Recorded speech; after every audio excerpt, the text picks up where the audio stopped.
Yo, everybody. What's happening? I am very excited to play this game tonight. I'm very excited. I'm so excited to play a game tonight that I started streaming at a very obscene time. Started streaming a game I have no experience in and could potentially be a long game right after an insane 12-hour stream of produce, which was I went too long on that one. I don't know when to give up. I should have broke that up into two streams, but produce wore me down. But here we are again. What's happening, MP? What's going on? The MP-83 Dark Rift. What's going on? Crazy Death of the Brian. What's going on, Stock for Woodard? 1 ton Muckfire. Did I win yet? We should win. I hope we win. My intention is to play the game fully and complete it in its entirety in one go. I feel really awake, so hopefully that continues. But if the game is good, it should keep me awake, right? The Gray Gentleman, good to see you. And Doo-Doo Flatulato, of course. What's up, man? Stock for Woodard. Stock for Woodard's going to tell me to play Marine Filth. Marine Filth again?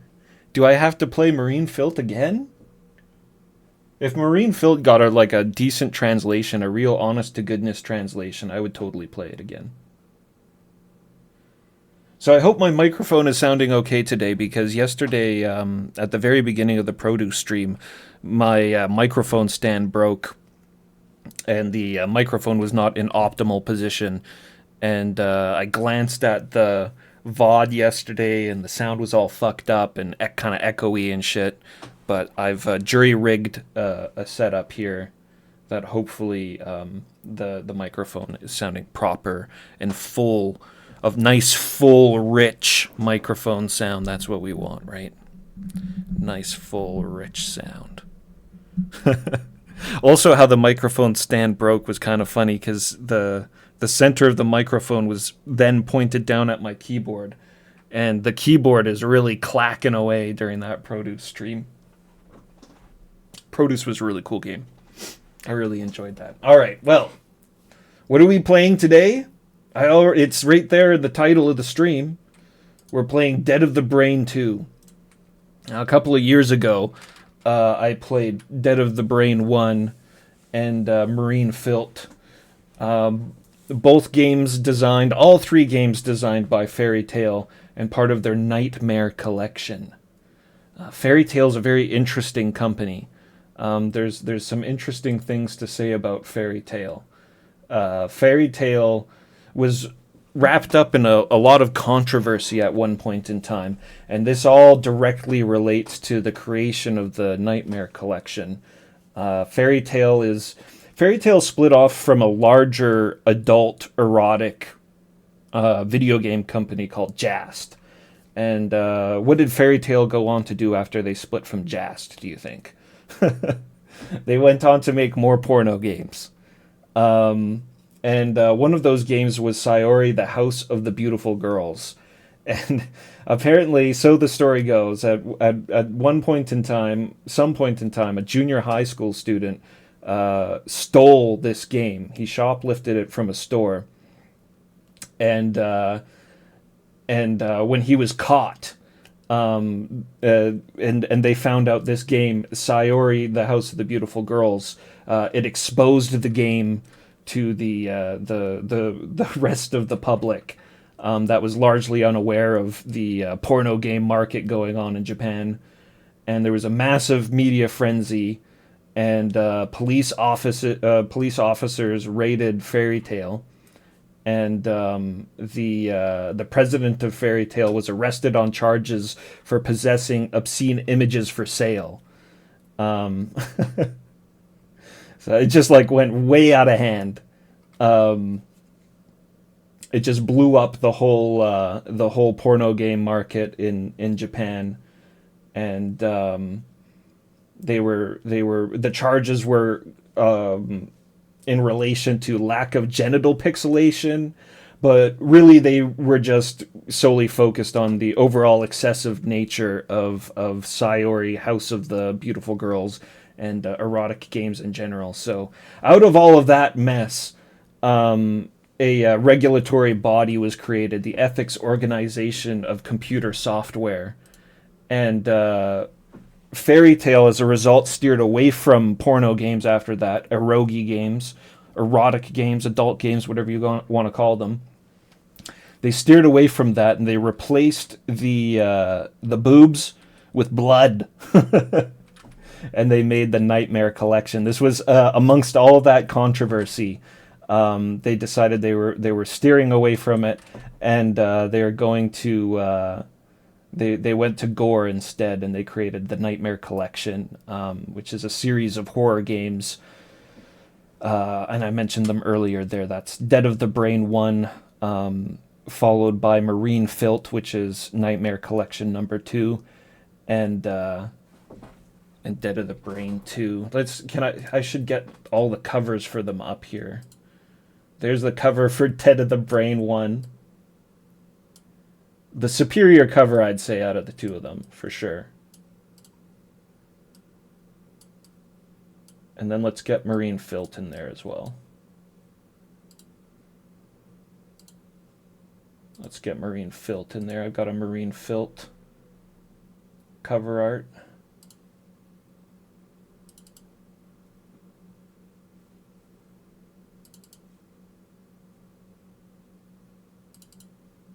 There we go. Marine Filth. Legendary, infamous Marine Filth. So that's the 3 Nightmare Collection games. After these games released, I think everything sort of cooled down, so they went back to making porno games again, erotic games. Fairy Tail, that is. And eventually they merged with Cocktail Soft, which was another prominent adult brand that also split from Jast. And I believe the Fairy Tail Cocktail Soft merger, F&C Company, I believe they're still around today. So Fairy Tail still out there. Are they still making porno games? I don't know. But they're still out there. Yeah, the Nightmare Collection. It's a really cool series of games, and even though I had problems with Marine Filth, I have fond memories. I have fond memories of Marine Filth now, post-Filth. But as I was playing the game, it felt very filthy, and it was just too much for me. The gameplay in all of these games are very similar. They're kind of your classic Japanese adventure games, where you just have to harvest all the dialogue on a screen before you move forward to the next screen. And I don't really like that style of gameplay very much. There's not a lot of investigative, interesting gameplay involved in that. No action or anything like that. It's just click on stuff until you've exhausted everything, and then you move on. And both Dead of the Brain 1 and Marine Filth, I got hung up on multiple parts in that game just because I wasn't, clicking on the exact pixel that we needed. But Dead of the Brain 2's system looks a little bit different, a little bit better. So we'll see when we get into that. Yeah, so after the crackdown, they replaced all the nudity with blood and gore, and we basically ended up getting, especially with Dead of the Brain 1, kind of like a hammy trauma style zombie flick kind of a thing. And the game itself is very derivative of a lot of zombie movies and stuff like that. I'll see if I can kind of recap the story here a little bit for Dead of the Brain before we start number 2. What I can remember of it anyways. Let's see here. I've got some screenshots. Oh yeah, here's the back of the box of Dead of the Brain 1. That should be good for helping me remember here a little bit. Yeah, Dead of the Brain 1. So Dead of the Brain 1 was about it was about this guy Cole. It was about Cole. Do I got any screenshots of Cole?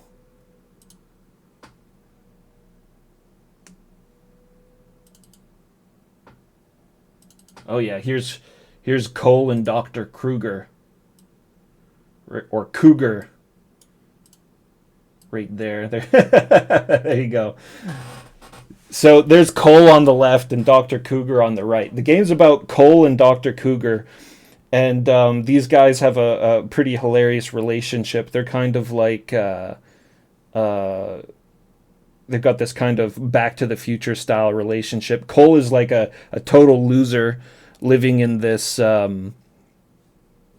shithouse apartment with a dead-end job he doesn't like.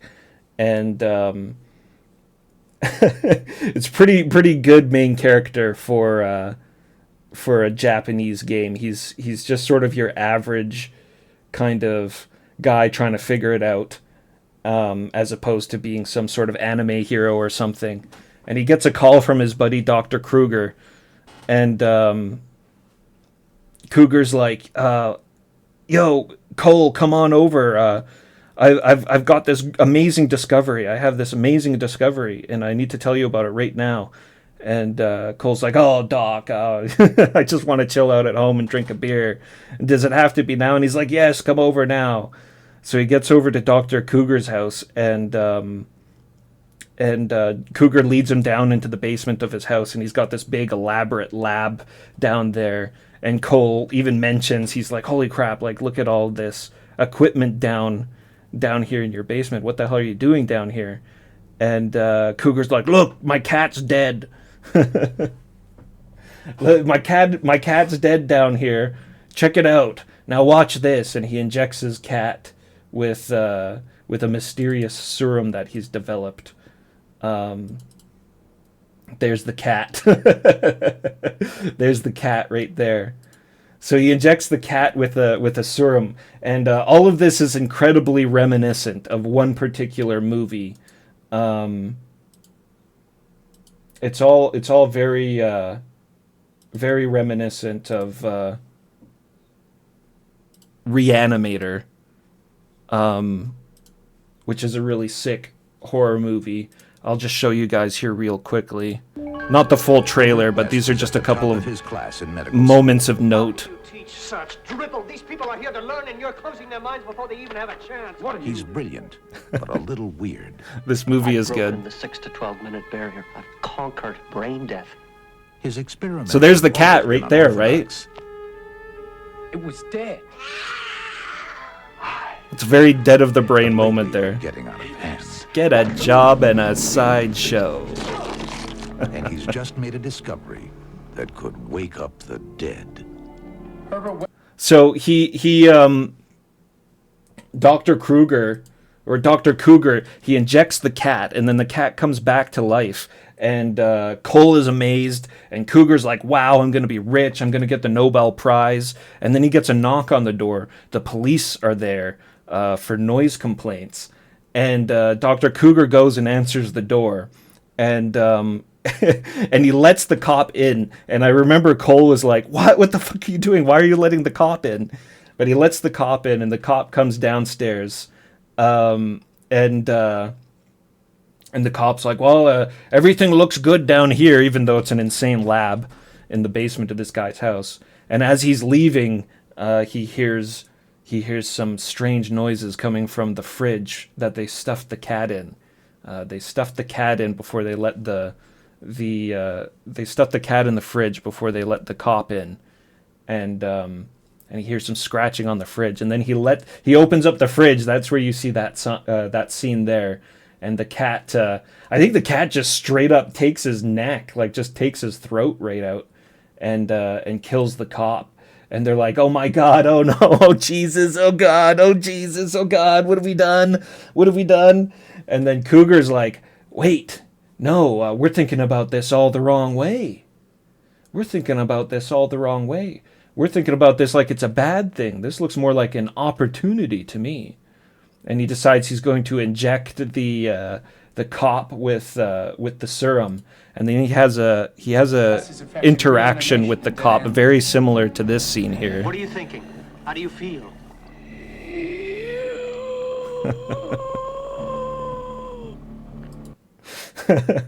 So he's like talking with the cop, and they're trying to like gauge his response and see if he actually understands what they're saying, but he can't.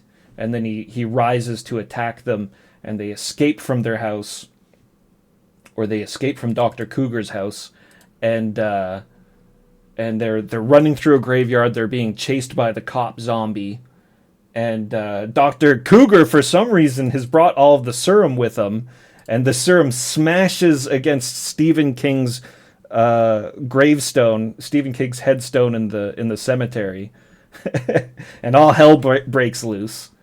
And then they run back to Cole's place, and they're like, "Oh man, we've got to tell the cops. We got to tell the cops about this." And Cougar's like, "Yeah, that's right. I have to. I'm gonna fess up to all this. Don't worry. I'll turn myself in." And then a zombie breaks through the door. It's been like 5 minutes since they went through the cemetery, and already there's more zombies. And in fact, in that 5 minute span of time, the whole city gets overrun. The whole city is overrun by zombies in just a mere matter of minutes. And that's Dead of the Brain 1. After that, just everything kicks off. It's great artwork in Dead of the Brain 1. I enjoyed playing this game so much when I did there a few years ago. I can't remember all the like little details of it, but there's a lot of really cool shit in Dead of the Brain 1. Some really good artwork, really good gore, really good moments and set pieces. It's even got a world map. Look at this world map. The world map doesn't really amount to much more than just clicking on a new location, but it still looks really cool. I think it's awesome that it has a world map. Yeah, let's get the cover art for Dead of the Brain 1 back up there. Oh, very big Dead of the Brain artwork.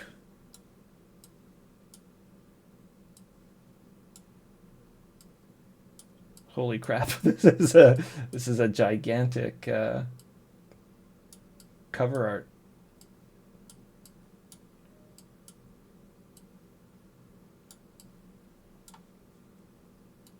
It never ends.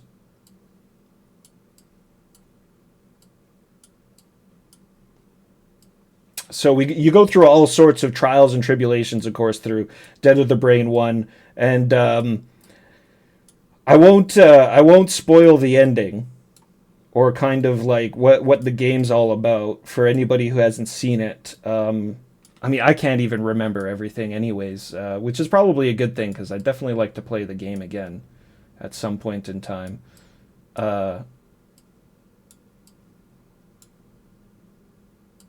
But this cover art kind of gives away a little bit of a twist ending. A little bit of a twist ending to Dead of the Brain 1. Since it directly relates to Dead of the Brain 2, and it's right there on the cover art. So basically, like at the end, it's not zombies that's the true enemy. It's a Terminator, and he's in disguise. He's been in disguise in the game, and at the end, our true enemy reveals himself. It's a Terminator, and his name is Ghoul, and I can't even really remember his motivations past just humans are stupid. I'm really sick and tired of humans, and I'm gonna take them out. But Ghoul turns out to be our true enemy, and we have to destroy the Terminator with the help of our girlfriend Sheila And this girl here on the back cover art, I remember her being slightly deranged. And at one point in time, you can cheat on your girlfriend Sheila with her if you want. It's a choice. You can cheat on your girlfriend Sheila with this girl, and it's like the only erotic scene in the game, and it's not really like even that graphic or anything like that. None of these Nightmare Collection games are very like erotic or graphic. I don't think there was a single erotic scene in Marine Filth. And I don't think there's any erotic scenes in Dead of the Brain that we're playing tonight. I think there's like some suggested nudity, but I don't believe that there's anything that we've got to like censor or be worried about. Who killed the cat? That's a really good question. I think he died of natural causes. I think Cougar might even say that he like died of natural causes and then he just resurrects him. Doo-doo Flatulato, they say they're going to inject the cop with the serum to avoid a murder charge. I think that might be what it is, yeah. They're panicking. They're just like, oh, Jesus, oh, we fucked up. But yeah, that's basically it. Dead of the Brain 2. Our true enemy is a Terminator robot AI guy who wants to kill humans. And we take care of him. We destroy him. And then at the end of Dead of the Brain 1, we walk off into the sunset with our sweetheart. And I guess after the ending of the game and the devastating zombie invasion caused by Dr. Cougar, Cole would marry Sheila, and they live happily ever after. And that's where Dead of the Brain 2 starts for us. Let me get the front cover for Dead of the Brain 2 back up here.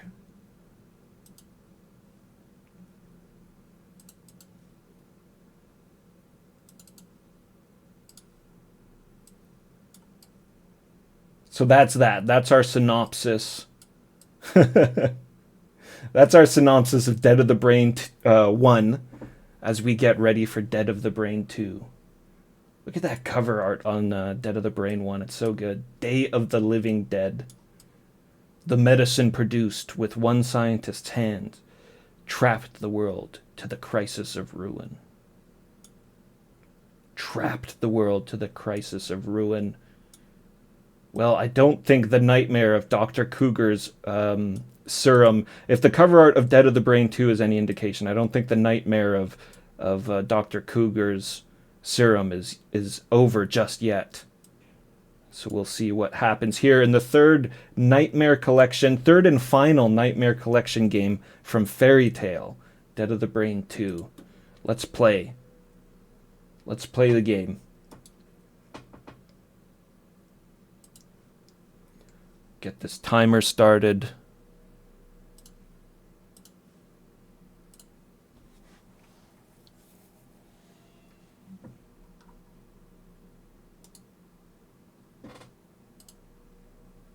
Just hide the cursor here.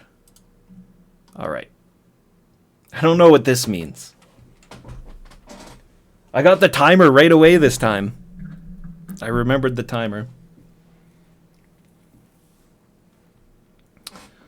Model which music board is not built into from the beginning. I think I'm emulating a VX. The individual name, the group name, and all known you betters, to which... Oh, what? That was some good English. This work was produced based on the story of the 7th final episode of the original work, Dead of the Brain. I got Textractor working there on the bottom. So we'll be able to see all of the translation for the game as we go through it. Nightmare Collection, Dead of the Brain 2, Return of the Living Dead. Return of the Living Dead. An excellent movie. There's a lot of Return of the Living Dead in both of the Dead of the Brain games. Rush Team presents Shinya Nakai. He's the same guy who did Dead of the Brain 1 and Marine Filth. Same director for all of the Nightmare Collection games.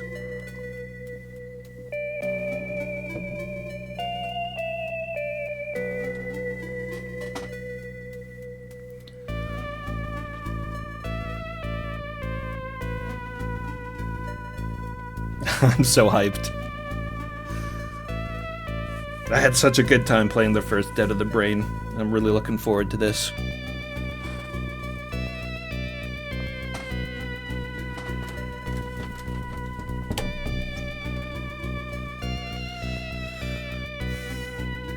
Two years ago, Cole and Sheila were able to thwart the ghouls' ambitions, but their town was destroyed by undead, so they moved to the neighboring town. One day, just as they had finally gotten used to the... It's cutting off on me there.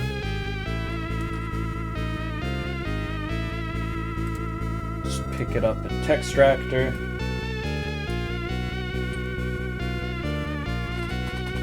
They'd finally gotten used to the town. Cole proposed marriage and the two got happily engaged. Hearing about this, Cole's friend Terry and Lynn came to his apartment to congratulate the couple. However, their happiness did not last long, and so the nightmare began.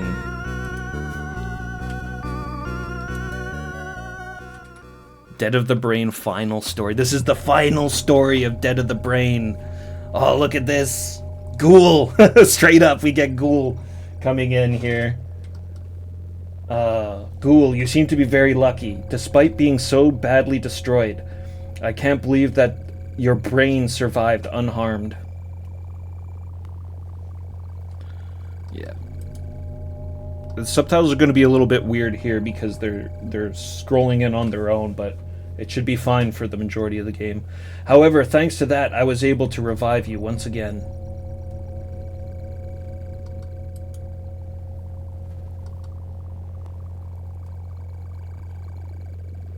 This is your last chance. A person who knows everything about the resuscitation drug created by Cougar. Yes. I'm going to kill Cole and that woman for putting you through this. A mysterious benefactor.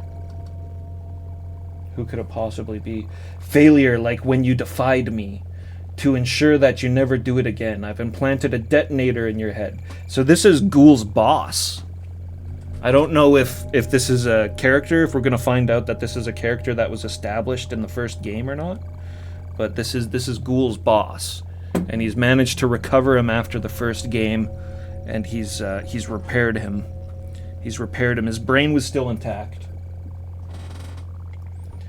So to ensure there's no failure and that you never fail me again, I've implanted a detonator in your head. I don't think that's how it works, really. Like, he could still fail. The detonator itself is very small. Destroying your living brain would be that easy.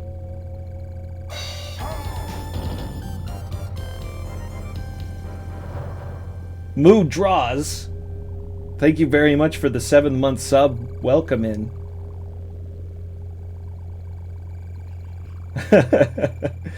Don't worry, you're not late. We just started. You were disappointed by House and his stupid damn neighbor. Yeah, his neighbor that just won't leave him alone. He's there for solitude. Solitude. Sweet, sweet solitude.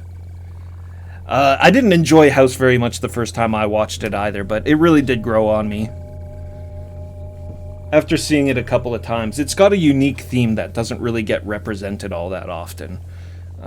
With the war horror and shit, and it's got some good monsters as well.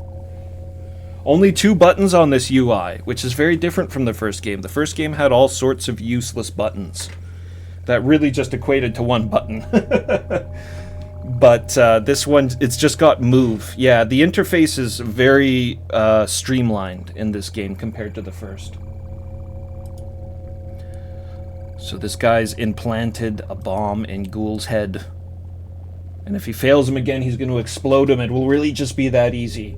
If you follow my orders, there'll be no problem. In the unlikely event, if there's anything that goes against me, I would not hesitate to destroy your brain. Looks like the medicine's about to wear off.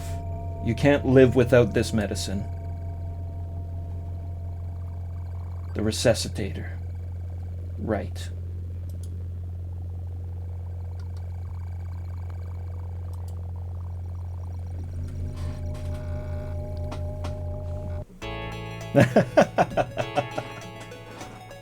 It's so different. The visual aspect of this game is so completely different from the first game.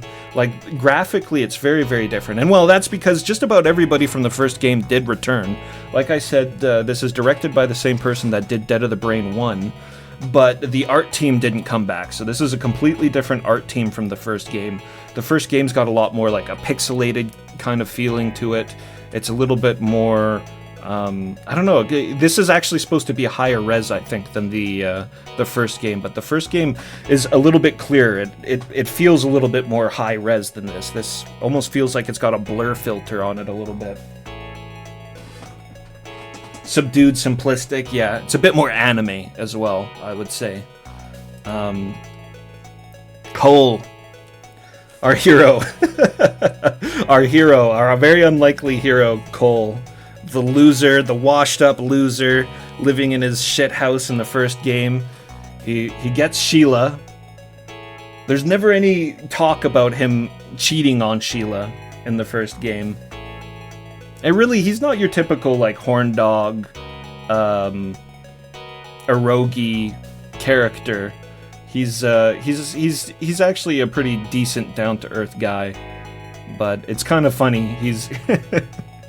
He's definitely not a hero. Everybody's always saving him in the first game as well. I think he even comments on how everybody's always saving his ass. Sorry for making you clean up after me.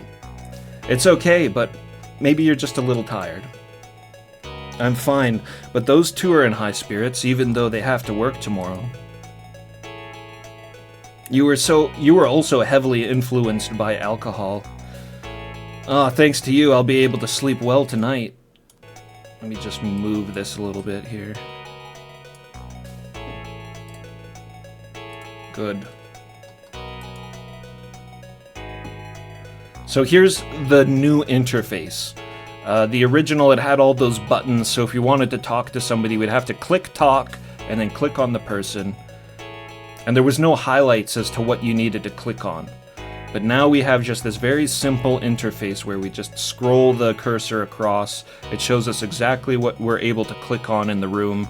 And whatever's not highlighted isn't something we can click on. So that should make it way easier to progress and not miss things like in Marine Filth and Dead of the Brain 1. The engagement ring I bought for Sheila shines on her ring finger of her left hand. It's not a very expensive one, but I still remember the smile Sheila showed me at that time. I think Sheila's demeanor's changed a lot in the past few years. Before, she was really quiet young lady. Was the young lady better? That's right. I guess the young lady is... Huh? You were listening, weren't you? Sheila's a telepath. I'm a bit of a tomboy anyways. Yeah, Sheila looking a lot cooler than the first game. Lynn was so jealous of us. I hope she marries Terry. Terry? Terry's back. Terry was in the first game. Terry was originally Sheila's boyfriend. And then Cole steals Sheila from Terry. All of that happens before the off-screen, before the game even begins. The first game begins. But Terry's like your buddy that you stole his girlfriend. And he's really only barely mentioned in the first game, and he does show up close to the end. But that's about it. I guess Terry's fine. He made it out. He made it out of the first game, and he's got a new girlfriend, Lynn. And Sheila hopes they marry soon. Huh? Those two were together. Didn't you know, Cole? I introduced you to Lynn because I thought she'd be a distraction for Terry, who was having a hard time mentally after the incident 2 years ago. I think that's when the two of them became friends. I didn't notice at all. I wish Terry would say something to me. Maybe he resents you, Cole. Anyways, you drank so much, will you be able to wake up properly tomorrow? It's okay. I'm going to Canada with Sheila tomorrow. Being hungover for 2 days and missing my flight would be no joke. I've been hungover and missed a flight before. The last time I was in Japan, trying to leave Japan, I missed my flight. Canada! Would be fine, though. Would be fine.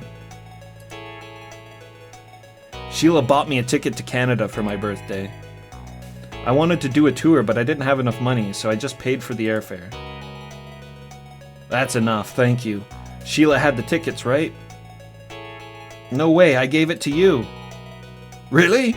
I have it? I saw it in your jacket.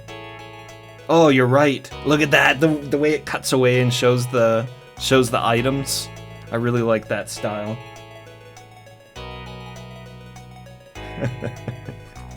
Canada's a great place to visit, if you like the outdoors anyways.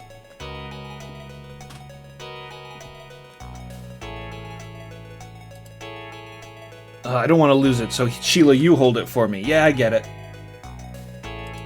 Let's check the phone. It's a phone call. No one's calling me right now, and there's no need to call anyone. Yes, Doc called me 2 years ago to say that he created a resuscitation drug.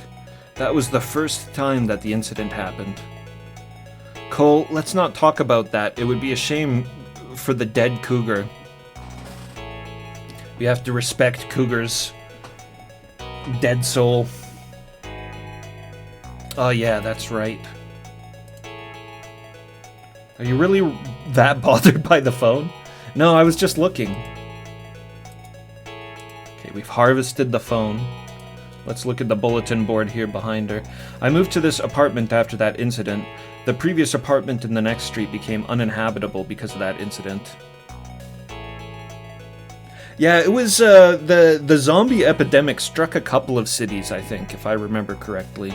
So they just moved to another city that was also decimated by the zombie epidemic. The previous apartment in the next street became uninhabitable because of that incident. It seems they're finally recruiting residents now, but perhaps because the large area was originally a dangerous place, motorcycle gangs are currently running wild like crazy. The rooms in this apartment are very spacious, but the building itself is quite old, so the rent is very cheap. Now that I'm engaged to Sheila, I'll have a lot of money to spend. What? So I can't afford to spend that much on something like rent. I think he means that he's I don't know what he's trying to say there. He's got a lot of money, so he can't afford to spend that much on something like rent. I think maybe he's saying that since he's engaged to Sheila, he's going to have less money now because he's going to be paying for 2 people. There are magazine clippings that I've pasted up on the wall. Whenever I find a photo or article that I like, I stick it on the wall like this and keep it.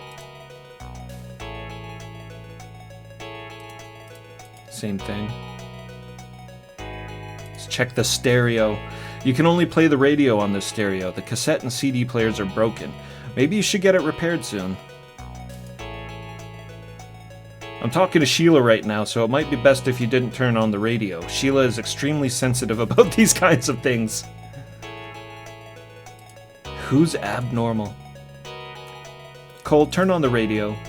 Huh? The radio, it's lonely if there's no music playing, right? That's unusual. This is why I never understand a woman's heart. Cole just doesn't get Sheila. I got it. Thank you. Hey. Huh? Is hard rock okay? Yes. I totally thought that they were gonna play some mood music or something. Hard rock is playing on the radio. At this time of night, we can't turn the volume up too high. Hard rock. It's playing some CCR. The large air conditioner installed on the ceiling has more than enough power for this room. In the summer, it only takes about 3 minutes to instantly drop the temperature in a muggy room. Good air conditioner. When I asked the landlord, I found out that the room had originally been used as a company office, and that they had installed such a large air conditioner to accommodate the large number of people.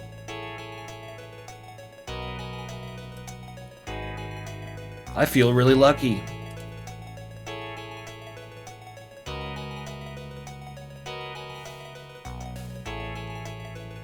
Irvine. Davy, what's happening, guys?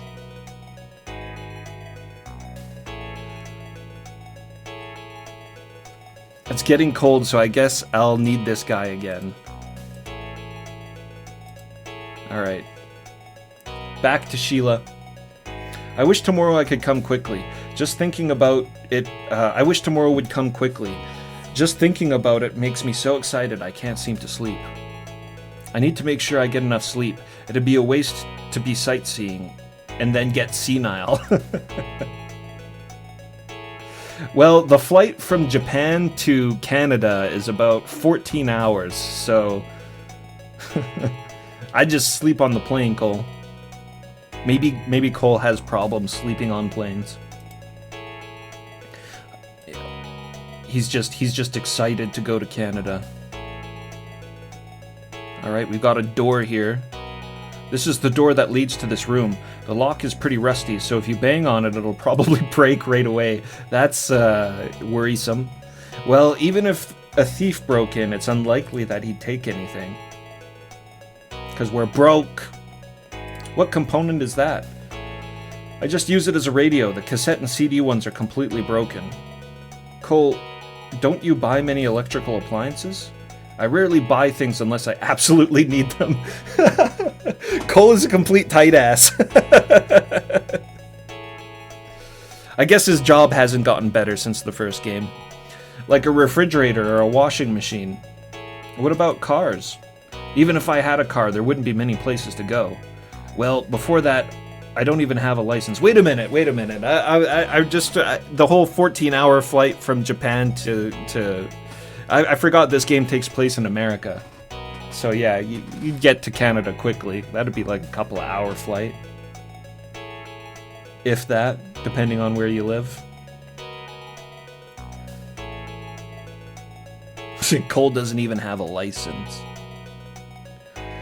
But I think you shouldn't change the locks after all. It'd be no good if somebody came in and suddenly said, "Ugh!" I don't remember ever incurring any grudge against anyone enough to stab me. The door's unlocked. I'll lock it later when Sheila comes back.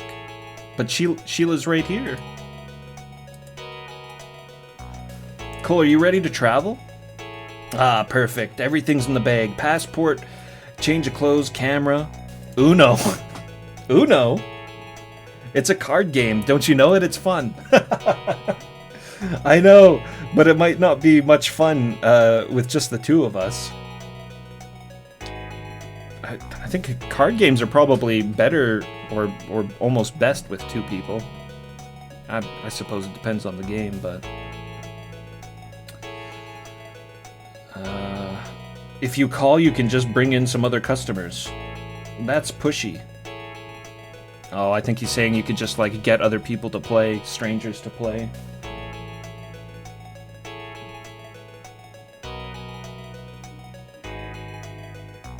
Yeah, Druid's Form, that's my mistake. They are in the States. Yeah, this Dead of the Brain takes place in the States. It's like, the first game took place in... It's just kind of like an unnamed Midwestern town, I think.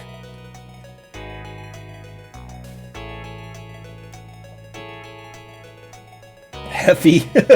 Heffy says Uno sucks with two players. I wouldn't know. I've never played it. I've never played Uno. What's happening, Heavy? Oh, for sure. No, you definitely need cars. Cars in Japan aren't really, like, as useful. You can get around pretty easily without a car, but North America, like Canada included, Canada and the U.S., cars are very necessary. Like my city, you got to cover a lot of distance to get to certain places. It's a pretty big, wide kind of spread out city. So if you didn't have a car, Jesus.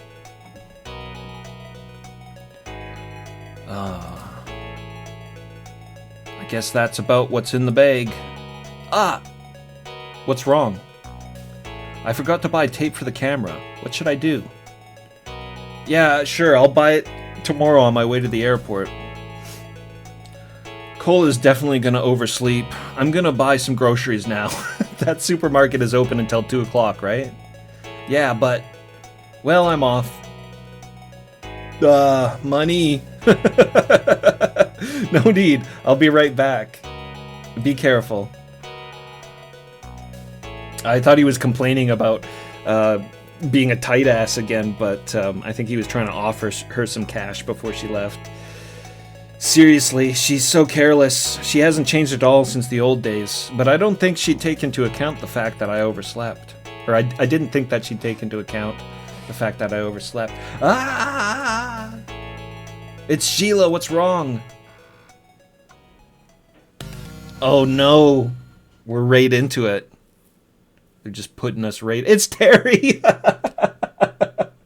They let Terry survive the first game, only to kill him in the first minutes of the second game. Terry and Lynn, no! Cole... What happened? I don't know. When I came down... Is he dead? Sheila... Are Terry and Lynn both dead? Oh my, to think that things had gotten so bad. What a thing. The two of them had left my room about 10 minutes ago, so maybe they were aiming for that moment. Oh, is he like assuming that they committed suicide, or is he saying that they got jumped? Oh, that's what they're wondering. Were you targeted? Were you two targeted? I don't know, but at least from our perspective, Terry and Lynn aren't the kind of people who would make others hate them. Look at Terry's head. Look at the brains coming out of Terry's head.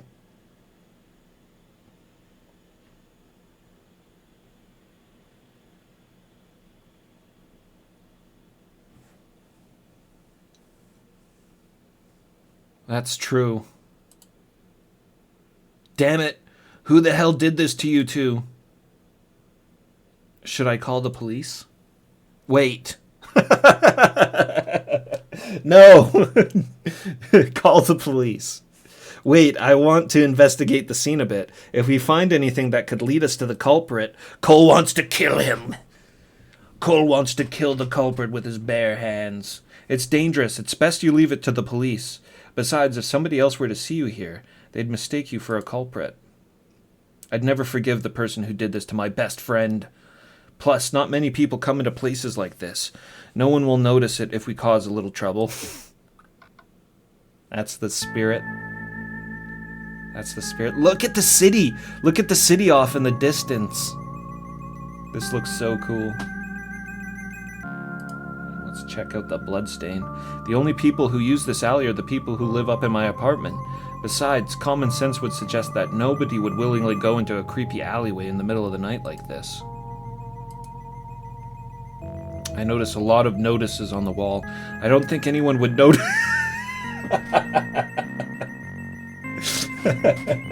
And notice. Notice. So much notice. Even during the day, it's dim here in the shadows of the buildings. It's pitch black and no one can see us from the main street, so no matter what happens here, there's no chance of being seen. Especially in the middle of the night like this. There are traces of what appear to be blood from both men around the area. It's a very gruesome scene.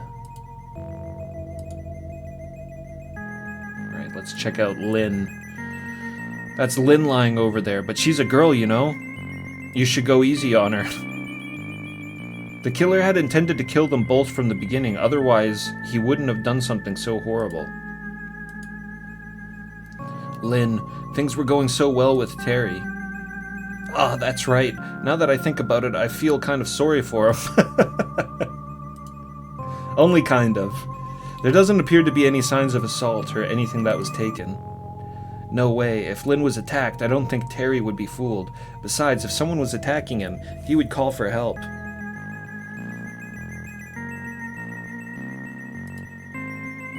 That's true. The killer's intent was clearly to kill.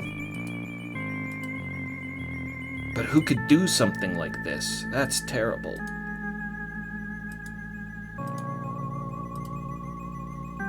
Although it's a main road up there, it's dark, and it's unlikely that anyone can see us from the other side. Let's investigate Terry. So this is Terry. He looks terrified and frightened. What on earth did he see? Terry's eyes are scary. There's a lot of bleeding. Normally this would just be enough to kill you from excessive bleeding. Do you have any scratches anywhere? Does he have any scratches anywhere? It looks like there's some damage to the head. Maybe he got hit against the wall or something.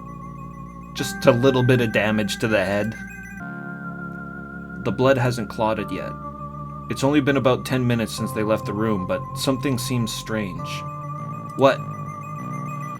Wouldn't someone normally scream for help after being killed so many times?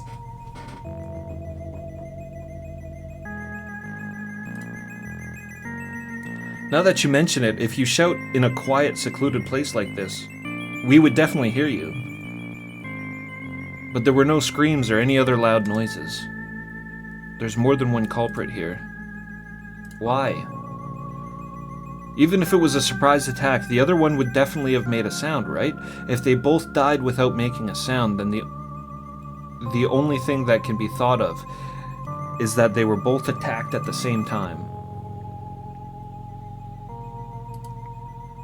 It seems like a lie that you were having such a fun conversation just a moment ago.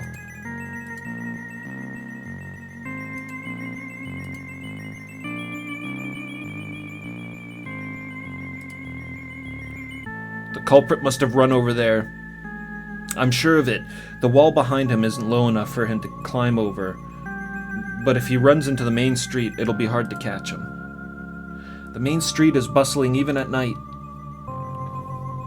Cole, I've been wondering for a while now. What are those dots on the ground? Oh yeah, there is some dots on the ground. Maybe it's moss or something. I've heard that there's a type of moss that glows when it gets dark. No. If it's not moss, then what is it? Let's see. How's it going? Do you smell something? This is... Oh no! What's wrong? You have a scary look on your face. Oh, I know what it is. It has a similar color. Yes, it's the resuscitation drug. Are you kidding? Yes, definitely. It smells a little strong, but this is the same one Doc made 2 years ago. I remember it clearly. How could you forget? How could you ever forget the nightmare? The nightmare of Nightmare Collection number 1. Why? Why is something like that here? I don't know. Wait a minute. Surely these two... Stop it, Cole. That's a lie. The incident is over now. We're only the two of us that know anything about the resuscitation medicine for Cougar, right? That's right. I definitely remember that 2 years ago. I defeated a ghoul, and there was no one left who knew anything about the resuscitation potion, or the resurrection potion. So, then why is that potion here? Hey, Spacey, thank you very much for the follow. Welcome, we've got a good game on our hands here, I think. I don't know.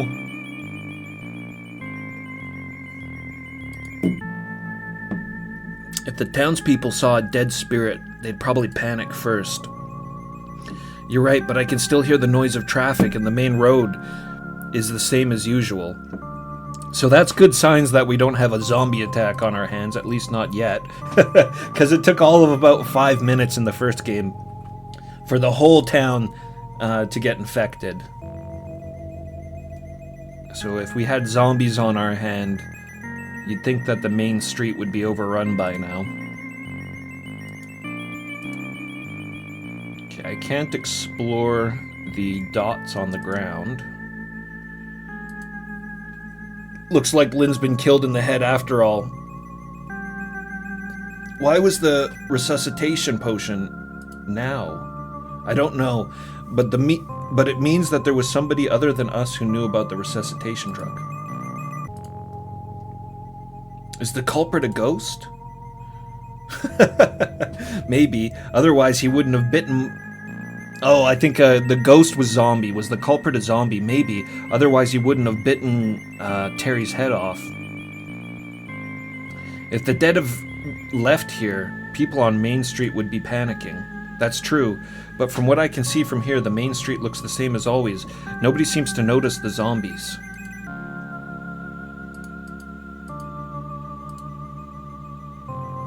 Interesting that they translate zombies as ghost. Sheila, take a good look at this wall. There are traces of a resuscitation potion here and there. But why is there so much of it? Aren't resuscitation drugs originally meant to be injected into the body? If the opponent is a zombie, there's a reason. If the zombie has consumed a large amount of resuscitation drugs, even walking will cause them to flow out little by little like this.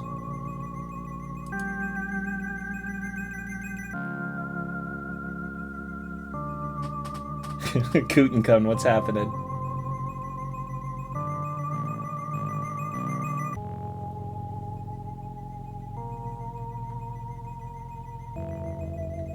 Spirit of the Dead and similar things in the first one. It's interesting.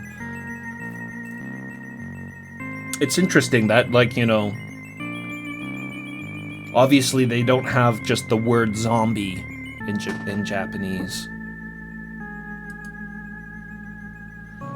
What are you gonna do? Let me take a look at his head.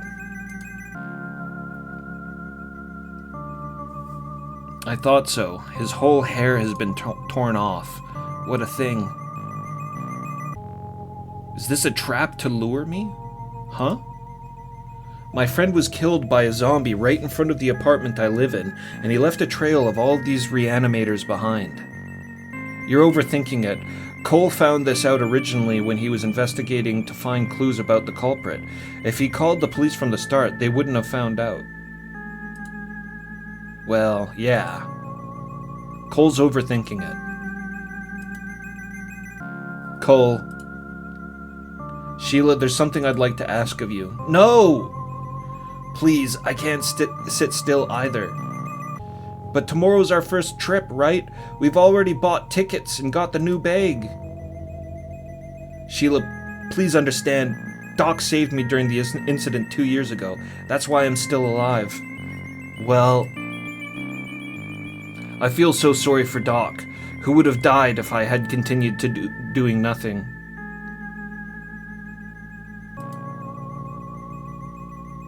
I don't know who it is, but as long as I know someone is using the resuscitation drug created through Doc's research, there's no way I can just sit back and do nothing. Besides, if I leave it like this, the damage will only increase, and I would feel bad for Terry and Lynn, who congratulated me. Sheila, please, can you bring back that gun? You don't have to say it. I think I know Cole's personality better than anyone else. I'll get the gun. Hold on. Nice. Even though she said that, I'm sure she wanted... Even though he said that, I'm sure he wanted Sheila to stop, but even I can't back down after seeing this much. I have 3 bullets! Damn, man, just... take a trip to the gun store, Jesus. I have 3 bullets, so I don't get caught by the police if I shoot something weird. Where's the rationale there? Nice. Looks like a .45 caliber. A gun. Thank you. Hold on there, I'll be right back. Ah, we've entered into the main street. Listen to the music. We've gone crazy. High energy.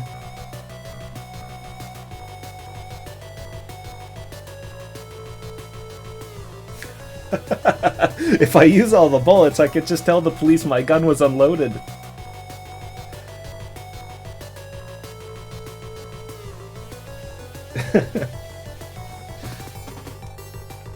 Oh, this music is out of hand. I've come out to the main street, but there doesn't seem to be any zombies anywhere. This music, what the fuck?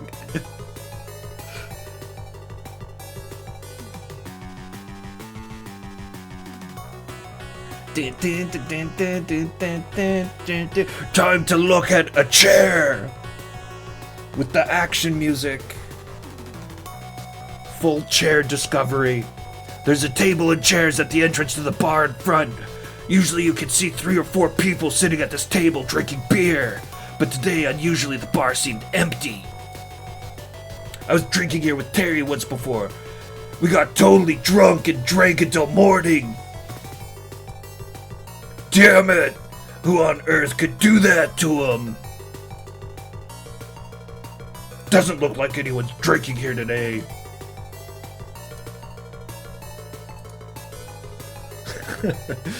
There are bars lined up, but I don't have time to drink in a place like this right now. Now's not the time to be drinking in a bar. We need to find out where the resuscitation drug came from. Well, maybe one. Maybe we could have one, though. One more. One more. Doesn't seem like anyone who looks like the culprit inside the store. They may have already fled. Yeah, we're looking at Berg. We'll stop in and get a beer and a Berg. Berg. The Berg shop.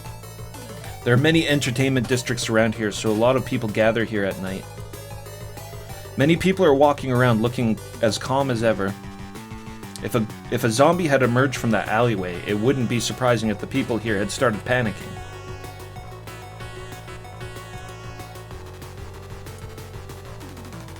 Even if we assume that the what? Skipped some dialogue there. From what I see here, there doesn't seem to be anyone suspicious. Let me just pick that up in the text extractor. Even if we assume the culprit is human, there's no way that a normal human would bite into Terry and Lynn's head and eat their brains. The culprit must be a zombie. It's just gotta be. It's just gotta be a zombie, guys. Nobody's suspicious. In front of me, I can see a stand selling newspapers and magazines. Oh, not hot dogs? That was my favorite character in the first Dead of the Brain. I can't remember that guy's name. It was this, like, big, bald commando guy. I think his name was, like, Mule or something like that. And he was like, hey, buddy, after all this is done, we're gonna go out and get some hot dogs. That was the best character in Dead of the Brain. In front of me, I can see a stand selling newspapers and magazines. It seems to sell well because a lot of people gather around here. The usual bearded old man is selling newspapers and magazines at that stand. He says he has 2 grandchildren living in the country. I subscribe to a newspaper at home, so there's no need to buy one in a place like this.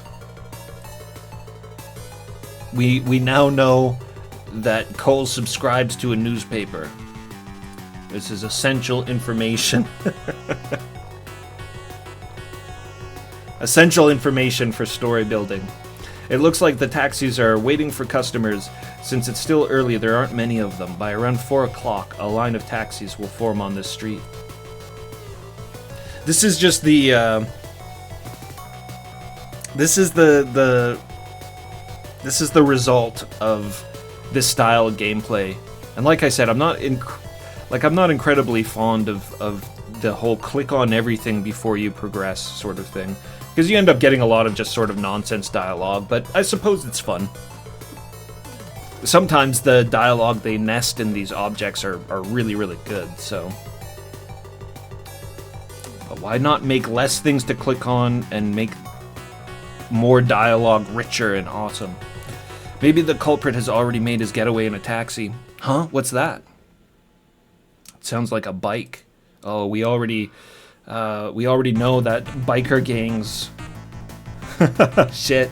There's lots of biker gangs running around these parts. There was a gang in the first game as well. I can't remember their name. But that was one of the more crazy scenes where they really played into that classic zombie movie trope of it's not the zombies you gotta worry about, it's the people. The people are worse. The people are worse than the zombies. That's a very common theme in zombie movies.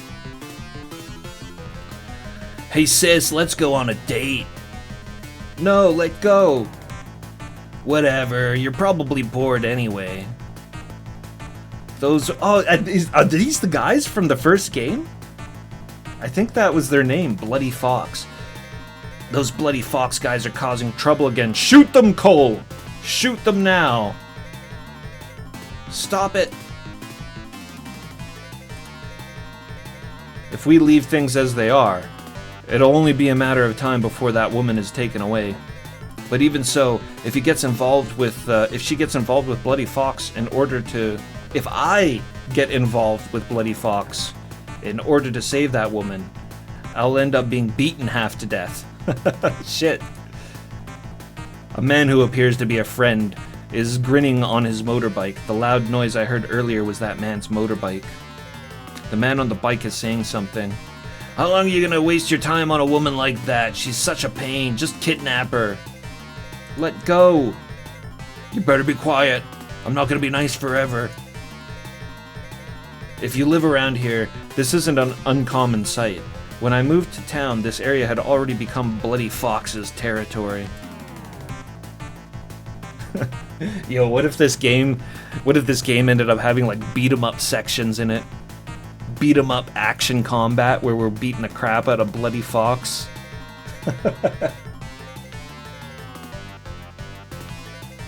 Nose, that's right, that's what his name was. It wasn't Mule, it was Nose. Nose, rest in peace, Nose.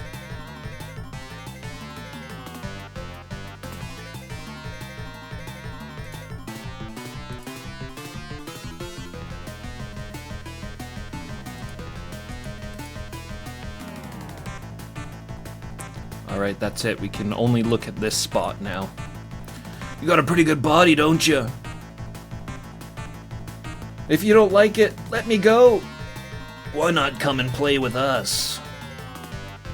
She certainly is a beautiful woman, Jesus, Cole. And her figure is nice too. Huh? I guess I'm no different from them. Oh. Sorry about that, woman, but I've got work to do. Stop it, I'm gonna call the police. Oh, ha ha ha, the police are at our mercy. There's no way they can catch us. Anyways, why don't you come back and have some fun with us? I'm really turned on by spirited women like you. No, let go. I feel sorry for her, but she's up against the Bloody Fox. If I get involved, I'll be in trouble. Even for the Bloody Fox, picking up girls in a place like this must make him a pretty low-level guy. Huh. Doesn't the paint on that bike's tires look similar to the resuscitation truck that was found in the alley? Could it be that they were the ones who killed those two? No, it looks like they just got here, and there was no sound of a motorcycle when they were killed. Oh, I totally see that too. I can see the resuscitation drips on the wheel of the motorcycle. Just like 1 pixel of it right there. Yeah, there was no sound of a motorcycle when they were killed. Is that paint or something on the bike? Before you think about it, it might be best to just ask them directly, and maybe you can help that girl out too. Let's get pumped! Hey, I just want to ask you something. Shut up. Leave it for later. Help me! You answer my question. Oh, look at this dude. It was all your fault that the girl got away. You've done something unnecessary. Are you prepared for this?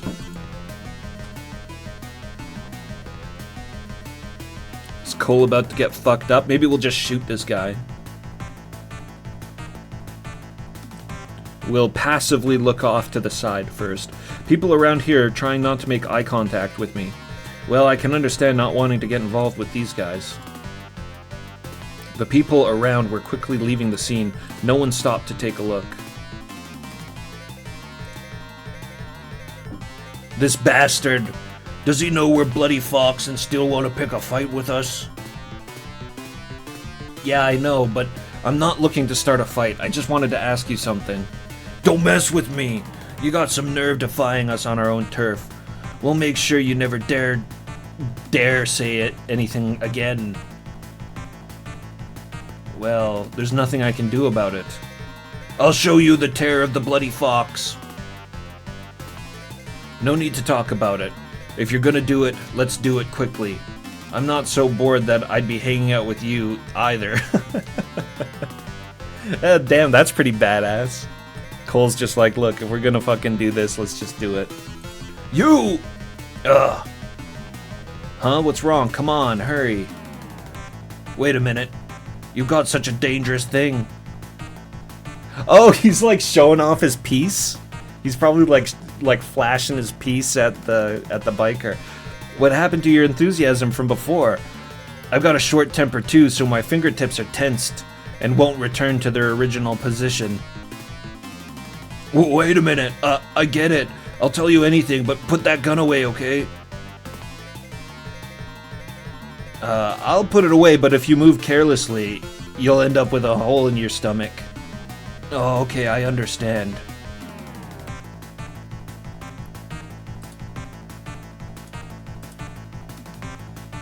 So what exactly is it that you wanted to ask?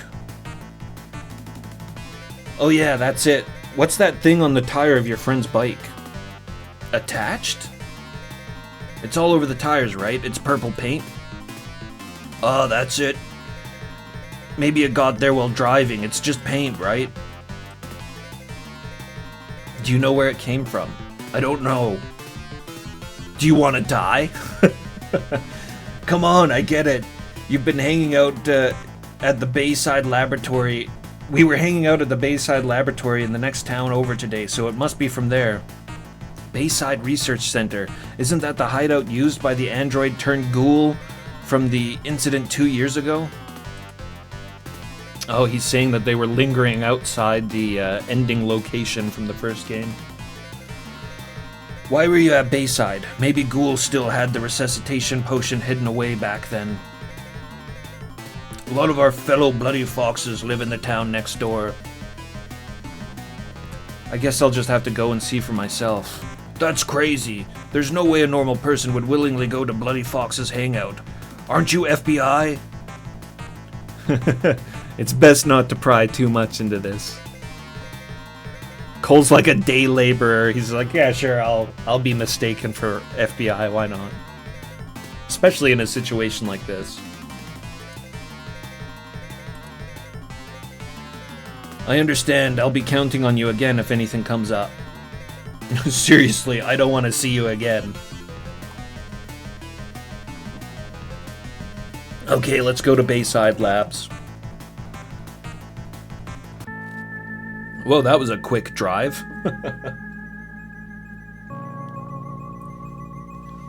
So I just started blasting.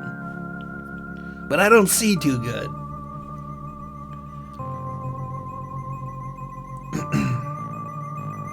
So we've traveled to a whole completely different city now. This is the entrance to the Bayside Laboratory. 2 years ago, I confronted a man named Ghoul who used this place as his hideout.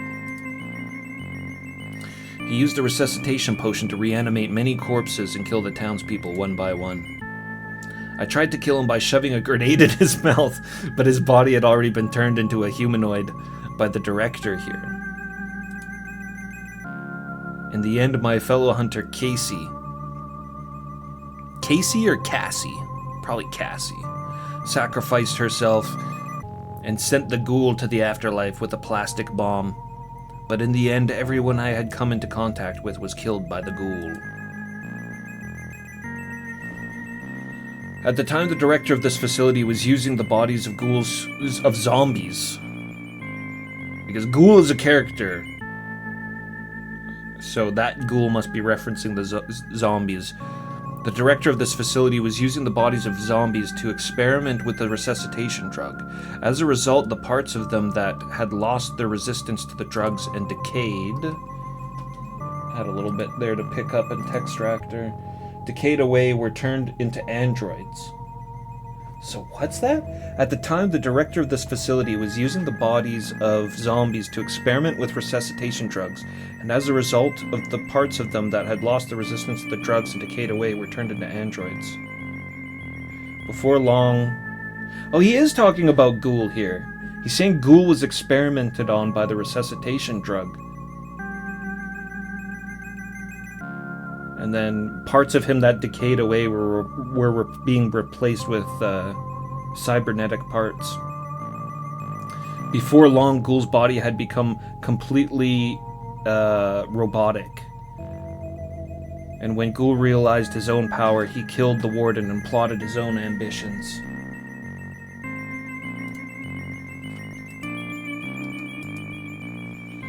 However, now that that Ghoul is gone, the laboratory is nothing but ruins.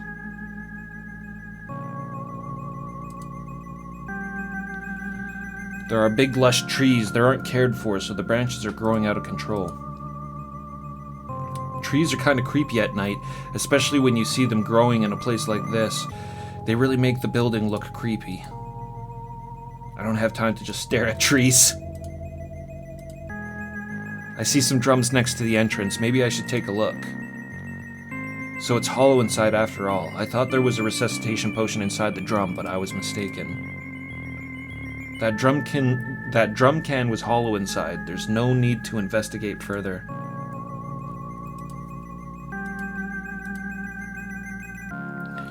Judging from the amount of broken glass, this building doesn't appear to have been used for a long time.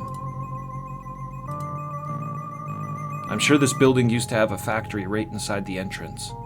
It might be the perfect place for the Bloody Fox to hang out.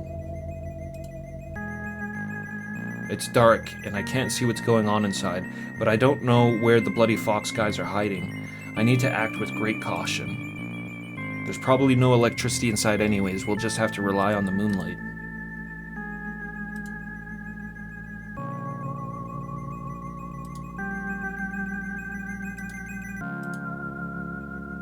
Don't have time to stare at trees, drum cans are empty. There's nothing else to click on. There's probably no electricity inside. We'll just have to rely on the moonlight. Oh, there's nothing else to click on. How do we move? Oh, maybe I gotta use the move command here. You never know where the Bloody Fox might be hiding, so be careful. Our one button gets pressed now. Which is funny, because it just automatically moved us into the next scenes earlier there. Going out into the street and then talking to the biker. And then even moving to this place, this location. But there's moments where we need to click that move to progress. It's completely silent during the call.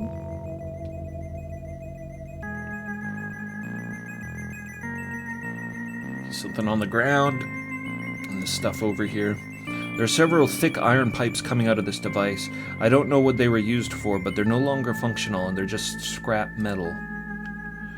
Looking at the large ventilation holes in the ceiling, I can imagine that when this factory was in use, these devices would have been operating at full capacity, which would have caused the temperature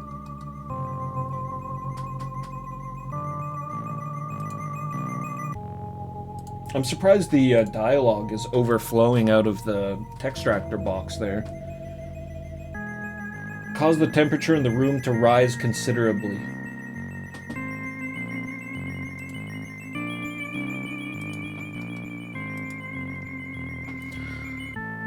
There doesn't appear to be any resuscitation fluid on any of these devices.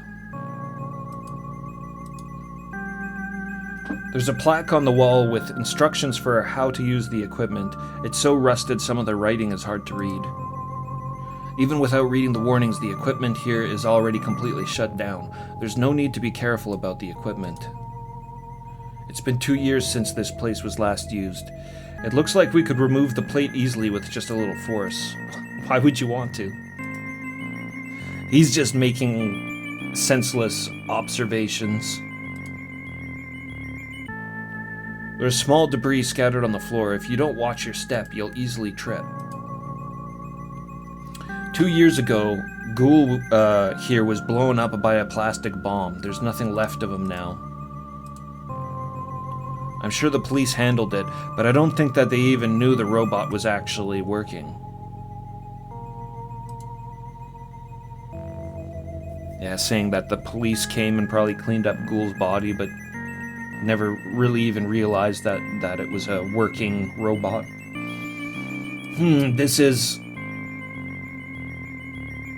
It's the same body color as Ghoul from back then. I'm amazed to think something like this still exists. You know, it's like a body plate of some kind, shoulder plate, arm plate, something. But now all this stuff is nothing but wreckage. It's been utterly destroyed. No! Huh? A woman's scream. Someone help me! Where is it from?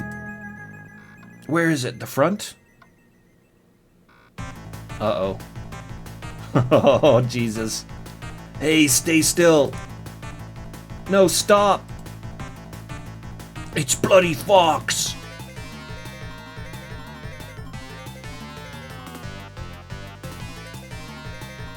A woman is being attacked, but her expression is not visible because of the black light, or the backlight. This woman must have been kidnapped from some city, too. Please help me! It looks like this woman is asking for my help. I think I should help her after all. Please help! Bloody Fox is attacking a woman. I think I should ask these guys about it. Hey, what are you guys doing there? Wait a minute, that thing the man's holding, isn't that a syringe? What's going on? Could it be that bloody Fox gave us the resuscitation potion? Oh, bloody Fox has the resuscitation potion. And they're injecting innocent women. Hey, what's in that syringe? Oh, what's up with you? I don't care about me. Just tell me what's in that syringe. Help me, please. If you want to know that much, then you'll just have to ask with all your might. Well, there's nothing I can do about it. Huh, what? You think a gun like that will scare us? Help me. These guys are a little more hardened than the dude out in the street. What should we do? Oh, the music changed. Are we gonna get like an action scene here?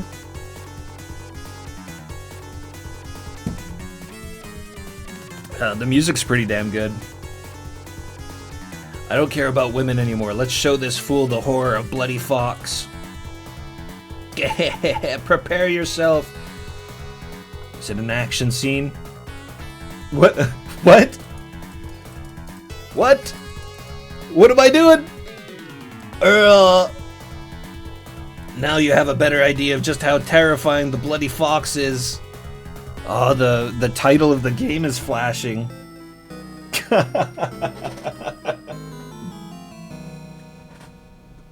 Shit.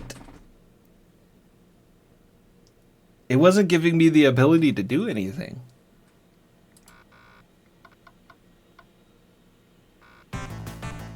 Be quiet.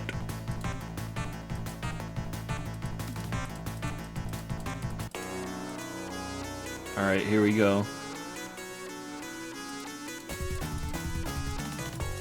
I'm clicking, but it ain't... Oh, what? So sweet. What? That's so confusing, but so awesome. His, like, fist comes up. So sweet. Good. You bastard.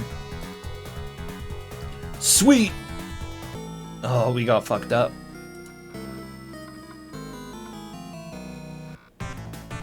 Now I am dead of the brain.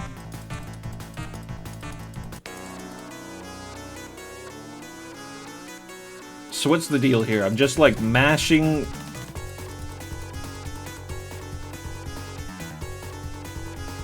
Ugh! It's way too early to start a fight with us bloody foxes. Yeah, this is confusing.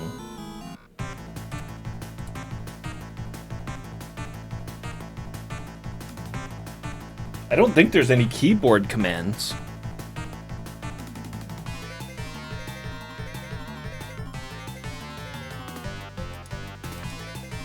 I kind of thought I would just, like, shoot them, you know? They're in an abandoned building about to assault this lady. Why not just shoot them?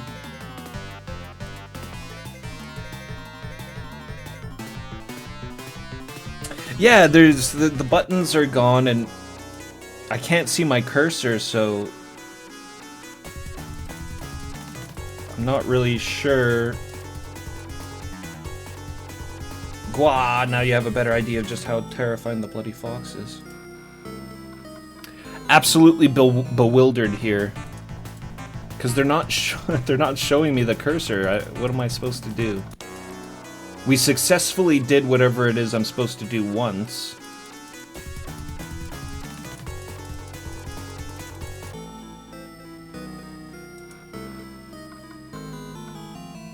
Don't mess with the bloody fox.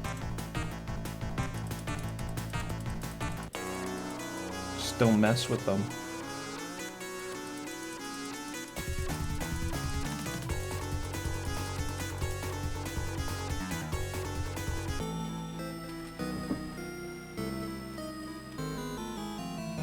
What am I missing? I wish I found a manual for this game. I was looking really, really hard for the manual for Dead of the Brain 2. I couldn't find it. Archive has a manual for the first game, but it's down right now. But regardless, I couldn't find a Dead of the Brain 2 manual anywhere. That would have been nice. I bet you it's probably a pretty cool manual too, with like lots of sweet pictures and shit. Either that or it's just like a 2-paged pamphlet. It's usually one or the other. You either get something really cool or just like a 2-page pamphlet telling you what to do. But that would be good. Okay, hey, we gotta save. Let's save it. Can't move. Yeah, the outage is shitty.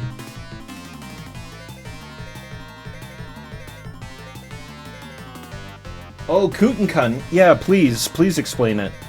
Because this is just, you know, it's not a spoiler or anything like that. It's just a stupid thing that's gonna stall us out.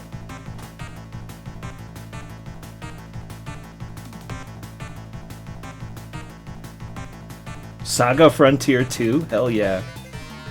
Saga Frontier 2 is awesome. I've never beat Saga Frontier 2, but it's a really cool game. I very much enjoy its menu. Like its starting menu with the grass and the music. Sweet. But yeah, fire away with an explanation on how to do the fight here.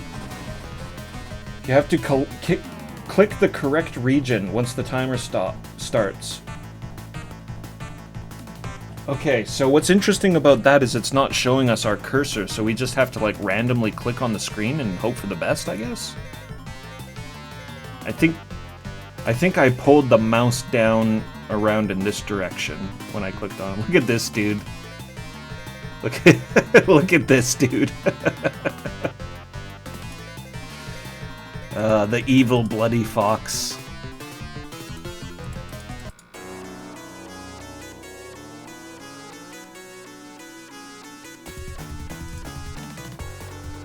It came back after the first...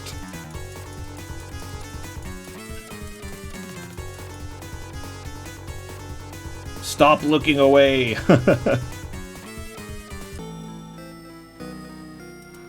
Maybe if I recapture the mouse. Could be something weird going on with that. Because, yeah, that's how the combat was in the first game, was that... No, it just doesn't show the mouse.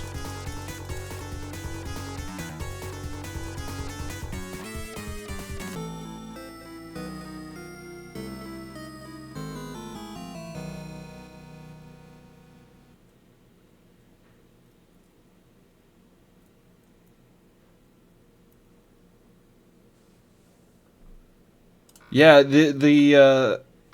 this is like the combat from the first game, but you could actually see the mouse when the timer was running.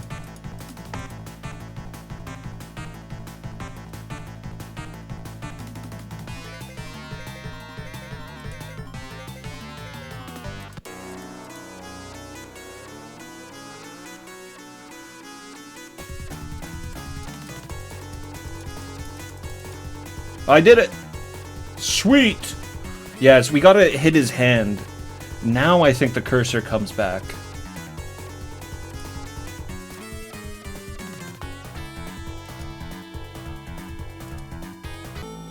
Oh, no. We don't click the same spot. And that would be, I guess, a little silly. We gotta run a combo on him. Left, right. Or hit him in the face after that, I guess. So I just have to move it.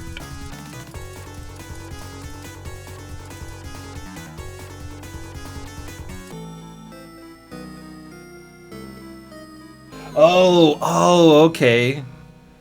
It's my manic button presses are fucking us up here. So we wait for the cursor to appear. It's like a timing thing. It's simulating timing. Okay, alright, I got it.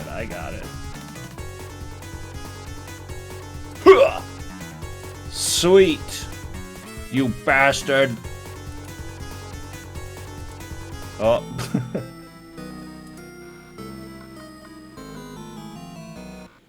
Just like in real life. 2 clicks and you're dead. Okay, so I'll block and then I'll punch him in the face.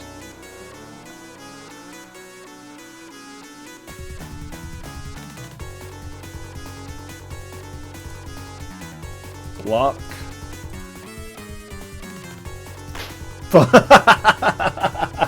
That was awesome. Oh, now we got these 2 dudes. You're doing a good job, but this time it won't be that way. Whoa! What a fool. But who is this guy carrying a gun? Apparently he was trying to get information about Purple Sky. Is he a police spy?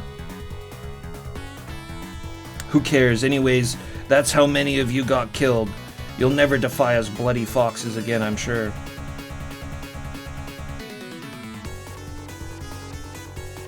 That's how many of you got killed. So they've already killed a lot of people investigating their operations. Haha, that's true. Anyways, this thing destroyed the last of my Purple Sky along with the syringe, so let's go buy more. That's right. It's hot.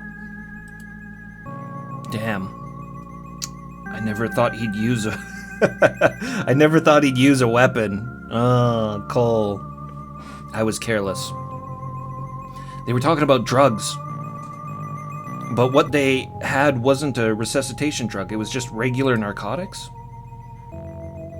I've never heard of a drug called Purple Sky. Anyways, there's no point in sitting here. I think I'll go back home for a bit. Sheila must be worried about me. Huh? Paper matches. I wonder if they dropped them. I'll keep them just in case. They might come in handy somehow. Ugh, ouch.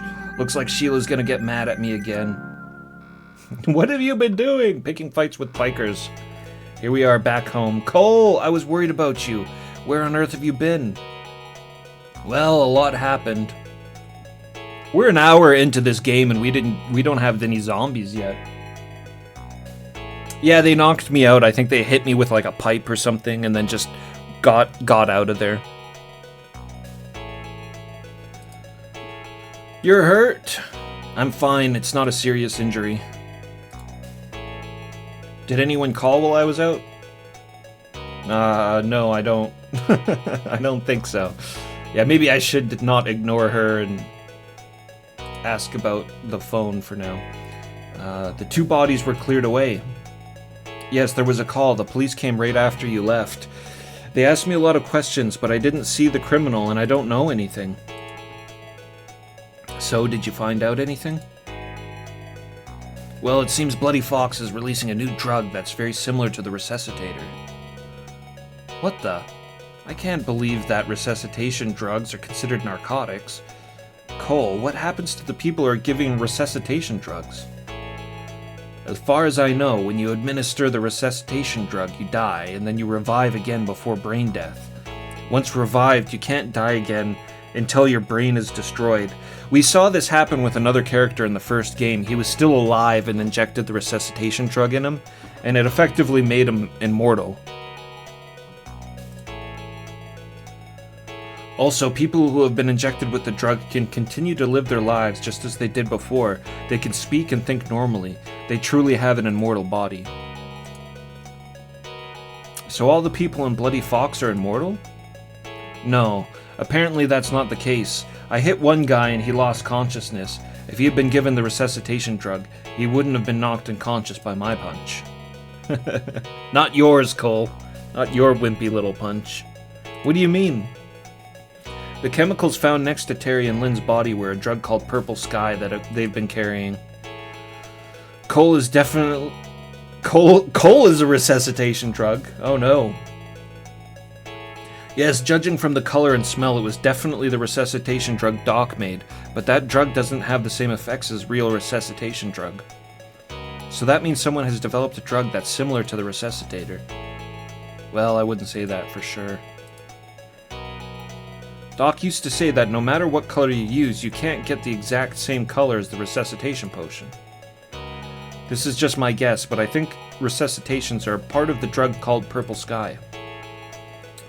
But think about it. We're the only people in the world who know about Cougar's resuscitation medicine, you know? Why is Cougar's medicine only coming out now? I don't know, but since the Bloody Fox guys have the drug, we need to solve the mystery of the Purple Skies for Doc's sake. Even though they're called Bloody Foxes, there are just too many of them. We can't go after random ones. That's true. Any clues? A clue. Oh, that's right. They were saying something about leads. Reese? What's your name? Yeah, this match was left where they left off. A bar, Reese. Do you know? Now that I think about it, there was an article about it in today's morning paper. Wait a minute. There it is. What's going on? Bloody Fox member Ben Raymond killed 7 of his comrades in bar Leeds. He was shot to death instantly by the 20 police officers who had surrounded him. That's completely insane. A rift between the two. Well, this guy seems like a drug addict, but there's something weird about him. What? He single-handedly killed 7 people in Leeds. Couldn't anyone have stopped him? No matter how much of a drug addict you are, you can't resist when somebody is like that is holding you down, right? Shows how much Cole knows. Now that you mention it, I guess that's true. I wonder why.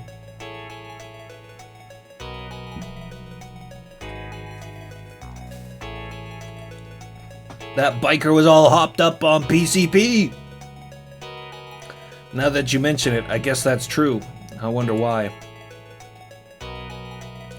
Anyways, you should go to Leeds at least once. We're up against a big organization, are you okay? Sheila and Cole are just gonna take on this biker gang. I guess Cole feels like it's his responsibility. And it is in a certain sense. I mean, it was because of him and Dr. Cougar that the whole resuscitation drug, thing went down.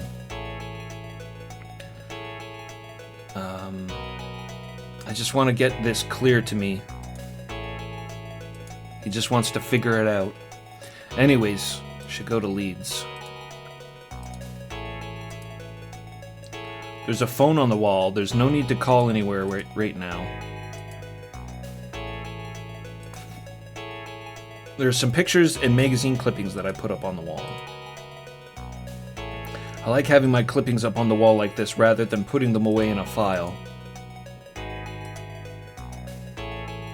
There's a large air conditioner installed on the ceiling. It's getting cold, so I guess I'll need this guy again.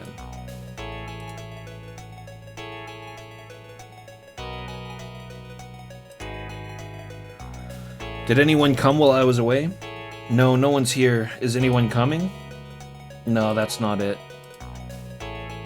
Are you going out somewhere? No, I'll think about it a bit more. So that right there is a perfect example of just, we basically had the conversation. I'm gonna go to Bar Leeds or Reeds or whatever, but we can't leave yet because there's something that I haven't looked at my air conditioner enough.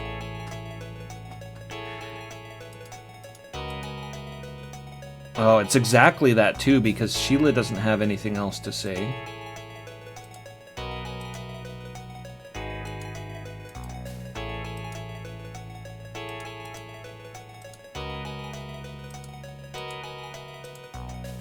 Or it could be a move situation. Okay, let's go to Barley's. I'm worried about you, so please come back soon. I know. All else fails, use move. Oh shit, look at this. Bar Reese. That's what it is. It's Bar Reese. A sandwich on the refrigerator? I missed that.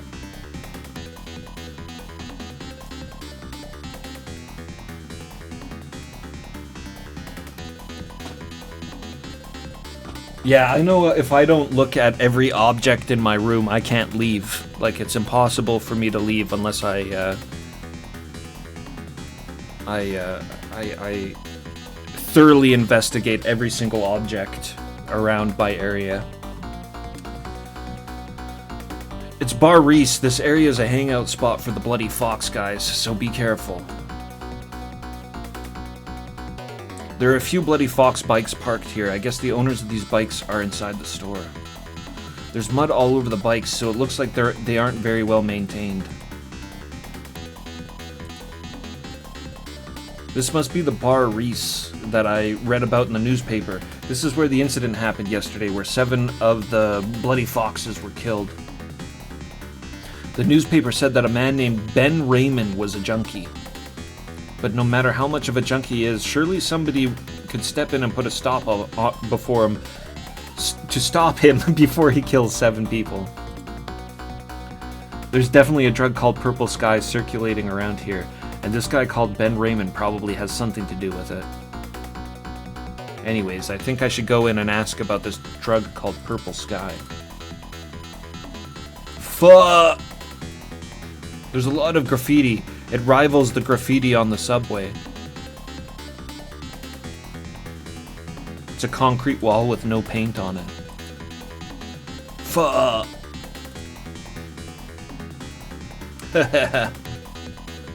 Just to let you know, did you know that something happened here yesterday? No matter how many times you ask, I wasn't here yesterday. I don't know anything.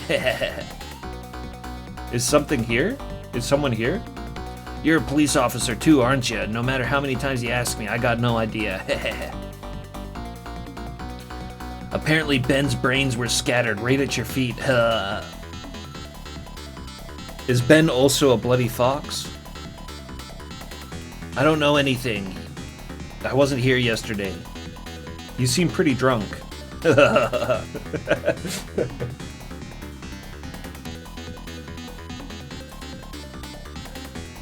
Are you going to Reese? Yeah, that's what I'm here for. What an idiot. You're gonna get up and you're gonna end up getting beaten half to death, right? I'm not here to pick a fight. I just want to ask you something about what happened yesterday.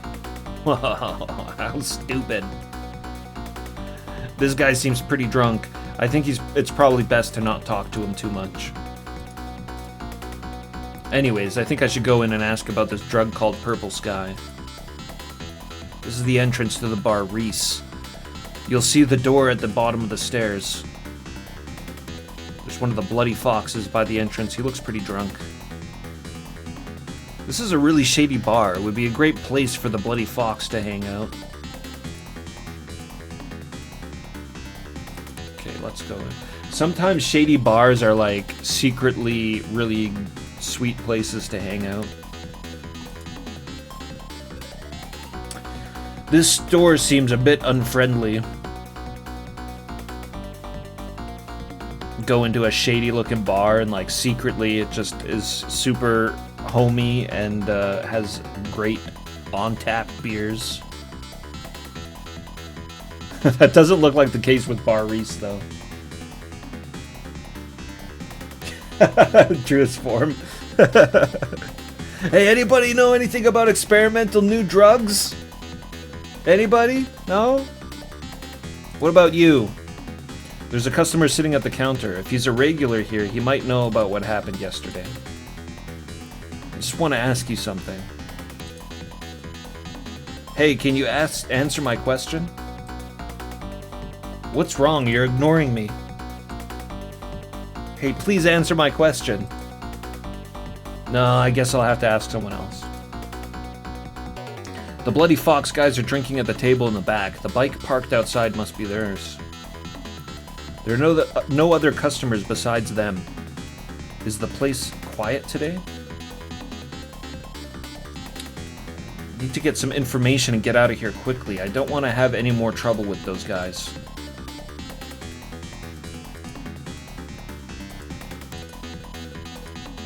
Alright. Let's talk to this cool bartender. Would you like to order? Can I have a beer? Thanks. I'll leave the money here. I just want to ask you a question about the murder that happened yesterday. The newspaper said the perpetrator, a man named Ben, was a junkie, but does that have something to do with the drug Purple Sky? Hey, are you listening to what people are saying? Purple Sky? Anybody? Jeez, what a surly guy. Hey, tell me what you know about Ben. At this rate, I probably won't get a reply even if I ask 100 times. Well, we better try. Only 99 more tries to go. Hey, tell me what you know about Ben. Yeah. I just want to ask you something about what happened yesterday. I'm begging you, can you help me out? Seriously, not only the bartender, but even the customers in this bar are all unfriendly.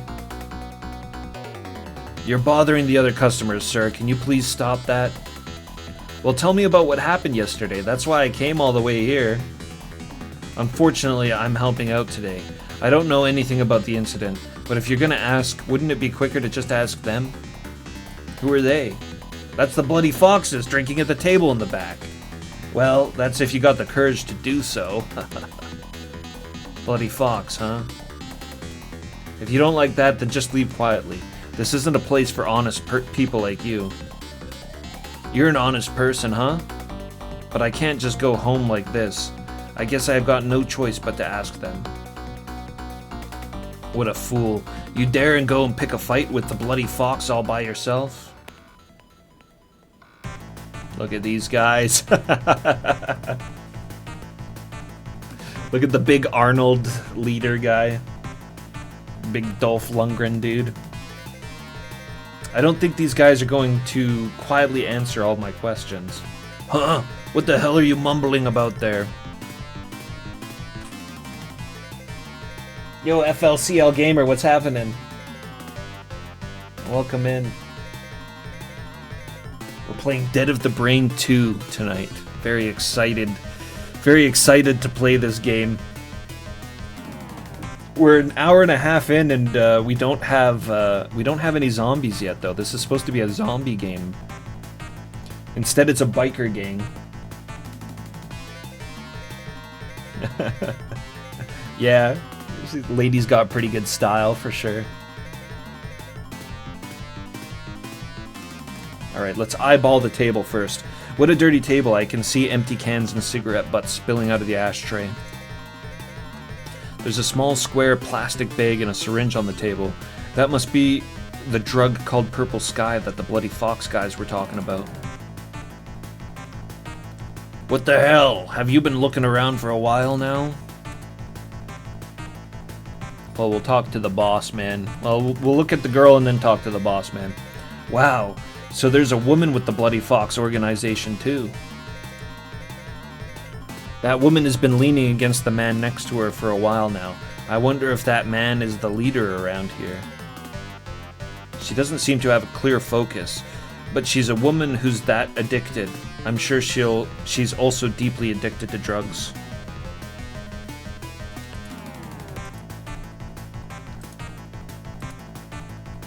The guy acting the most arrogant seems to be the boss of this area. It's highly likely that the boss is involved with Purple Sky. Hey, I just want to ask you something. Yeah, what do you want to ask? You want to ask something, then get on your knees and beg me. These guys seem like just some thugs. They've been paying close attention to the man sitting to the woman's right for a while now. They say that hierarchical, holy crap, hierarchical relationships in this world are very strict. There's no point talking to these thugs. It'll be quicker to ask their leader directly. I can't even click on them anymore. Oh, I could never click on these two. Just this guy and that lady. Alright. If you want to ask something, you gotta kneel down and beg. Dogiza? Well, I'll decide whether to answer or not after you get down on your knees and beg. Ha ha ha. If you want to ask something, you gotta kneel down and beg. Is that a move? Do I gotta click the move button? No.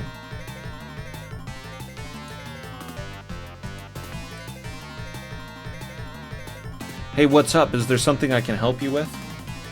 Leave him alone. He's just drunk. These kinds of people never learn their lessons until they've had their fill. Briar's a bad person too. Yeah. If we bloody foxes get licked, we're finished. The leader, is he called Briar? This guy's persistent. Don't be so upset. You're out of medicine, aren't you? Oh, thanks. There's no doubt about it.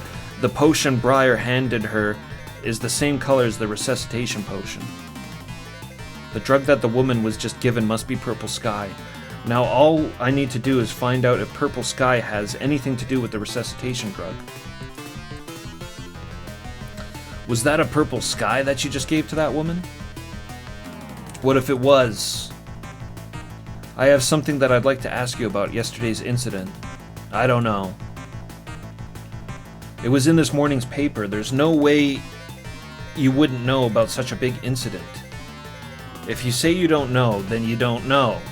If you don't want to suffer the consequences, then get out of here right now. I don't like conflict. Tell me, does the man who committed the crime yesterday, Ben Raymond, have anything to do with those drugs on the table? This bastard. How dare you ignore what I'm saying? Oh, are we gonna get another fight scene? Hey, don't move. If you move just a little bit, your heads will explode. We've still got our gun with 4 bullets. What was the reason he only has 4 bullets again? He was like, I only have 4 bullets so the police don't get involved. 4 is the magic number. You want to fight us? When you shoot one, the other one's gonna crack your head open. I don't know, you can shoot a gun pretty damn fast. And there's only 4 gangsters. There's the chick, but if you shot those 4 dudes, I don't think she'd be doing anything. They don't know he only has 4 bullets. I'll ask you again, answer my question. Don't underestimate me. What do you think, guy with the chain or guy with the stick? Chain! Die! Oh, they got me. Do I gotta click on the weapon?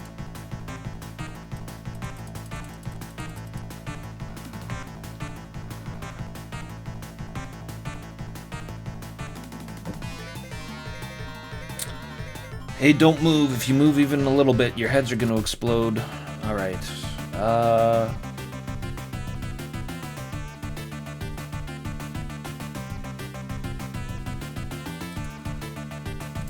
I was too late.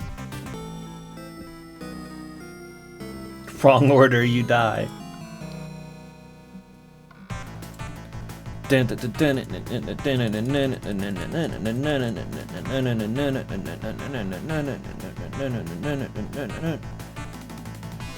Okay, so I punched the guy with the chain last time, right? So let's punch the guy with the stick.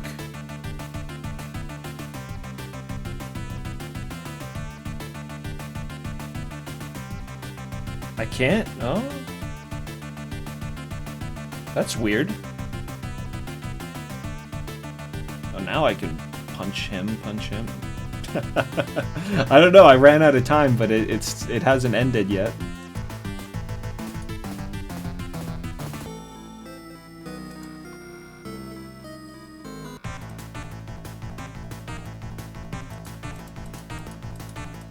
They just wait for me to make my move. No, we figured out the whole cursor disappear issue. That was, so when the timer activates, we have to wait for it to get to the sweet spot. Once it's counted down enough, then the cursor appears, and we've got a quick chance to do something. We just shot him in the head! We killed him! You bastard! Oh. Damn it, the gun! He dropped his gun! What are you doing? What are you doing, Cole? What the fuck? Oh, he dropped the gun and now the bloody fox guy's got it. Stop messing around with this brat. I'm gonna kill you. Wait. Shut up. Just this guy. Just this guy. Hey, what's up? It's Steve. It's Steve. Oh no, Steve's arrived. The mysterious Steve. Look at Steve. You can't listen to what I'm saying, huh, Briar? Oh no! Ghoul!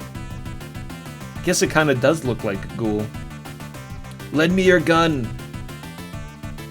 Oh, what are you doing? Ghoul, why are you here? The Bayside Research Facility was supposed to have been completely destroyed 2 years ago. Ghoul? Sorry, but I'm not the ghoul you're talking about. You have such nerve. I'll kill you again! I don't know what you're talking about, but you got the wrong person. My name's Steve. Steve. Steve. Big chin Steve. I have something to tell you about this guy. Forget about this guy for the sake of my reputation. Steve, hold on a second. This is our prize. Don't steal it. So for whatever reason, Steve has clout here with Briar. And he's interjected on our behalf. They were about to kill us. But Steve says, no, take it easy. Anyone can see that what happened was self-defense. This guy shot John! Can it be claimed as self-defense? I mean, 2 armed bikers attack a guy in a bar. Yeah, that's probably, you could probably, I suppose it depends what state, but that's probably good, clear cause for self-defense. You've been a good listener, haven't you been, Briar? Damn it, Steve. You owe me a lot for this. Well, I'll just have to bear with you for a moment. Shall we go out? Oh, I won't take up much of your time. Look, there's our first picture of Cole.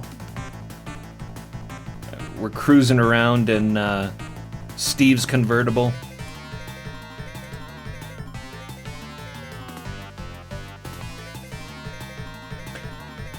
The animation style is pretty cool. The art style is pretty cool. It's different from the first, and I do think that I enjoyed the art style in Dead of the Brain 1 a bit more, but I do like this art style. This guy called himself Steve. Who the hell is he? Why did he help me? But the more I look at him, the more he resembles Ghoul. Maybe he's actually Ghoul himself. Maybe he's planning to frame me and kill me. No, but I definitely saw Ghoul blown away by an explosion 2 years ago right in front of my eyes. There's no way he's still alive. Don't look at me so grimly. I'm not trying to do anything to you. I'm Steve, detective at the 32nd Precinct. If you have any doubts, go and ask. The police? Oh, sorry, I pointed a gun at you in the bar. Oh, it's okay. Yeah, that's fine. I still haven't heard your name. You killed a guy in front of me and then pointed a gun at me, a police officer. It's all good. I'm Cole. Cole, what a nice name, but more importantly, the name you just shouted out. I think it was Ghoul? Yeah. I also knew a man named Ghoul. He was the chief of the 16th precinct in the neighboring town and looked just like me. But one day he suddenly disappeared. It's Steve. Steve, are you investigating Ghoul? This seems to be the same Ghoul that you were talking about. I'd like to ask you something about this guy. Anything you want to ask. As I mentioned earlier, this man named Ghoul was the chief of the 16th Precinct. Because of his job, he incurred the grudges of many people. However, he suddenly disappeared 2 summers ago, right around the time of the strange incident that happened in the neighboring town. So this guy's investigating that incident. That's bad. I hope he doesn't find out about the resuscitation drug. As you probably know, what happened in the neighboring town 2 years ago was horrible. By the time we, the police, noticed, the neighboring town was already dead. At the what the fuck were they doing? It was like 3 days of zombie horror. What were the police doing? At the time, I was pursuing a drug addict in this town, but one day I received orders from above to go to the neighboring town to investigate the case. However, when I got there were no survivors left, and the town was littered with corpses to the point that it gave the illusion that there had been a war. I visited the 16th Precinct, but unfortunately there were no clues, and all that remained was the decomposing corpse of a police officer. My mind was all confused, and I was investigating the scene when suddenly somebody grabbed me by the leg.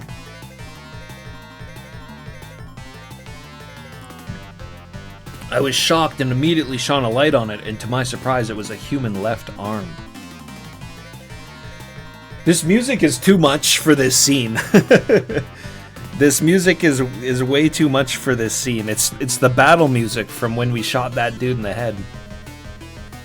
They should have done a different song. There should have been a music transition. I thought he might have had convulsions after death.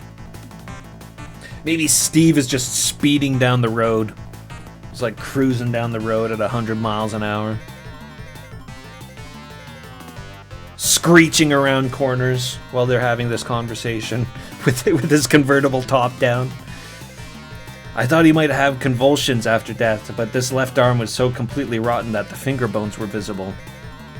And immediately ran outside to try to tell someone. However, the moment I ran out, the 16th Precinct collapsed. I later explained this to nobody. But nobody believed me. I wonder why. After that, I started to thoroughly check each and every person who moved into the neighboring town, but in the end it was a wasted effort. The only people who came to the neighboring town were a handful of residents in Bloody Fox. You're right, it's pretty hard to believe a story like that. The hand was the only thing that was still there. But how does that have anything to do with Ghoul? Just because he was the chief of the station? We'll talk about that later. Where have you been going so far? Isn't the police station in a completely different direction? Here we are. This is my house. I'd love to invite you over. I'd love to invite you over for dinner. Tado ubroza bruna. What up, Cheese Whiz?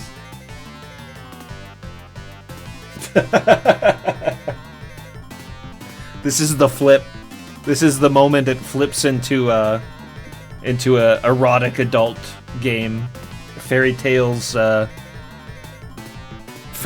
natural disposition. Nice house. Why do we still have the battle music? It's sunny here, and it's a great place to live alone. What?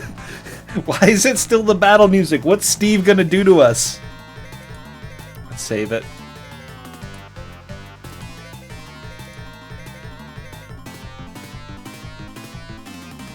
Do you think something went wrong with the music? Let's reload it and find out.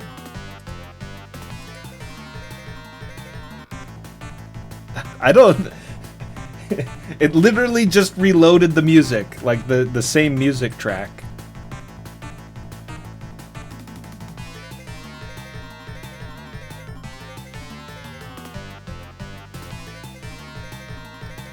Okay, I'm willing to entertain that idea, and just for curiosity's sake, we'll reset and reload. Maybe I'll just save state just in case, you know, like I'm sure our save will work just fine, but just in case I'll save state.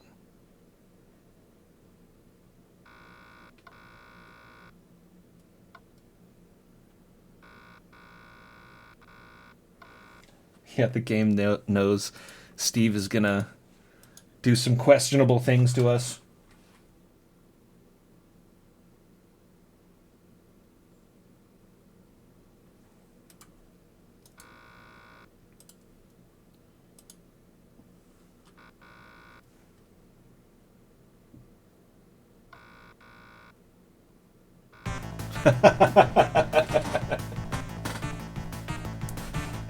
I think this is just the way the music is supposed to be in this scene. Give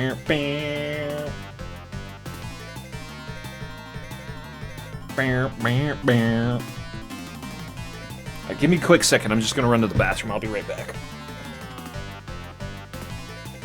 We're at Steve's house.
I'm at Steve's house right now.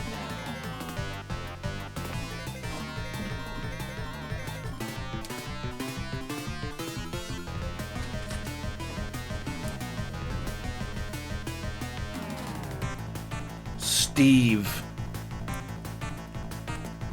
What's Steve drinking tonight? Bourbon whiskey. There was an empty bottle just like this one discarded at the entrance, so it seems Steve really likes this liquor. Do you want some? It's good bourbon. Oh, I'll pass. If I watch it too much, I'll probably get recommended it again. There are a variety of documents lined up on the desk. This is pretty much the same as work. Oh, please don't mess around with it too much. These files are important documents that I've worked so hard to collect. Excuse me, but this is my first time in a detective's office. There's a lot here that's interesting to me.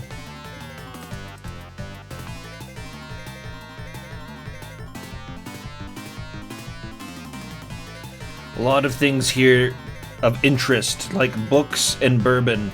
And Steve! Steve seems relieved to be back home. Okay, let's get to the point. How far did we get last time?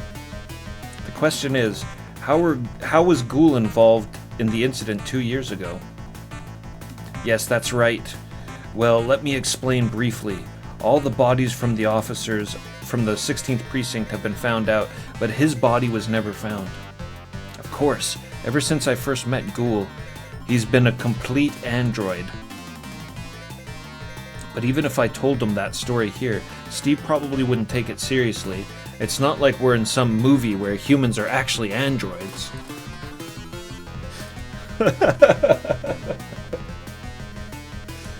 What's wrong? No, not really. But if you leave a body alone for a month, it's going to decompose to the point where you can't tell who it is just by looking at it, right? That's true. Maybe it's mixed in with the decaying stuff. Normally, yes, but strangely, the bodies found in the neighboring town were all identifiable just by appearance. It's not corrupt? Yes.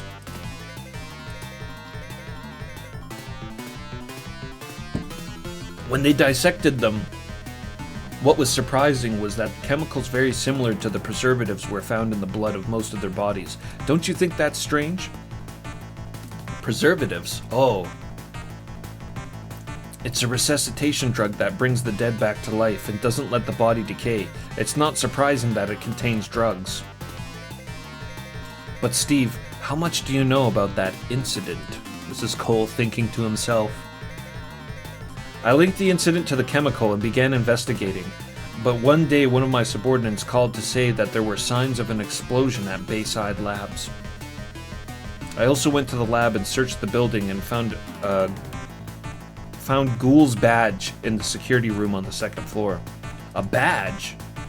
Yeah, and then I thought, if Ghoul was researching the chemicals, maybe the enemy found out and killed him. Yeah, the enemy. Cole, the enemy. There must be something going on behind the scenes. Ghoul's body was probably dumped in the ocean, but it doesn't seem like it's that simple. Is there something behind this? Oh yeah. How can you say that?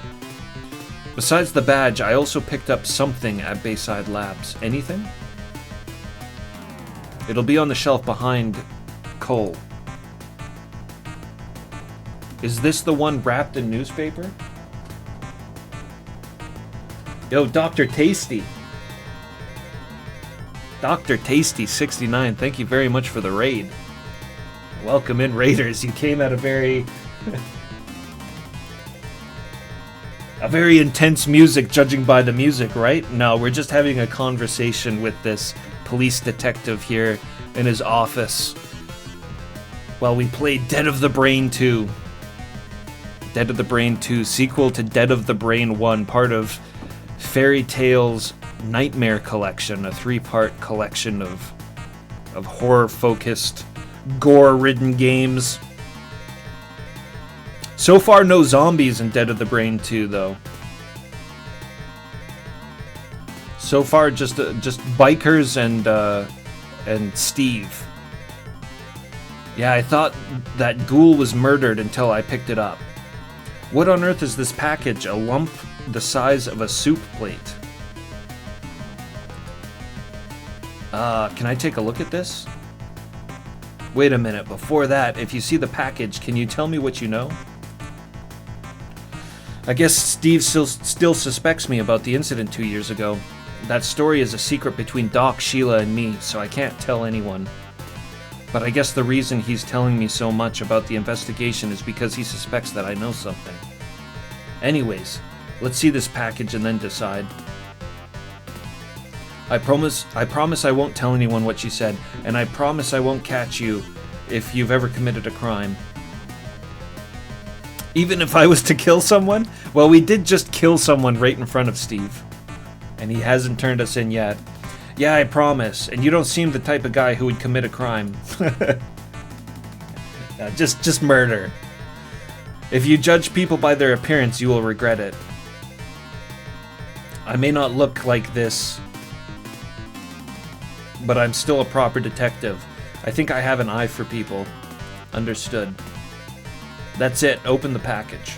Yes. Whoa! Ghoul! Oh, but look at the back. Look at the back of the skull. The back of the skull's been opened up and the brain's been extracted. So, this guy is Ghoul after all.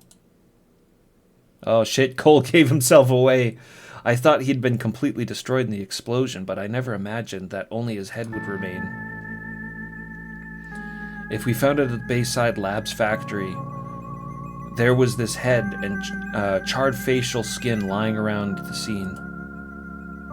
Skin. It is shaped like a face that looks just like Ghoul, or rather, Richard Grier's.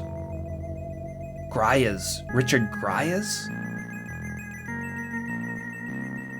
Interesting. I've never heard that name mentioned. Is that like Ghoul's true name or something? The skin is made of a special vinyl material and the head is made of titanium alloy. It's hard to believe that something like this has actually worked, but when they examined it, they couldn't find any clues because it was so badly damaged. Is the back of its head a lid? When we found this guy, the lid on the back of his head was open. The inside was empty, but glowing purple liquid was splattered all over it.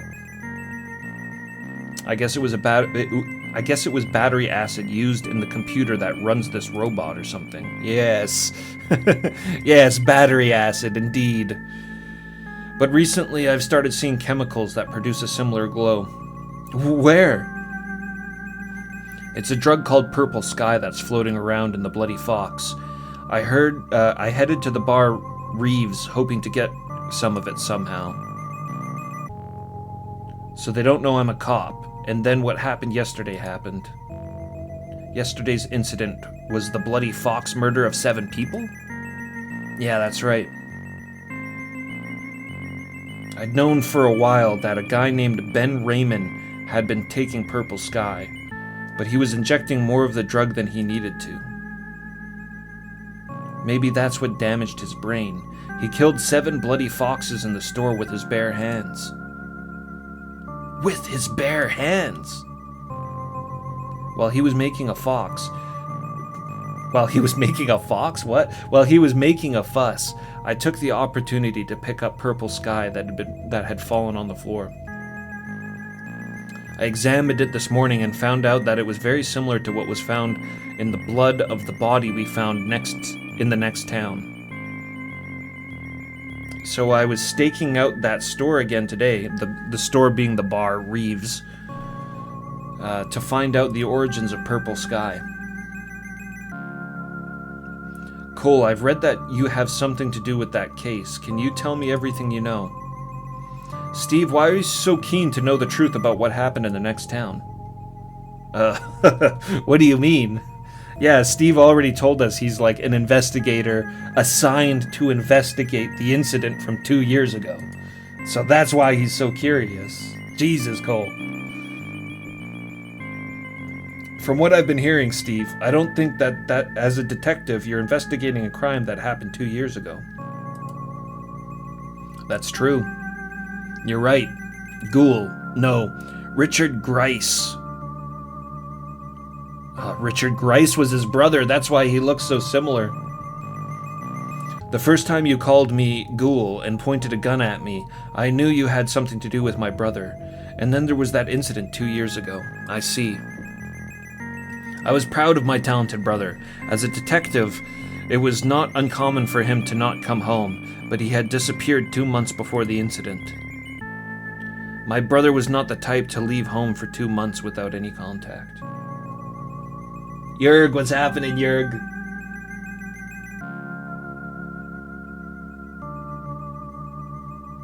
Dick Grise.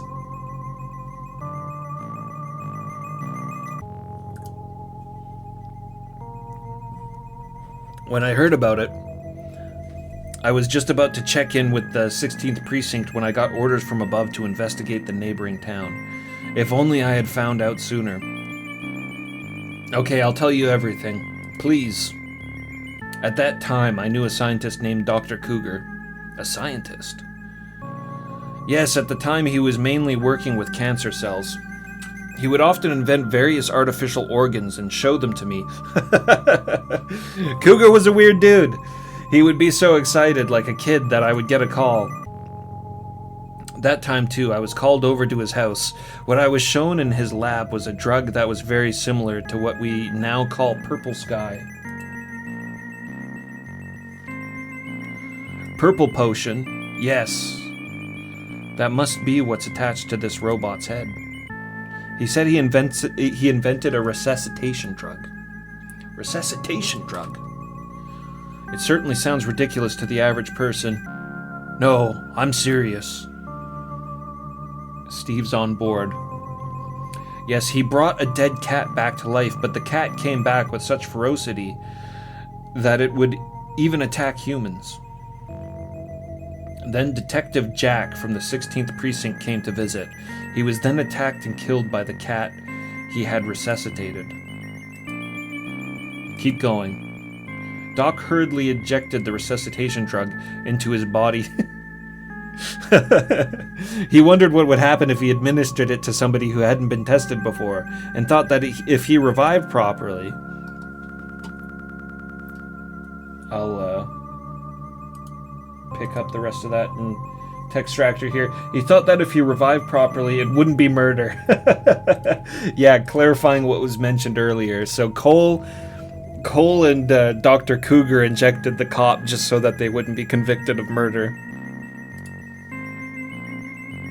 But they didn't kill him, it was the cat. It was the cat, I swear.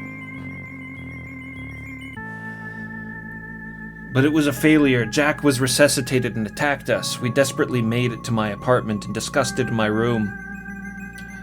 Then Doc said he was going to turn himself in. Even if I told the truth, there's no way anyone would believe me, even though it's true that I killed someone.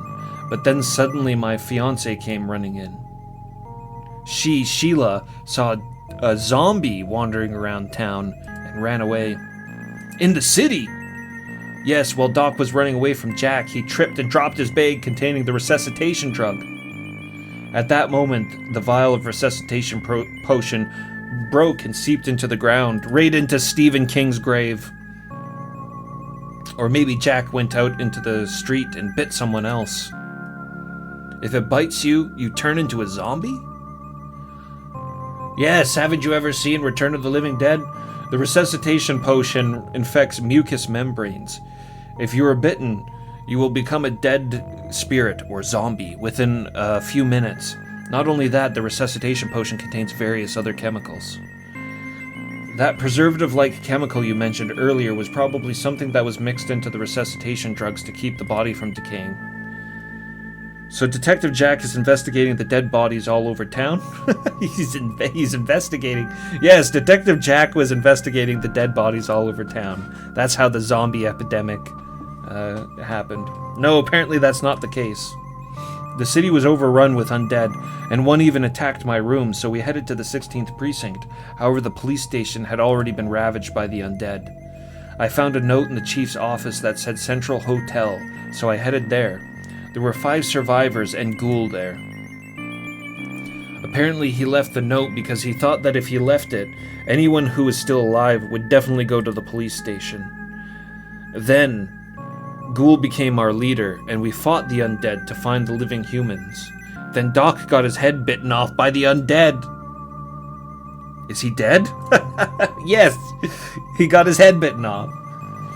No, I shot him. He told me to pull the trigger and kill him before he turned into a ghost and came after me. A zombie, of course. Damn. Cole the killer. He killed Doc. He's shooting people in the head in bars. Then I met a journalist from a town in the west named Kane. Oh yeah, I remember Kane. Kane saved our ass a bunch of times. His town was attacked 2 months ago and he came to our town. That's where the storyline in the first game got really weird, because there was like another town that already had a zombie outbreak, but the rest of the country didn't know. Just like a silent little zombie outbreak. Nobody knew about it. This is the time Steve mentioned when Ghoul disappeared. Ghoul disappeared when he was talking to the dude.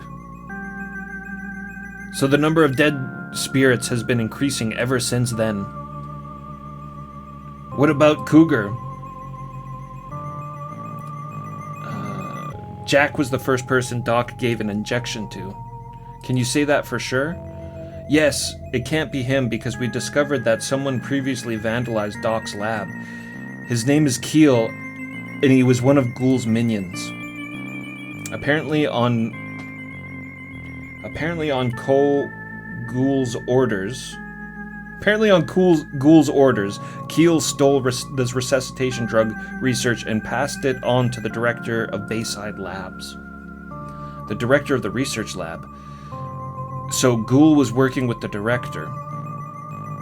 No, Ghoul was being threatened by the warden as well. The warden was using Ghoul's body to experiment with the resuscitation potion.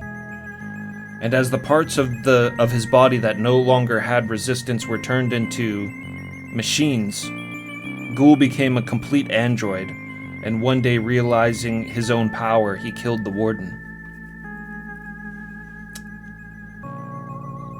Then Ghoul, who wanted to kill anyone who knew about the resuscitation potion and take it for himself, tried to get Jack to kill Doc. Yes, Jack was part of the plot all along. He wasn't just some detective that stumbled into this whole affair.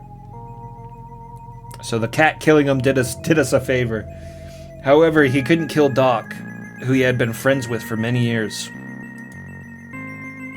What happened to this guy, Kane? Well, the story continues. He's giving us the full recap. I didn't even need to talk about Dead of the Brain 1 at the beginning of the stream. We're getting the full recap right here. After that, we moved from Central Hotel to our base of operations, but Ghoul used the undead to attack us as well. The only ones left was me, Sheila, and a girl named Kathy. Were they all killed by Ghoul? Yes. Also, up until then, all the undead that had appeared would die if we shot them in the brain, but Keel was different. How? On Ghoul's orders, I shot and killed Keel, who had taken Sheila. Even though I'd blown Keel's head off, he still lived for a while. What? It's not like reviving a dead person. If you inject the resuscitation drug into a living person, they won't die. Roar! If this drug is injected into a living person, it will flow throughout the body and cause the heart to stop. However, it will take some time before the person becomes brain dead. Meanwhile, the resuscitation drug has reacted to his brain and he comes back to life. Of course, his heart starts beating again, and he becomes superhuman, who is no different from a normal man. Before he died, Keel told me about Ghoul, and then we went to Bayside Laboratory, where they operate as their base. There were a number of townspeople being held there. In the first room, I found Kane in a glass case. Ghoul mixed the resuscitation potion with various chemicals used in the laboratory, vaporized it, and injected it into the glass case containing Kane. What a tragedy. Ghoul watched and enjoyed it. I could never forgive him. Steve just hearing about how the brother he admired was just a complete asshole. I fought Ghoul in the factory on the first floor. However, his body was immune to guns and I was no match for him. Plus, he had a laser cannon attached to his arm, so when he shot me in the shoulder, I lost the will to fight. But then Kathy used the plastic bomb and blew him up along with it. Yeah, Kathy. Kathy, the other girl. The other woman. So this is what's left over from him. Yeah, that's right. That's all. One more thing. What brought you to the bar Reese? Or Reeves?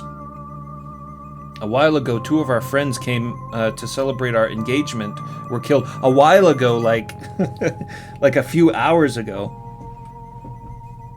Couple of hours ago, tops. Two of our friends who came to celebrate our engagement were killed. Their bodies had their brains killed. I thought it must have been the work of the dead, so I started searching for them. Do the dead want brains? Yes, the dead eat brains. There were similar drugs to resuscitation drugs scattered around the corpse. I found this on the tire of a bloody fox on the main road, and after following their footsteps, it turns out the drug is being called Purple Sky. Yes. Does anyone else know of the resuscitation potion? Just Sheila. She has nothing to do with it. So maybe there was somebody else involved beside the people you mentioned. No way. 2 years ago, he was probably the only one who forced the director of Bayside and their ghouls to work for him. There's a strong possibility that the mastermind has improved the resuscitation drug and is giving it to Bloody Fox as Purple Sky. I thought we were the only ones who knew about the resuscitation potion. Anyways, it looks like we'd be better off putting up a bloody fox. We'd be better off putting up a bloody fox to investigate Purple Sky. Cole, I need your help. Yes, of course I will. For Doc's sake, I will definitely catch whoever's behind this. Cole, the hero. I kind of liked him better in the first game, where he was just this sort of like down on his luck dude pushed into this crazy situation. But I suppose he's already gone through the horror once, so he's a tougher dude now. I'll hang around for a bit longer. Let me know if you need anything. Okay, I'll go home today. Sheila's worried about me and waiting for me. Got it. Back off to home. Let's get out of here. We're going to Canada. Fuck this zombie shit. Oh, look at this. It's drawing in the title. Nightmare Collection. Dead of the Brain.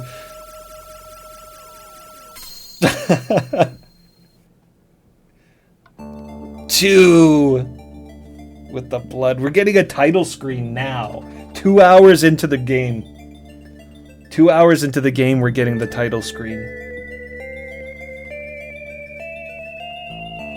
Dead brain of the two.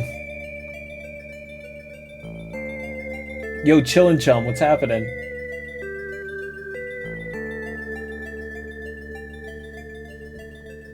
What's going on, Chillin' Chum? I've heard of Death Road to Canada.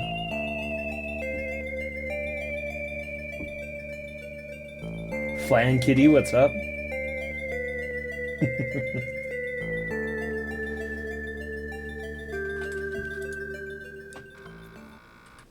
Good title screen.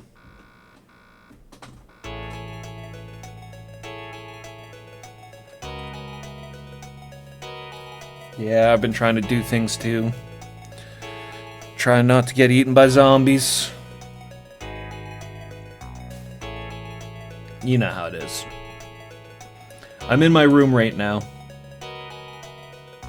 There doesn't seem to be any messages on the answering machine from anywhere.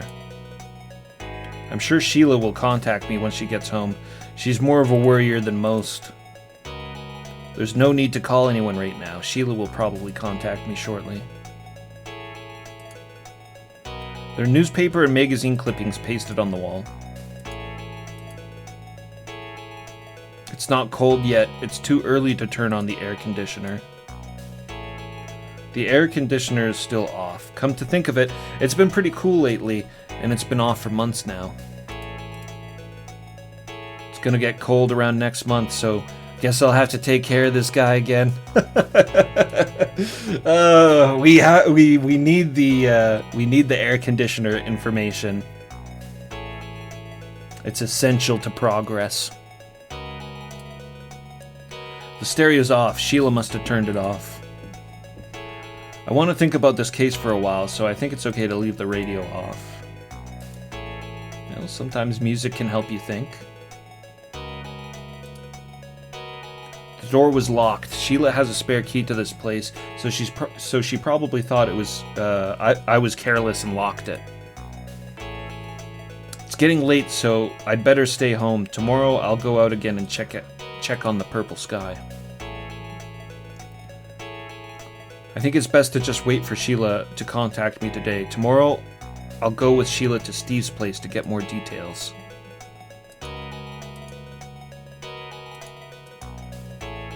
This chair is Sheila's special seat.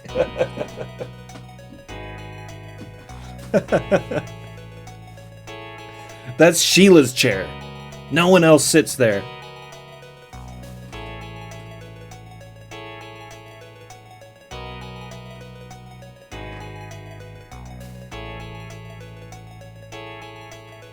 No one sit in Sheila's seat. I couldn't see it until now because it was hidden by the chair. But there's a note on the table. It's Sheila's handwriting. To Cole, you're coming home late, so I'm gonna go look for you. Oh no. If I come home early, please wait for me. If you come home early, please wait for me. I'll definitely come back. Sheila. What? You're going out to look for me? Where? You're not in Reeves by yourself. Steve is in Reeves today, and who knows what those guys at Bloody Fox might do to Sheila. This is bad. I've got to hurry and get help. We're back to Reeves. Or Reese. I guess it's Bar Reese. I think it's been called everything from Reeves, Leeds, Reese, and all sorts of things. The music is this the same music as when we were here before? I think it's a little bit different. We've got to go and save Sheila quickly. If the bike is there, that means Bloody Fox is still in the store. Sheila came to the bar, and they're not gonna let her go for free. Cause Sheila's a babe. What a babe. Sheila knew I was coming to Reese. She'll probably be here looking for me.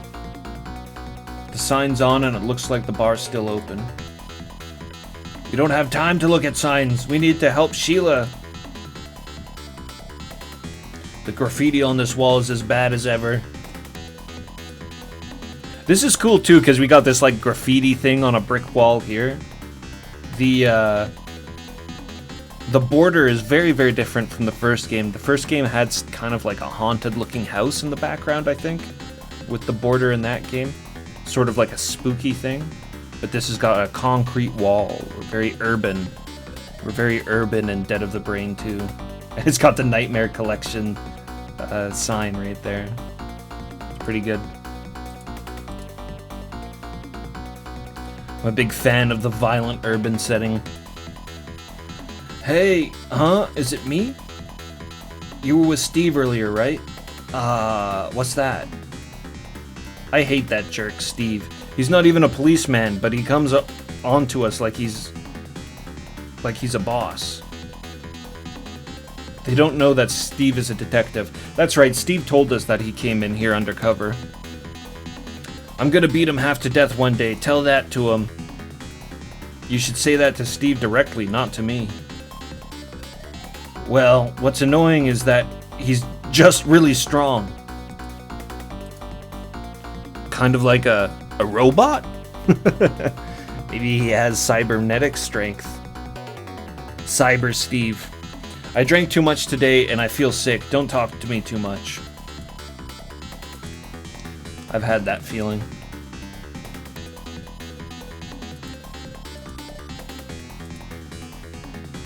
Alright, let's go in.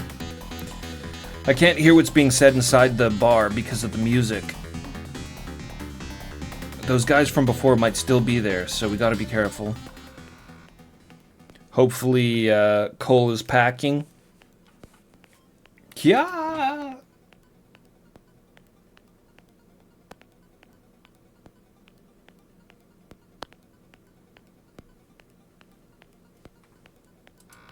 Sheila's screaming, hurry!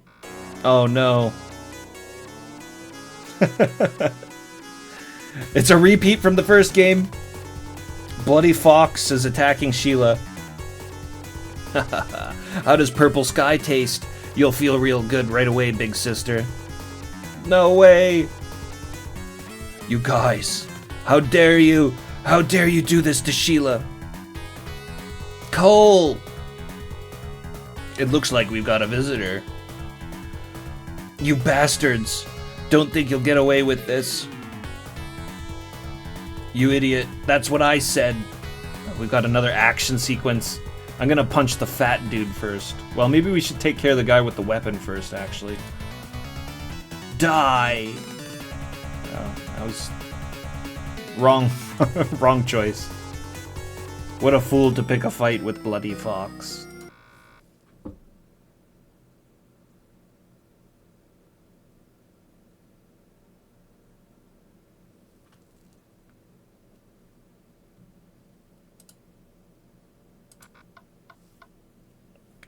going for the fat guy first. Look at them. They're injecting Sheila. That's not good. Sheila's getting the purple sky treatment. But these guys take it and they don't turn into zombies, so she should be okay. Ugh! Headshot. I'll smash your head open. Whoa! What is that? Is that a kick? Did we just kick him in the head, or is that like a back slap? You just gave him the pimp slap of death.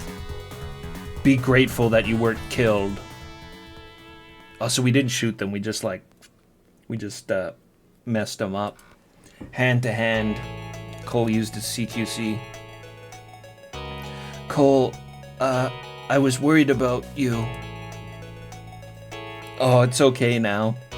Look at that face.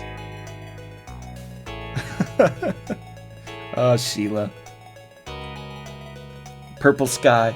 I've been injected. She looks so happy about it. Yeah, purple sky's just a drug. You don't have to worry about getting an injection once. I'm sorry. Come on, let's go home. I walked Sheila home and told her everything I had found out. Sheila seemed shocked, so after I finished talking, I went straight home and laid down in bed. Purple sky. I wonder who's processing the resuscitation drug. Anyways, I'm worried about Sheila, who's been given the drug. I think I should meet Steve again tomorrow and hear the details.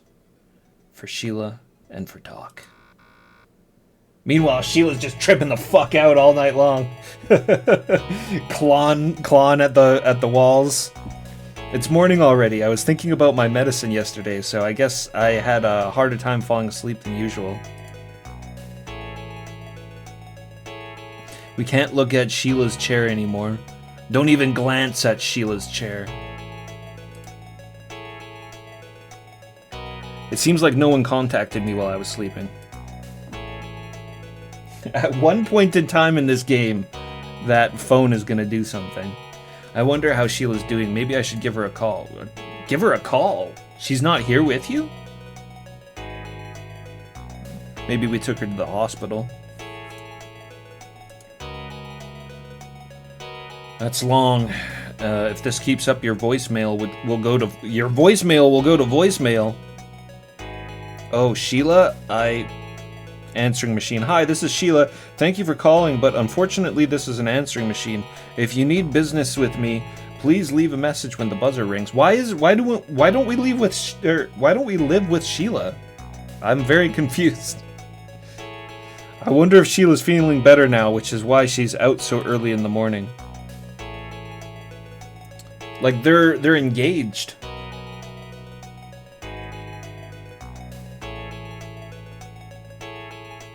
They're engaged and everybody else they know are all dead. They only have each other. Why wouldn't they be living with each other?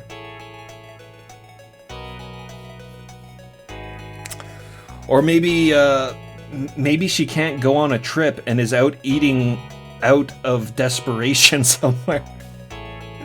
Oh no, she's turned into a zombie after all. Or she's just got the munchies from Purple Sky. Purple Sky gives the munchies. That's the biggest drawback of Purple Sky.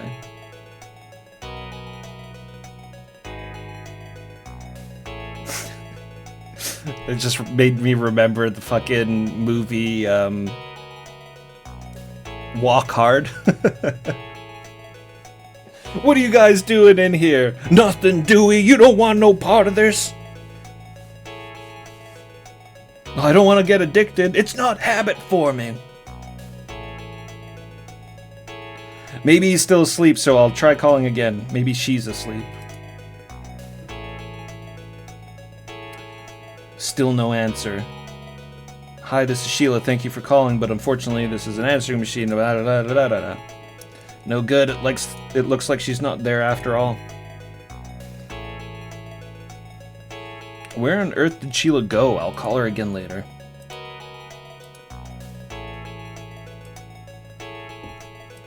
There's some clippings of me up on the wall. How's the air conditioner doing today? It's a little warm today. On a day like this, there's no need to turn on the air conditioner. Alright. We can't afford to waste electricity. Coal the tight ass. We don't have time to listen to the radio leisurely right now. Let's go and find out more about Purple Sky. Stereo's off. I'm worried about Sheila's health after she was hit by Purple Sky. Sheila isn't answering the phone at such an important time. Maybe I should ask Steve first about the influence of Purple Sky. Yeah, maybe we should just ignore the fact that Sheila isn't answering her phone and go talk to Steve. Instead of going and visiting Sheila first. Steve said he was at the 32nd precinct. Okay, let's go.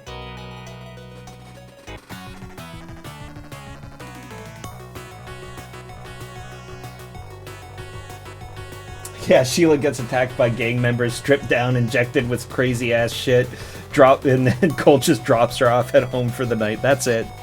It's like, well, here you go, Sheila. I'm gonna go home and go to bed. Sheila's like, but I live with you! Why are you dropping me off here? This is the 32nd precinct. Is Steve here? Got the intense police music. There's a cop slacking off right next to his patrol car.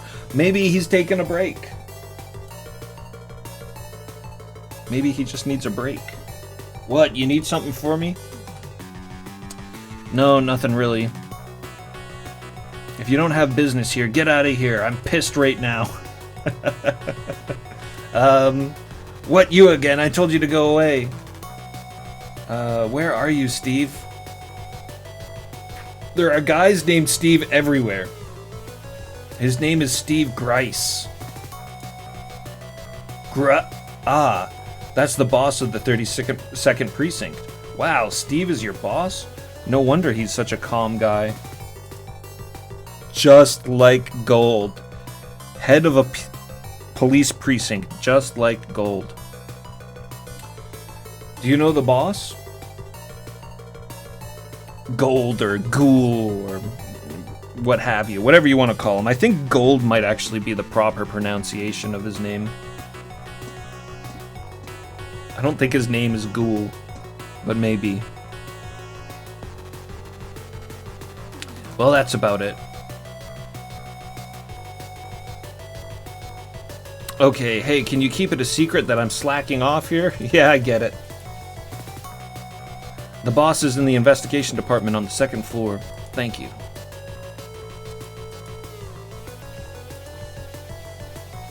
This police station is quite far from my apartment. I left home around 2 o'clock and the sun's already set. He left his house at 2 and the sun's setting. So it was like a 4-hour drive to the police station? What? It's a 2-story police station. It's kind of quiet. When I hear the word police station, I get the impression that criminals are constantly coming and going. But this town's small. It's a small town where you gotta drive 4 hours to the police station. So I guess that's all there is to a police station. That's it. Even though we have such a great police station, they still can't catch the Bloody Fox guys. The Bloody Fox organization is bigger than the police in this town. I'm worried about Sheila's health until I meet Steve and hear more about the Purple Sky. The old red, white, and blue. The American flag is fluttering on the wind. What a lukewarm wind. We rarely see days like this. Is it a sign that disaster like an earthquake or a tornado is about to occur? No way. If that happened, my apartment would be in shambles. The flag looks a little faded. You wouldn't know it was an American unless you looked closely.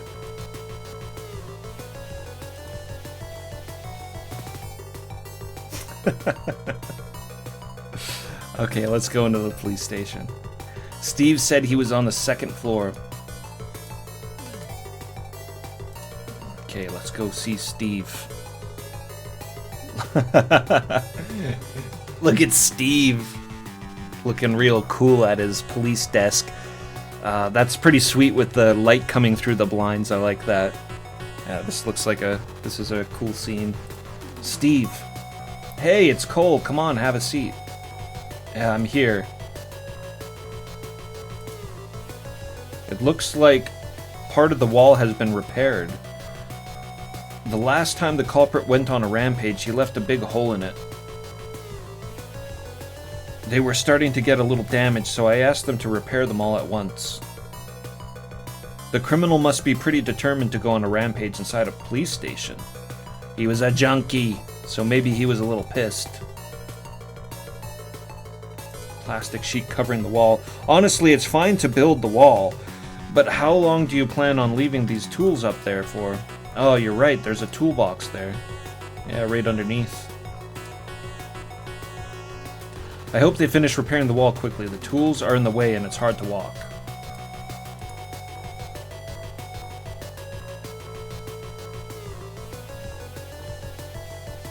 Nothing around Steve. We'll check his table. Is this Steve's desk? Since I joined the investigation division, my desk work has increased. I personally feel like I'm better suited to going out and investigating. Come to think of it, Steve, you're the boss. Who said that? One of the guys below. Those talkative people. It would be more picturesque for the boss to be standing at the police station. I'm glad to hear that. Or more picturesque that the boss stays at the police station? He probably meant stays at the police station just because Steve was mentioning that he likes to go out into the field. Cole's just mentioning that it's a bit more fitting for a boss to stay at the station. That makes more sense. There are many thick files lined up on Steve's desk. Thick, rich files lined up on Steve's desk that appears to contain documents. I don't mind seeing it. It's all materials about Bloody Fox. Even with all that material collected, there's still very little information available on Purple Sky. Steve's going through so much trouble. Do you think someone like me will be able to get any information about Purple Sky? It's only a matter of time before we find out where Purple Sky is coming from. I don't know, I still don't trust Steve. This is Steve's theme. I am Steve. I felt I should thank Steve for yesterday. Thank you so much. No, I should be the one thanking you. It was a valuable conversation I had with you.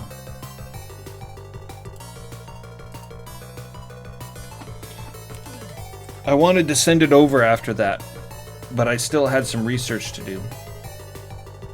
No, that's not important. What's wrong? We've talked about Sheila. Isn't that your fiancée? She's apparently involved in that incident. Yes, actually, when I got home yesterday, she was gone. She went to look for me, and there was a note there. To Reeves? Or Reese? Yes, that's what it's called, Reese. Yes, I hurried off to Reese. But by the time I got there, she'd already been hit by Purple Sky. I see. Today I came to talk to you about Sheila's condition because I'm worried about her after she was hit by Purple Sky. What were Sheila's symptoms when she was hit with that Purple Sky? It seems she was unconscious for a short time. She had been nearly assaulted, and it seemed like she had suffered some psychological trauma. I gave her a ride home, but she seemed a little dizzy. Unlike in Reese, Purple Sky doesn't make you trip, but it does have the effect of temporarily increasing blood flow to the brain. I think Sheila probably had a mild concussion from it. What? So you don't trip out taking Purple Sky, you just get a concussion. All these people taking Purple Sky recreationally, they're just like, yeah, this concussion rocks. Steve, are there any ingredients in Purple Sky that can leave any lasting after effects? That drug contains half the amount of the cellular resuscitation component of the resuscitation drug created by Dr. Cougar, who I told you about yesterday. I told you about Cougar. What are you talking about? So only 50% of the ingredients in the resuscitation drug are used? If we choose, what is the remaining 50%? Heroin. Heroin.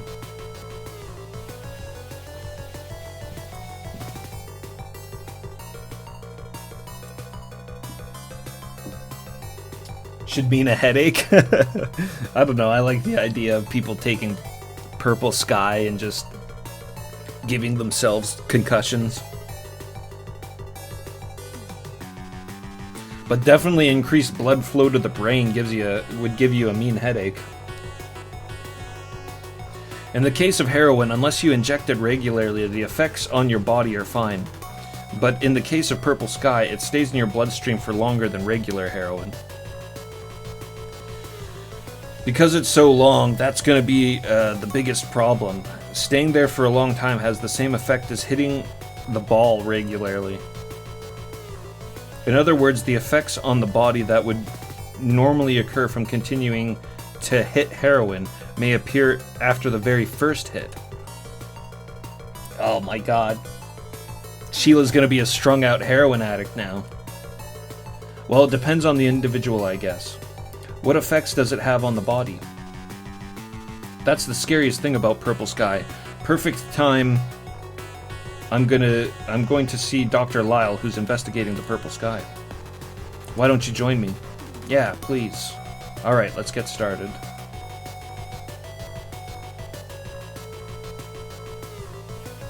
Here we are. This is the Pillin Lab. Perrane Lab, we can see on the sign there. There's a research institute like this just outside of town? What kind of research are they doing here? We're being looked after here with things like drug-related forensics.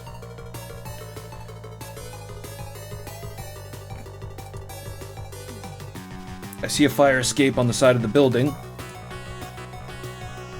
That emergency staircase seems to lead to the second floor.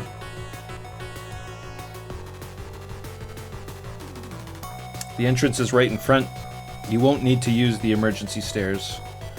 This is a 3-story research institute. Just looking at the garden, it seems the grounds of this research institute are laid out quite spaciously. This area is pretty far from the city. It's quiet and has a nice environment. Judging from the way you speak, Steve, you seem to be pretty close with the doctors here.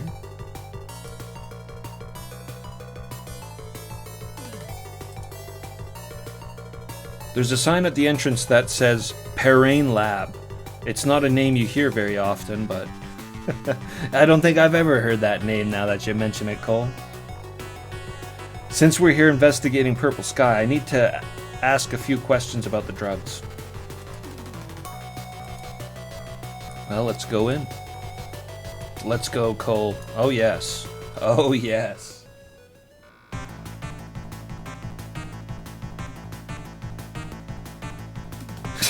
The music, man. It's good music, but I don't know if it's all that fitting for a lot of these scenes.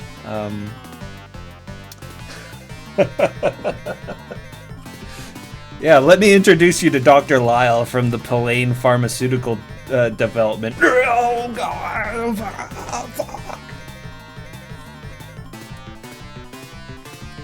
Nice to meet you, I'm Cole. Hey, nice to see you.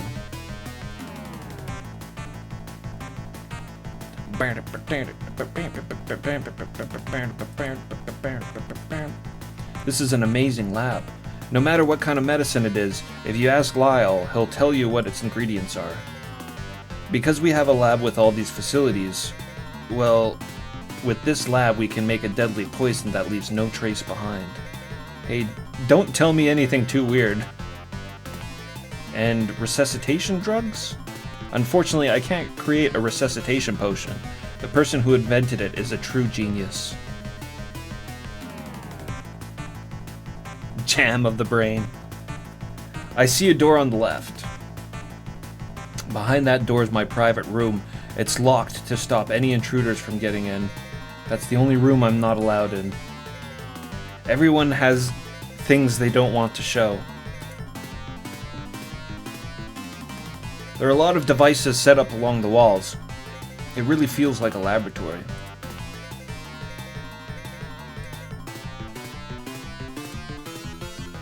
Steve told me about you. It was an unfortunate incident. Yeah.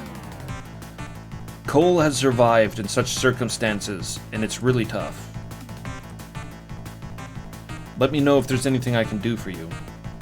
Even though he doesn't look like it, Lyle is in charge of this lab. He's a pretty reliable guy.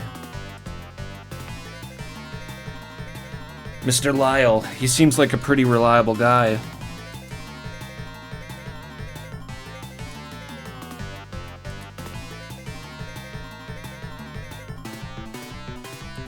Alright, Steve. Dr. Lyle knows everything about the purple sky, except for its origins.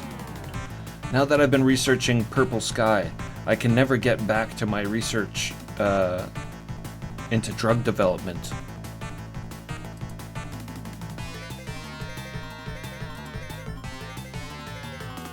I spoke to Lyle on the phone yesterday about Cole. He's a trustworthy guy, so it'll be fine. Thank you very much. Thank you, too. Everybody's... Thank you. If you want to know about Purple Sky, Lyle can give you a better idea of what it is than I can. Ask me anything you want to know.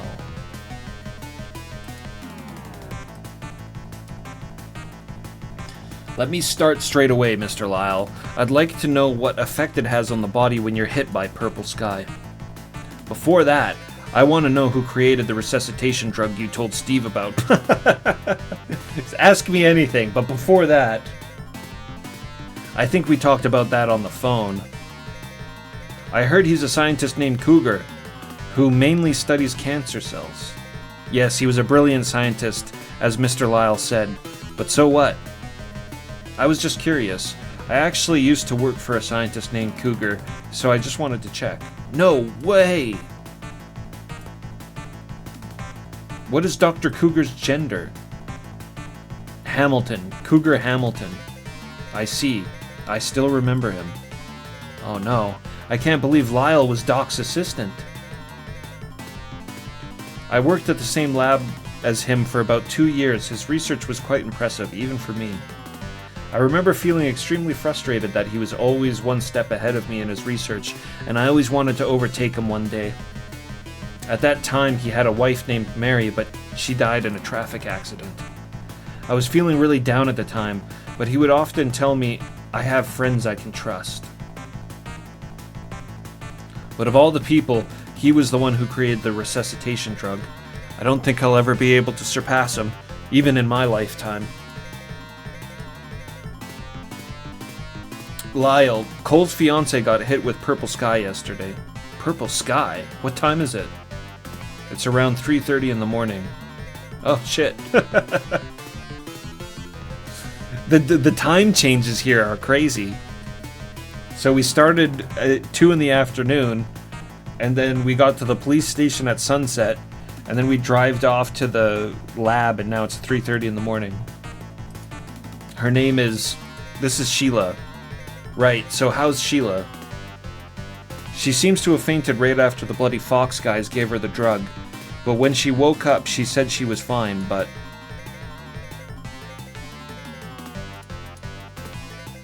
I hope the purity of the Purple Sky isn't too high. Purity? Yes, even though they say it's highly pure, what's actually being circulated is mixed with heroin, so the purity is far lower than if you just injected the resuscitation drug, so there's no need to worry. But it depends on how much of a bacteria called DNV grows, which is created by mixing heroin with resuscitants. DNV? The amount of DNV developed depends on the time it takes from when Purple Sky is refined to when it's actually used. To put it simply, DNV continues to grow while it is inside the purple sky, but it dies within a few hours once it enters the human body. However, if you hit the DNV when it's already multiplied significantly, some of the DNV will become resistant and be able to survive. This bacteria's resistance is probably due to Dr. Cougar's resuscitation drug. If the bacteria injected into the corpse doesn't have resistance, it will die out quickly. It's an essential element to keep the body alive.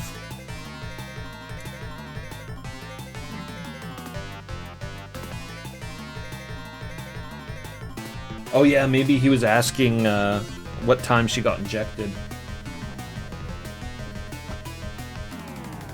It depends on the person, but if DNV gets into the blood supply to the brain, it's not just going to cause you to faint. Your body will go numb and you'll gradually become weak. The medicine is fast acting, so if you're able to talk normally like Sheila, I don't think there's anything to worry about. If you're still worried, you should bring Sheila to the lab. I'll run a blood test on her. Where is she now? I just called her, but it seems that she's out at the moment. The sooner the better. Why don't you get Sheila's blood checked? Yes, I think she should be back by now, so I'll bring her over. I can't believe Lyle was an assistant to the doctor who created the resuscitation drug.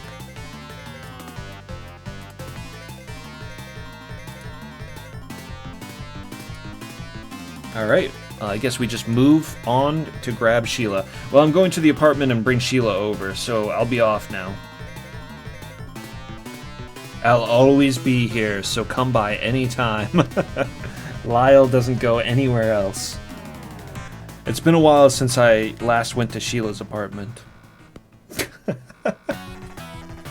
Yeah, Cole never visits his fiance's apartment.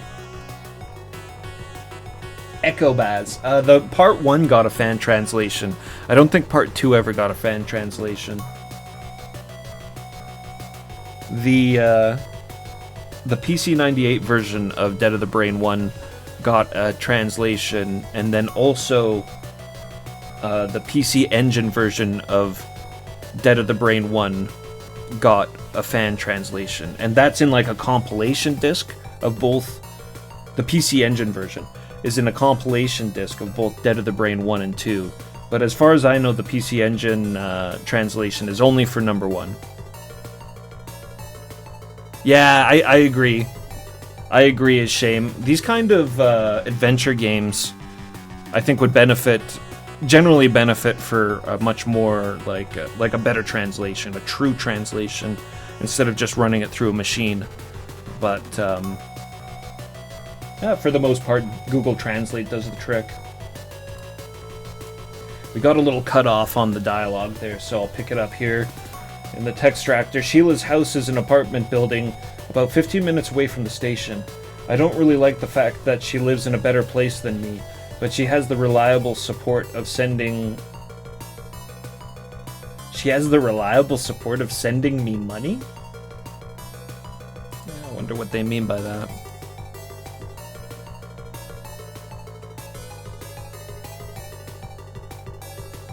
Oh, Flan Kitty, yeah, that was the version of Dead of the Brain 1 that I played. I wasn't aware. Or no, actually, I think I did Textractor for Dead of the Brain 1, now that I think about it. I think originally I was going to play that machine translation version, and then I found out about it. Because there's like a bunch of controversy around that version. It was a translation that somebody was selling off of a Patreon. But it turned out that it was just a machine translation. So he was just trying to sell a translation, which you can't or shouldn't do anyways. It's super shady. But even at that, it wasn't a legitimate translation. It was just a machine translation. Pretty scummy. But yeah, like last year, the PC-98 version got a legit translation. I'm definitely going to have to revisit Dead of the Brain 1 at some point in time to experience that.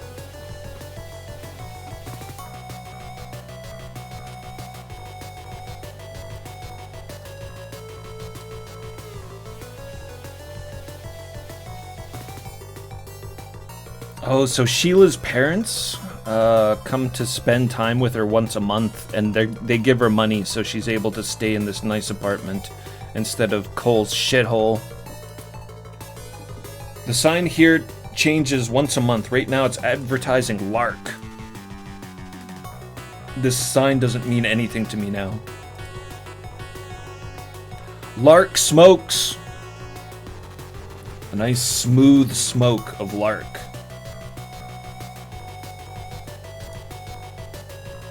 This apartment building is 12 stories tall and has a great view. You can't go up to the roof, but there's still a great view from Sheila's room on the 9th floor. Surely Sheila must be back by now. She said she had no business with me today. Dr. Lyle is waiting for us, so let's take Sheila to the laboratory quickly. Sheila's room is 904. It'll probably be quicker to take the elevator.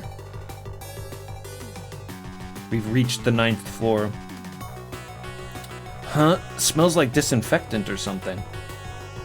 A very mysterious person walked past us there. Is that the person from before? All sorts of people live in these luxury apartments. What person? The door is open. The door is open, Sheila. You're back already. Hey, Sheila, it's me. Oh, no.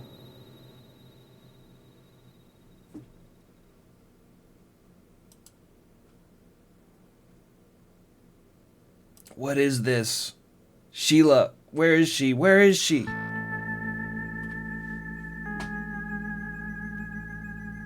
It's probably that guy we walked past as we exited the elevator.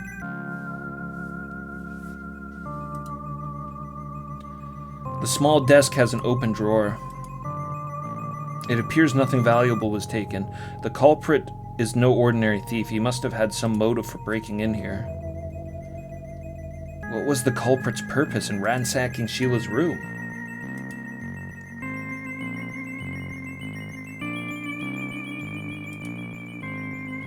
The floor is a terrible mess. It looks like the room's been ransacked. I can't see Sheila anywhere. Could it be that she's been kidnapped here? No way. Sheila's not the kind of person who would be hated by others. Who on earth would do something like this?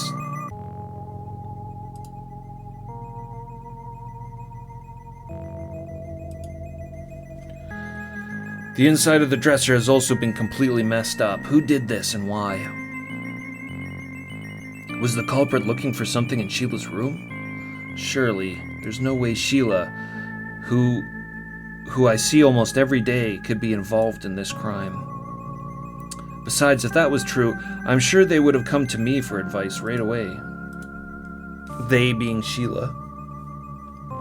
Anyways, we can't leave this room like this.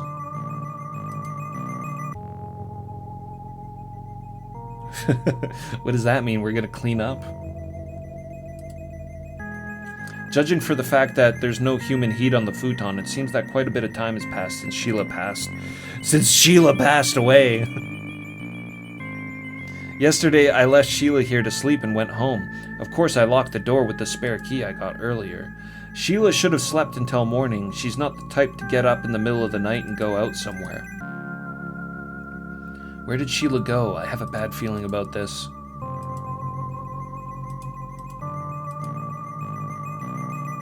What was the culprit's purpose in ransacking Sheila's room? We can't waste any time here. We need to let Steve know about this quickly. Alright, let's call the 32nd precinct. Ah, the receiver is off the hook. Oh well, I'll use the cordless one. Ring, ring. Yes, 32nd precinct.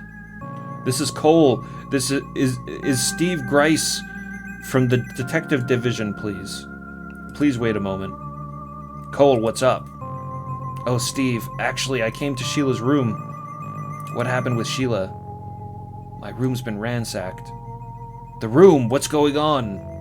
I don't know. By the time I got here, it was already... Have you seen anyone suspicious? A suspicious guy. I haven't seen anyone in particular, though. There was a bald dude entering the elevator. Now that I think about it, I passed someone who smelled strangely of chemicals in the elevator. At the elevator. He must be a resident here. What about Sheila? No one's here. Is there anywhere she might go? Her job's closed today. How about a friend's place? When I think of Sheila's friends, the only one I can think of is Catherine. Okay, I'm gonna go over there to investigate the scene, and you go to the friend's place. Got it. Be careful. Do you have a gun? Yes, I have one. Also, I'd like to know where there's a restaurant called Shuffle Food. What? Shuffle? Yes, at this time of day, I think Catherine is probably working there part-time. Wait a minute. Yes.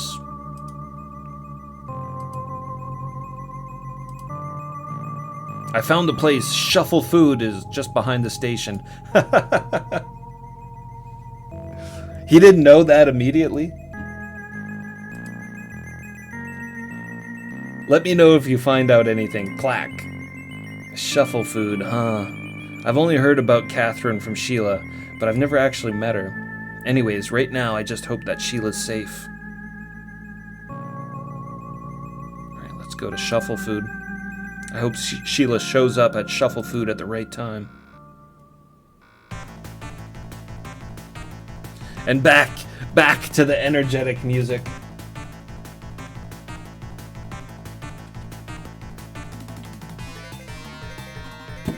Yeah, very true.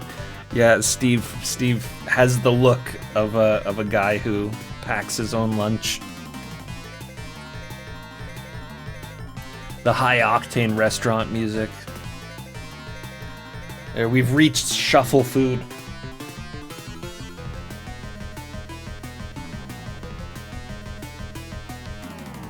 It's been a while since I've been to the back of the station. So this is Shuffle Food. There's a sign that says Shuffle Food. There's a big sign that says Shuffle Food. Should have done it one more time and said there's a really big sign that says Shuffle Food. I didn't know there was a restaurant here. Catherine works at this restaurant. If we ask her, she might be able to find out where Sheila is. It looks like a clean restaurant. There's quite a few customers there, so it seems to be fairly well regarded. That looks like the entrance. I should ask one of the employees about Catherine. It looks like that's the only entrance to the restaurant. Alright, let's go see Catherine. Is there something I can help you with at the store? Oh, excuse me. I came to visit Catherine, who works at the store. Catherine? Is that me? She doesn't know. Oh, you're Catherine. My name's Cole. I'd like to ask you something about Sheila. Mr. Cole. Ah, you're Sheila's fiancé. Well, yeah. Can we Kojima her? No. No Kojima action. I always heard stories from Sheila, but Catherine is quite a cute girl. Cole's good. Did you try to woo Sheila like that, too? Hey, don't bully me too much. So why did you come to me today? Actually, Sheila's gone. Since when? I called around noon, but she wasn't there. I just went to her apartment, but... Maybe she'll come back soon? Well, there's a reason for that. She's addicted to heroin. I don't know if you knew that about Sheila.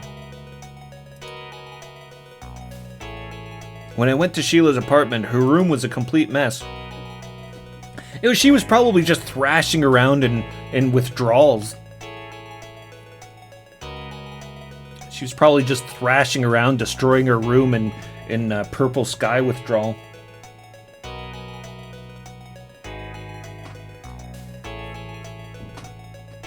A thief? I don't know. Sheila isn't here either, so I thought if I asked Catherine, I might find out something. She hasn't come to me yet. I see. Do you have any idea where Sheila might go? If that's the case, maybe Cole knows more about it than I do.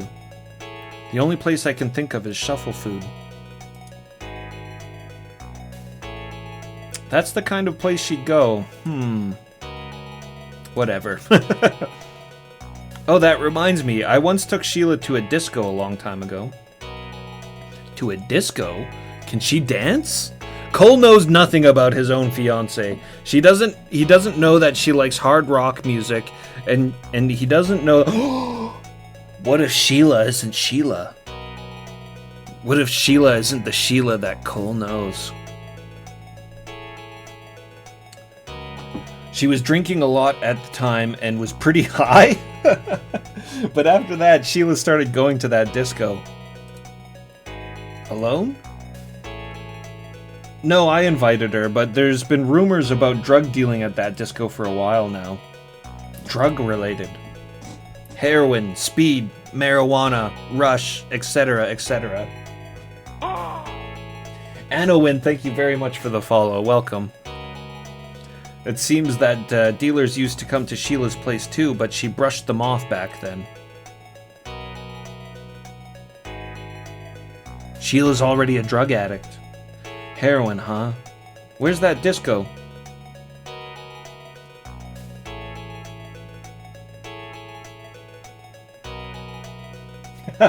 Very true. What was her name? Kathy. Yeah, very, very true. Sheila was girl number 2. Kathy was girl number 1.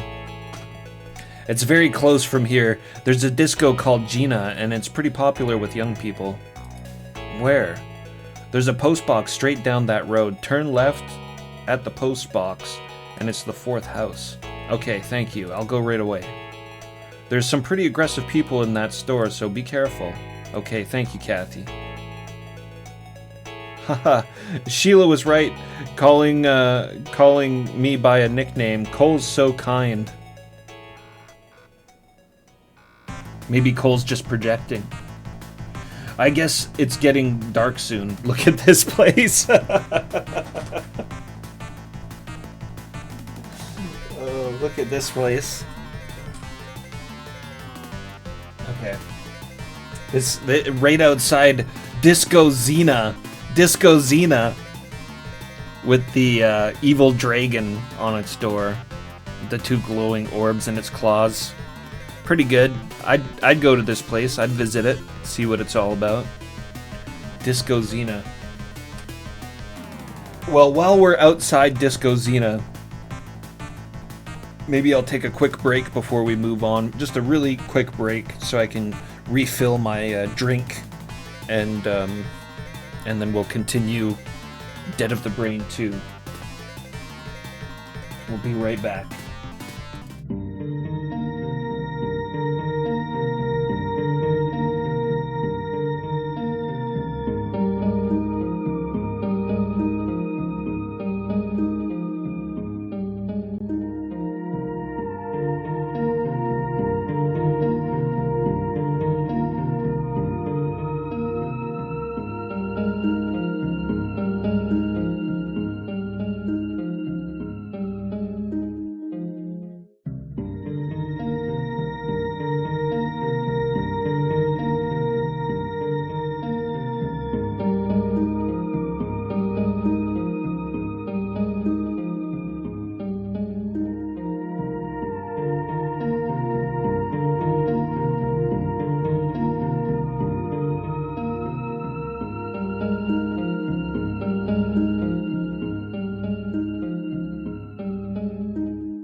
And right back into the ripping and exciting music.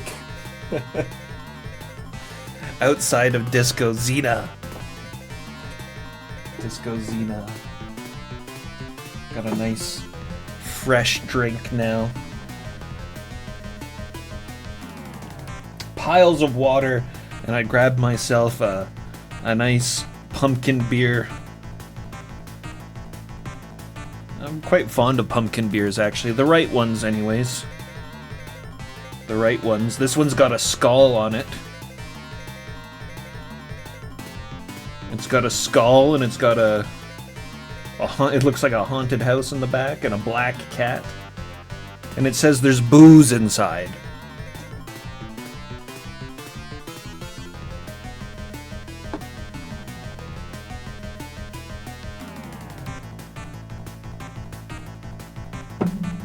All I know is it's tasty.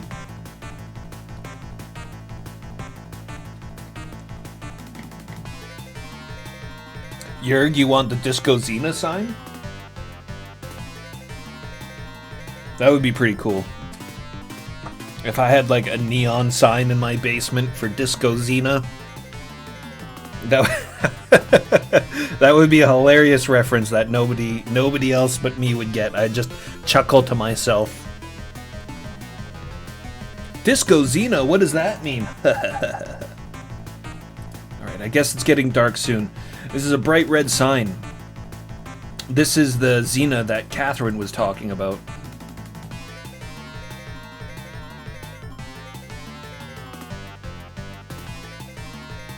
Oh, the booze inside.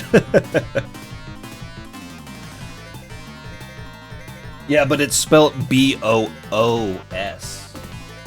Like boo, like ghost boo. But we know what it means. Alright, Disco Xena. It looks like a pretty old brick building.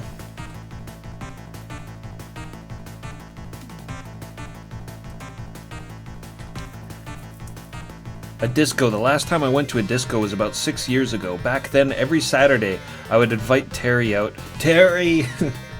Terry, our best friend Terry. And we'd dance until the morning. Terry and Cole, just a couple of young bachelors living on the wild side. There are rumors that drugs are being sold here. This disco seems to be a pretty dangerous place, so you gotta be really careful. Let's hurry and go inside. Sheila might be there.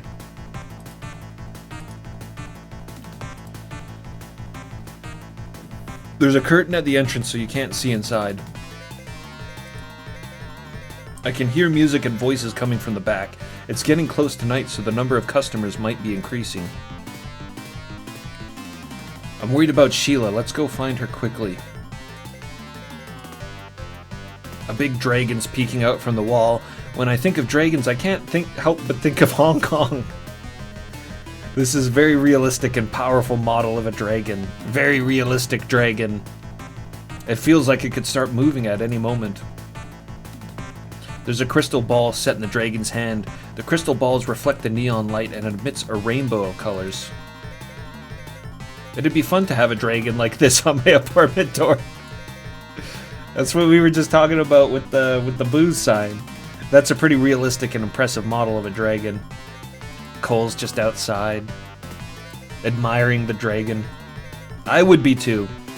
Neon tubes spelled out Disco Xena shine bright red. The neon lights are on, which means that they're open for business. Let's go in. Let's do it. I wish Sheila was here. Hey! Hell yeah. There's very little animation in this game. There wasn't a lot of animation in the first Dead of the Brain, but there was some. We haven't had any animation whatsoever. I wonder if this game had less of a budget compared to the first game. Anyways, these people look like they're having fun. They're getting down. I can just imagine the 2-frame animation of them like bopping side to side.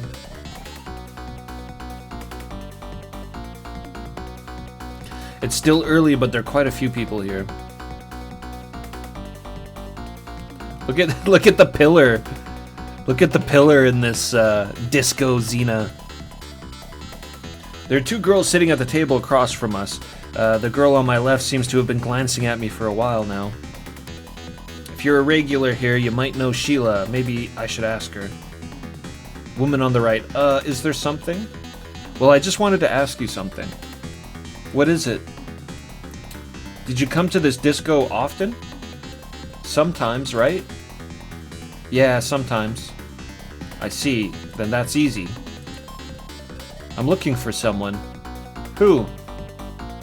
There's a regular here, a woman named Sheila. Do you know her? Sheila. I don't hear that name very often. I see. What about your girlfriend? No, I don't know. I see. Hey, take me somewhere. Tomorrow's a holiday, and if I'm bored, I'm bored. Hey, are we no good enough for someone called Sheila? Sorry, that's what Sheila's like. Ring. What? Were you looking for your wife? She's not my wife yet, though. I wonder if he's out having fun, or I wonder if she's out having some fun somewhere. I hope so. Why don't you leave her alone and come and have some fun with us? Next time. Classic Cole. Why don't you just leave Sheila behind and have fun with us? Yeah, next time, girls. Next time.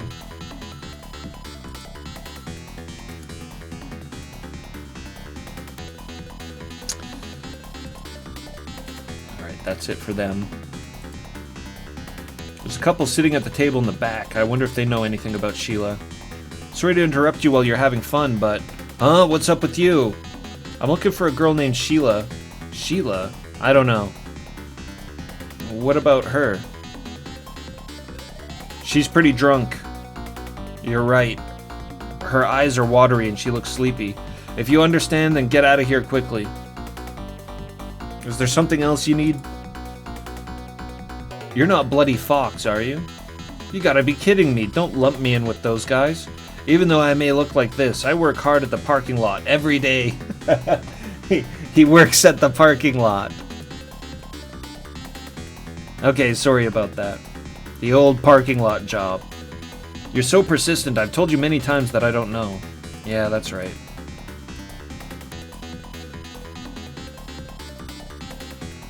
Can I just say something? Hey, you pretty girl over there, let's play. Hey, listen to me. Oh, that girl over there is pretty too. That guy's not listening to me at all. Hey, big sister, you're pretty. There's lots of girls here today. I'm so happy, big brother.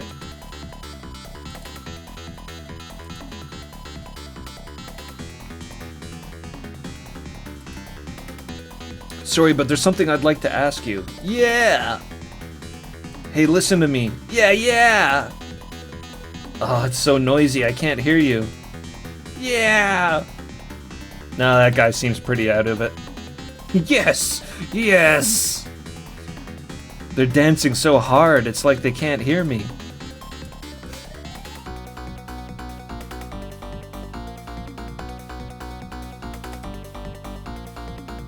There seems to be someone standing in the shadow of a pillar.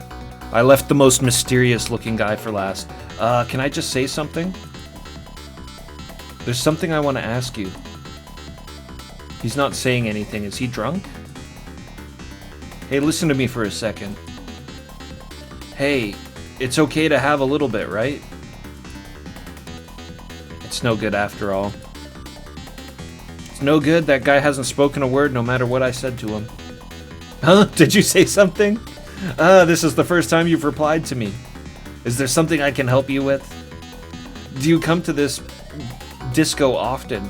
Well, I guess Xena's black dragon is me. Okay, so do you know a woman named Sheila? Sheila. Are you sure it's the same Sheila who got engaged to that man the other day? Well, I guess that's true. Well, if you want to know anything about Sheila, feel free to ask me. I know everything from her bust, waist, and hips to the fact that her fiancé loves gambling. Hey, hey. So what do you want to ask Sheila? What are you to Sheila? Well, actually, I used to be a stalker of Sheila's, but then she got engaged to the man who was into gambling, right? I was shocked when I heard that. So when I met him here today, I gave him a little smile and said, "Congratulations." Damn, how cool am I? What? She came today? Sheila gave me a slight smile, so I guess that was good. So where did you go? Or where did she go? Who? Sheila! Where did Sheila go? You've been calling me Sheila for a while now. What's going on? If you keep calling my ideal Sheila by her first name, I'm not gonna let you go. I'm the gambling lover! Ugh. So now you know.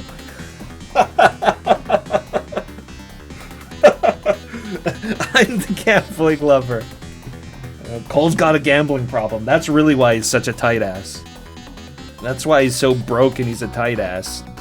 Worried about electricity and shit like that. Electricity consumption, because he's gambling off all of his paychecks.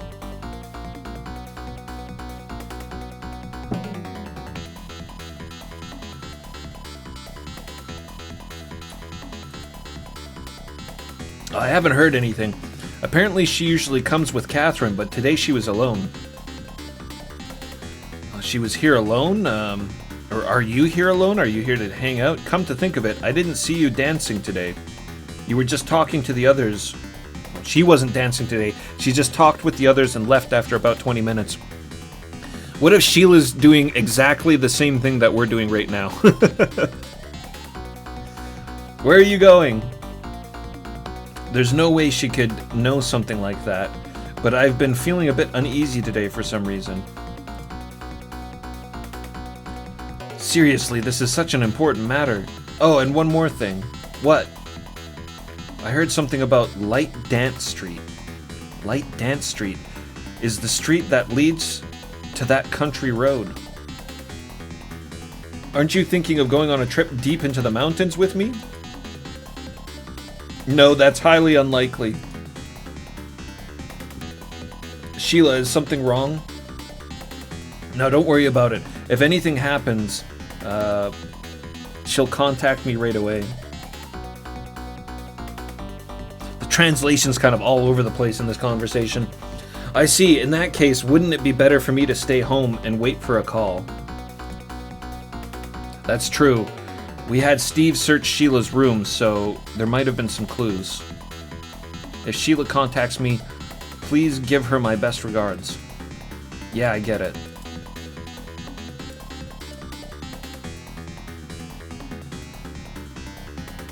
Is that it? I need to contact Steve, so let's go back to the apartment for a bit.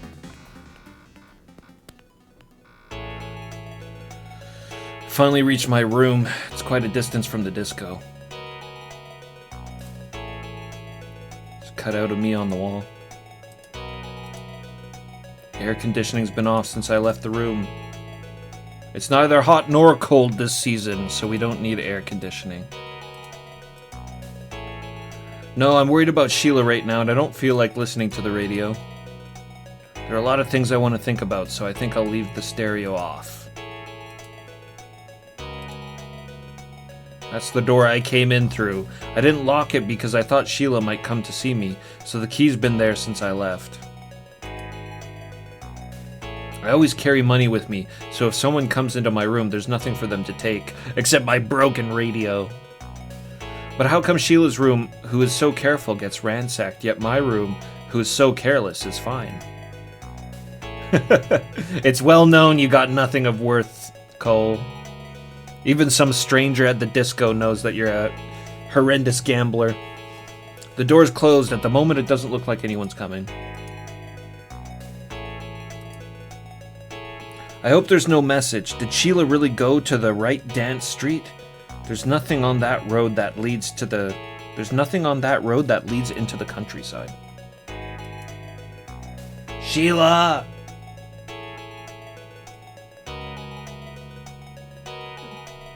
Sheila, where are you? Yeah, it kind of has problems with the whole he, she, me, all that kind of stuff. There's nuance there that I guess Google Translate doesn't pick up. And sometimes I don't pick up the nuance because I'm just reading it.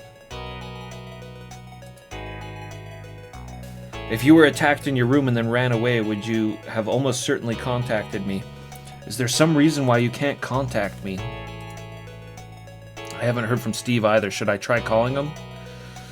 07341, and yes, this is the 32nd Police Precinct. This is Cole. Can I speak to Steve from the Investigation Division, please? Please wait a moment. I hope you find some kind of clue in Sheila's room. Sorry to keep you waiting. Steve is here now. Oh, Steve is not here. Yes. Oh, I see. That's fine, thank you. That's strange. It's about time we went back to the station, but... Sheila and Steve aren't here either. Maybe I should just stay here and wait quietly for a call. Time to look at the air conditioning. There are newspaper and magazine clippings pasted on the wall.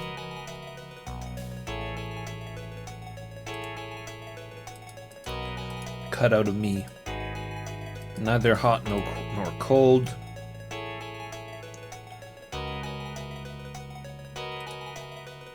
A lot of things I want to think about. Leave the stereo off. Huh? There's something by the door. A parcel. Maybe it came to deliver. Maybe it came to deliver it while I was out. Even so, there's no addressee on the or sender on it. I'm sure the delivery company wouldn't handle something like this. Anyways, let's open it up and take a look. Oh! What is this? It's Sheila's wedding ring covered in blood with a note. Isn't this the engagement ring I bought for Sheila the other day? How could something like this exist? And isn't that blood on the ring? Oh, there's something written on the paper. If you want your woman back, come to warehouse number 3 at the port. Damn it! Has Sheila really been kidnapped by somebody? But who could it be? Anyways, we can't stay here forever. We've got to go and save Sheila right away. This has got to be the port warehouse. It's been a while since we put a save down. You don't really need to save in this game, but we'll put a save down anyways.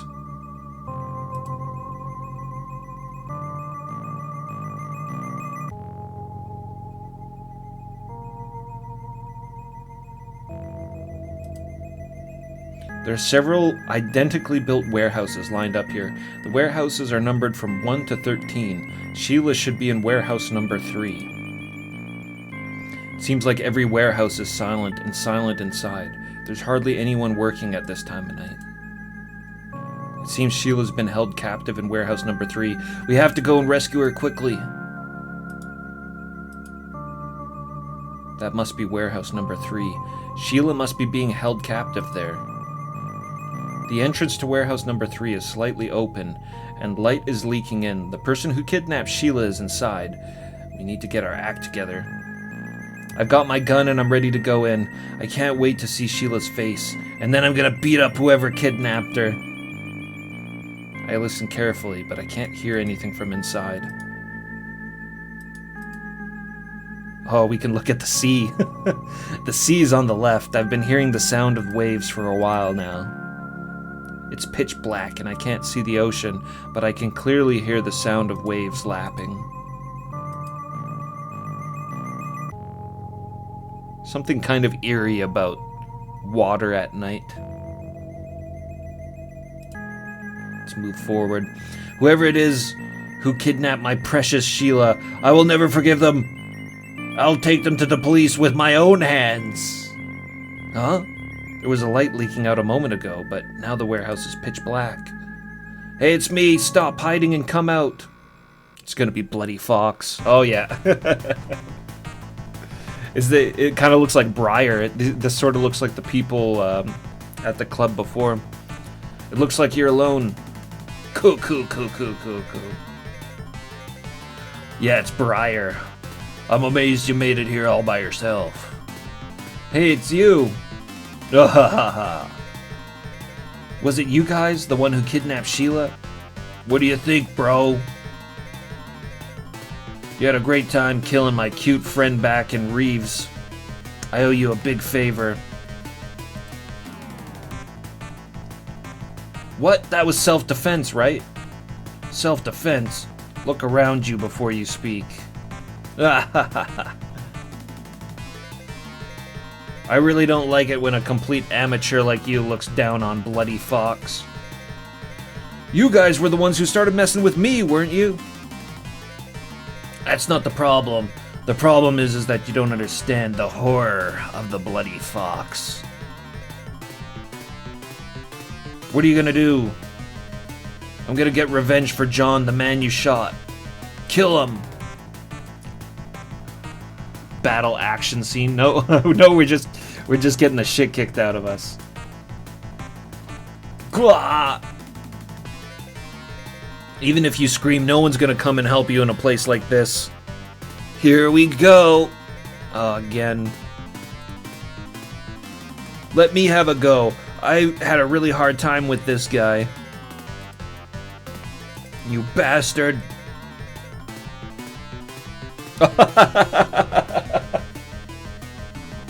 Cole turned the tide. We got the upper hand. Don't move. You bastard. Wait. I don't have time to play with you guys anymore. Come on, let's get Sheila back. If it's not Cole, there'll be more dead bodies than in Reeves. Was it Reeves or Reese? The bar was called Reese, I think. Let go. Are you trying to kill us? That was awesome.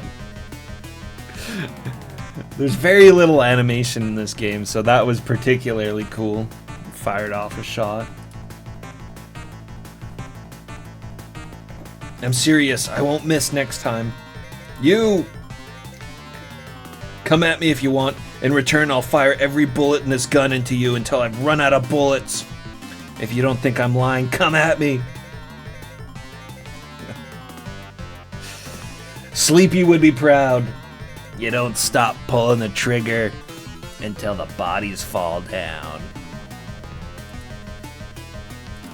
Ugh. Okay, what's wrong? You want to try it? Burp. Oh, Mr. Breyer. In return, if he shoots, kill the woman. You bastard. You bastard. Everybody's calling each other bastards. But it looks like that's no longer necessary. Good. Suddenly I felt a strong impact on my head like I'd never felt before. As my consciousness faded, I realized that I would never wake up again. However, after a few minutes I could no longer bear the pain all over my body and gradually felt myself regaining consciousness. However, I couldn't move as I wanted. I felt a sweet breath on my cheek, and I slowly opened my eyes. Oh, the sweet breath on his cheek. Now that I look closely, he's quite a good-looking guy. Ah, he's woken up. Get away!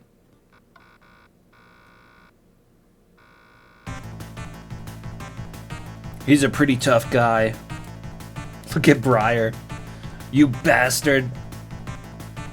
You've just been beaten half to death, so you can't even move, much less talk. They're just chilling. I still feel like I haven't beaten this idiot enough. Give me a cigarette, too. Are you gonna get hurt some more, huh?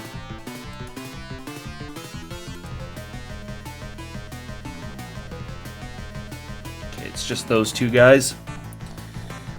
Let me meet Sheila. Let me meet Sheila. Unfortunately, she's not here. Where is she? That jerk, Steve, took her while we were holding her captive in Reese. Well, our goal was to get back at you for what we owed you yesterday. We didn't care about the woman. Steve, what about Sheila? That guy's gonna die someday. Cat. Still, you got some guts. The first time you came to Reese, then you defeated 2 blood foxes in Reese, and now you're coming all by yourself again. Yeah, Cole's kind of unstoppable in this game. What are you trying to say? You're dealing with the bloody fox, who is feared by so many people. You must have some kind of goal in mind, right? If you don't want to say it, that's fine.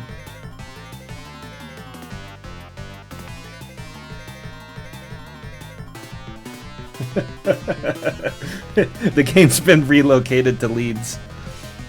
If you don't want to say it, that's fine. It's a pity. I thought you'd be a bit more honest. Hey, bring that thing. Oh! That was sweet.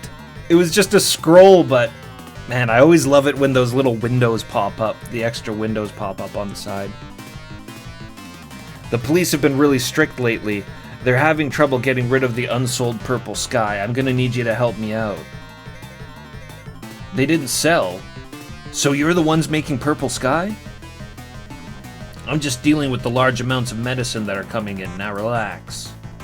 No, stop. This drug... If you inject a D and V with increased resistance... Hey, don't panic. Do it! Oh, we're getting the injection. I'll give you the ultimate ecstasy as a gift. Stop it! Huh? Who's that? Oh, is that a motorcycle? Oh, this is terrible. What's wrong? There's a panic in the city. It's happening. It's happening. What happened? Hundreds of zombies appeared. Zombies. Don't make me laugh. Finally, it's happening. I'm not lying. Most of my friends were killed by them. I saw Marie, Jonathan, Sting. They were all eaten by them. Please come. What? Ugh. Okay, I get it. Let's go right away. Who's this? Leave that guy alone. Let's go. A ghost has appeared in town. What the... My bad feeling has come true. I can't just sit around moping around in a place like this. I'll go too. We just got injected with heroin though. Oh my gosh. We can't go and get our burg anymore. This is that street that's right by our apartment. This is terrible. Too terrible. Let's just stop and have a look around here. That once beautiful store. The once beautiful Berg store. It's been destroyed by the undead. No matter which store I look at, not a single one seems to be still standing. At this rate, it looks like they won't be able to stay in business anytime soon. I don't know, maybe zombies like burgers. They'll just have to change their menu to brain burgers. It seems there's no one alive anywhere else besides me. There are a lot of dead bodies inside the store. It seems like everyone in town has been killed by the undead. just like that. I can't believe this has happened not once, but twice. The brain has been deaded twice. 2 years ago, all the people in town were killed by the undead. Who on earth could have used the resuscitation potion to bring the undead back to life? No matter which corpse I look at, I can see a lot of bleeding from the head. Their brains must have been eaten by zombies. The resuscitation drug Doc created is terrifying. It can destroy an entire city in just a few hours. It looks like there's no survivors left. They've all been killed by those guys. Oh, this dude here's getting eaten. You can see the zombie there.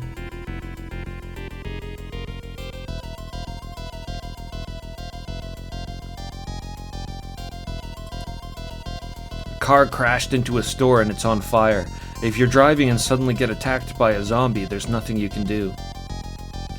Large plumes of dark smoke are rising from all over the city. You know, I really don't like fucking... You know, there's those type of zombie movies where the zombies run and shit. I don't like those zombies as much. They always seem really stupid. and just like piling over top of each other and shit. But these sort of shambling zombies, they're always so sneaky, right? So his like mention of getting attacked while you're driving, it really conjured in like an image in my head of a really sneaky zombie sitting in the back seat and the dude driving along, and all of a sudden, up behind him. One of those crazed, frantic running zombies wouldn't do something like that. They just run into the car and get run over. But a slow ass, sneaky zombie. Enhance. Large plumes of dark smoke are rising from all over the city. Is this a repeat of what happened 2 years ago? To think that the city had fallen into panic while I was away. I never would have imagined that the city would be ravaged by the undead in such a short time. I can see the spirits of the dead. I think everyone in this town's been eaten by them. I wonder where those undead came from. There are enough of them to destroy the city while I'm gone. I don't really want to think about it. Now that the dead have appeared, it's certain that someone is using resuscitation drugs. Who on earth is doing something so horrible? The guy who's using the resuscitation drug that Doc created on Purple Sky is probably the same person who created this undead. The undead seem to be slowly approaching me. They seem to have sensed my presence. However, with their legs, it will take them quite a while to reach me. That's what I'm talking about. It's like a slow ass zombie, and he thinks that it's going to take a while to reach him. Meanwhile, there's a zombie sneaking up behind Cole, and he doesn't even know. It could be right by his feet by now. I wonder if Sheila's safe. He's busy looking at these guys in front of him, and some fucking sneak zombie comes up behind him. I wonder if Sheila is safe. I have to search for her, but where exactly is she? Let's calm down and think about this for a moment. I wonder where Sheila went after leaving the disco Xena. Oh, what? What is this?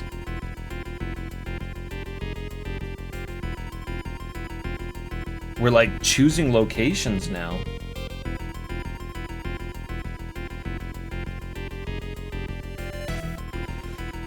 What's what? I guess this is the police station. So it's Shufflehood, police station, Cole's apartment, Sheila's apartment, Harbor Warehouse number 3, Light Dance Street, the lab, and Bar Reese.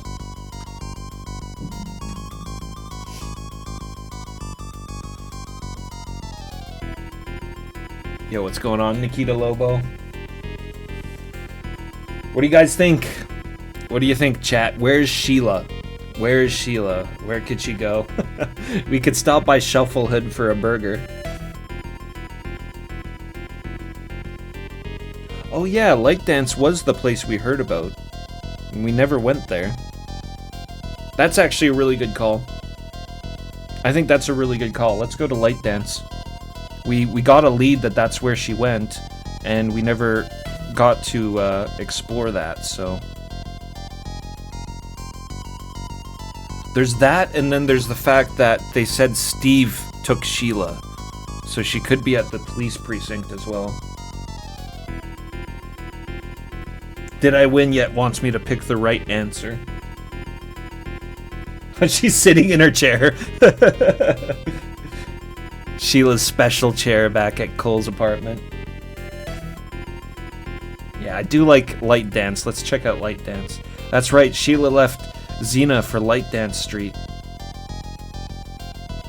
Then she gets captured by Bloody Fox. And then who saves her?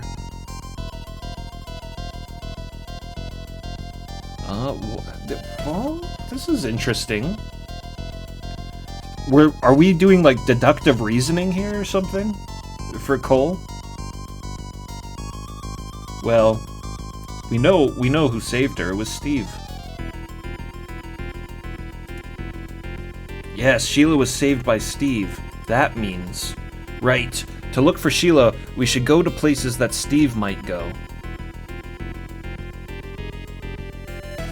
The places that Steve might go are the 32nd Precinct, Reese, or the research station. However, the city's been badly damaged, so I don't think he's anywhere nearby. If it were me, I'd take refuge in a safe place as far away from the city as possible. That's right! The Pallane Research Center. Also, if he's not at the lab, let's ask Dr. Lyle where he might be. Alright, we're going to the labs. As expected, once you leave the city, this area is pretty lonely. That was the emergency staircase. I think it led to the second floor. Emergency staircase can be seen next to the laboratory.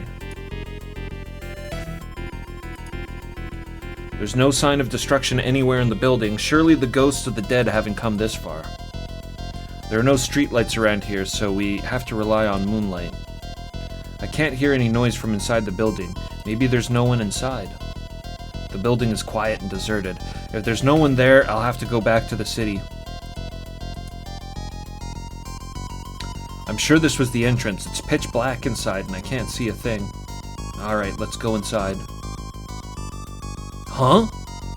Damn, it looks like the front door's locked. There's no way I can get in. No way at all. There's no choice. If the entrance doesn't work, we'll have to use the emergency stairs. This might be the entrance to the second floor hallway. Okay, let's open it and take a look. Huh? It looks like there's an auto lock. There's a symbol VL25 written on the LCD monitor.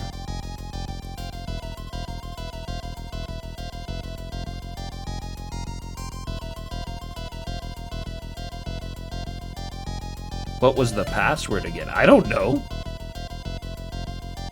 There's supposed to be a password?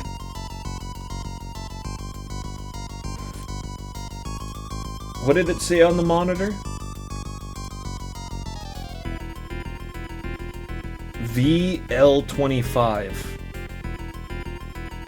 Well, there's no letters, though.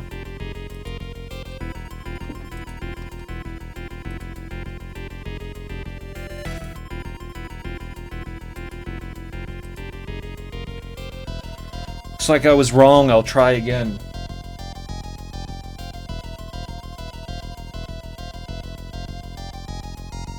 Yeah, I don't remember anybody mentioning a passcode into this building.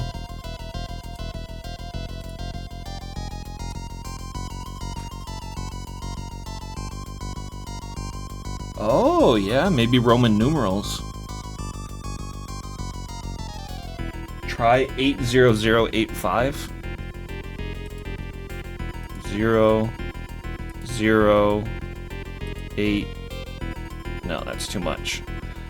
Okay, well, VL25. That's what it was, right?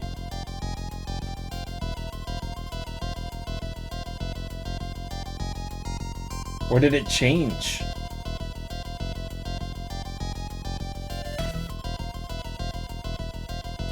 Yeah, it's 4 digits.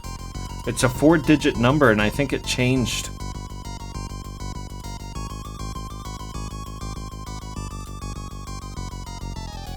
Yeah, it changed again. SR52.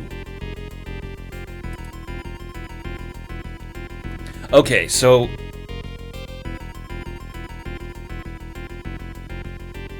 back in the day, the phones, the numbers coincided with letters, right?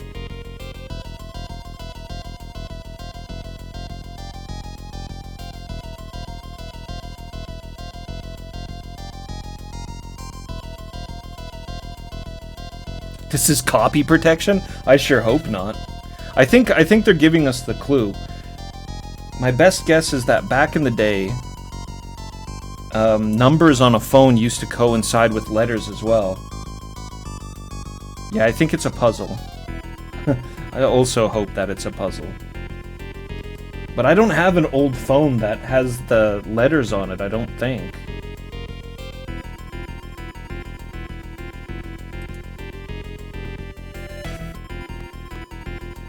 Hold on, I'm gonna open Google.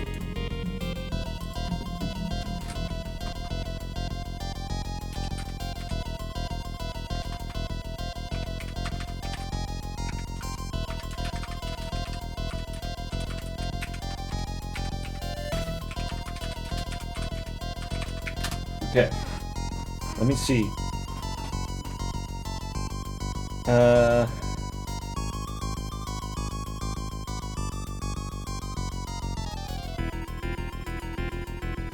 don't even know how I would phrase this in Google properly.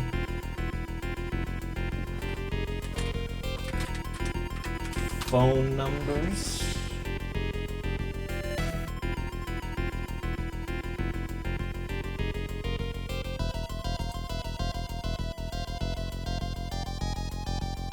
Okay, I think I might have found it. According to this list that I found here. Oh, 77? On an old phone dial pad. Yeah, that's what I got as well, 77. Okay, and what was the other number? 58? Let me just check Textractor here. The log in Textractor. It was 52. SR52, so 7752.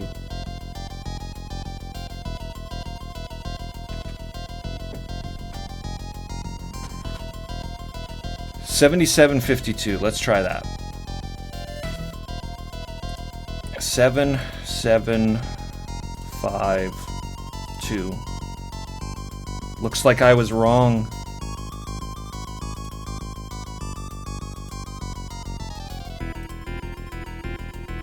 It changes the number every time we go to it too.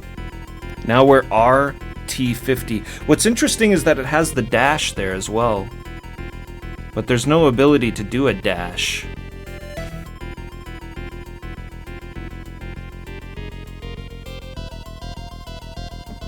Macaw is here to save the day. It's copy protection.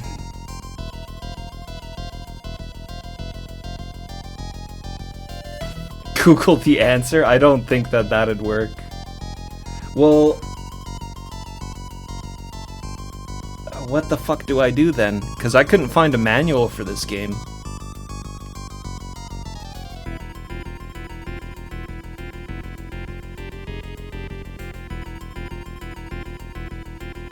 $2241.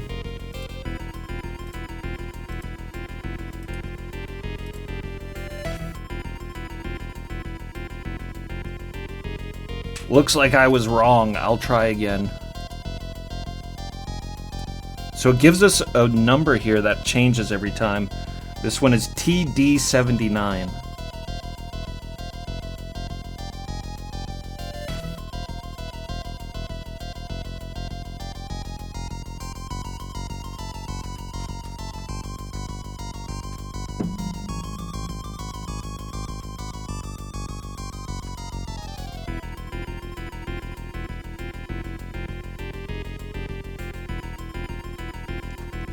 $2241 is the PC Engine version code.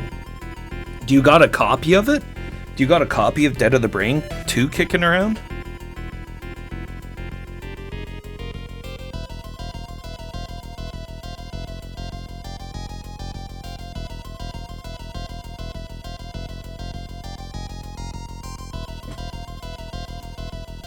$9461.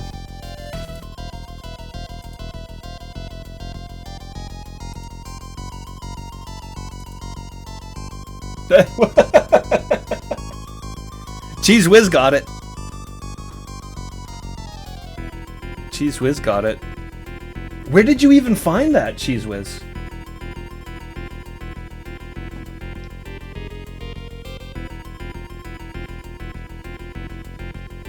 Must be a walkthrough out there or something.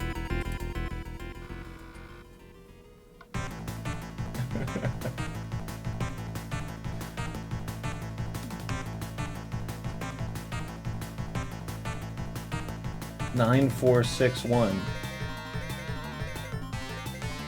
Conan, the librarian.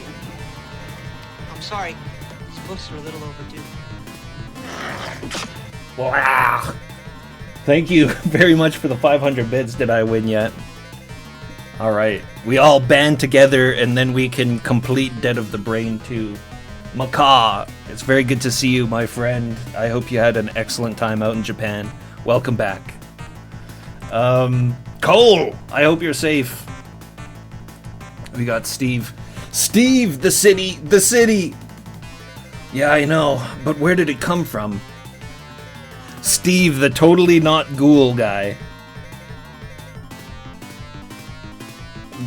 The brother of Ghoul that looks exactly like Ghoul. That is most definitely not just Ghoul in disguise. This is the emergency staircase door. Oh yeah, the shutters weren't closed there yet. By the way, what about Sheila? Ah, it's the back of the room on the left. I'm just gonna meet up with her. Come to the lab in the front later, we'll talk about what to do next. Yes. Is this place gonna be like the apartment buildings? There's fucking music. The music. Oh, okay. I'm really feeling the dread. Feeling the dread eeriness.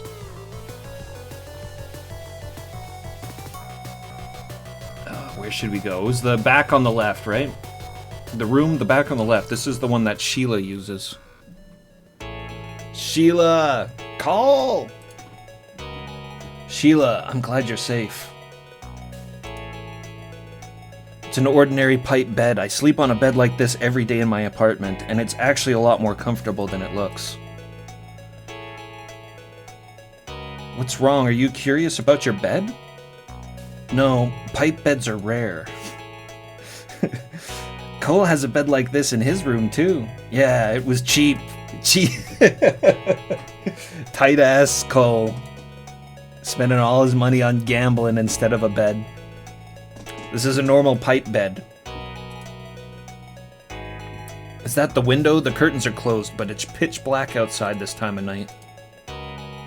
It gets cold at night, so I close the curtains.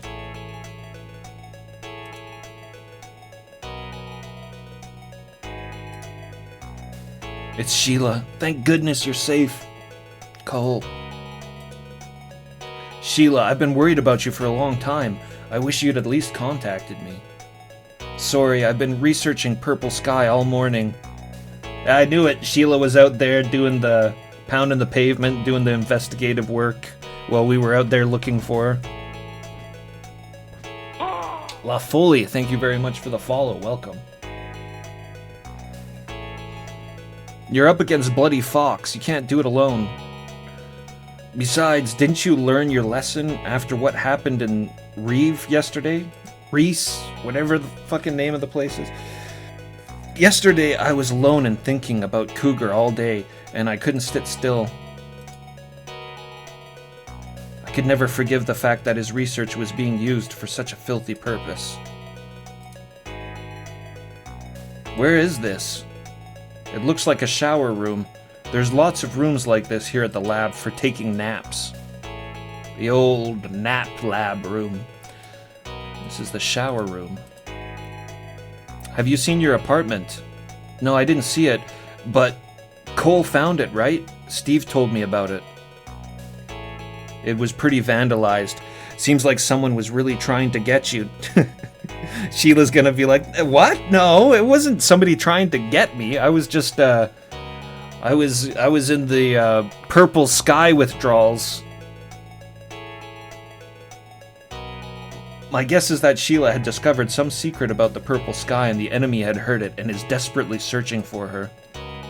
When you were investigating the Purple Sky, you were kidnapped by Bloody Fox after you left Xena, right? Why do that? I've heard a lot of things while I was chasing you. When I asked about Purple Sky at that disco, somebody said that they saw a case with the Lazoban pharmaceutical company seal on it. Lazoban Pharmaceuticals? Yes, the company is in the countryside, and you can get there via Light Dance Street. I see. So it was light dancing. So did you go to this place called Lazovan? No, I got caught by the bloody fox a few minutes after I left Xena. I see.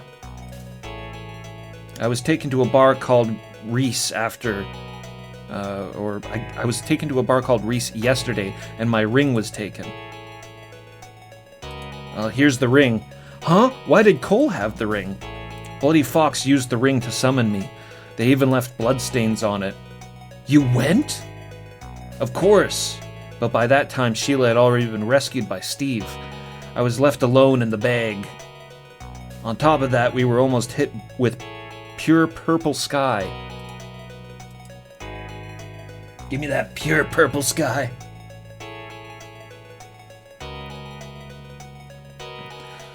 But why didn't you contact me? It's impossible to investigate this all by yourself.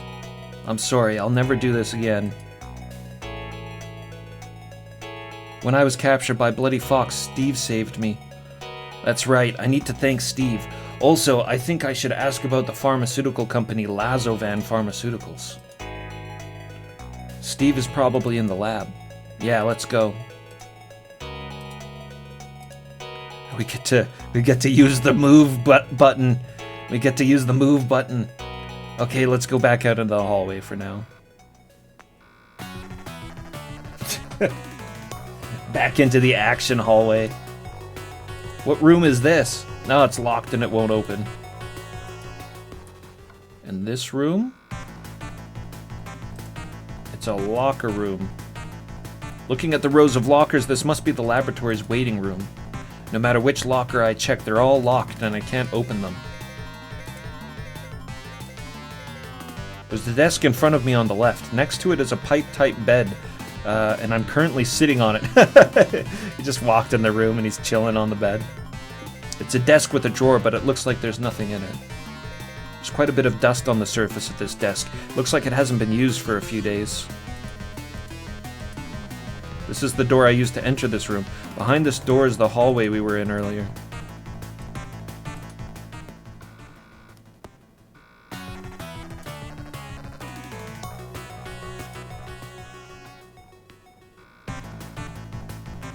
Seeing as there's no one in this room, it appears to be vacant. It's pitch black outside the window. The town must be swarming with the dead right now.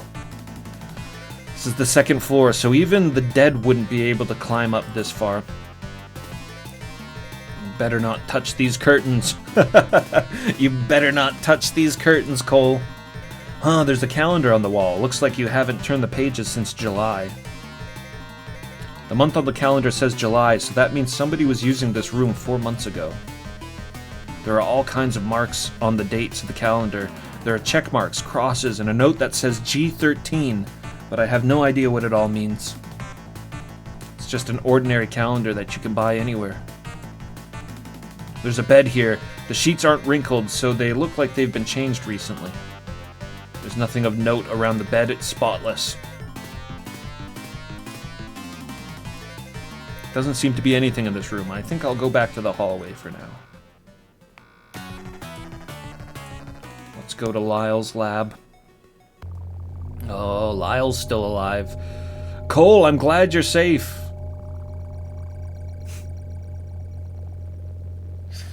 These two are very suspicious. Yes, thanks to you. How is Sheila? Yeah, it was calm. As always, I'm always blown away by this lab. This lab is my life. Cole, you're nervous. Mr. Lyle... Oh, I skipped some dialogue there. No, at the time, he was in the Central Hospital lab. Then about 2 years later, Dr. Cougar suddenly went independent. I wanted to go with him, but for some reason, Dr. Cougar decided he didn't need me as an assistant anymore, so I had no choice but to stay behind. So then Doc...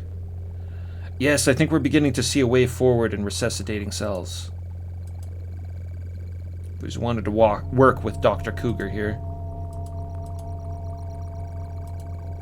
So I can easily see a path for this guy becoming the deranged scientist at the very beginning of the game. That resurrected ghoul. I can definitely see a very easy path for this guy to become that character because... He used to be Dr. Cougar's assistant. He has knowledge of the resuscitation drug, and he was abandoned by Dr. Cougar. Dr. Cougar didn't want to work with him anymore after a while. So he could have some resentment over that, bear a grudge, and then want to steal and develop the resuscitation drug himself.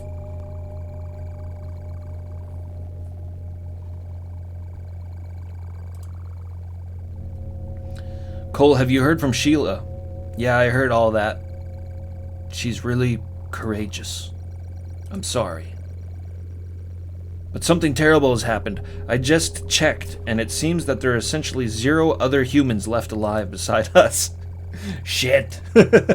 Shit indeed.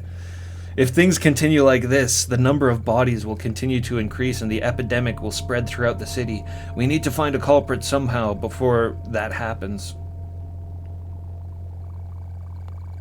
What about help? The state police are scheduled to come to the 32nd precinct regularly, but in this situation, we'll have to leave everything to the military. When do you think that'll be done? Tomorrow. But then they'll contact the military and we'll have a meeting. By simple math, it'll be in about 3 days before they get here. 3 days. The simple math. Simple math, really.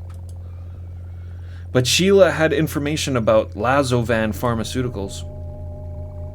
I heard there was a Lazovan Pharmaceutical Company seal on the Purple Sky case. It's possible that Purple Sky is made by Lazovan Pharmaceuticals. I see. Huh? That reminds me, just the other day, Lazovan Pharmaceuticals was raided for violating the Narcotics Control Act. Oh, I see. That was Lazovan Pharmaceuticals. Drugs? Yes, the cardboard boxes they seized tested positive for heroin, so they arrested 4 of the sales representatives. Steve, when you say heroin, it's mixed into Purple Sky. So that makes sense. There's no doubt that Lazovan Pharmaceuticals is the manufacturer of Purple Sky. Let's go right away. Wait, Cole. If you go to Lazovan Pharmaceuticals like this, you'll be going there to get killed.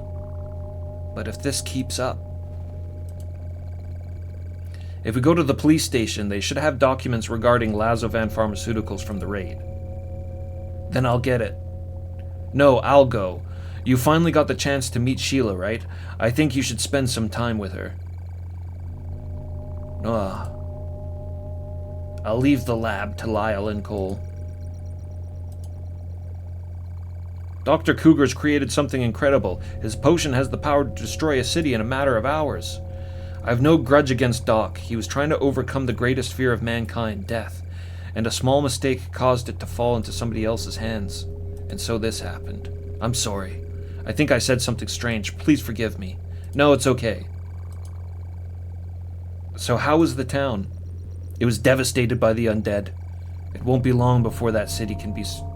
It'll be a long time before that city can be restored. I see. So how many dead are there? Lyle's getting some scientific information. He's trying to extract some scientific information from me. I don't know, but I think there's at least 100 of them just in the shopping district that I saw. 100 in just the shopping district. That means there must be between 500 and 600 in the whole town. Very, very small town. Can you tell me more about the dead? Dead spirits brought back to life by resuscitation drugs cannot be killed by shooting them. The only way to completely put an end to their existence is to destroy their brains. Does the resuscitation drug injection also affect the brain? Yes, if you inject resuscitation drugs into the brain of a dead body, the brain is the first thing to revive, and then the drug gradually spreads throughout the body. Even if we hit and destroy the legs of a resuscitated undead, as long as its brain is normal, it will continue to crawl and attack us humans. The problem is the brain, damn it! Huh? There are many unknown mysteries about the human brain that modern science can't explain. Dr. Cougar has indeed solved one of those mysteries. Oh, that's right. Sheila said she'd been hit with Purple Sky, so I just took some blood. So, how was it? It'll take a little time for the results to come out. But, well, if she's in that good a health, I don't think there's anything to worry about. I see. Thank you very much. Well, if Sheila is in such good health, there's probably nothing to worry about. Be careful, you never know where the dead are hiding. It's okay, even someone like me has some confidence in my shooting skills. Testing how this works, gifting a sub to Dr. Cougar. Dr. Cougar, rest in peace. Enjoy the sub, Dr. Cougar.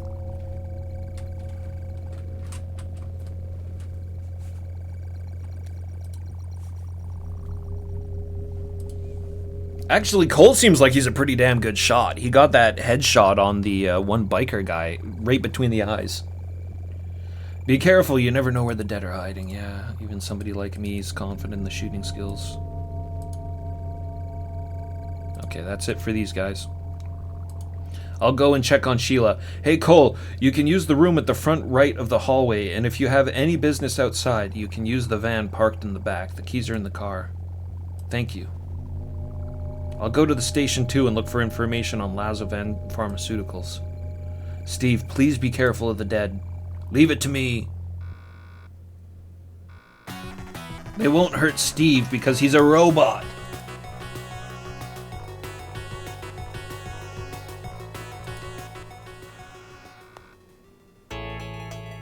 Cole, I went to Lyle's place. What's up with Lyle? The blood test is going to take a little while, but if Sheila's doing that good, if Sheila's feeling this good, then she should be okay. Right. What's going on? You don't look very happy. No, that's not it. I've been thinking about what to do next. Some heroin? Don't worry, Sheila. We'll catch anyone using Doc's resuscitation potion. Thank you, Cole.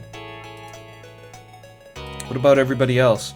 Lyle's at the lab. Steve went to the 32nd precinct to get the information Sheila mentioned about the Lazovan Pharmaceuticals.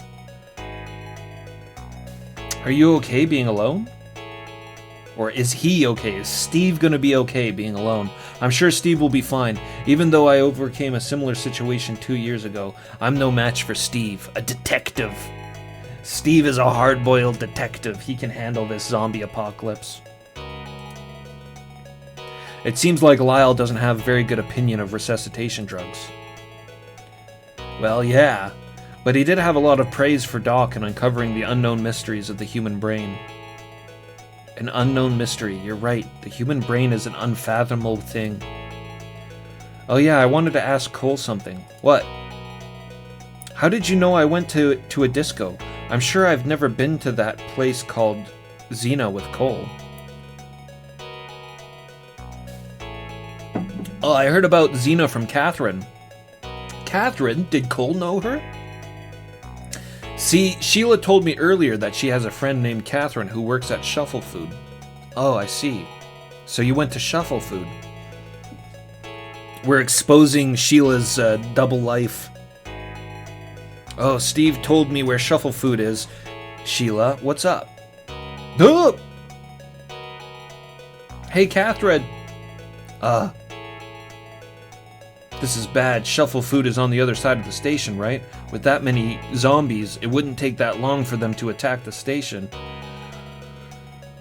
What if Shuffle Food has been killed? We're not worried about Catherine. We're worried about Shuffle Food. I'm off. Please help Catherine. This is bad. I hope she manages to escape. Oh no. Shuffle Food, it's not looking good. Oh, that's terrible. So this is Shuffle Food. Damn, I was too late. If only I had noticed Catherine sooner. But it's too early to give up, not until I can see it with my own eyes. This must be Shuffle Food. The sign's the same one that I saw during the day. That's the van I borrowed from the lab. On the way here, I ran into 2 undead. We keep a key of the van. We keep a key on the van just in case. When we're running away from undead, having to search for the key in our pockets every time would waste valuable time. But what if a zombie gets in there and drives away? This is the lab van I came from. This is terrible. The glass is shattering everywhere, and I can see dead people inside. If I underestimate the dead, I'll end up becoming a corpse too someday. I need to be very careful with every act. The store is silent. Nothing seems to be moving. The entrance door is completely destroyed. A lot of the dead must have entered through there. The glass on the door is broken. It no longer functions as a door. It looks like that entrance would be the best way to get into the store after all. It's the safest way in, as you can see the inside of the store. Let's move in. You've got your gun. Let's go in. I'm gonna get to shoot some zombies. What a terrible stench. Oh, I don't think we can stay here for very long. Look at all the dead bodies. The glass is shattered dramatically. Zombie must have come in through this window. This much of the store has been destroyed. It seems there weren't just one or two. It's Bloody Fox's corpse. How strange for those guys to be eating at a restaurant like this. Bloody Fox seems to be completely dead. Now he can't do any harm. Cole's just like, good riddance to the Bloody Fox. I never thought I'd see the Bloody Fox in a family restaurant like this. I guess they're making money by showing purple sky. Look at this guy's brains out on the ground.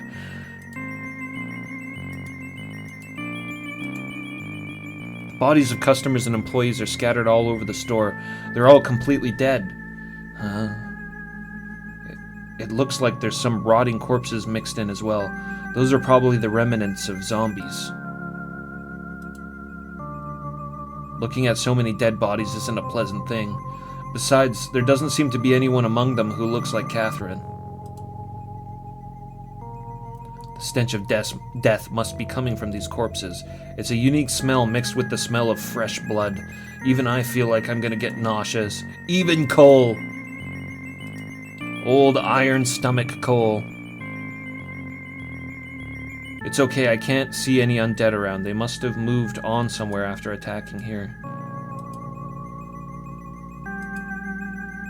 There appears to be a counter at the front. There doesn't seem to be anything particularly interesting there. There's no bodies on the counter. It looks like they were all killed on the floor. Huh? A zombie? No, it's a woman crying. Anyone there? Hey, answer me, please. Where are you? I'm right now. It's behind here. Catherine made it somehow. Somehow Catherine made it. Cole. We'll investigate this case of juice bottles first. I feel relieved now, and I'm thirsty. You can take this. We won't have any customers for a while anyways. Hey, I'm just kidding. Cole, don't look around. I was so scared.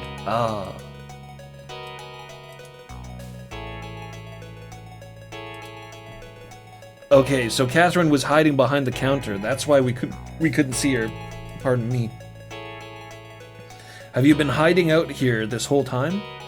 Yes, I heard a lot of people screaming. Yeah, that was scary. I'm surprised the undead didn't find you hiding in a place like this. I thought that even without eyes, they could pinpoint humans' locations accurately. We're all surprised Catherine's still alive. It's definitely Catherine. I'm surprised you're safe. You're not hurt anywhere? Yeah. It's okay, calm down. It was scary. All of a sudden I heard the glass shatter and then a bunch of dead bodies appeared. Yeah, that must have been scary, but you're okay now. They've pretty much taken over this city, so we've taken refuge in a relatively safe place. A safe place? It's a building called the Pulane Chemical Research Laboratory. Detectives from the 32nd Precinct and Dr. Lyle from the lab are there. What about Sheila? We're together. Good, you found her. Now, can we stand up? I'm sorry, I can't put my strength into it. Let me give you a shoulder to lean on. The lab van is parked outside. Thank you, Cole.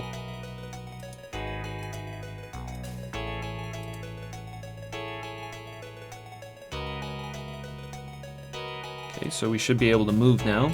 Okay, hold on. Yes. Juice bottles, yeah. Thank you, I feel a little better now. Okay, that's good. It looks like the town's changed. The lack of animation in this game is a little bit disappointing, because there's quite a bit of animation in the first game. Like even just this scene, if they would have had like some streaks going by past the window to sort of simulate movement, the car driving along. It looks like the town's changed. Yeah, I got hit up by the dead, just like 2 years ago. 2 years ago. I told Catherine about the incident 2 years ago. Normally anyone would have doubted my story, but Catherine, who had seen the current situation, listened to every word I said. Oh, that's right, I didn't know. I thought only Sheila and I knew about this story, but... I feel sorry for that Detective Steve. Oh, my brother was being used. I understand his pain all too well. He's calling Steve his brother. But Doc, who created that resuscitation drug, is a genius. A genius, huh? You're right. Only a genius can create such a drug. Huh. What's up, Catherine? You're feeling better now? It's strange. Even though I've just been through the most horrible experience I've ever had, talking to Cole somehow makes me feel better. You're in shock.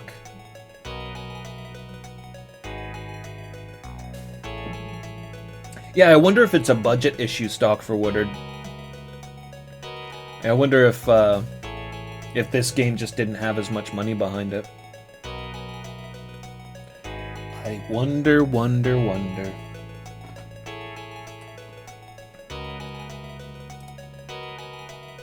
Okay, that's good.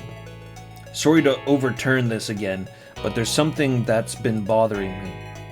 What? Tell me. I saw a dead bloody fox at Shuffle Food. Have they started coming to the restaurant recently? What's wrong? They didn't come for dinner. Actually, they called me. They tried to take me away by force. I didn't know what was going on and I resisted. And then the zombies appeared. Did you attack the bloody fox guys? Yes. But why would they take Catherine? I don't know, but they said your father asked us to do it. Your dad? What's wrong with your dad? Oh, flashback. My parents were separated 5 years ago. I used to live with my mother, but 2 years ago she remarried and we started living together as a family of 3. At first, I was a little resistant to my new father, but he was someone my mother loved, so we tried hard to get along as a family of 3. Oh, Jesus. But one day, while my mother was out, he raped me. After that, I started living alone and working part-time at Shuffle. I see. That sounds like a bad thing to hear. It's a bad thing to hear. Cole didn't want to hear it. It's okay. I don't know if it's Lazo fan or what, but I want a lot of people to know that the director of a major pharmaceutical company is doing something like this. Oh, her stepdad is the head of Lazovan? That's true, even if it's a large company. Huh? Hold on a minute. Did you just say Lazovan Pharmaceuticals?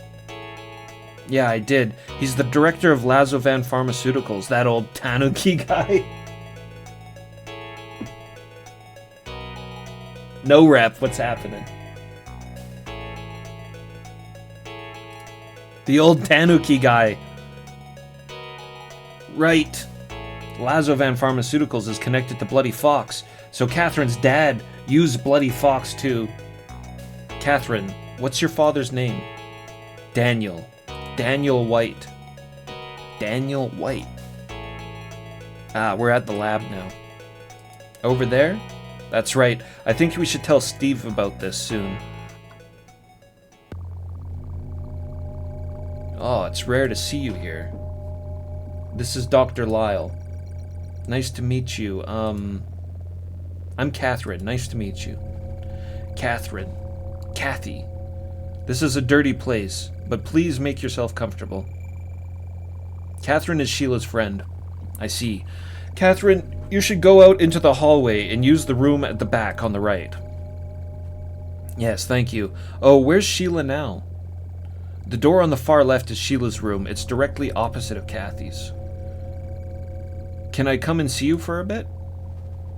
Or, I think she's asking to go see Sheila. Yeah, okay. Alright, I'm off then. She's a pretty nice girl. We'll have to wait a little longer for Sheila's blood test results. Yes, please. We've been researching a variety of drugs here, but we still haven't figured out the resuscitation drug.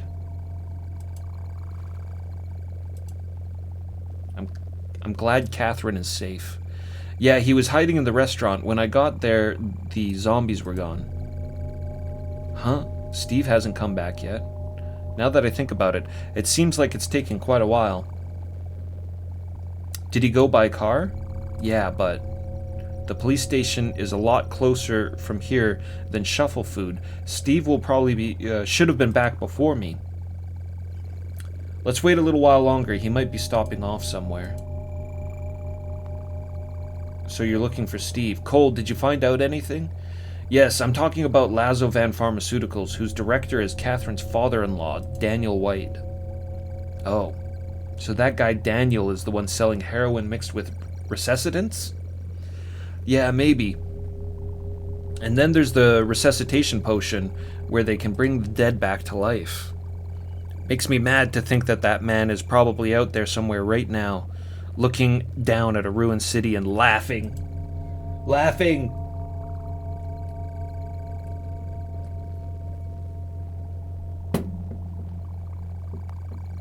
It makes me mad to think that man is probably out there somewhere laughing. Anyways, there's no doubt that a man named Daniel White is involved in this case. Now we just have to wait for Steve to get home.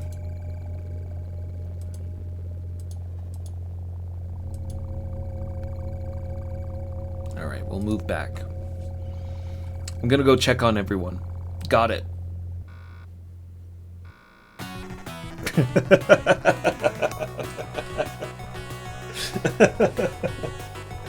I gotta run to the bathroom real quick. I'll be back. 2 seconds. The action hallway.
Yo, Ewitch, what's happening? Ewitch W, welcome.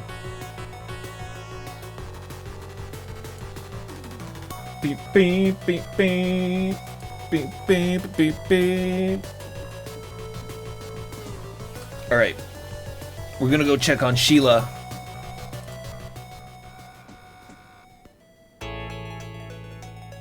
Hey, where's Catherine? She just left. Thank you, Cole. Huh? Thank you for helping Catherine. It seems like Catherine's father-in-law was the director of Lazovan Pharmaceuticals. I feel sorry for Catherine. Yeah, but it seems like she really hates the guy herself. I heard that he raped Catherine, but her mother fell in love with him, right? It must be hard for her to face her mother after what happened. Well, yeah. I wonder if Catherine goes back to her parents' house sometimes. Well, I don't know anything about her family, and she's never talked about that sort of thing before. It was the first time I heard her bring it up. I see.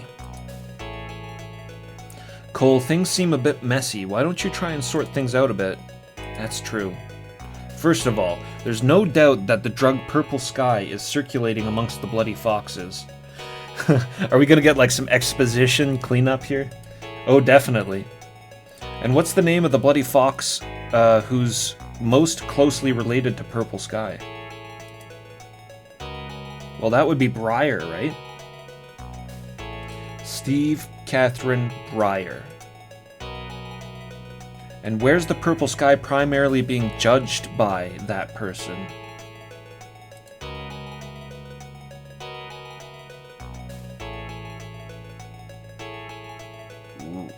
Reese? Yeah, Reese. That's where Briar hangs out. And then through my research, I found out that Purple Sky was made by Lazovan Pharmaceuticals. Why was that? Sheila discovered the case with the company seal of Lazovan. That's it right there. Pharmaceuticals in Xena, and discovered that the director of Lazovan, that would be this. Then I headed for Lazovan Pharmaceuticals, but on the way I was captured by Bloody Fox and imprisoned in Reese. Lazovan Pharmaceuticals was raided recently for violating Narcotics Control Act, and what was found in large quantities? Marijuana! No, it was heroin. So Purple Sky was created by mixing that drug with the resuscitation drug. So it's pretty likely that Lazovan Pharmaceuticals is involved. What is the name of the director of Lazovan Pharmaceuticals and Catherine's father-in-law? They're like, have you been paying attention? Yeah, we're getting the exam section here. They're like, have you been paying attention while you've been playing this game? Steve, Catherine, Briar, Lyle, Daniel. It's this one, Daniel. As for Bloody Fox's body that was found in Shuffle Food, Catherine says that when the people there tried to steal her, they were attacked by a zombie. What did they say to try to lure Catherine out? Sis, please go on a date with me. The leader wants to meet you. Catherine's dad asked me to. It's the bottom one. So that means Catherine and Bloody Fox are somehow connected. Catherine has been invited by Bloody Fox before. Catherine's stepfather is connected to Bloody Fox. Something seems a bit strange. Let's think about it again from the beginning. What? What did I possibly get wrong? Things seem messy. Okay.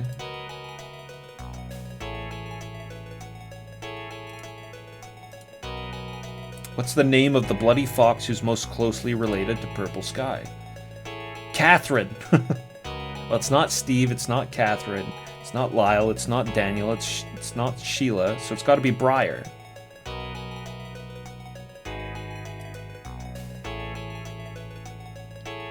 And where is the Purple Sky primarily being judged by that person? Maybe this is where I got it wrong. Reese, Xena, Lazovan Pharmaceuticals. By judge, I wonder if she means where it's being created. Well, it's being created in Lazovan. So Reese, Xena, Lazovan. 32nd Precinct. Oh no, this is Peelan Research Institute, 32nd Precinct, Shuffle Food.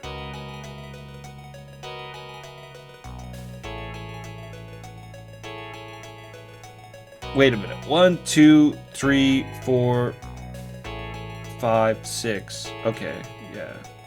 I'm tripping. It's this one. And then through my research, I found out that Purple Sky was made by Lazovan Pharmaceuticals. Why was that? Because she discovered the case with the company seal.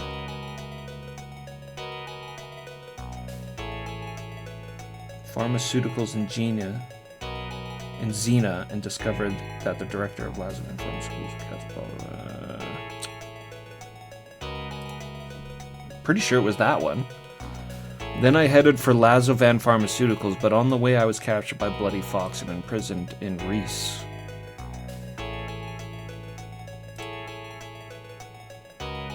Cannabis, heroin, marijuana, and cocaine. So I screwed up here, I think. Maybe I screwed up in a couple of places, but I definitely screwed up here because I picked this one.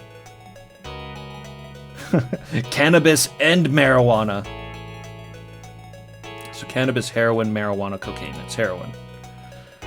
Purple Sky was created by mixing the drug with the resuscitation drug. It's pretty likely that Lazovan Pharmaceuticals is involved. What's the name of the director? Steve, Catherine, Breyer, Lyle, Daniel. For Bloody Fox's body. What did they say to lure her out? Autumn one. And that means that bottom one. Something seems a bit strange. Alright. Okay. I think I got it this time. Steve, Catherine, Breyer, Reese, the case,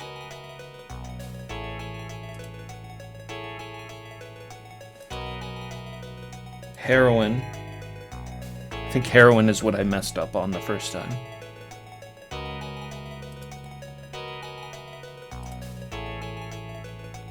Daniel.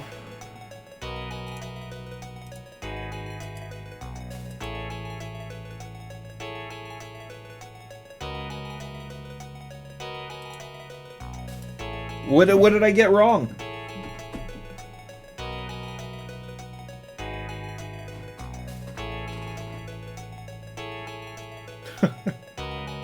What am I getting wrong?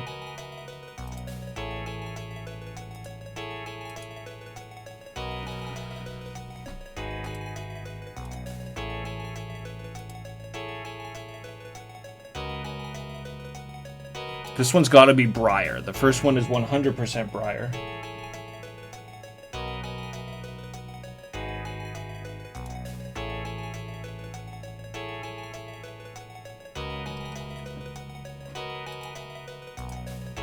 What are they asking here? Where is the Purple Sky primarily being judged by Breyer? Specifically, where is the Purple Sky being judged by Breyer?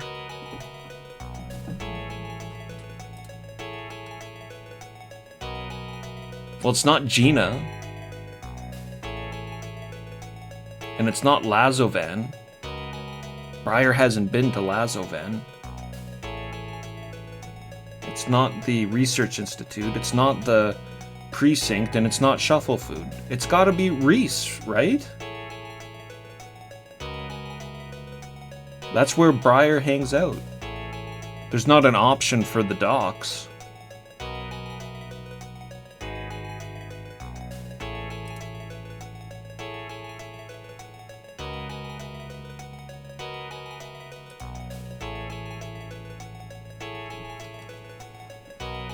Okay, and what was that one again? And then, through her research, she found out that Purple Sky was made by Lazovan. Why was that? Maybe I'm screwing up on this one. I can't remember if... Well, it says it right there, though. Sheila discovered the case with the company seal of Lazovan.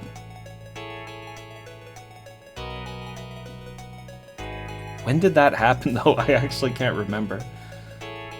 Pharmaceuticals in Xena.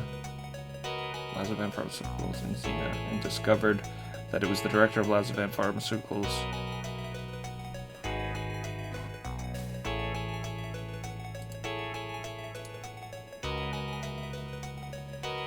Sheila discovered the case with the company seal of Lazavan Pharmaceuticals in Xena and discovered that the director of Lazavan Pharmaceuticals was Catherine's father-in-law, so she went to Lazavan Pharmaceuticals to check it out. Fucking Textractor reads this out like it's all one comment, but these are 3 different choices. We might have to just do trial and error here. Pick that one.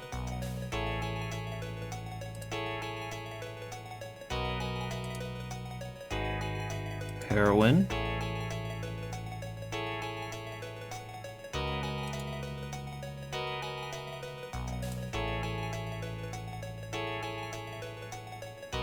And I got this guy's name right. It's Daniel, right? Lyle is the doctor here. Yeah, it's Daniel.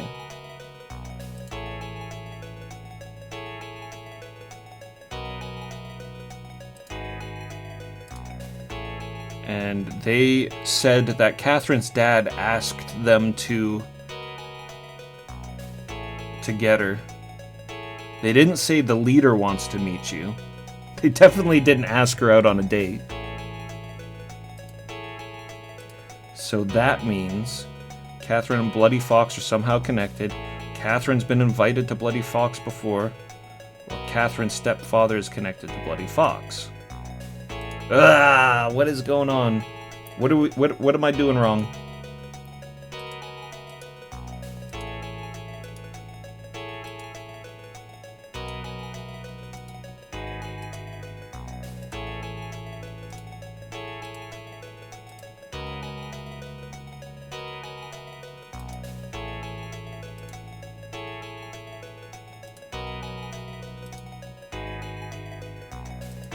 Try the bottom one there.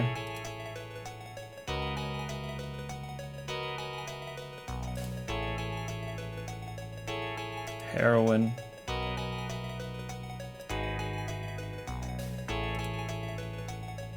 Daniel.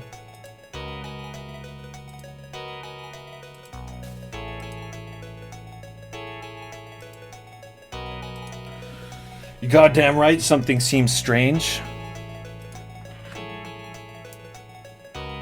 No, I can't read Japanese, no rep. I'm using a translation program.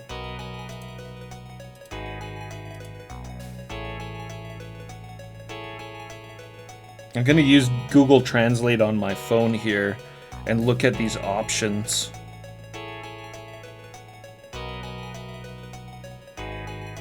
That might make it a little bit clearer.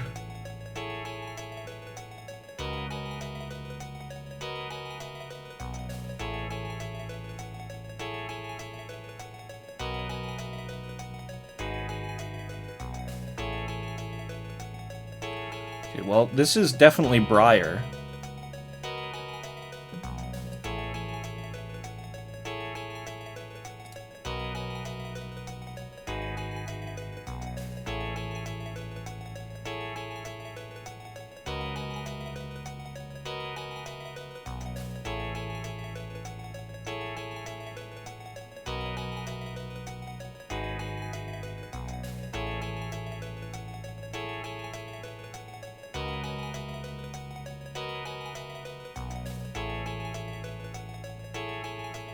Yeah, I think I've been clicking on the right ones.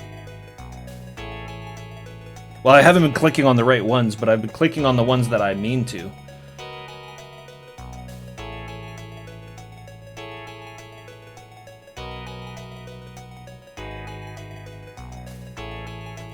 Don't think the logo is the answer, but the fact that the stepfather is director.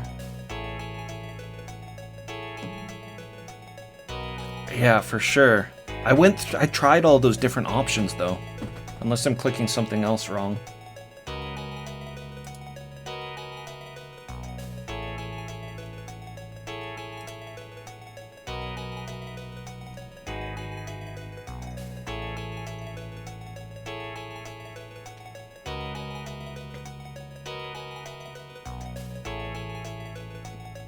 Hit this with the phone translation.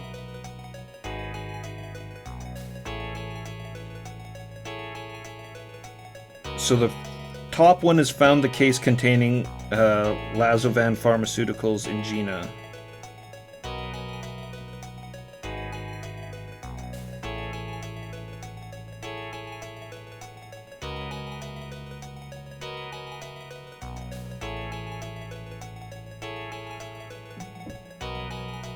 Apparently the bottom one is Sheila actually went to Lazovan Pharmaceuticals to check it out.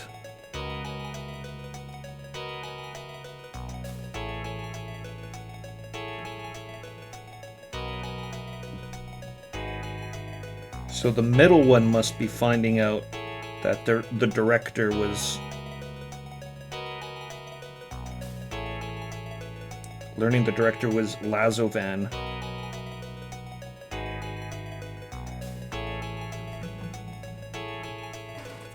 And what's the context here? What's the question? And then, through my research, I found out that Purple Sky was made by Lazovan Pharmaceuticals. Why was that?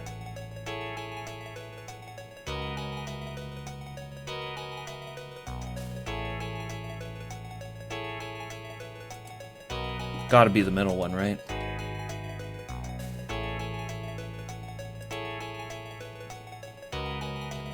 Then headed for Lazovan Pharmaceuticals, but on the way was captured by Bloody Fox and imprisoned in Reese. Lazovan Pharmaceuticals was raided recently for violating... It was totally heroin. Heroin's the right answer. Let's just make sure that this is heroin.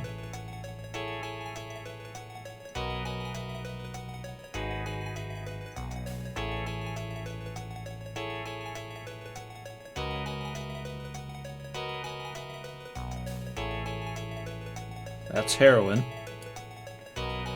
So Purple Sky was created by mixing the drug with the resuscitation drug, so it's pretty likely that Lazovan Pharmaceuticals is involved. It's the name of the director of Lazovan Pharmaceuticals and Catherine's father-in-law. Daniel White. As for Bloody Fox's body that was found in Shuffle Food, Catherine says that when the people there tried to steal her, they were attacked by a zombie. What did they say to lure Catherine out? It was definitely Catherine's dad. Your dad wants us to get you. So that means Catherine and Bloody Fox are somehow connected. Catherine's been invited by Bloody Fox before. Catherine's stepfather is connected to Bloody Fox. Which would be the bottom one, but let's just make sure here.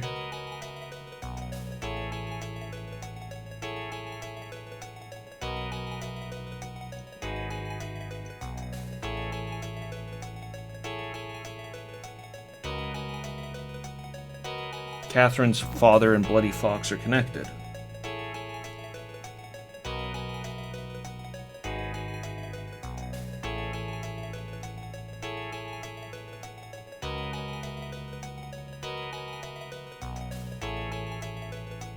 Bloody Fox is the name of the gang.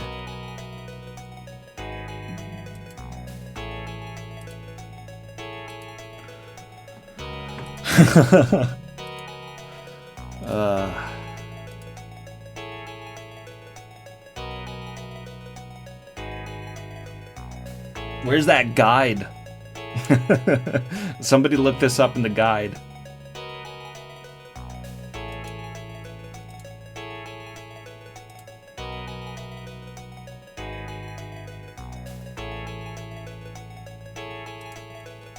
Briar.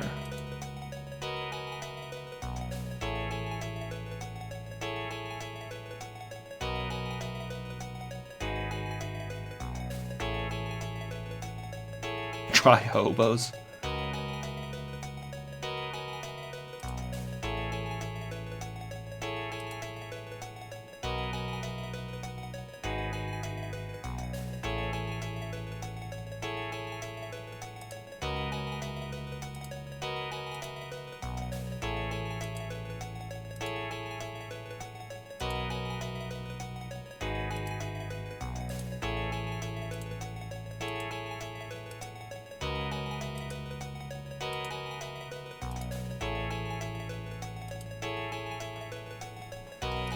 The fuck?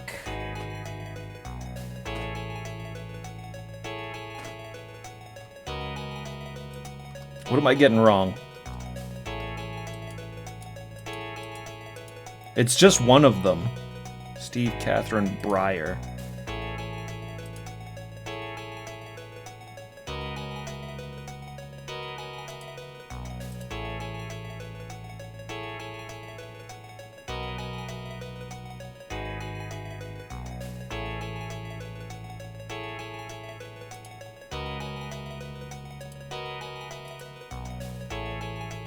Heroin.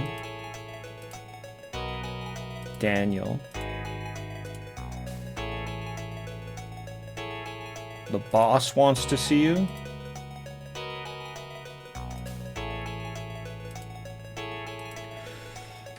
Ugh.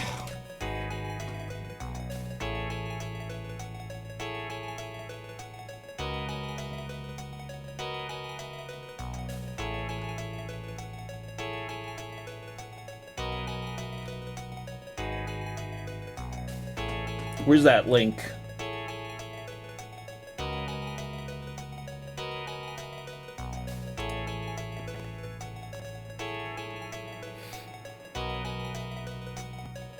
I'm checking Cheese Whiz's link.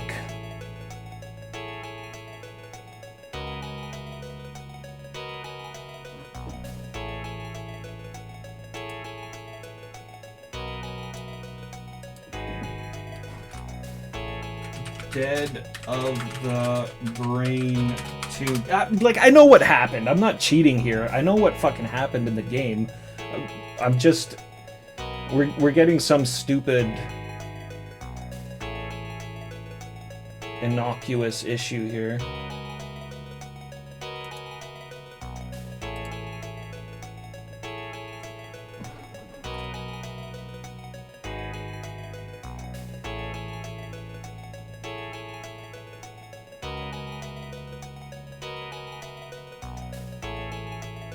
Oh damn, this isn't a walkthrough, it just like gives the answers for the code.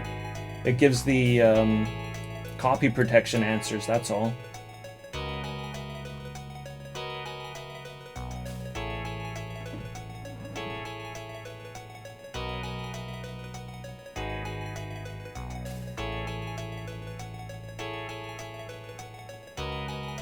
You don't think it's Reese. I just don't know where else they could mean. With the doctor. Exactly, yeah, like I'm almost thinking we're getting kind of screwed over in the translation here.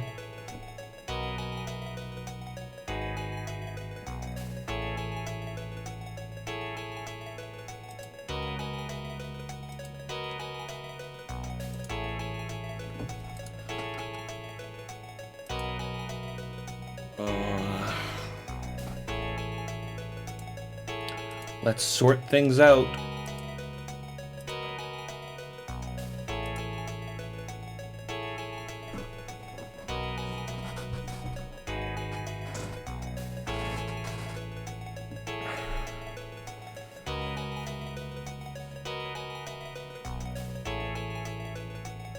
Sheila's not eating my bullshit.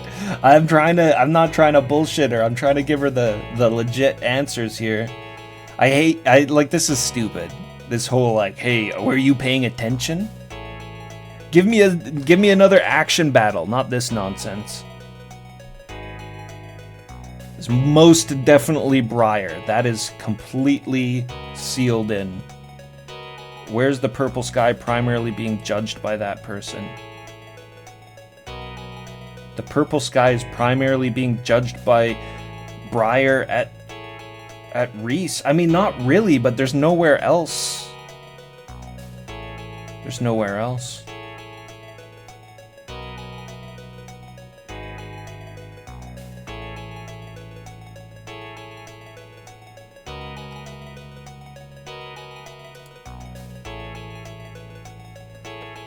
Did I win yet's got something for us?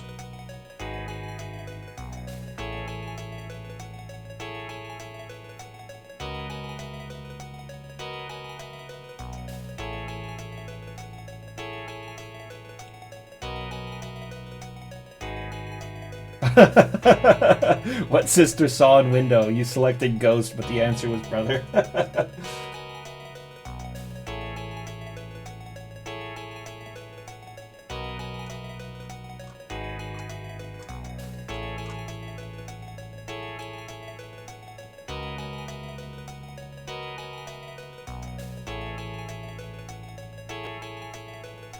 Oh, interesting. This link, it's all pictures of the PC Engine version.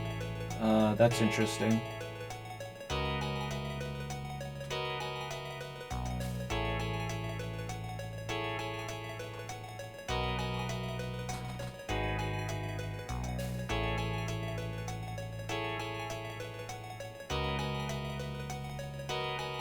It looks way worse.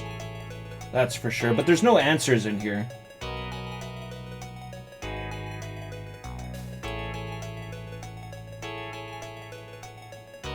Yeah, no worries. Did I win yet? I appreciate it. There's one way I could probably get the answer.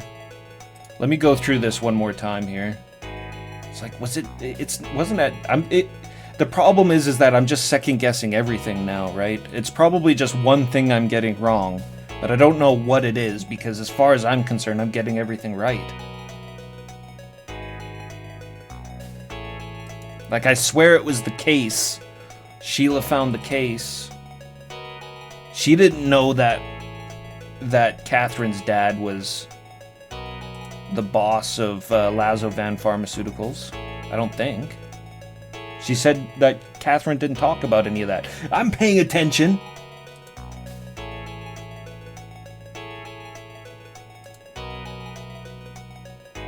Daniel.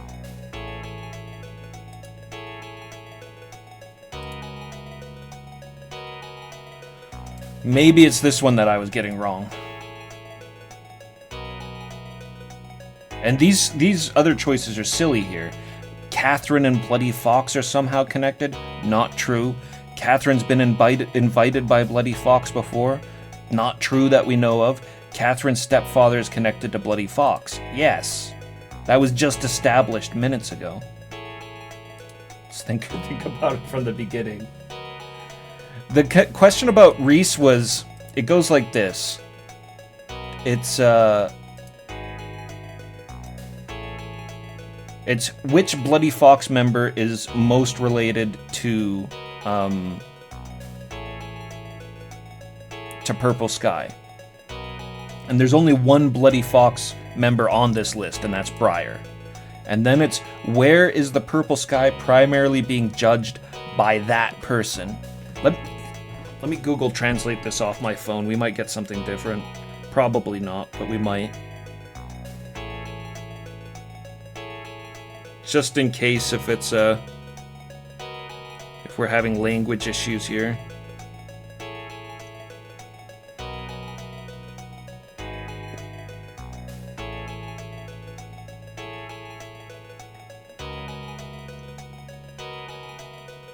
Yeah, where's Purple Sky mainly being judged by his hands? So they're talking about Briar here specifically. And the only place out of all of these choices where we know Briar was Reese. He wasn't at Disco Gina.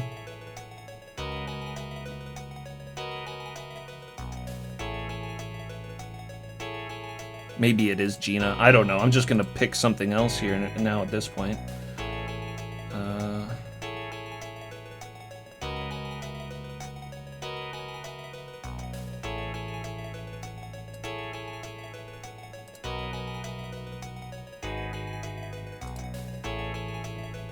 Maybe it was Gina because that's where she found the case. The whole case thing is the one thing that I can't quite remember.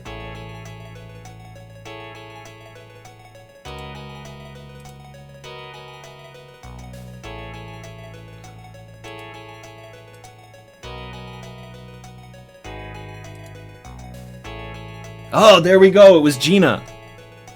It was Gina. It was Gina. Yeah.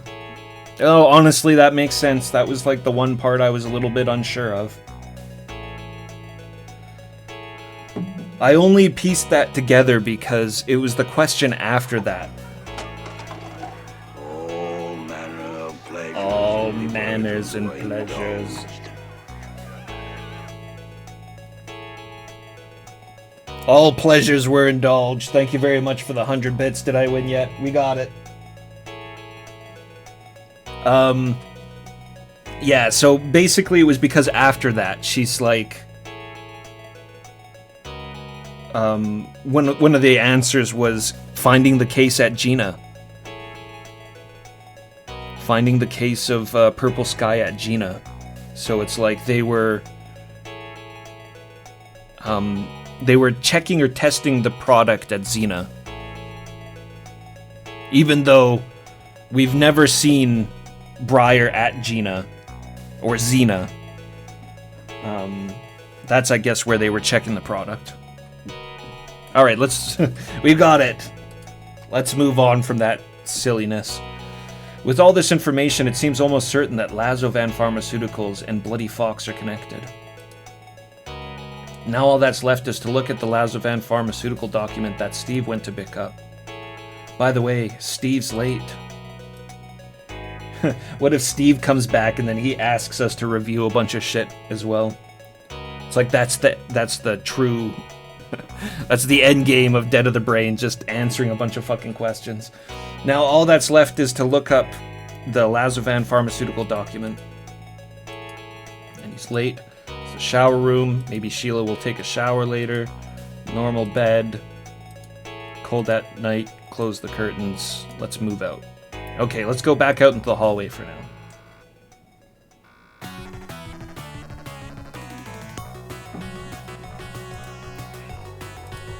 Check on Catherine. Cole, I told Sheila everything I just told you, Cole. I never told anyone about my situation before, but Sheila's my friend. Okay, so what about Sheila? She cares about me so much. That's good. How are you? Have you calmed down a bit? Yeah, yes, thank you. I'm fine now. Anyways, this is my stepfather, Daniel. There's no doubt about it that Daniel was who brought the dead back to life with the resuscitation potion. Right. I understand that your mother fell in love with Daniel, but I can't forgive Daniel for using the resuscitation drug to kill innocent people in the town. I know.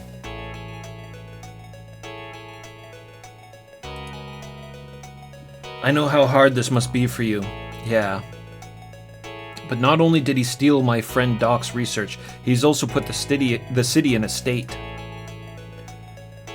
So I just wanted to ask you something. What? That's why Daniel used Bloody Fox to try to lure you out. I don't know. It's been almost a year since I left home, and he's never called me once. Daniel used the resuscitation potion to bring the dead back to life, but before that, wasn't he trying to help you? If it wasn't a call, he probably wouldn't have bothered to call at this point. Even if that's how he feels, I will never forgive Daniel. He's caused so much pain. Even if he really does have bad intentions, I want him to get a divorce right away. I never want him to show up in front of us again. Sorry, I think I said something unnecessary. No, it's okay. Catherine seems a little emotional right now, so I think it might be best to leave her alone for a while. Judging from the wrinkles in the sheets, Catherine has been sitting here. That's naughty, don't pry too much. I didn't mean it that way. Maybe you should rest in bed for a bit. It's okay, I'm still quite strong. There's no need to close the curtains. It's a bit warm today. It looks like there aren't any heaters, so please be careful not to catch a cold. You can leave the curtains open. This calendar was still on July, so I peeled it off. I wonder when that town will return to its former self. Yeah, I guess so.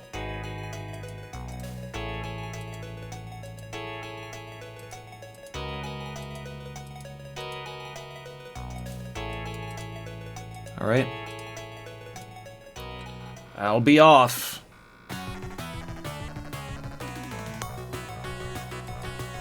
So I don't know, I'll poke my head in back at the lab and I'll talk to Sheila again, but I kind of feel like we probably got to move back to our room and maybe rest or something.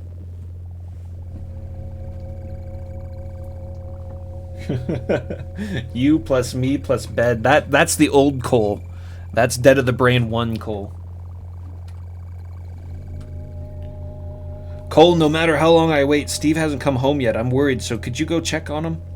Yes, there might have been some trouble on the way, so I'll head to the 32nd precinct right away. You guys should have just gone together in the first place. And then you could have picked Catherine up, because Catherine was right... like, Shuffle Food is right behind the police station.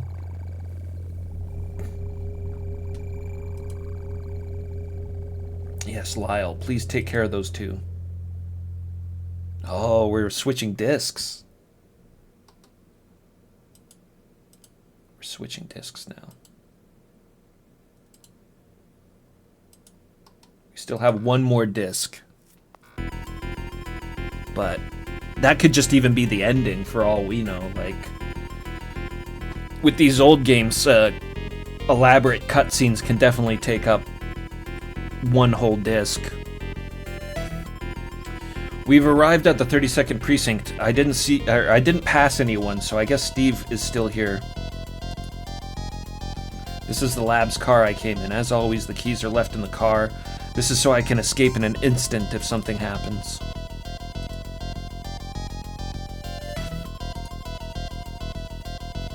Near the entrance to the police station, there are several bodies lying around that appear to have been attacked by zombies. It seems that police officers are among them. It looks like all the bodies have had their heads chewed. Looks like they can't be resurrected. If your head's been chewed, you can't be resurrected. The windows of the police station have been smashed. It looks like everyone on the upper floors have been killed. Steve is probably on the second floor. Maybe I should call him. Hey, Steve, are you there? It's Cole. You're gonna call the zombies over, Cole. He's not here. Steve! That's strange. No one's coming out. If we want to look for Steve... It looks like we'd be better off going in and looking for him rather than yelling from here. Look, Old Glory. Old Glory still flying strong. There's a lot of blood at the entrance. I guess everyone's inside has been killed. The only way into this police station is through the front entrance, so several zombies were to enter through here. Anyone inside would have no way to escape. I guess Steve came in here to get some documents. I hope he's still inside. Let's find Steve right away.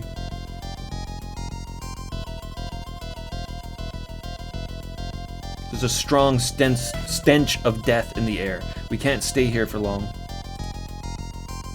By the way, I can't see Steve anywhere.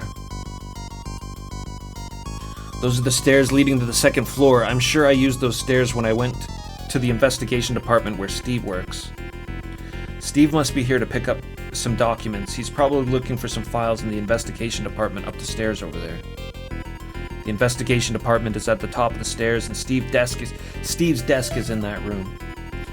There's a vending machine installed in the police station, but it's no longer functioning and appears to have been broken. There's a large scar on the vending machine as if it had been hit by something. Just seeing this gives you an idea of the devastation that would have been caused if the police station had been attacked by zombies. It looks like a canned drink vending machine. It appears completely broken. It appears there are police officers among the bodies. None of the officers seem to be carrying guns. Probably didn't have a chance to draw their guns when the undead suddenly attacked them. The stench of death from these bodies is filling the entire room.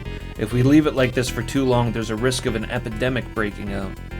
Steve said that it would take 3 days for the military to arrive, but by then Daniel would surely disappear in the commotion. First, we need to find him somehow.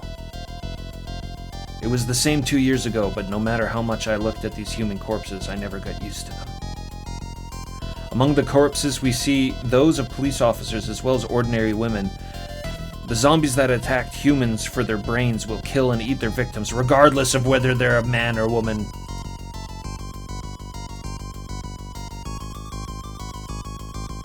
They're not chivalric. La Folie, what's happened?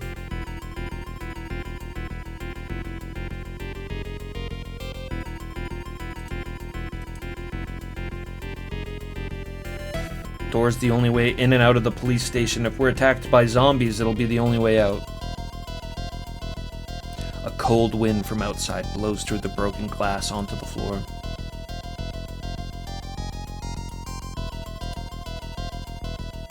Okay, we should be able to move up. Alright, let's go up to the second floor. Steve must be in the investigation department. Huh? I thought I saw the body in front of me move a little just now. Or was it just my imagination? Oh no. Guria! Guria! These guys have been resurrected. Gall.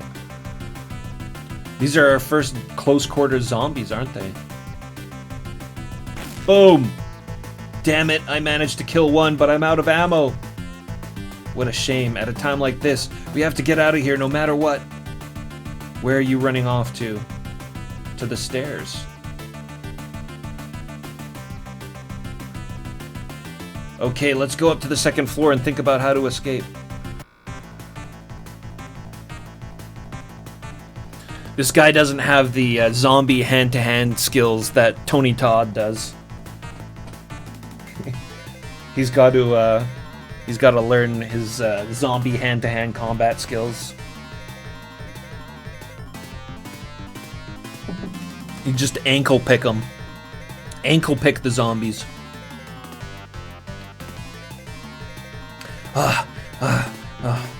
Damn, I forgot to check the bullets in my gun. But still, I can't see Steve anywhere. Maybe we just missed each other. Huh? They're coming up the stairs. If this keeps up, it's only a matter of time before I get eaten. Find your weapon before the undead come upstairs. Do we see any spot that looks like a weapon? Maybe the locker? Kind of looks like there's a case down here on the ground. This toolbox contains the tools that he used to repair the wall. It appears to contain nails, wrenches, screwdrivers, and other tools. Let's check the locker. Damn it, the lid's deformed and won't open properly. We don't have much time. We should give up for now. That's the door I just came through. From the stairs beyond, it looks like any second now the dead will come to eat me.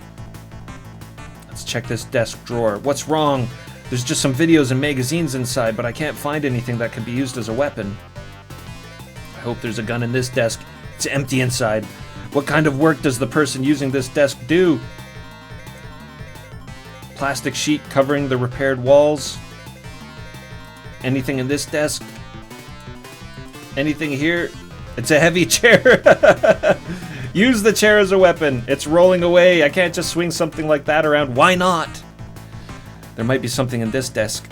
Let's open the drawer. Damn it, the drawer's locked and won't open. I've checked everything. There's a color box lying around. It looks like it's full of books. Goodiga!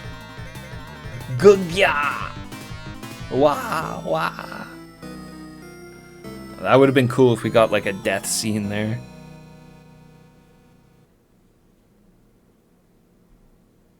If only he could summon monsters like Toshio.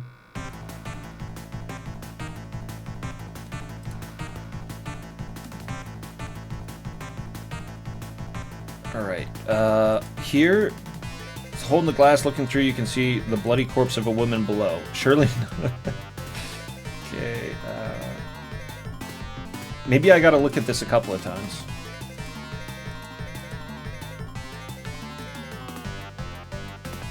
Oh, need some kind of tool to open it.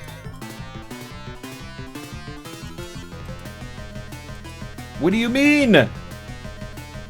Oh, what tools do I have now? Hammer, wrench, needle, nose, pliers, screwdriver, saw, spanner. What is it? Hammer, wrench, needle, nose, pliers, screwdriver, saw, span. Yeah, we want the screwdriver. The what?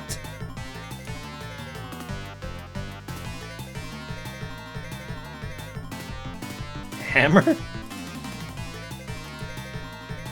Just do everything. I mean, the screwdriver is the logical... Okay, let's try opening the locker with the wrench we found in the toolbox earlier. No. Damn, the wrench broke, but it looks like I opened the locker. What's wrong? I thought there might be a gun in there, but there's nothing in there. I tried so hard, the wrench broke. The wrench is no longer of any use. Let's throw it away.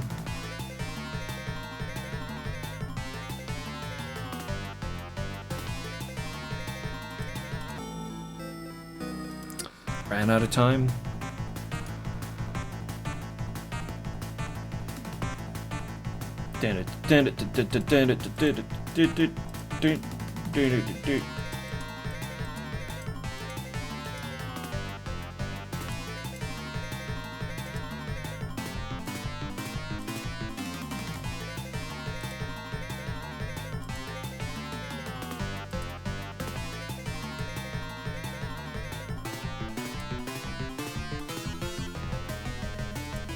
Oh man.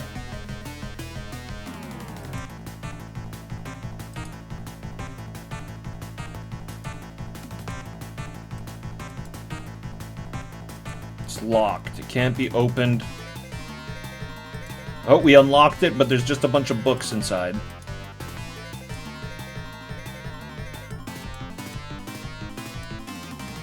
So we'll just take this methodically, piece by piece.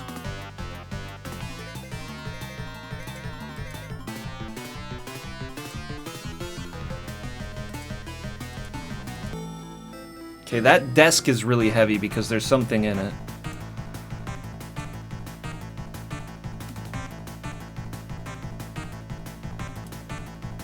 Wonder if there's something in the desk drawer.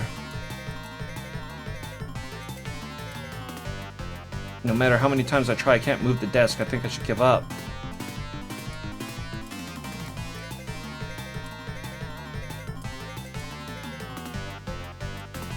Oh, desk is something under... We found a 1-cent coin. Writing utensil, paper clip. Documents.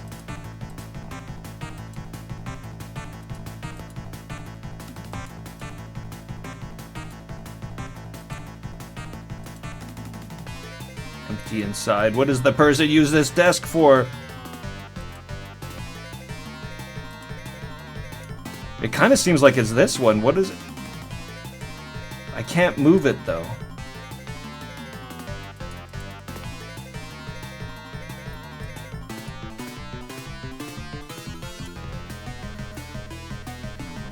Man, we could totally do some damage on a zombie with a chair. We just beat the crap out of him with the chair. Actually, that was originally what I was thinking, was just, you know, take a hammer. Fight with the hammer.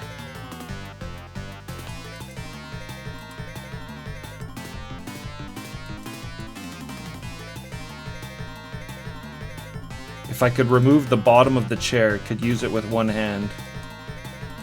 Okay, so we go to the tools. Screws on this chair seem loose. We could remove them if we had some. There's tools right here.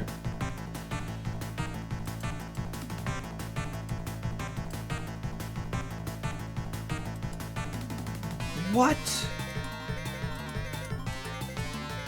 Maybe we gotta do that first, and then we can check here, and then we can go here.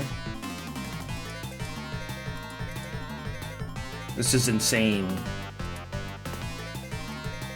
Maybe we gotta bust the lock here first.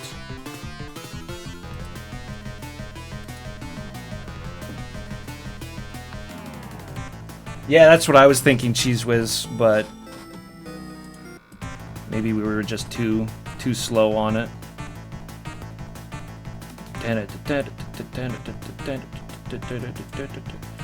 So we start looking there, and then we go over here. And then we look at this.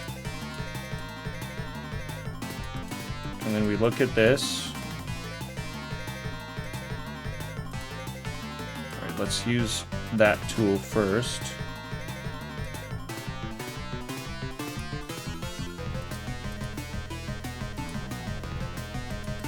No, I just can't. Hex wrench might be useful for something. Guess I'll keep it just in case. Okay, here we go. Screwdriver.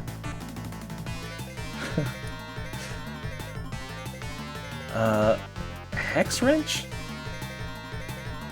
Take the wrench, dismantle the chair. What's wrong with this wrench? The hole is stripped. There's no way to remove the screw with this. I don't need such a useless tool. Throw it away. Come to think of it, I can't imagine a chair like this would be useful as a weapon unless we had more powerful weapon.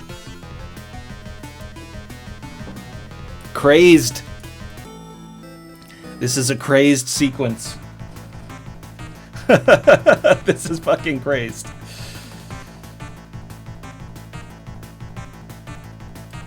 So there's the heavy desk.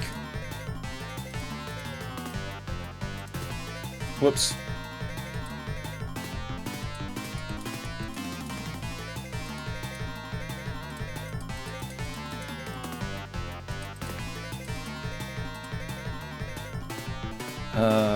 Wrench. So then there's this.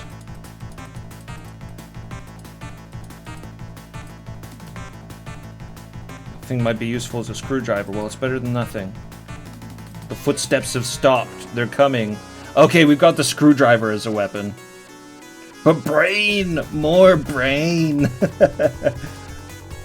Send more cops. Right in the eyeball. Can't let myself get eaten in a place like this. Gah! Yeah! Oh, what?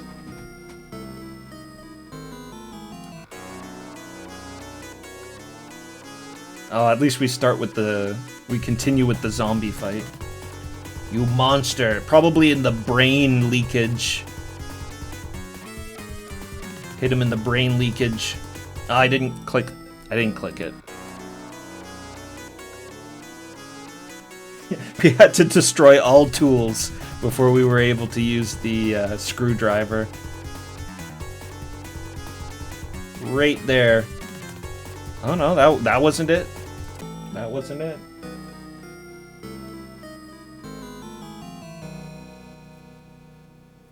Willy the Worm, what's happening?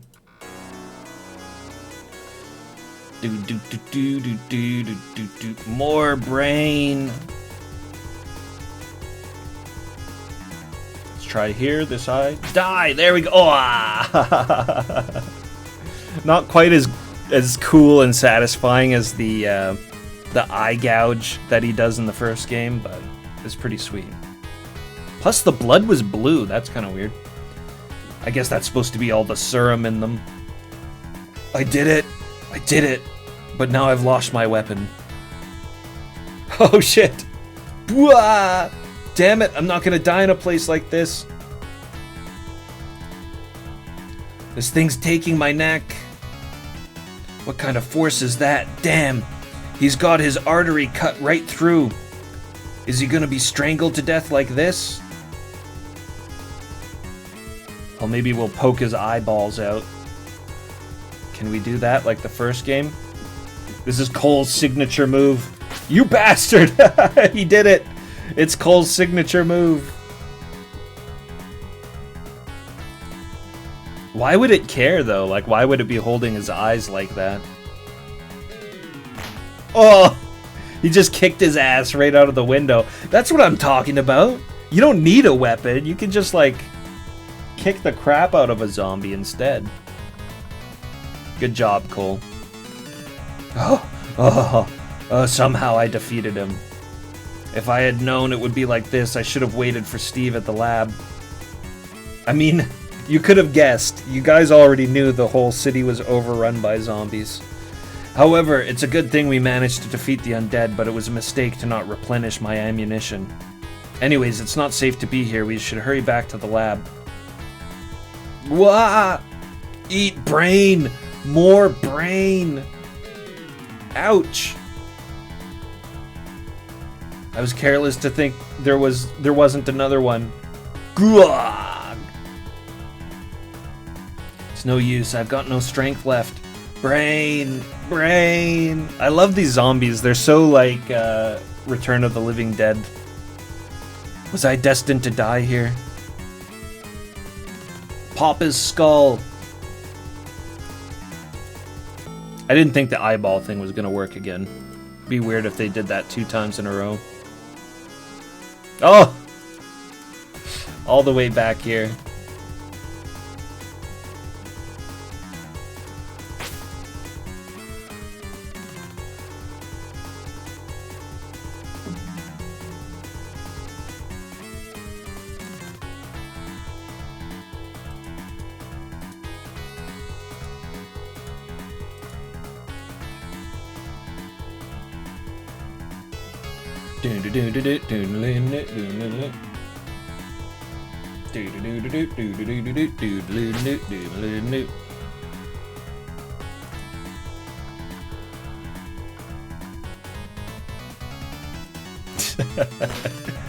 Kicks him right out the window. Alright, we got one left. Where do you guys think this spot's gonna be? Where's the weak point?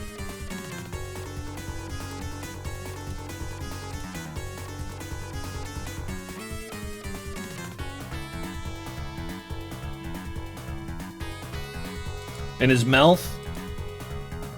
No. Yeah, his hair, that's not bad. Maybe pull his hair back.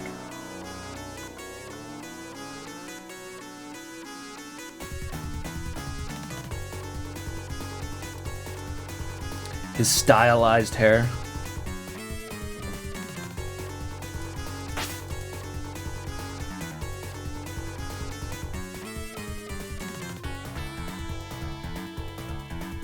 If they localized it with the zombies speak Japanese.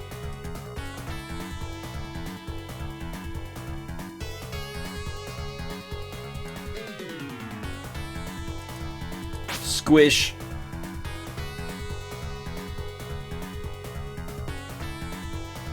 Oh yeah, maybe it might be something off the zombie's body. Very true.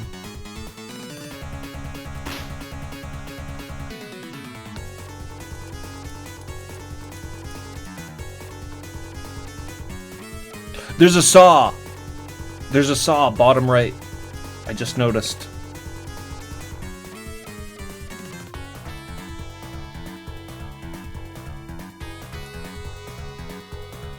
Is that the chainsaw used to repair the wall? We better get an amazing scene for this. I'm gonna be so pissed if we don't get a good scene for this. Die, you monster! Yeah, that's not even the kind of saw you would repair a wall with. It was pretty good. He gut ripped him. Oh man. I can't die in a place like this. I think he's probably supposed to be exhausted. Those are exhausted sounds, but I kind of like the idea of him just laughing his ass off. I can't die in a place like this. Just like panicked laughter, you know?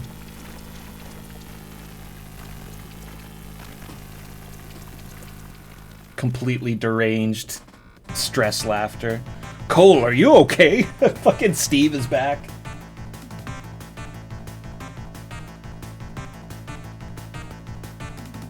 Steve is back. Yeah, I managed to do it, but this time I didn't even feel alive.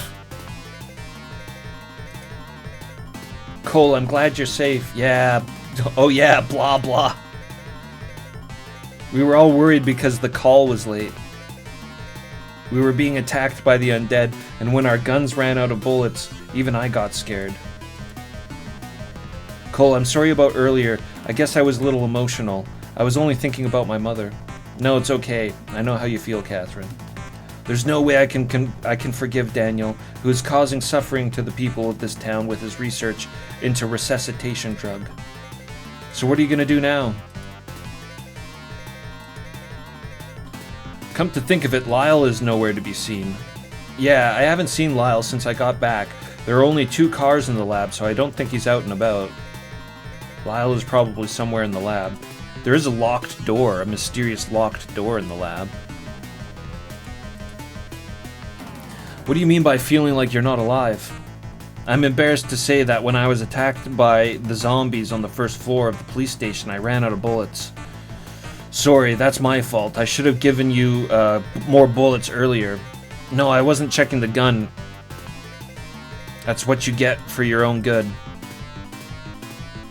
So that's how you escaped from the station. No, they blocked the entrance, so I went up to the second floor. The detective department. Yes, there were 3 zombies in total. They followed me and slowly climbed the stairs. Did you see the investigation team? It must have been pretty rough. Yeah, so I was looking for something that could be used as a weapon. There was a toolbox by the wall that was being repaired. That toolbox. I took... He's like, oh, that toolbox. I stubbed my toe on that thing so many times. Much earlier, Steve was mentioning how the toolbox in his office was in the way.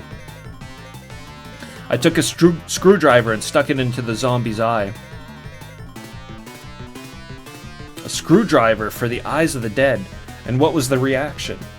The driver seemed to reach the brain and I was able to kill the first undead. However, a second undead soon appeared. Did you get him with the screwdriver? No, the driver remained in the face of the other zombie and I crushed one of the eyes of the second zombie with my finger. Cole is an amazing guy. A ghost whose eyes... pardon me. The zombie whose eyes had been gouged out screamed and broke through the window, falling to the ground.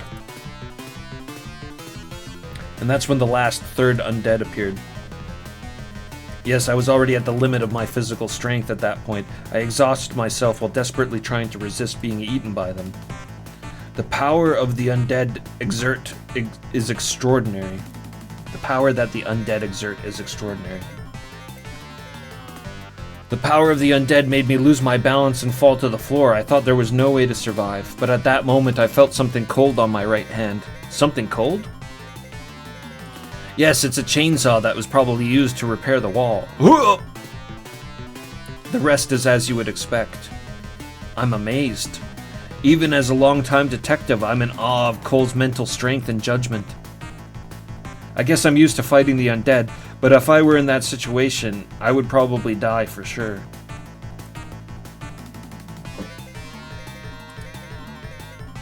Before I forget, let's give Cole some bullets. Now I won't run out of ammo.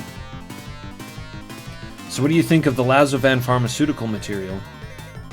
Yes, I got it and I heard about Catherine. Coincidences are scary things. But if we don't settle things with Daniel now, the damage will be spread all over the world. That's right. You know that, Catherine. Yes.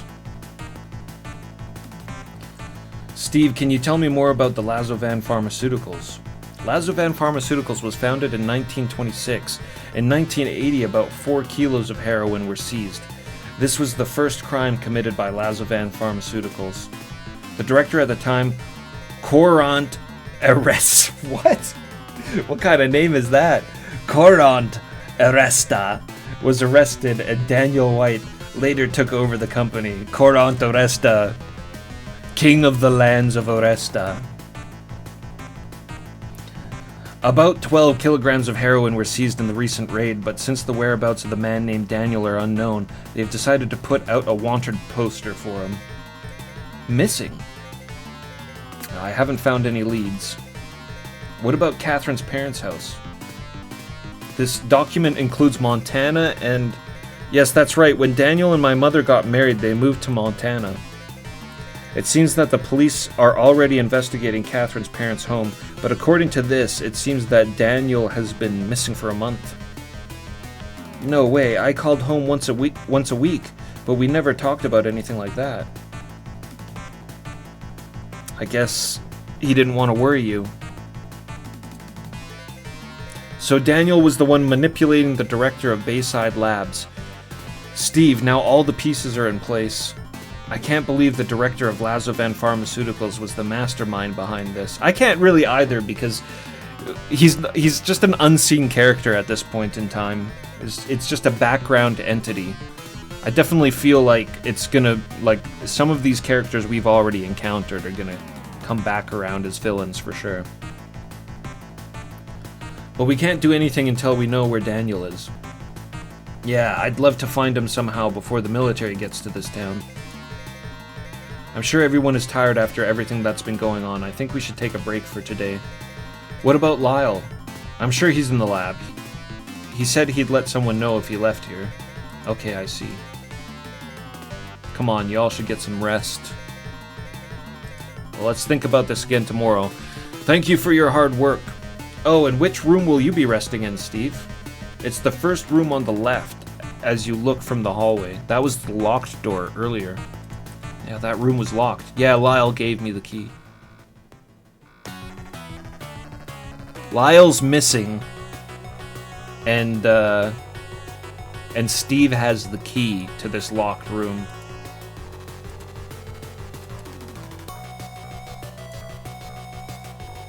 Sorry, but can I just rest now? I've got a lot of things going on tomorrow. Okay, good night. Steve, you look pretty tired. Let's check out Catherine. Cole, what's wrong? Well, I just wanted to talk to you. Shilerai, what's happening?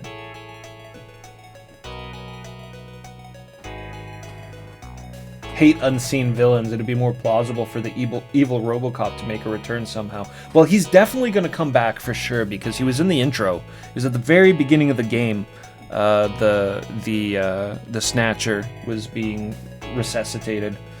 But yeah, I totally agree with you. I hate unseen villains. It's like the cheapest shit. When you're watching like a mystery movie or something that has mystery elements to it, and then at the very end they just drop the villain on you, and it's like, oh, it was this guy that you've never even seen before. And they might have convenient reasons as to why it's that person, but it just never feels satisfying from a narrative sense, you know? You want it to be somebody, like a good mystery, you should be able to like piece the clues together for a good mystery, I think. An observant watcher or player should be able to kind of deduce what's going on before the game even realizes. That's what I think for a good mystery anyways. Otherwise it just feels really, really cheap. It's just like, you know, you guys led me along and then just dropped it on this nobody. Looks like a comfortable bed, but it seems like nobody's used it before, so it smells a little moldy. I'm thinking of washing the sheets tomorrow. Aren't you gonna close the curtains? I get hot easily, so it's fine the way it is. Looks like the sky's cloudy. I wonder if it's gonna rain. What nasty weather. I was looking forward to Christmas in that town. That's true, but this Christmas, let's all have a big party somewhere else. Really? Are you gonna call me too? Yeah, I promise. I'm so happy. I'm looking forward to it. This year is almost over.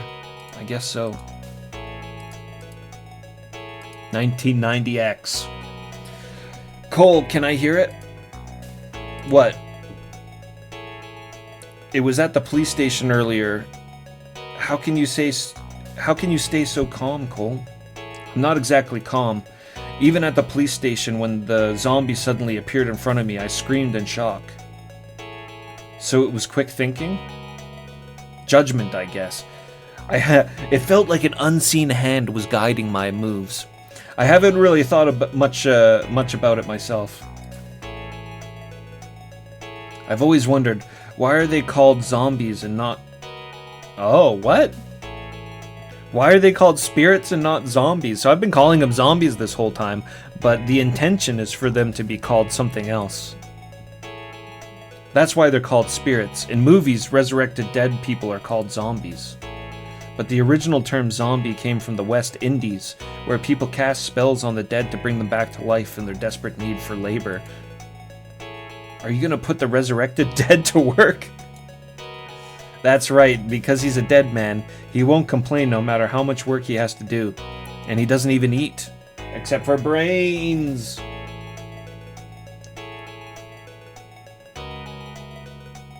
I didn't know that, but those zombies are completely different from the ones in this town now.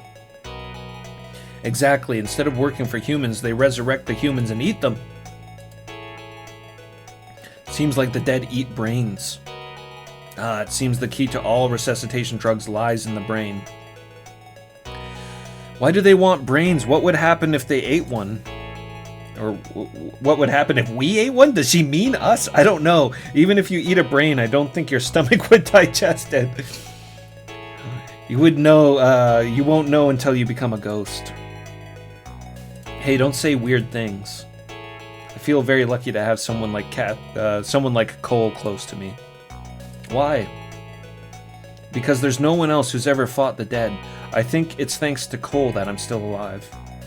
I don't know if I should be happy about this. I have mixed emotions. I feel very lucky. Okay.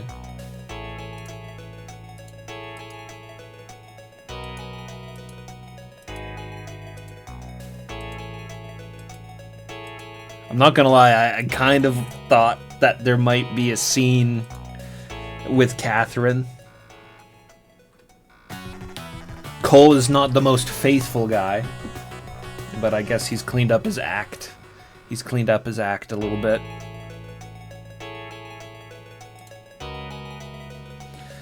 When I heard that Cole has gone to the police, I couldn't sleep because I was worried. I had a really bad feeling about something. I have a bad feeling about this. It's true that we fought a battle and like never before at the police station, but still, I'm still alive. Yeah, I feel relieved. By the way, have you met Lyle? I met him in the hallway earlier. Okay, that's good then. But it seemed like he was a bit restless and uneasy. Is something wrong? Well, if anything happens, you'll come and tell me yourself, right? Well, yeah. There's blood on your shirt. Oh, I bet that's blood from when we fought the ghost at the police station. I don't even have a scratch on me. It's contagious, right? If the blood of the undead gets mixed in, it's all over. Cole, don't do anything reckless. Yeah, I know. It's about Catherine. She seems to have been quite shocked by what happened to her father-in-law, Daniel. Yeah, I guess so, but I think she can judge for herself what's wrong. This might sound harsh, but I just want to prevent every person in the world from being killed by the undead. It sounds pretty harsh, Cole. I'll try to avoid talking too much about Daniel with Catherine. Sheila, if you think about it, it's my fault that the town's become like this. Why? If we had noticed someone other than the ghouls who knew about the resuscitation potion, namely Daniel, 2 years ago, I think we could have probably done something about it. Because I didn't realize it, I ended up repeating what happened 2 years ago. No, the person at fault is a man named Daniel who's committing crimes by using Cougar's drugs. It's not Cole's fault. Cole, don't be too hard on yourself. You look tired. Why don't you take a rest? That's true. Don't blame yourself too much. It's a big bed. My feet would stick out if I slept in it. Is the bed in Cole's room small? There's an inconvenient desk right next to my bed. Cole sleeps badly, so be careful. Okay. I was planning to go to bed when Cole got home. There's no need to wait. I'm so worried that it keeps me awake.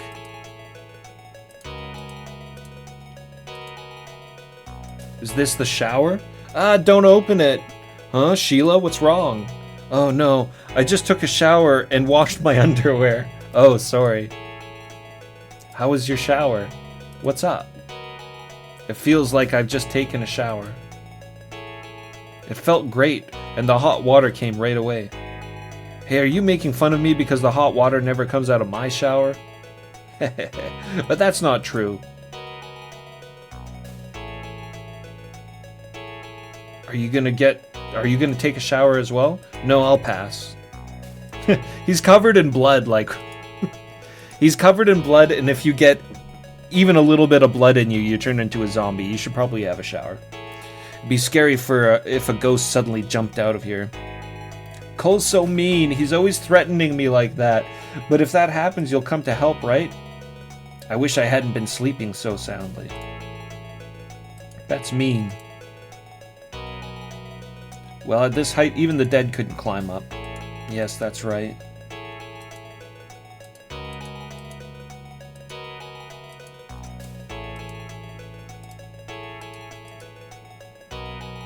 Alright, that's it.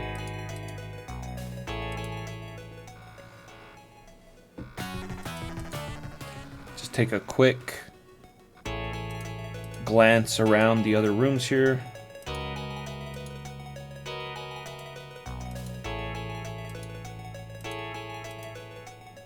Check the lab again quickly.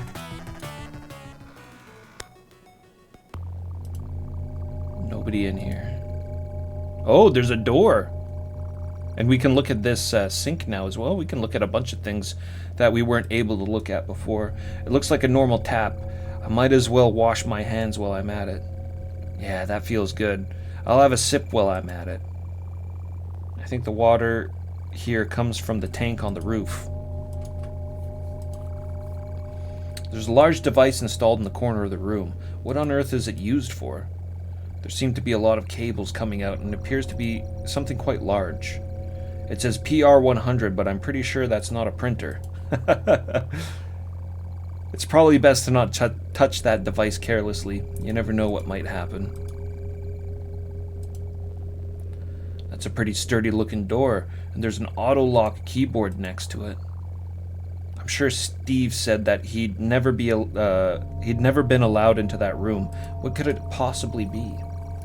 It's probably locked and can't be opened. I don't think there's any need to go out of my way to try it. As long as we have this pin entry device, we'll know if they can't get in. Right now, I don't have the capacity to use up any extra energy, so whatever happens there is none of my business. Huh? Oh, it's concerning, Cole. I think he's having a... Damn, you tricked me. What?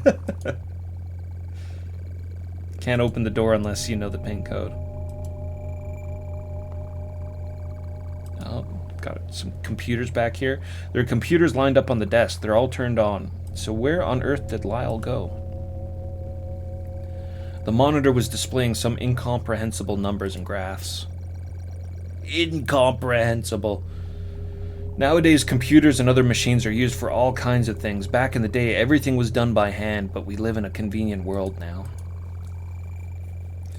How much easier it would be if we could use a computer to understand the movements of the dead.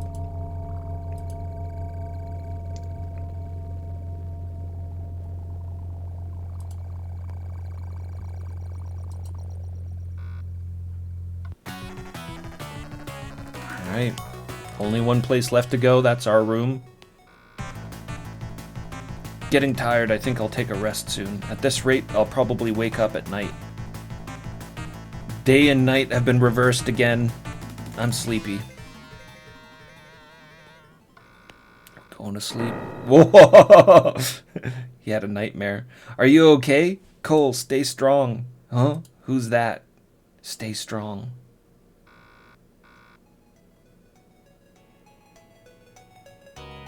Cole, are you okay? Catherine.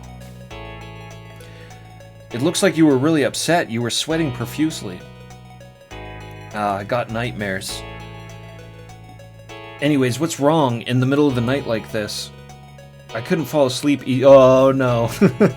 I couldn't fall asleep easily. I went out into the hallway to take a sedative, and then I heard a voice coming from Cole's room. Was I really yelling that loud? But it seems like you're okay now, so I'll... Catherine, did you have something to tell me?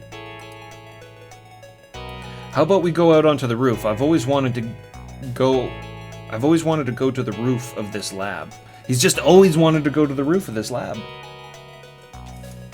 Yeah, that's good. It's a little cold. No, it's fine. Cole, speaking of Daniel, huh? I know that Daniel ran away because he didn't want to live with his parents, right? Yeah, that's what you said. Daniel ran away because he didn't want to live with Catherine's mom, I think is what she meant. But recently I've been thinking about forgiving him. My mother loves him with all her heart, no matter how terrible a man she thinks he is, or how terrible of a man I think he is. My mother believes in him with all of her heart. I began to feel that since my mother loved him, I had to love Daniel too. But he raped you, right? Yes, he did. Even though I loved my mother, I couldn't forgive him. But after that, Daniel never came near me. Well, yeah, after you do something like that, it's not like I just talked to you. Yes, he regretted it very much. He was remorseful. Wait a minute, you were assaulted, right? And this guy named Daniel is the mastermind behind this whole thing, right? I know. How can you feel sorry for a guy like that? I want to forgive Daniel for what he did to me. No one will forgive him for causing this, even if I do. Of course, I can't forgive Daniel for taking so many lives with this incident. You're too kind. What about Cole? I'm sorry, but I would never forgive somebody like that. If I were in your position, I'd run away from home and I'd never come back. No matter how remorseful the other person is, yeah. That's too bad. It may seem sad, but after the incident 2 years ago, I've lost the ability to trust people. The incident in the next town? Because I believed in Ghoul, the leader of the undead exorcisers. That's a funny way to put it. I lost all of my precious companions. Cole, I'm sorry, I shouldn't have told you this. It was out of my mind. No, Cole. Huh? I think Daniel is probably at Lazovan Pharmaceuticals. 2 bloody foxes came to Shuffle Food to try to pick me up. Oh, now that I think of it, there were 2 bloody fox corpses. The other guy saw that I was reluctant and he said, "This is too much hassle. Let's take you to Lazo." Hey, why didn't you say that in the lab? But Cole and the others are trying to kill Daniel, right? I thought it would be so sad for my mother if Daniel died. But I'm okay now. I know that as long as Daniel is alive, the number of dead spirits will continue to increase. I feel so much better after talking about it. Catherine. Bye, Cole. What? How are things going with Sheila these days? I wouldn't say it's going well. Isn't that normal? But why do you ask? What? What's this all of a sudden? Are you saying goodnight? I'll leave that to your imagination. I feel bad for Sheila. Please, just for now. Wait a minute. Cole, are you running away? No, that's not it. I heard a car. Huh? Hey, I hear you. The lab entrance. Who? Look at that. That's a pretty cool little side shot there. It's Steve. Stay. Shh. When I went to Steve's room earlier, he was tired and wouldn't let me in. Where are you going at this time?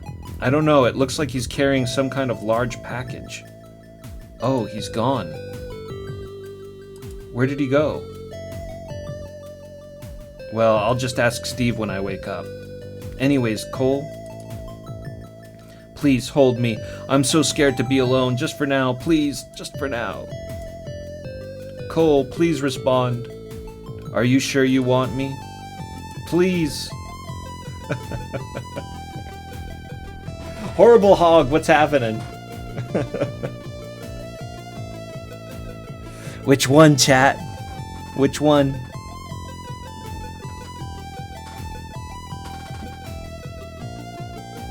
Press 1 in chat for okay, and press 2 for I'll stop.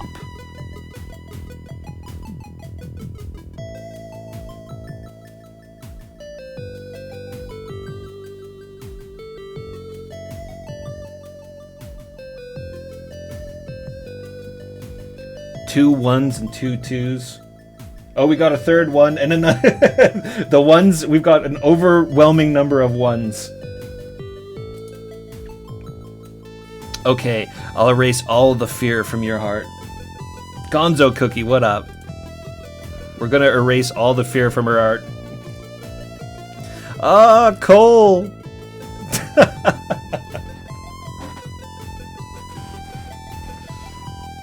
I went back to my room and lay in my bed telling myself that this was for the best. Ah, it's getting dark already. I slept well. Cole slept well.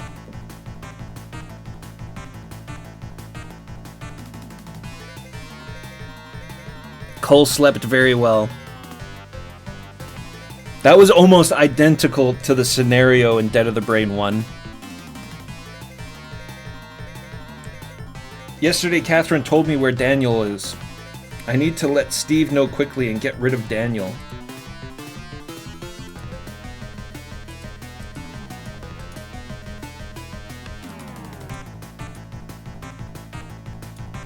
Desk doesn't mean much to me.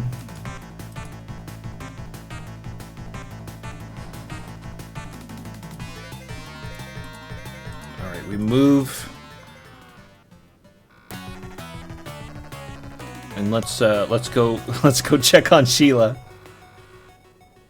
Hey Sheila, what's up? Oh, Sheila, you're not awake yet. Oh yeah, I'm not feeling too well. Oh no. It would be sweet if this game had actual consequence to what we just did. Because having sex with Kathy in the first game didn't change anything. Like cheating on Sheila in the first game, there was no reaction, no difference whatsoever. It didn't change anything. So I don't assume that it'll do that in this game, but that would be cool.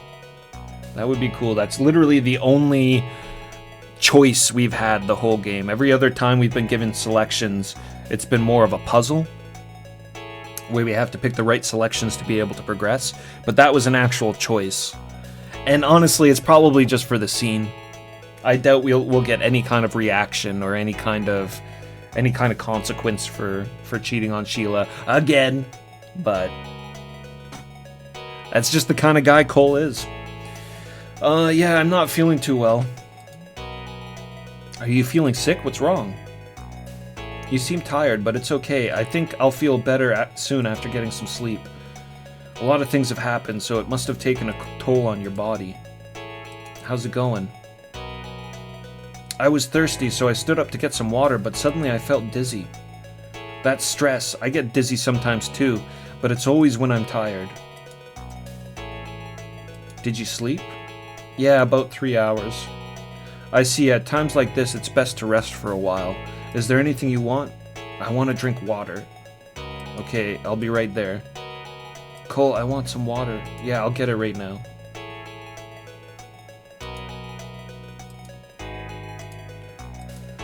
She's turning. We'll step in and visit Catherine. Cole, are you up now? It's night already. What time did Catherine wake up? Me too, just now.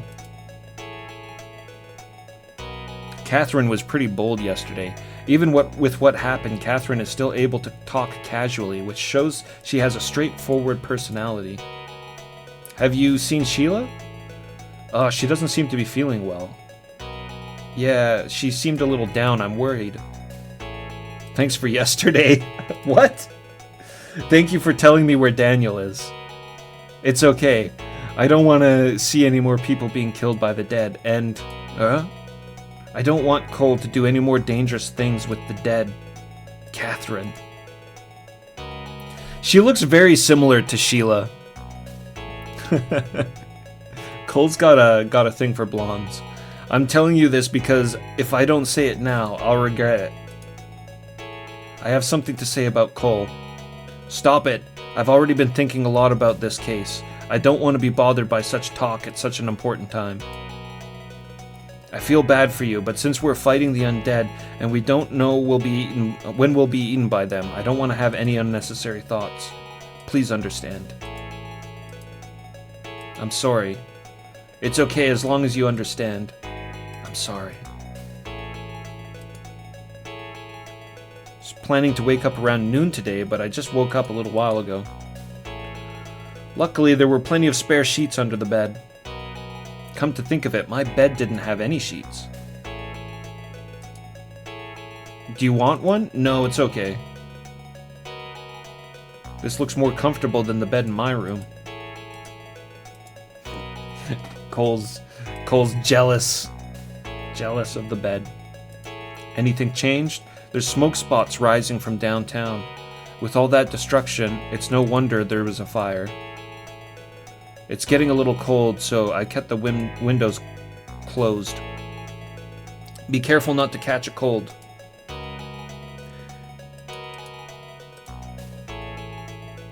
I wonder when the town will be back to normal.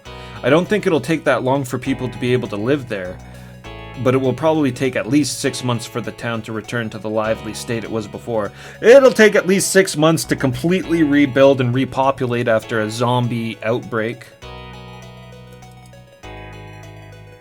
The winter. I hope I can solve this case quickly.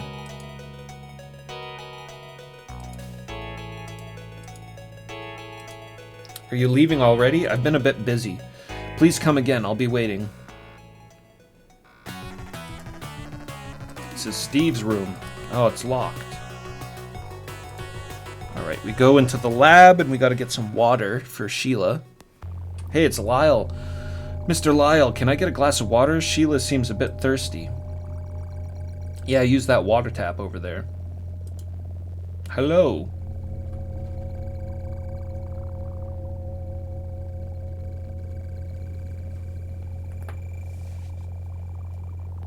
Sheila, Cole's taking his time bringing the water.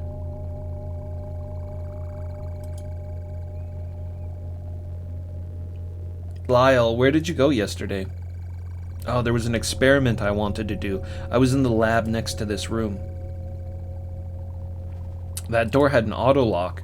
Sorry, but we don't want anyone to come into the lab. There are only 2 ways to get in. 2 ways? One is to enter a pin from the auto lock. The other is that someone inside can open it from the inside. I see. By the way, have you seen Steve? He just drove into town. In town? Yeah, he went to get some food. Was he okay alone? What? He was back yesterday, don't worry. He got back once, that means that he'll get back every time, right? Mr. Lyle, did you know that Steve left in the middle of the night last night? Huh? I happened to see Steve leaving in his car with a big suitcase. Well. I've been in the lab a lot. Yesterday, Steve said that he was tired and went to his room. I assumed he was resting, but...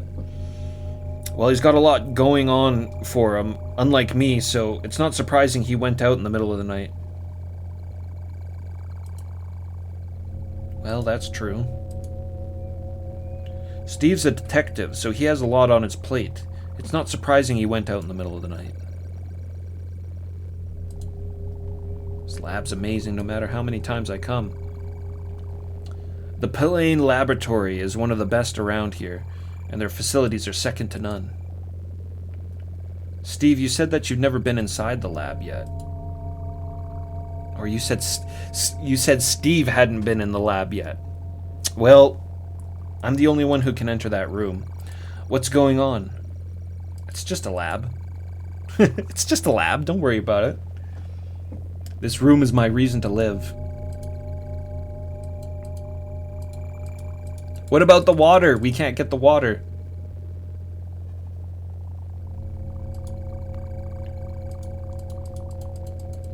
I guess maybe we just got the water. Well, I'll be off now. If you need anything, come by anytime.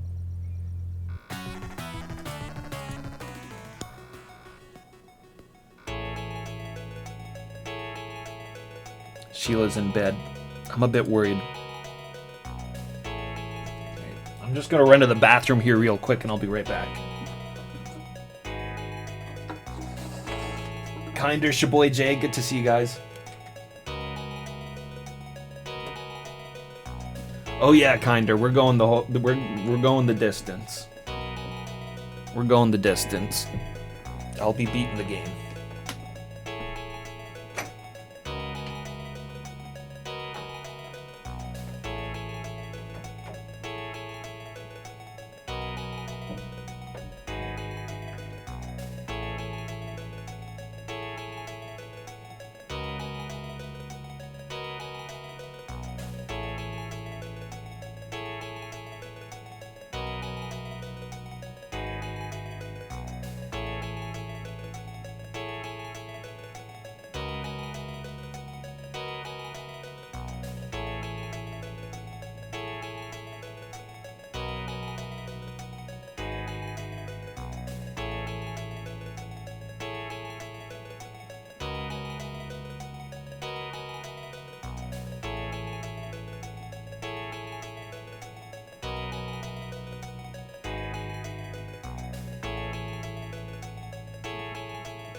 Yeah, I'll be beating the game. Well, I mean, unless there's the very slim chance that this is going to go on for another 10 hours or something, in which case I won't be beating it, but I don't think that'll be the case.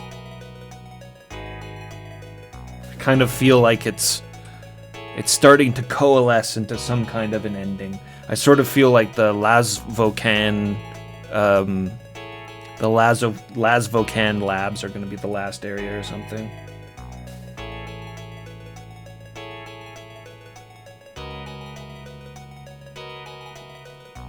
Cole stares at Sheila and drinks the water.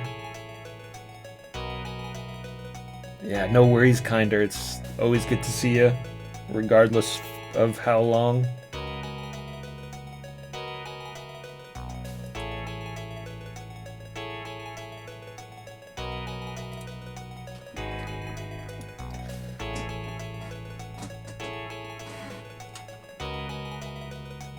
There is a version of this on the TurboGrafx CD, but this is not it. This is the PC-98 original version of the game.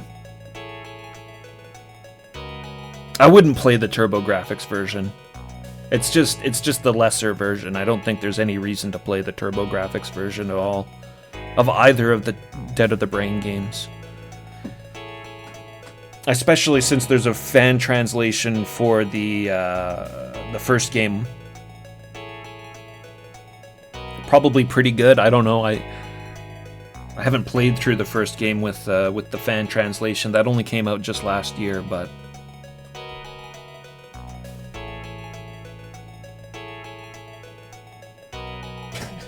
it should only take 3.5 hours to beat. Well, I've already fucked that up. We've been playing for 6.5 hours. Well, I've been streaming for 6.5 hours, so we've been playing for about 6 hours.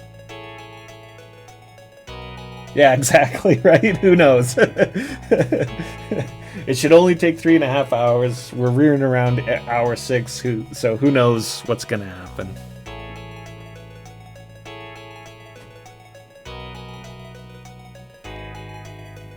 Much wordier than the first game, but nowhere near as bad as Marine Filth.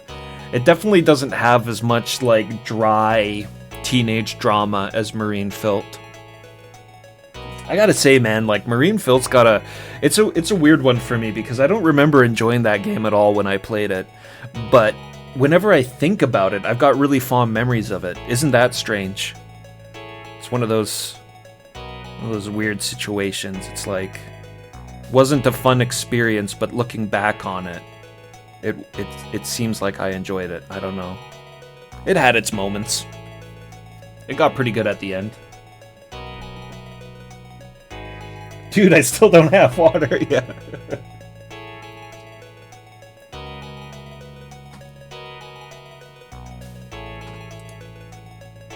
I'd play it again. If Marine Filth ever got like a serious fan translation, I would play it again. I think it was Left Empty was there for a lot of Marine Filth when I played it, and I remember him saying like, if it was properly translated into Japanese, it wouldn't have been any better. The script is just shit in the game, apparently. Yes, let's give Sheila the water she's been waiting for. Wow, she's drinking really fast. This is worrisome. Sheila's stuck in the bed. She's not feeling well. She needs a lot of water. She's very thirsty. There's some suspicious things going on here. I've been thirsty for a while, cough cough. Hey, you're choking. Are you okay? What? This town. Oh, Steve says the military will be arriving in 2 days. What happened to Catherine? What did happen to Catherine? She's not as weak as we think, so it should be fine. I won't be having her fight the undead with us, though. Absolutely not. I know. What? Gunshots. I heard it from the first floor. Did something happen? It might be Steve. I'll go and check on him. Make sure he's resting properly. Or make sure you rest properly, Sheila. Make sure. Okay, I understand. Be careful.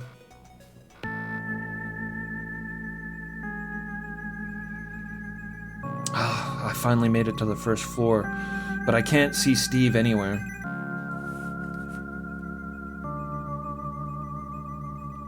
Cole, this way. Huh? Look at this. That's a good zombie face. Thought this got a fan translation recently. Yeah, it was the first game. Yeah, it was the first game, Shaboy J. The first game got a TurboGrafx translation, and it also got a PC-98. Full, proper translation from my understanding. Both games. But not Dead of the Brain 2. For either versions of Dead of the Brain 2. Nobody cares to translate Dead of the Brain 2.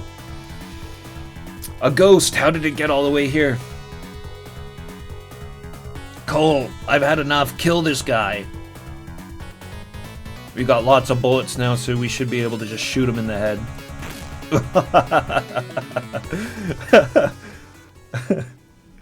The zombie blinked when we shot him, and he went, like, cross-eyed. That helped, thank you. He's tightening up his tie. But how did the dead come all the way out here? I don't know. I was coming home in my car and I found a ghost breaking in the entrance. Intrusion. So there's a dead spirit in this building. For the time being, I've taken care of the undead in the front office, but there might still be some left. The shutters on the stairs are closed and the elevator is out of service, so there's no need to worry about anyone being able to get to our room on the second floor. Of course, the emergency stairs have an automatic lock. But how was the entrance broken into? Wasn't it locked? The door was locked, but... was it ringing? The strange thing is, it was open. Did you open the lock? I can't believe a dead spirit could open a lock. Anyways, there might still be some dead spirits on the first floor. Understood, leave it to me.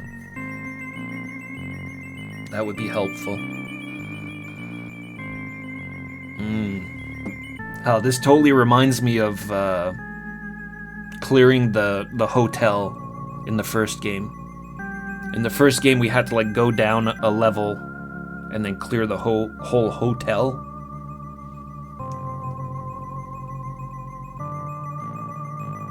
Yeah, for sure. The art style, I really like it as well. I think the art team is completely different for this game.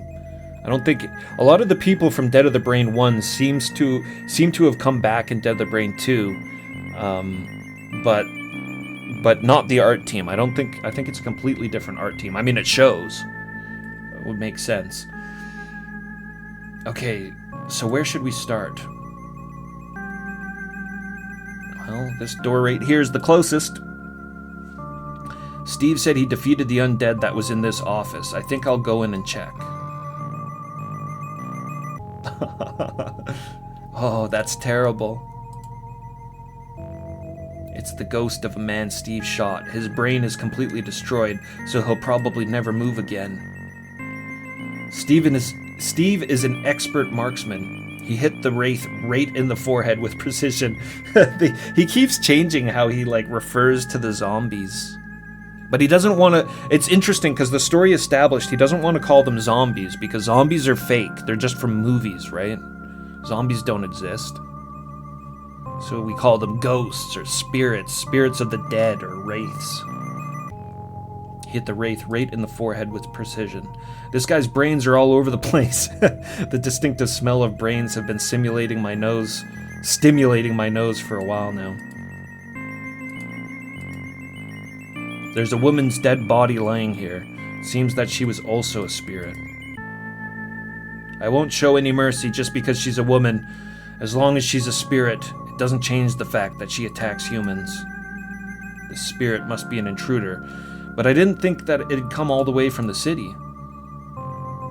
Looks like she's been hit right in the brain. She'll never get up again.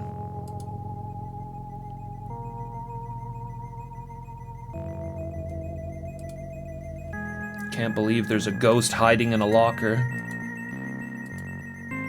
There's a blood-stained whiteboard standing over there. I can't see any spirits around the whiteboard. I wonder if there are any more spirits in this room. There are a lot of papers scattered on the desk.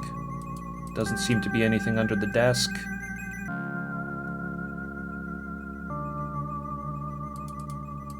Clear. Clear.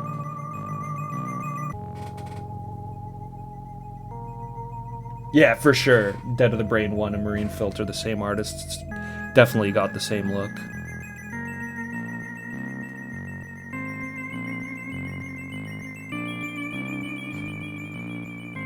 Where should we check next? Let's check this one. There's no need to check the elevator. The power's off, so it's not working. Let's check the toilet. Oh, look at this shot. We get to see Cole in his reflection. As far as I can see, there's no undead anywhere. I can see the bathroom doorway I just came through on the screen. The entrance to the bathroom is reflected in the mirror. If a ghost were to suddenly jump in from here, we'd be in big trouble. We have to be very careful. There are no fluorescent lights at the entrance to the toilet, so it's dim and hard to see clearly from here. There are a row of urinals here. First of all, I can't imagine there being any dead spirits in a place like this. I don't see any ghosts by the toilet. Toilet ghosts. There's a big mirror hanging up in front. Holding a gun like this makes me look like a gangster. Cole's like, I look pretty cool right now. The only thing I can see in the mirror is myself. Even if a ghost appeared behind me, I'd be able to tell right away from where I was. Feels like it's been a while since I've seen myself.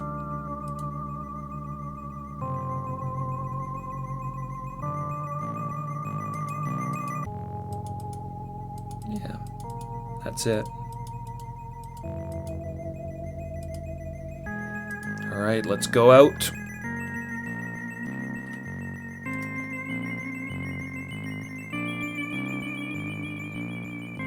So that looks like that's it. We take the stairs now. Let's check the stairs.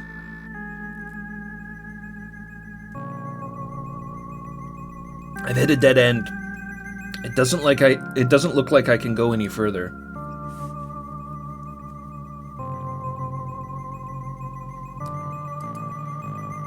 The footing is poor, so I need to be careful to not get attacked by the undead halfway up the stairs. If I fall to the bottom, I'll get seriously injured.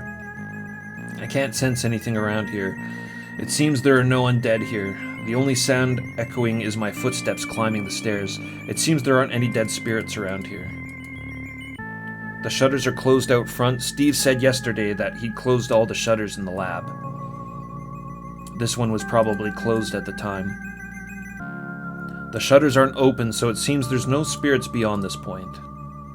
There's a red emergency light on top of the shutter. We can't go any further. That's it. Turn back for now. Huh? Who's that? Brain!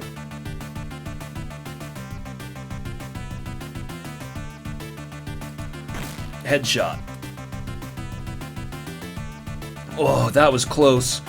It's best not to fire my gun so carelessly in such unstable conditions. If I hadn't hit them with one shot, I would have lost my balance and fall. What the fuck is he talking about?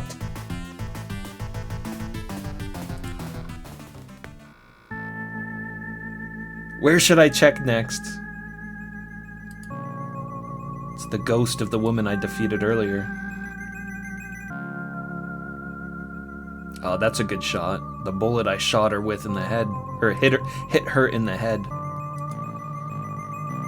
It's not a very pleasant feeling to stare so closely at a dead woman. A large amount of resuscitation drug had splattered from the bullet wound in her head, mixing with blood. From what I can see, the corpse doesn't seem to have been a ghost for very long. Huh. Aside from the bullet hole where I shot her, I don't see any other visible wounds on her body.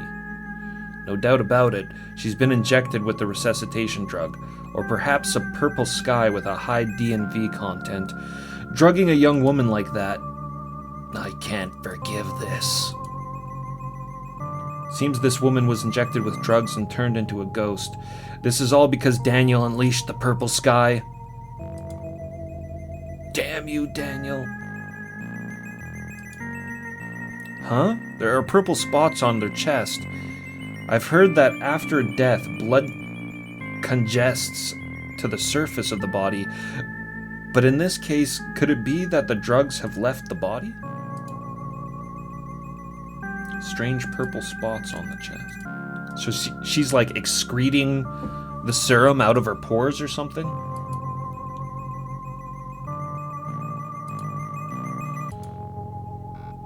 Maybe it's time to look elsewhere. Oh, we saw something. Huh? I just saw a figure entering the bathroom. Let's check the bathroom again. Where is he? I'm sure I saw him come into this bathroom. Don't see any spirits near the toilet, but I'm sure they're out somewhere. Let's investigate carefully. I can only see myself in the mirror. I definitely saw a dead spirit enter here. I hear something behind me. That was awesome. Damn it, he was hiding. It's those sneaky zombies I was talking about earlier. See what a pointless thing to do in an emergency like this? Come on.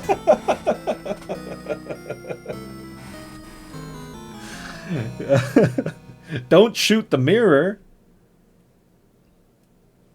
Oh man, Cole.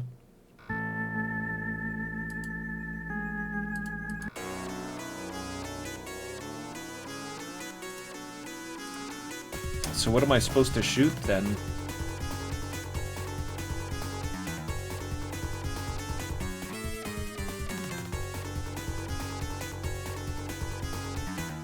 Well, that was weird. That's weird. There's nothing else to hit except for the guy's head. There's nothing else to shoot.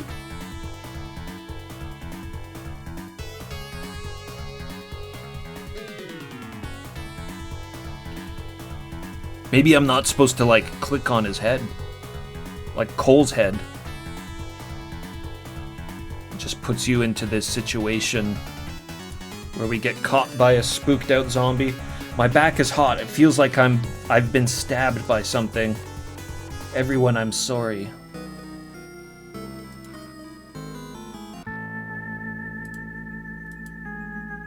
That's strange. I can't see any undead anywhere. I don't think that there are any undead hiding there, so where exactly are they?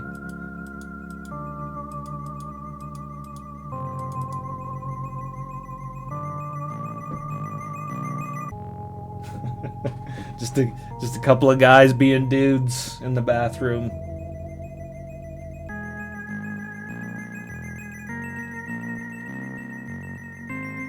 What am I supposed to shoot? Definitely saw him go into this bathroom. I can't just leave without saying anything. Maybe I was just too slow or something. I don't know.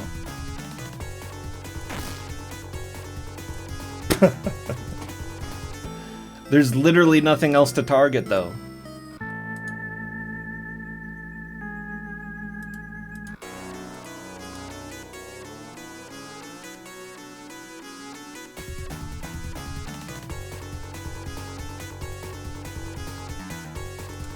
There's nothing else to target.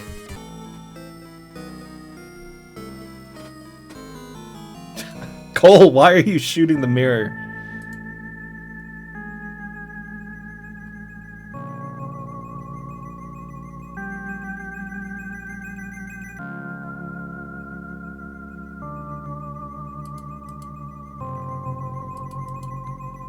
Don't see any spirits near the toilet. Must investigate carefully.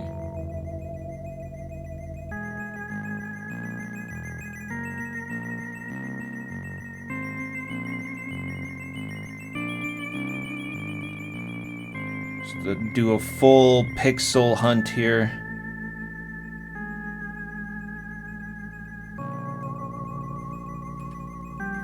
I gotta say, I like this interface a lot better than Marine Filth or Dead of the Brain 1, where it just kind of highlights the points of interest, so you don't have to spend all that time.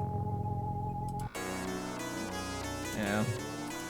Don't have to spend all that time trying to, like, harvest the backgrounds for all the points.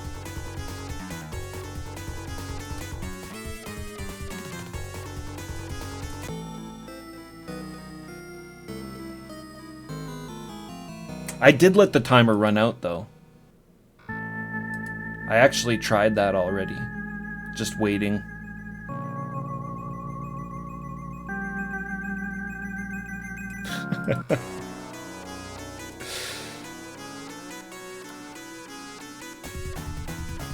Cole, you fool. Wait a minute. What if I move? I can't fire my gun at the enemy behind me. I'll stay in this position and slam the undead into the wall behind me. That's what it is. That's funny. That's funny. We haven't had to do that the whole game. They've never... It's like... do that shit on purpose.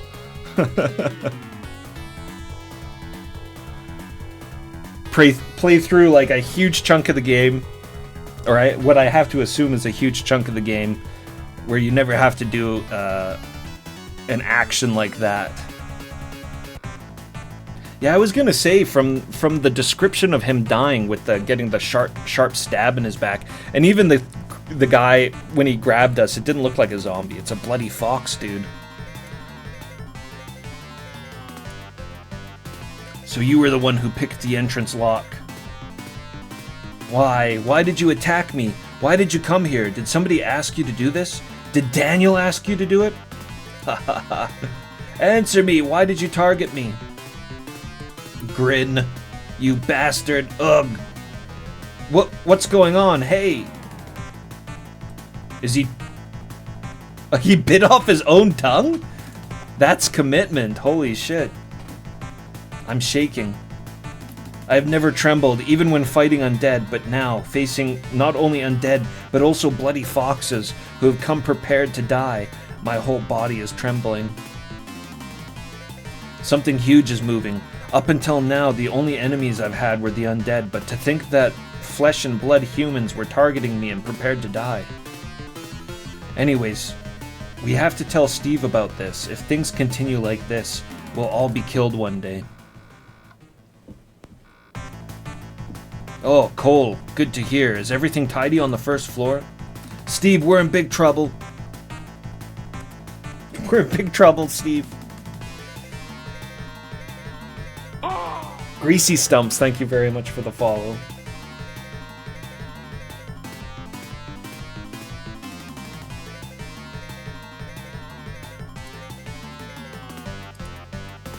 You had a hard time on the lower floor. No, it was surprisingly easy. In the office on the first floor, we found the body of the spirit Steve had defeated. He's a true detective. He shot the spirit right through the forehead. You could hit a baby from that distance. I know, I've done it. Steve's a baby killer. So did something happen on the first floor? It was back in Nam.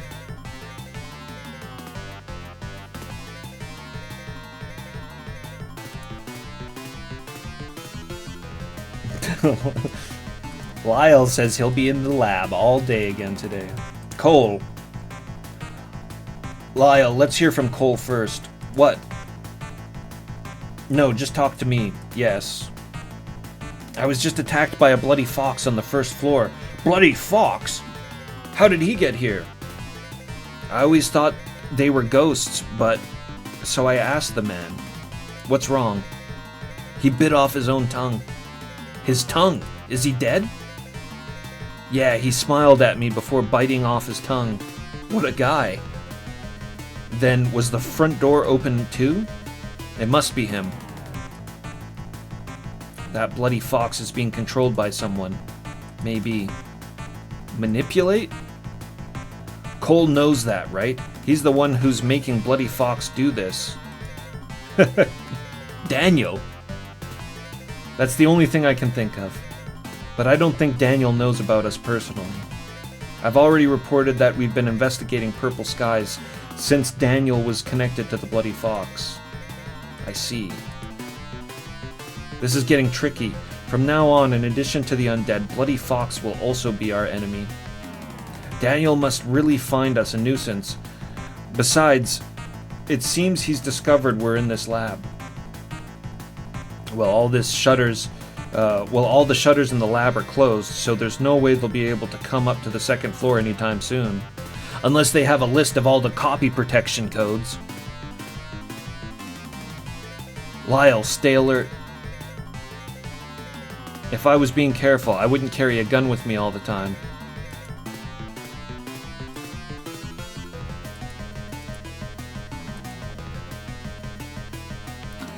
So, what's your story, Steve? Something? I could talk about that. Sorry. Actually, it's about Sheila's blood. It's a blood test, got it? A very slight DNV reaction was detected in her blood. What? Well then, what's gonna happen to Sheila? It's hard to say for sure yet, but since the DNV reaction has appeared, we can't just leave it like this. What's going on? We should move her somewhere safe. Sheila has become a ghost? This is ridiculous! I still don't know what will happen to her from now on, but I'm just thinking about what to do if something does happen. That's a lie! That's a lie! Hey, Lyle! Cole. So what about Sheila? She's probably in her room, but I haven't told her about it yet. I see. I'm off for a bit. I didn't tell her this story. I know, I'm just gonna go and see what's going on. Stay alert. Never thought something like this would happen to Sheila. That's Sheila. Oh yeah, Voidlock. The music is... It's good music, but it's not exactly fitting for a lot of the scenes. There's a DNV reaction in Sheila's blood. Oh, she looks okay. Yes, but it seems like there was some other problems on the first floor. Oh, the front door was open, but it's okay now. We've got everything sorted out. There's nothing to worry about, Sheila. How are you? How are you feeling? What's wrong? Oh no. Cole? Huh? I lied to Cole. A lie? What lie? The reason I was searching for the purple sky myself yesterday. Oh, I can't just sit at home. No, actually, the day after I was injected with purple sky, I noticed something changed in my body. Huh? Sheila's already here. What kind of changes are there? Look. Oh no, she's got the purple spots that we just saw. We just saw on the corpse downstairs. Yeah, there we go. There's no doubt about it. It's the exact same thing that was in the chest of the female wraith I killed on the first floor. I realized this the day after I got the injection. I rushed to the hospital, but they told me that purple sky is a new drug and the serum hasn't been developed yet. Purple sky is made up of a mixture of various chemicals, so if we could figure out what that was, we might be able to do something about it. That's why I tried to find out the origins of purple sky without telling Cole. Oh, that's so... But why didn't you tell me before? I thought you'd be worried, and if I didn't get better, If it was Cole, you should say even more, right? I'm sorry. Does it hurt? No, it doesn't hurt, but the spot seems to be bigger than yesterday. I see. Anyways, you're here. I'll go talk to Lyle. He's the only person I can rely on right now. I understand. I'm gonna talk to Lyle about it. He's the only person I can rely on. Cole, Don't worry. I'm sure they'll fix it. Yeah. Cole, are you washing yourself properly? Yes, but it will soon be tainted by the dead. This is the shower room. The room I was given didn't have facilities like this. Are you okay since you haven't slept? Yeah, I feel a little bit better than before. Wouldn't it be better if you just took it easy and went to sleep? Thank you, but it's okay.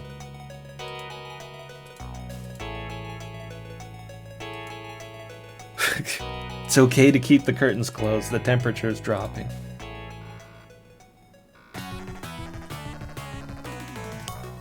How's Catherine doing?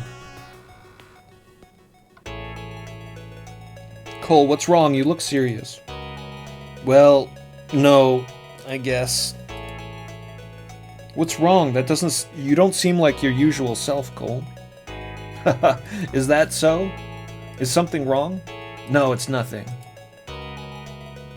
I can't tell Catherine about Sheila. If I dwell on it anymore, I'm afraid she'll go crazy. Huh? No, I'm talking about this. Now that I think about it, Lyle was looking for Cole earlier. He had a very serious look on his face. Cole, what did you do? Oh, I just met Lyle. So what did they say to you? It's no big deal. Cole, are you hiding something? Nothing, really. It's just that Bloody Fox broke into the lab, so... Has Bloody Fox come? Yes, I would have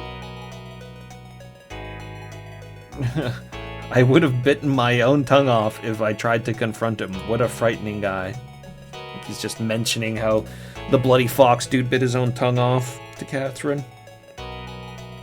Don't worry too much. Leave it to me and Steve to deal with the case. Yeah.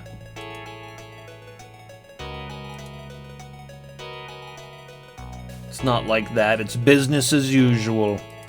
Saving the day. That's what we do.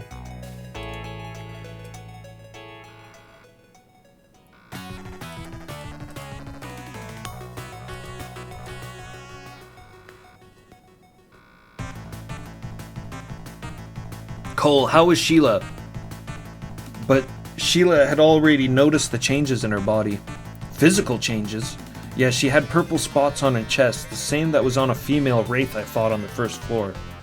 Can you tell me more about these spots?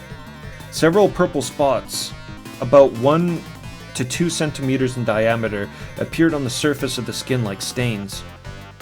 It was as if a recessive drug had come out from within the body. She went to the hospital the next day to try to cure it herself. However, because they didn't know what the ingredients in Purple Sky were, the hospital couldn't treat her. So she investigated Purple Sky herself? That's right. Mr. Lyle, please, is there no way we can save Sheila? The purple spots are probably caused by DNV that had grown in the blood, overflowed, dissolved the blood vessels, and was released into the body. A large amount of DNV has already multiplied in Sheila's body. If we had noticed it sooner, we might have been able to contain it a little, but with my current strength, I don't have enough power to stop the DNV that has invaded her body to that extent. No way. However, there's only one person who can eliminate the DNV from Sheila's body, but who's that? Who's that person? It's gonna be Daniel. Cole? Tell me, Lyle. Tell me, Steve. The person who can heal Sheila's body is the person who knows DNV best. Yes, only Cougar Hamilton, the creator of the resuscitation drug. What kind of joke is that at a time like this? Cole, do you think Lyle was joking? Of course, Doc was actually killed by a ghost 2 years ago. Yes, he is dead, as you say. But what if his body is still there, intact, even today? Doc, Cougar had his head bitten by a dead spirit, so he was afraid he'd become a dead spirit himself, so he made me pull the trigger. His brain was completely destroyed by the bullet I shot him with. He can't be resurrected, and I wanted him to die like a human. I didn't want him to become a ghost or anything. But the fact is, his body is still alive. That can't be. Lyle and I went to Disbul Cemetery last night. To Disbul Cemetery? So he left in his car in the middle of the night. Yes, that was us. When the incident happened 2 years ago, all the bodies found in the neighboring town were buried in Disbul Cemetery. Of course, that included Cougar's body. We found Cougar's grave and examined his body. His heart had completely stopped, but the cells in his body were still alive. And they detected a very slight wave of his brain. No way. Cole, come in here, and we'll show you what I was doing in that lab you wanted to get into. Oh my gosh.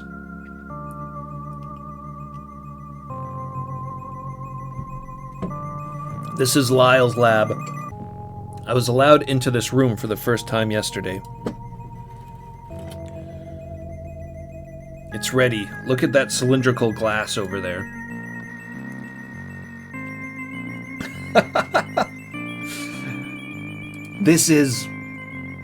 That's the brain of Bloody Fox, who attacked Cole on the first floor. He'd already bitten off his tongue in the bathroom, so they chopped off his head and extracted his brain and eyeballs and his brain stalk.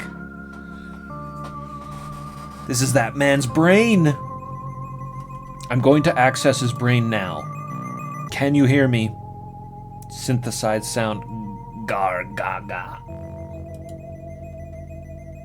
If you can hear me, reply. He was a big-brained Bloody Fox. Who is it? Here. Where is here? No way! Something like this could happen! It's no wonder you're shocked. This experiment is one of the many that could have been conducted by the medical community in the US and the UK for the past 8 years in order to investigate various causes. Let me just pick up the rest of that dialogue here. Various causes related to DNV. However, since it is research on living brains, it is conducted in strict secrecy in every country, so it's something that the average person cannot even imagine. Where am I? Why can't I move? Can you see things? Blurry. 2 men are looking at me. What's your name? Keith.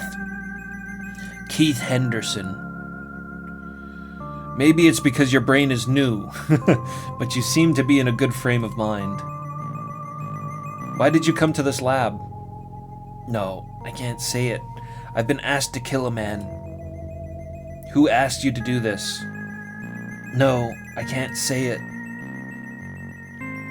Daniel asked you to do this. Stop it.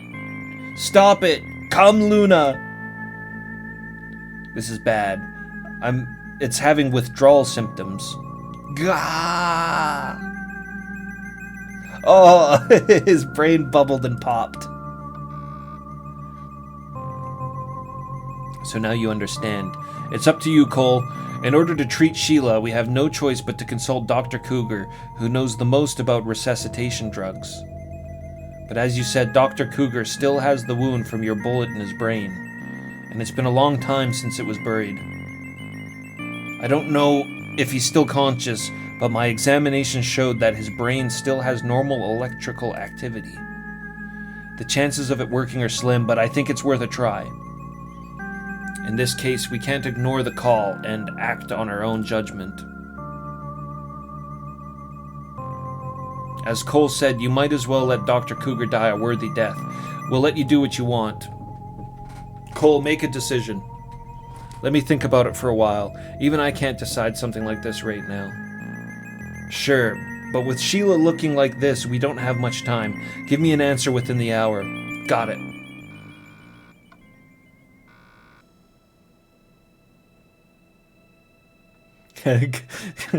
Oh, God. Dr. Cougar isn't dead of the brain. He's alive of the brain. Sheila. How was it? Lyle's story.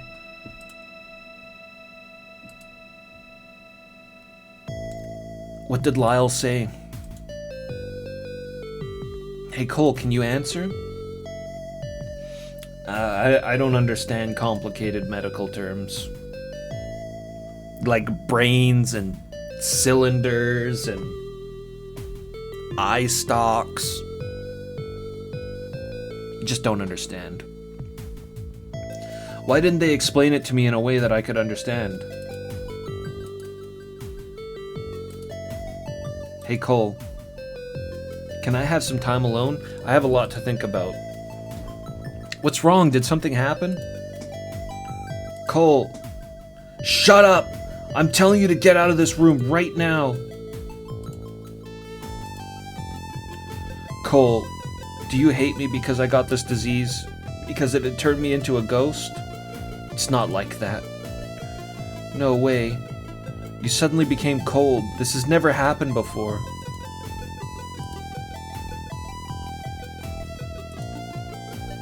I see. I get it. So Lyle said I can't be cured. Is that so? No. What's the difference? If I become a ghost, Cole will shoot me, right? No matter how much he loves me, he'll expect even more damage and shoot me. You idiot! Oh, he gave her a schmack. I'm sorry. I won't get in the way of Cole anymore. I mean, probably just explain, like, as traumatic as explaining it would be, that's probably less traumatic than telling somebody who might be turning into a zombie, you know, to get the fuck out of here and slapping her in the face. Oh my goodness. Oh my goodness. I understand Sheila's feelings all too well. If it were possible to fix her, I would fix her right away. But to do that, they have to revive Doc. The chances of Doc regaining full consciousness is extremely low. If I don't revive it properly, I'll have no excuse for Doc and Sheila. Before that, I don't want to do something as cruel as bringing Doc back to life. If we leave her like this, Sheila will do what she said, and I'll end up shooting her. I'm sure Doc will forgive me for bringing him back to life for Sheila, but I'll regret it for the rest of my life. They're giving me a choice again. It's been almost an hour. Cole, give us your answer. Don't bring Doc back to life or bring Doc back to life. This is pretty crazy. Because the choice earlier was just sleep with girl or don't sleep with girl, but now this feels like it might actually have a significant difference to the ending. It probably doesn't. It probably doesn't, but it feels...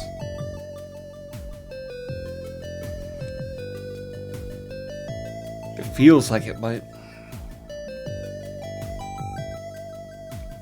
So don't bring Doc to life is the first one?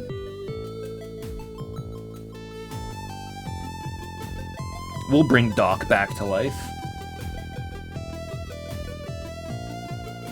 If I do it, the evil twins will use Doc. That kind of seems like potentially the plan here.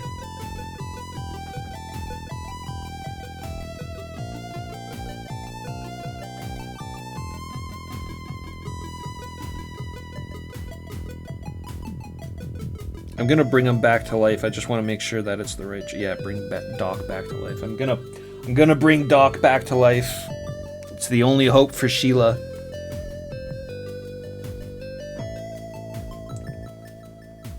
Bringing him back to life, a little like the zombie apocalypse cause.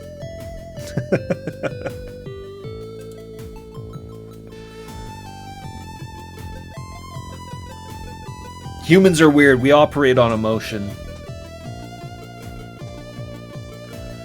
I decided to bring Doc back to life. Are you sure you won't regret it?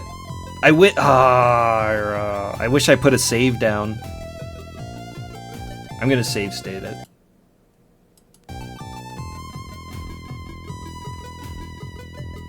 Not for our sake, but for my sake, because maybe, you know, after going through the game, after completing the game, I might take a look at what happens if I do it the other way. Are you sure you won't regret it? Yes. I decided to revive Doc's brain and save Sheila. I feel bad for Doc, but I want to save my precious Sheila at all costs. I guess if we don't save Sheila, we get Catherine instead. Even if Doc's brain does, kind of like how Sheila was girl number 2. Even if Doc's brain doesn't resuscitate properly, it'd be worth a try. We've been through a lot with Sheila, though. Okay, let's let Lyle and the others know about this.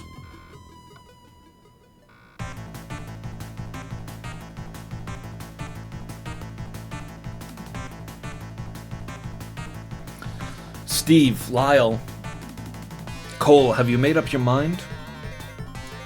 Now, speaking about save. Speaking of save. I haven't saved for a really long time, so let's put one down. Have you made up your mind? Yeah. What'd you decide to do? We've decided to revive Doc's brain. I see, that's a good decision. But we won't be able to relax until Dr. Cougar's brain is successfully resuscitated. Yes, I understand. If I fail, I think that's inevitable. Well said. I'll give it my all. Thank you very much. Do my best to revive his brain so that we can say Cole's choice was the right one. Yes, thank you very much. I mean, it's the best choice, really, because the only reason to not resuscitate the Doc is just because of the promise we made to the Doc. But the Doc would totally be like, oh, resuscitate me to try to save Sheila. So we're not really losing anything by trying to resuscitate him, because if we fail, it's just as good as not doing it. The only thing is that we just traumatize Cole for resurrecting his friend that he promised he wouldn't. Which is fine. Who gives a shit about Cole? Yeah, he cheated on his girl twice. Who gives a shit about Cole? He's a loser. Yeah, thank you very much. I'll do my best to revive his brain so that we can say Cole's choice was the right one. Thank you very much. So you're gonna revive the Cougar? Yes, I can't sacrifice Sheila right now. You're right. Yes, thank you very much. And Steve, we found out where Daniel is. What? He's hiding out at the Lazovan Pharmaceutical. He must be giving orders to Bloody Fox from there. Are you sure? Yes, actually, when Catherine was almost kidnapped at Shuffle Food, one of the Bloody Foxes said, "We're taking you to Lazo." Lazovan Pharmaceuticals is about an hour east of the Research Institute. What do you want to do? To infiltrate the enemy's base, you're going to need some proper preparation. Anyways, our priority right now is to get Sheila recovered. That's right, let's go straight to Dispel Cemetery and retrieve Dr. Cougar's body. Okay, Cole, come with me. Got it. I'll prepare the resurrection. Or resuscitation.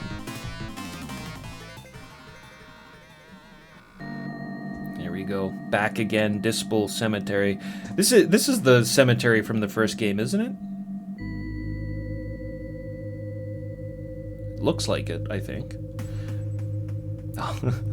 The music is cool. Yeah, this game needed more music like this in the soundtrack. Less of the crazy, frantic action music. Dispel Cemetery, where the bodies that were collected from the neighboring town 2 years ago were buried. They said that brainwaves appeared on Doc's body, so I guess any corpse that has the resuscitation drug in its body can be revived. Maybe, but unless we do something about it, it's not gonna come crawling out. There really is just a ton of dialogue in this game.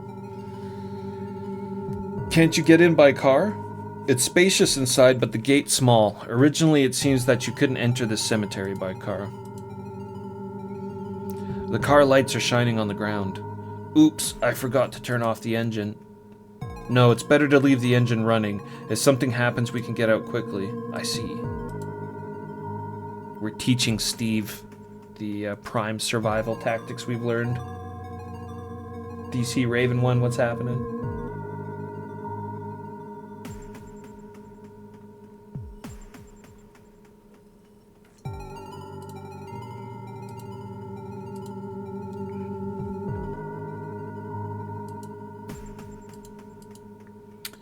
Bring a flashlight.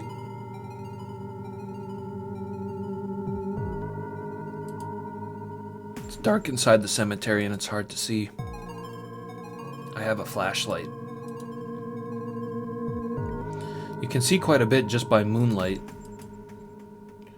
It seems like the place isn't well maintained, as there are a lot of weeds growing here. If a ghost were to attack us from the darkness, we'd be in big trouble. Let's finish this quickly and head back to the lab. There's a sign above the gate that says Dispel Cemetery. Steve and Lyle came here last night to examine Doc's body. Don't worry, there were no ghosts in the cemetery when I got here yesterday. It looks like Daniel hasn't touched this cemetery. Daniel's resurrecting the dead from Calazine Cemetery, the closest cemetery to town, which is much smaller than Calazine. Calazine Cemetery is much smaller than Calazine. Is Doc buried in this Dispel Cemetery? The gate can be opened by hand. There's no caretaker at this cemetery, so thieves often lurk there. Grave robbery? What is this, 1816? Well, if he's still alive, that is. The gate doesn't seem to be locked. I guess there's a lot of mad scientists around this area, so there's probably... Being a grave robber is probably, like, lucrative business, right? If you got a lot of mad scientists in the area, grave robbing is probably a good way to make a living. The gate doesn't seem to be locked. Let's move in. I'll hold the light. Cole, you hold the shovel. Alright, I understand. It's about a 10-minute walk to Cougar's grave. Please be careful. Graveyards at night are pretty creepy.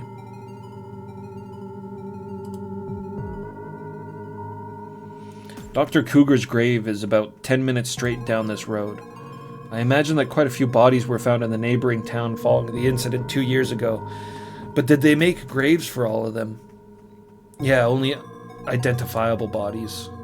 It's amazing that the government provided the money. That incident made the news and subsidies began to flow in from all over the world. Come to think of it, something like that was on the news for a while, but no one knew what caused the destruction of the city. The cause of this damage is unknown, but there are many countries that would like to owe a debt to America right now. Land of the free, home of the brave. A cemetery in the middle of the night is pretty creepy, yeah. Yeah, wouldn't be surprised to see dead spirits out here. We walked quite a bit. We're almost at Dr. Cougar's grave.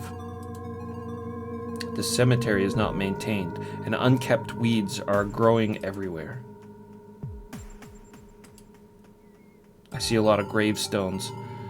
This Dismal Cemetery is one of the larger ones around here, but once we started burying the bodies from the neighboring town, it suddenly became smaller. How does that work? How many were there in total? There were probably 600 bodies and another 800 unidentified.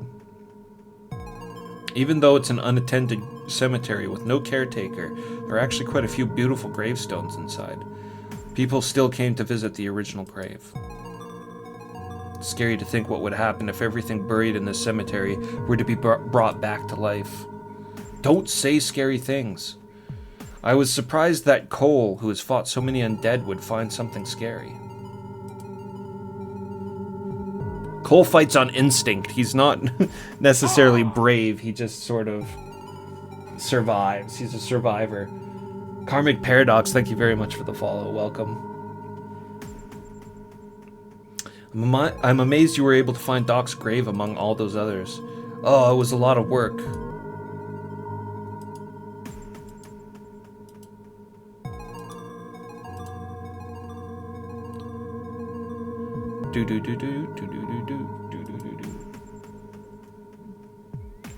There doesn't seem to be any ghosts hiding in the bushes. Cole does everything on instinct. Creature of impulse. Yeah. Man after my own heart. Well, if there were a ghost that smart, I would have been eaten a long time ago. I don't think you need to be too careful. We didn't see a single ghost when we were here yesterday.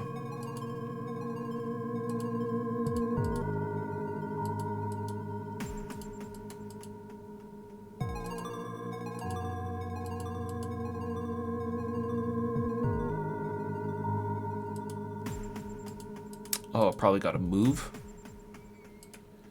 Cole, here, over there. Cougar Hamilton. Dead in 1992. We finally arrived. 1933 to 1992, Cougar Hamilton. This is definitely Doc's grave, but I never thought Doc would be in the cemetery in the town I just moved to. Cole, dig with that shovel. Huh? Me? Like, wouldn't this already be exhumed? Wouldn't there already be a hole here? From Steve and Lyle coming here last night? It was just last night.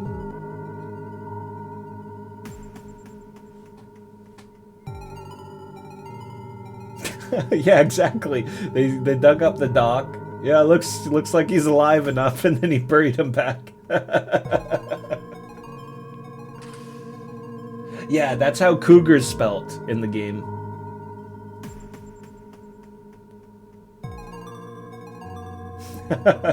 Steve is good. I don't know if Steve is as good as Nose, but Steve is very good. I like Nose. I wanted to eat a hot dog with Nose after the first game. If Cole doesn't dig, who will?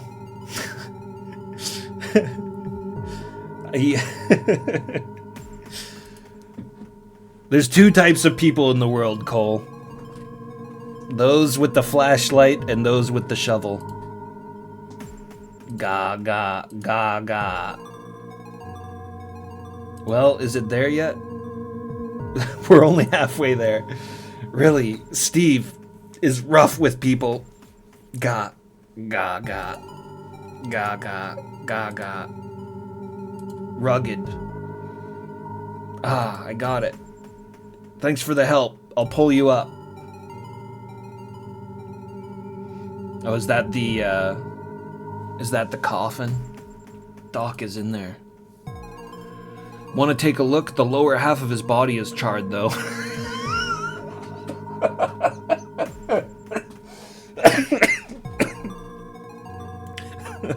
Jesus Christ.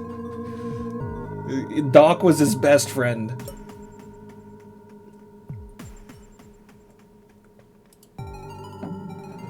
The lower body. I remember now. I'm sure the hotel where Doc died was blown up by Ghoul's men. I guess that's when his lower body got burned. With all that damage, is his brain okay?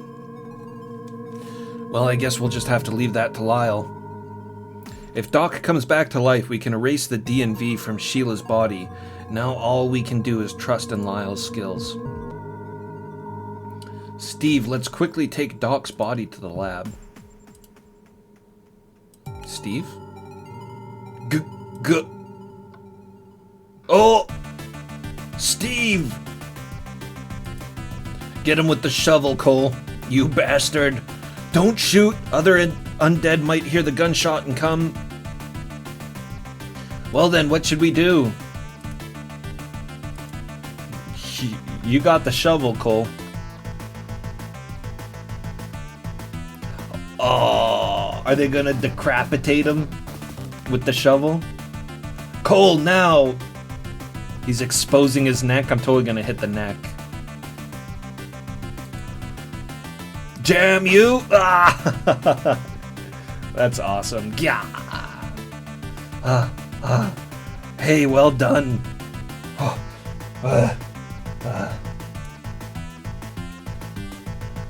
It's dangerous here. Let's get the body to the lab quickly.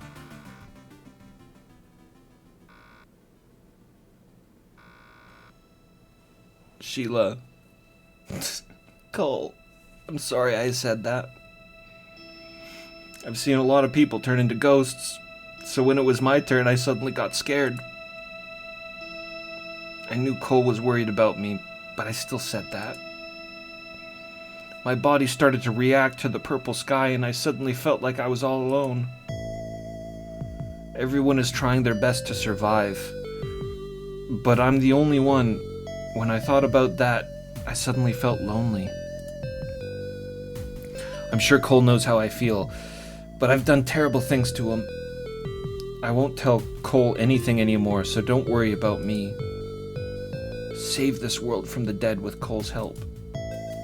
I won't get in Cole's way anymore. And once this case is resolved, I will continue to apologize to Cole. Until Cole forgives me.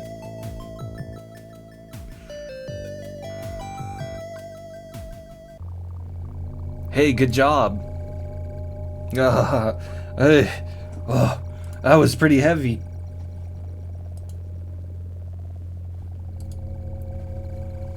Yeah, even if the Doc lost some weight, he was a pretty big guy.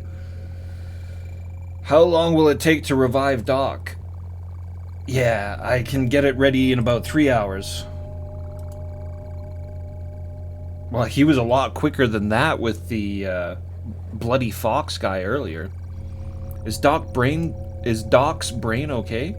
Although subtle brain waves have been detected, they are quite old and must be handled with care. If the brain waves stop, it's the end of the story.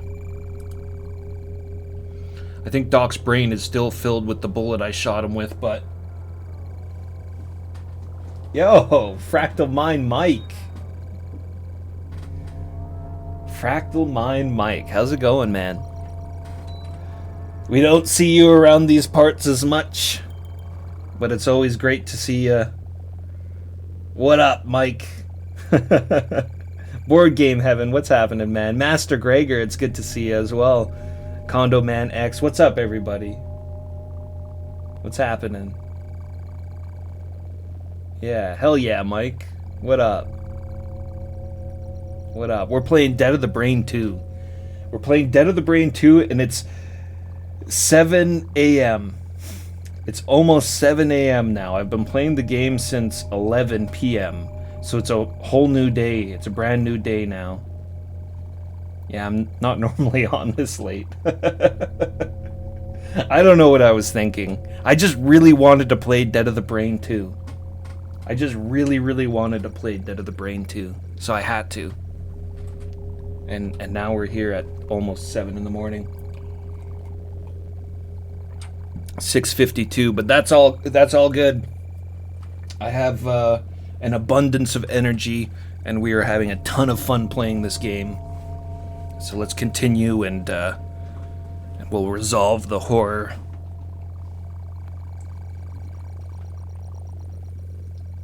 'Tis the season. Yeah, that's right, Jay. I think Doc's brain is still filled with the bullet I shot him with, but when a bullet is fired, it penetrates the brain, and over time, the parts of the brain that are exposed to the air gradually harden, just like blood. Besides, the parts that aren't exposed to the air are still alive thanks to the effects of the resuscitation drug. I see. So your brains won't spill out. Don't worry. No brain spillage. Make sure you revive Doc's brain. Well, I can't just leave Sheila to die. I'll try my best.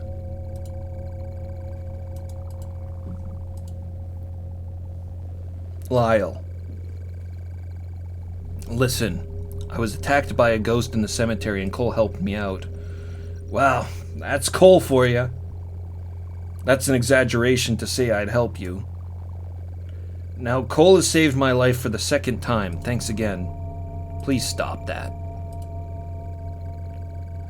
So how did you defeat the undead? On the first floor, I shot the ghost in the temple. The ghost went to sleep on the floor. Come to think of it, the woman's body on the first floor had also been shot once in the temple. You have to practice a lot to get that good. I bet you were shooting somewhere. Please stop. There's no way I'd do something like that. It's a joke, it's a joke. Are they suggesting that Cole is a murderer? I mean, we are a murderer. We shot a biker in the head earlier.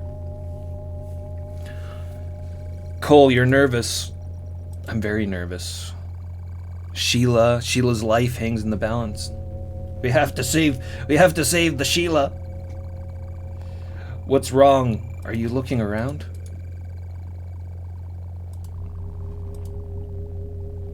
Steve, why don't you go to Lazovan Pharmaceuticals after you've resuscitated Doc? We won't feel safe unless we destroy Daniel quickly. What's wrong? No, there's no need to rush. We can think about Daniel after Sheila gets better. The suspicions. Anyways, the priority right now is to remove the DNV from Sheila's body. Otherwise, Cole won't feel safe, right? That's true, but... Cole, you have to put Sheila first right now. Yes.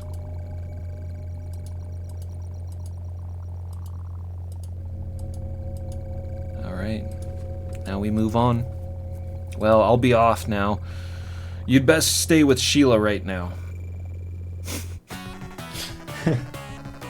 We best stay with Sheila, so that means we're gonna visit Catherine, or Kathy first here. Ann K, what's happening? What's going on, Ann K? I'm sure you're familiar with Dead of the Brain too. Yeah, I had a great Thanksgiving. I did Thanksgiving on Saturday because there was some other things going on Sunday and Monday. I can't remember now. But I did it on Saturday. Much turkey was eaten. Much yams were feasted upon. Yams and gravy, stuffing. We all get together, the whole family. We do it big. Me and mine. But I ate so much turkey, I got the itis. And I think I fell into a coma for like 37 hours or something.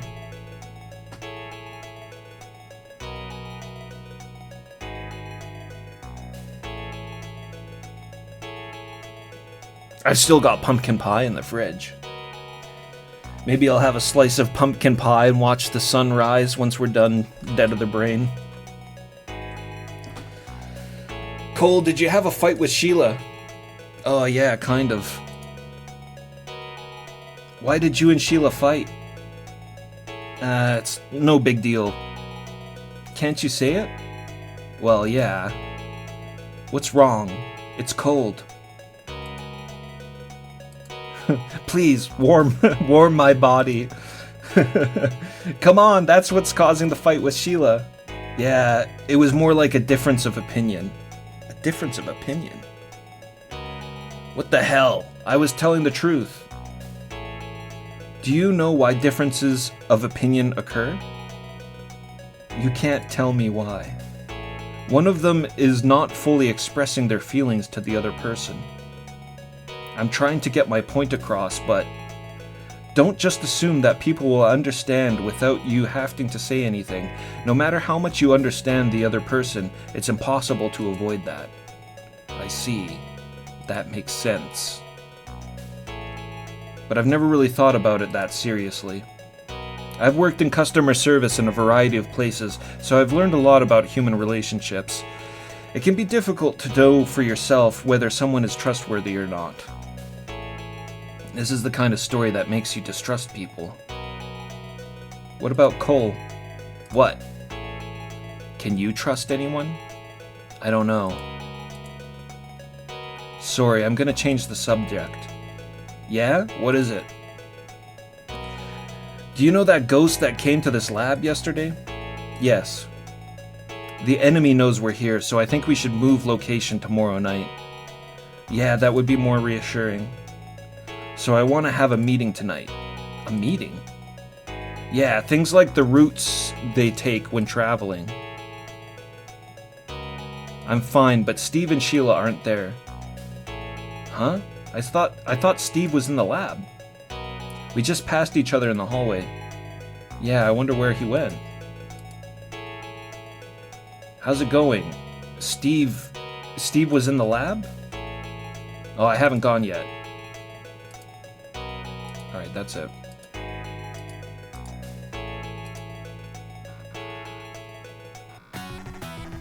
So that's kind of suspicious. We could look for Steve, but let's check in on Sheila first.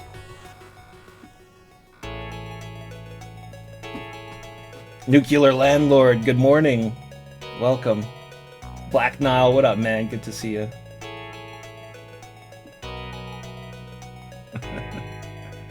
Hey, Huh? Where did she go? The bed is neat and tidy, at least 10 times nicer than the one in my room. He keeps being envious of other people's beds. Cole is very envious of beds. I wonder if Sheila really needs to be sleeping in that state. Well, knowing her, she's probably trying not to worry me any more than she already is, so I'm sure she'll be back. I'll never do something so recklessly again. Yeah, he slapped the shit out of Sheila, and she ran away. But your body is starting to react. I'm worried, so I want you to stay quietly in bed. What plain curtains? I guess that's just what you'd expect from the ones used in the laboratory. I mean, if you're on your deathbed, or you're going to be turning into a zombie, or there's the potential of that, I don't think you want to be spending your time sleeping. I don't think I would want to be. But at the same time, like, would excessive movement and like exertion sort of speed up the process? Would that make any virus run through your body quicker? Maybe rest is the right idea. Is Sheila taking a shower? There's no one here. I wonder where they went. The walls of the shower room are dry. She said she took a shower last night, but she was lying so she wouldn't worry me. I can't see Sheila in the shower room. Where did she really go? I wonder if she's upset because I slapped her. Probably, Cole. I don't think that generally makes people happy. We're looking for Steve. It's Steve's room. It's locked. Let's go back to the lab.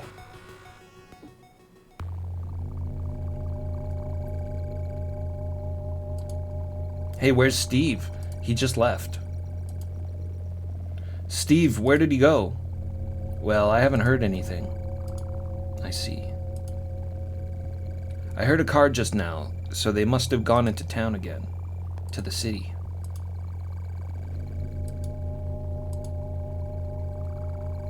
What's he doing? What's Steve doing?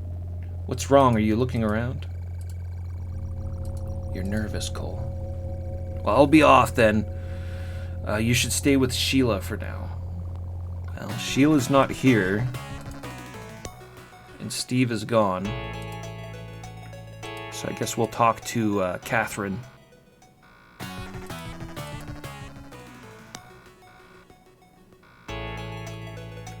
Cole, what's wrong? Now that I think about it, when we passed each other in the hallway, you always smiled brightly, but you looked a little differently. How? Oh, is she talking about Steven? Steven smiles brightly, but he had a different look on his face. He had a rather stern look on his face. Even though I said hello, he just left without saying anything. I asked Lyle, and he said that Steve might have gone into town again. The hard-boiled detective going on his own. It was different from going into town. So where did he go? Cole, how is Steve? We're looking for Steve! We don't know! Well, he seemed the same as usual. Remember something? That's right.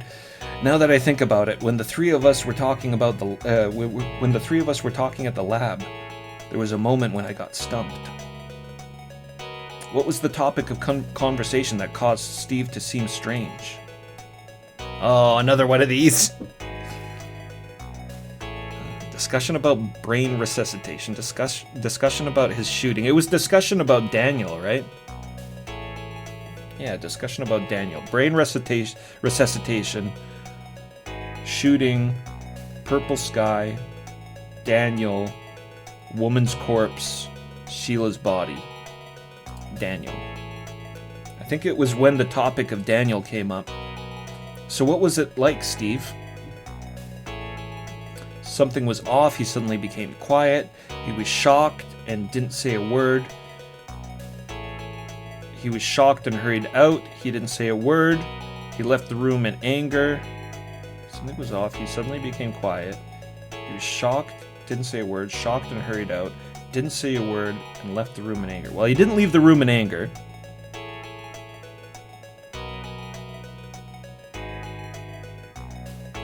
I think it was just something was off.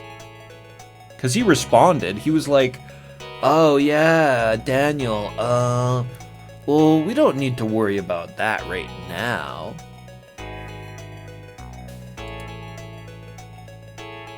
Something seemed a bit unsettled. So he had Daniel. No way. I can't imagine you going to Lazovan Pharmaceuticals. I can't imagine him going to Lazovan Pharmaceuticals by himself. Besides, there's no way he'd leave me behind. But Steve has always said that he wants to avenge his brother with his own hands. It's too dangerous doing it alone. Is Steve gonna end up like... Okay, Steve is either gonna double-cross us, or he might end up like Kane. Because Kane was a badass from the first game. And then he gets got at the very end. Cole, please go. Steve, you can't do it alone. Oh, okay, I got it. Wait! Oh no. Hey, Cass. Cass, is that his new nickname for him? He probably meant Kathy. Cole, don't die. Please, Catherine. Don't worry, I'll definitely come back and put an end to that resuscitation potion. Promise. Yeah, I promise. For Sheila's sake. Hey, Catherine. Did Catherine know about Sheila's body? Alright, this is the final battle. I'll definitely take down Daniel. That sounds at least slightly definitive.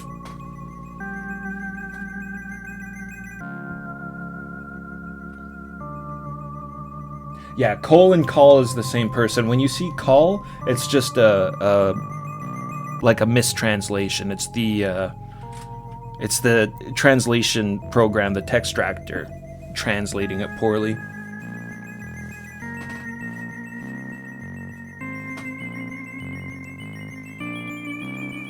I'm a dirty peasant and I use Google Translate instead of DeepL. Yo, Coburn64, thank you very much for the follow. Welcome in. In front of Lazovan Pharmaceuticals, I hope Steve is safe. I'm gonna put a save down.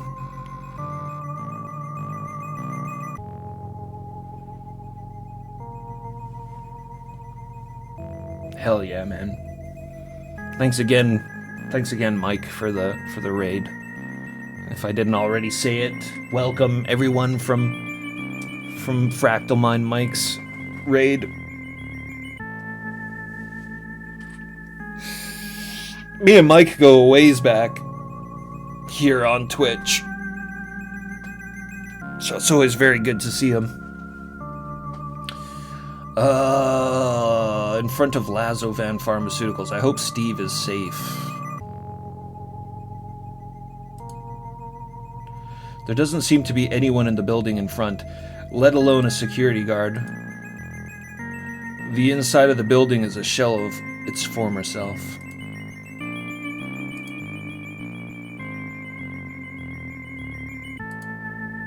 Huh? There's a white car parked out front. The engine is running, even though there's no one in it. Just like you taught him, Cole. Just like you taught Steve. Keep the engine running in case of emergencies. That's right. That car is the lab van that Steve came in. Steve and I are the only ones who leave the car engine running while investigating. The fact that the lab's car was there meant that Steve was still inside the building. I can't believe that the director of Lazovan's pharmaceutical was the only one... Let's try that again. I can't believe that the director of Lazovan Pharmaceuticals was the only one who used the resuscitation drug to increase the number of undead and cause the city to collapse.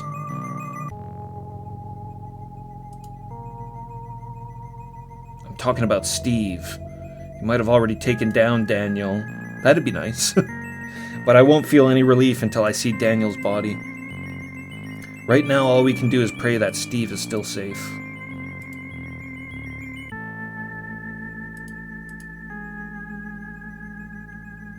The inside of the building is a shell of its former self.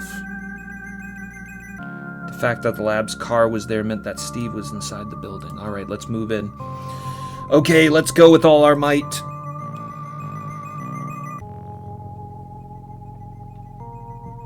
When I entered the entrance, it seemed like this was the reception desk. There's an ashtray on the table. It's a cheap-looking one you might find anywhere. Large sofa here. It looks like it hasn't been cared for in a while, and the leather is quite rough. Sofa's pretty dirty. If you sit on it, your butt will turn white from all the dirt. There are no cigarette butts in it, but there's a small amount of dust piled up. I touched it with my hand and my fingers were completely white. So... nobody's been in here, or at least nobody's touched any of this stuff in the reception area for quite a long while. That seems to be the reception area, but there's no sign of anyone in there at all. The curtains are closed at the reception desk, so I can't see what's going on inside. If there's someone there, they would have heard the sound when I opened the door. There's a layer of dust on the reception counter. Just from this, you can tell that this company hasn't been in use for a while. Doesn't seem to be anybody at reception. I didn't expect to find him so quickly, though. These must be the stairs leading to the second floor. This building seems to be quite old, and it doesn't have an elevator, so it looks like the only way to move between floors is to use these stairs. Huh? There are footprints on the stairs. There are two footprints, a big one and a small one. I think the bigger one is Steve's. It looks like Steve also climbed these stairs to the upper floor, and there are other small footprints. These must be Daniel's. Daniel's has small feet. I climbed the stairs and stepped out into the hallway, but Steve was nowhere to be seen. It might be in one of the rooms, so in this case, it might be best to check every room. Now, which room should we check? Is Steve in this room? Ugh, there's the smell of death in the air. There's a caged zombie there. This place looks like a laboratory. Huh? There are iron bars in this room. There's a man's dead body inside. I have a really bad feeling about this. Judging from these bars, Daniel might have been working here with the dead, bringing them back to life with his reanimation potions. And the result of that research is purple skies. That body lying there had probably been given multiple resuscitation shots by Daniel. As you die and are resuscitated over and over, eventually your whole body rejects you and you can't move. It's like a prison for slaves. Looking at that corpse, I can sense Daniel's obsession with the resuscitation drug. That's what happened to Ghoul, was that apparently he was experimented on so many times with the resuscitation drug that his limbs started to decay and like fall off, and then they were replaced with cybernetic parts until he was pretty much just full android or full cyborg, whatever you want to call it. Full snatcher. He went full snatcher. I can sense Daniel's obsession with the resuscitation drug.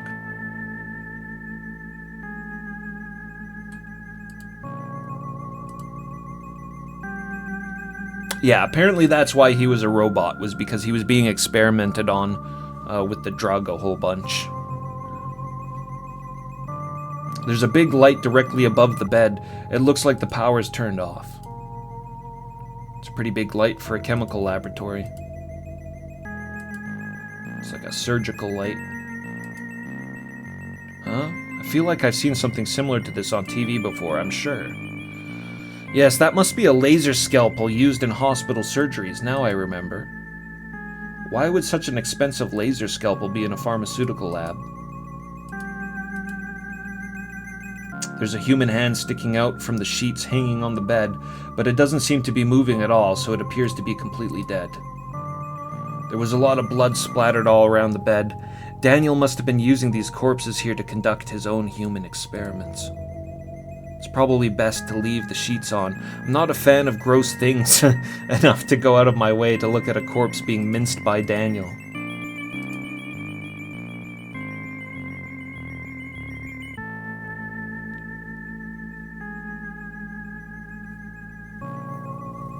Cole not a fan of Italian gore movies? Let's go back to the hallway for now. Whoa. You're a complete idiot to come all the way here by yourself. At least it saved me the trouble of having to go out there. You? Daniel's face is shrouded. So Daniel could be, Daniel could be Lyle. Daniel could be, I don't know, Daniel could be somebody we've already seen because they're hiding his face. The bloody fox that I sent to the Plane Research Institute was just a greeting from me. I had no expectations of such a man from the start. It was all a ploy to lure you here. Ah! As long as there were survivors in Plane, I figured that if an assassin who didn't fear death like that showed up, he would come to kill me right away. Looks like I was one step ahead of you. Ugh. You probably already know about this drug. Yes, it's the one that's being sold in Bloody Fox as Purple Sky. This purple sky, which has been left to sit for 3 weeks, will cause complete death 20 minutes after being injected into the bloodstream. It has already been tested on people in the city. You killed innocent people! I don't want a guy like you to interfere with my important research. Research? He improves the resuscitation drug to Purple Sky, sells it to the Bloody Fox, and makes innocent people suffer. Is that research? There are still many mysteries surrounding resuscitation drugs. With more research, we can expect to see even more amazing results than ever before. With my own hand, I will bring to life a drag that surpasses the power of God, one that Cougar can't hold a candle to. Devil! To achieve this, some sacrifices will be necessary. You will be my example. What are you doing? This drug will give you the next 20 minutes to die in fear. Huh? Oh, another mouse has appeared. Cole, stay away! I'll deal with you later, so sit back and watch that brat die. Oh, maybe Steve's legit. Maybe Steve isn't a suspicious person at all, and he's just a badass hard-boiled detective. What kind of room? It's a box. It's a box room.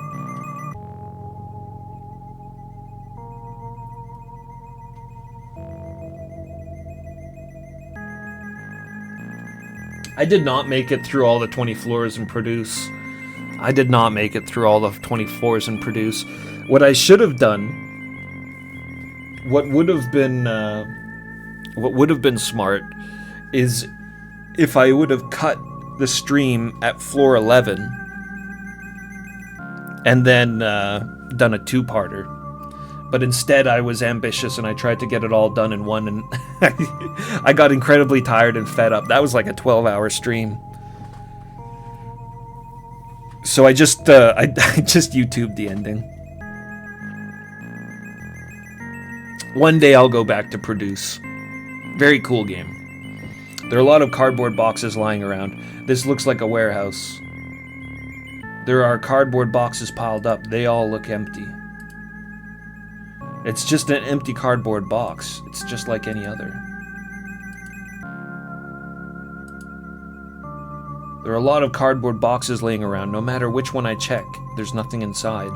There's nothing written on the front of the box. It's probably a cardboard box that was used to deliver some kind of chemicals. Just a box.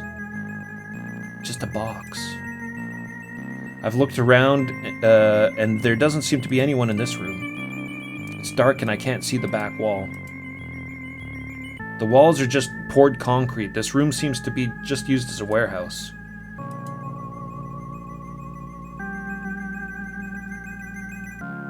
Alright, that's it. Okay, let's go out into the hallway. One door left. Huh? It won't open. Maybe it's locked. Looks like we can't get into this room. I wonder what it's like inside. I'll put my ear close to the door. No, I can't hear anything. Oh well, I guess I'll give up. Time to give up and head on back home.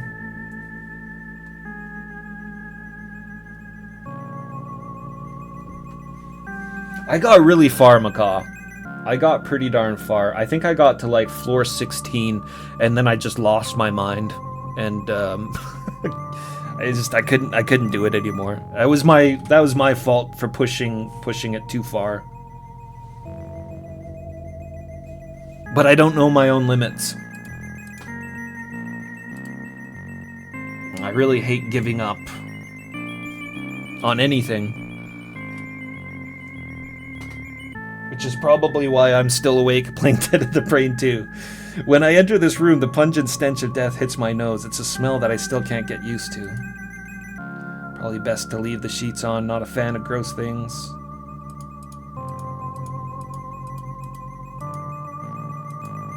Pretty big light for a chemical laboratory, laser scalpel. This dude...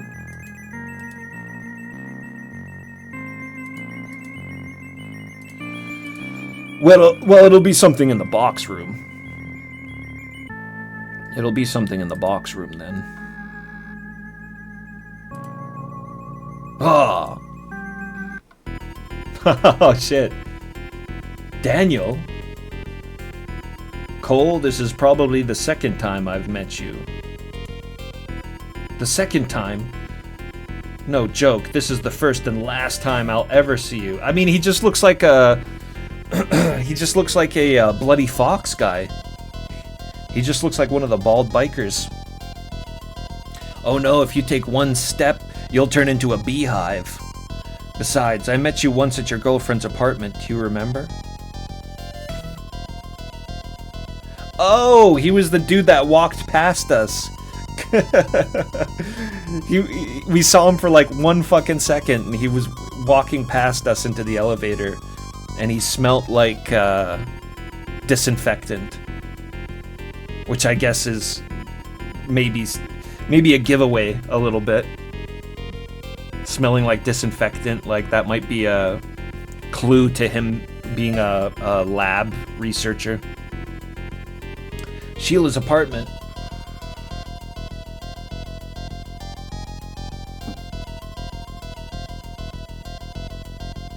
Oh, yeah, here's the scene right there. So it was you we passed at that time. Did you create the purple sky? That's right, purple sky is a drug that was developed through repeated experiments. So you used the body in the next room for that experiment too? Jay Fodick, thank you very much for the follow. So you used the body in the next room for that experiment too? That's right, human testing is essential for testing resuscitation drugs. Where did you get that resuscitation potion? I wasn't the one who discovered the resuscitation drug firsthand. What? Then who could it be? Lady Jill is the one directly involved with the resuscitation drug. Jill? Who's Jill? I would like to know as well. You don't know Lady Jill? Who doesn't know Lady Jill? Come on. That's surprising. Well, I'm sure you'll find out if you ask Lyle of Pyrain, but it seems a little late. What do you mean? That means that there's not a single person left in that lab by now. They've probably all fallen prey to hundreds of undead. What?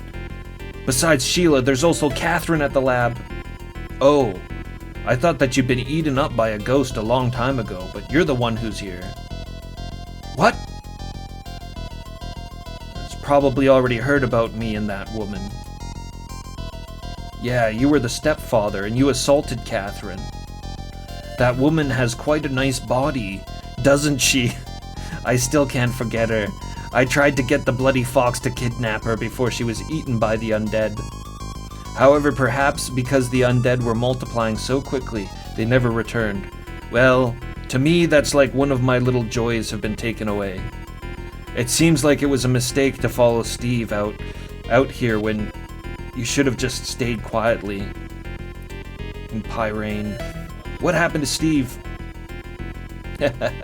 Don't you worry, you're still tied to the chair.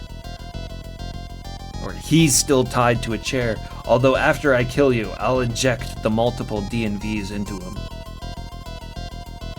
Wait, why are we in a lab? We know everything you do through Bloody Fox. We've already sent in one person, but it looks like you guys are taking care of him. Your girlfriend, Sheila, is a real problem. Even though she was drugged, she still wanted to come here to discover the secrets of the purple sky. I was the one who ransacked Sheila's room. Or he was the one, not Cole. Yes, that was me, and I also had Bloody Fox shoot Purple Sky, which I had been saving for about 10 days. However, the woman noticed changes in her body and began to gather information about Purple Sky from various resources.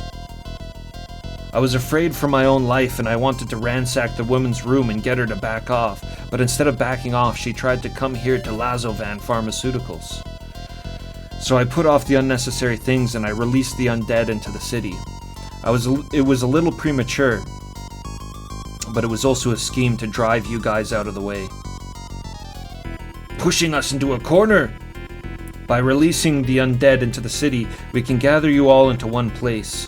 I predicted from the beginning that you would definitely evacuate to a safe place. He intended to kill us from the start.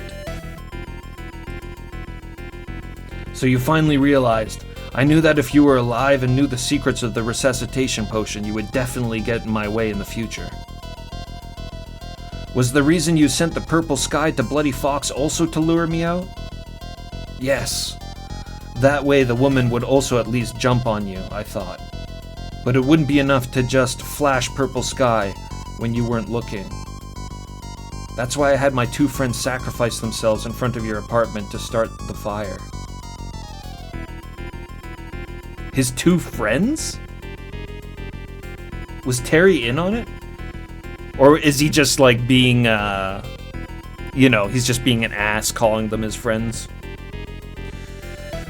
So you're the one who killed Terry and Lynn. It's too late to realize this now. Damn it. Once you're dead, I'll be able to devote myself to research. My next target is Montana. Montana? Oh, shit. That's pretty close to my home. Montana is a big place. I'm looking forward to seeing how many undead there will breed there. Are you listening? What's in Montana? You bastard. Oops, I seem to have talked a bit too much. It's time for you to die. Cougar is waiting for you in the afterlife. But I've resurrected Cougar. Oh yeah! Hell yeah! Steven to the rescue. He even gets the theme. It's Steven's theme.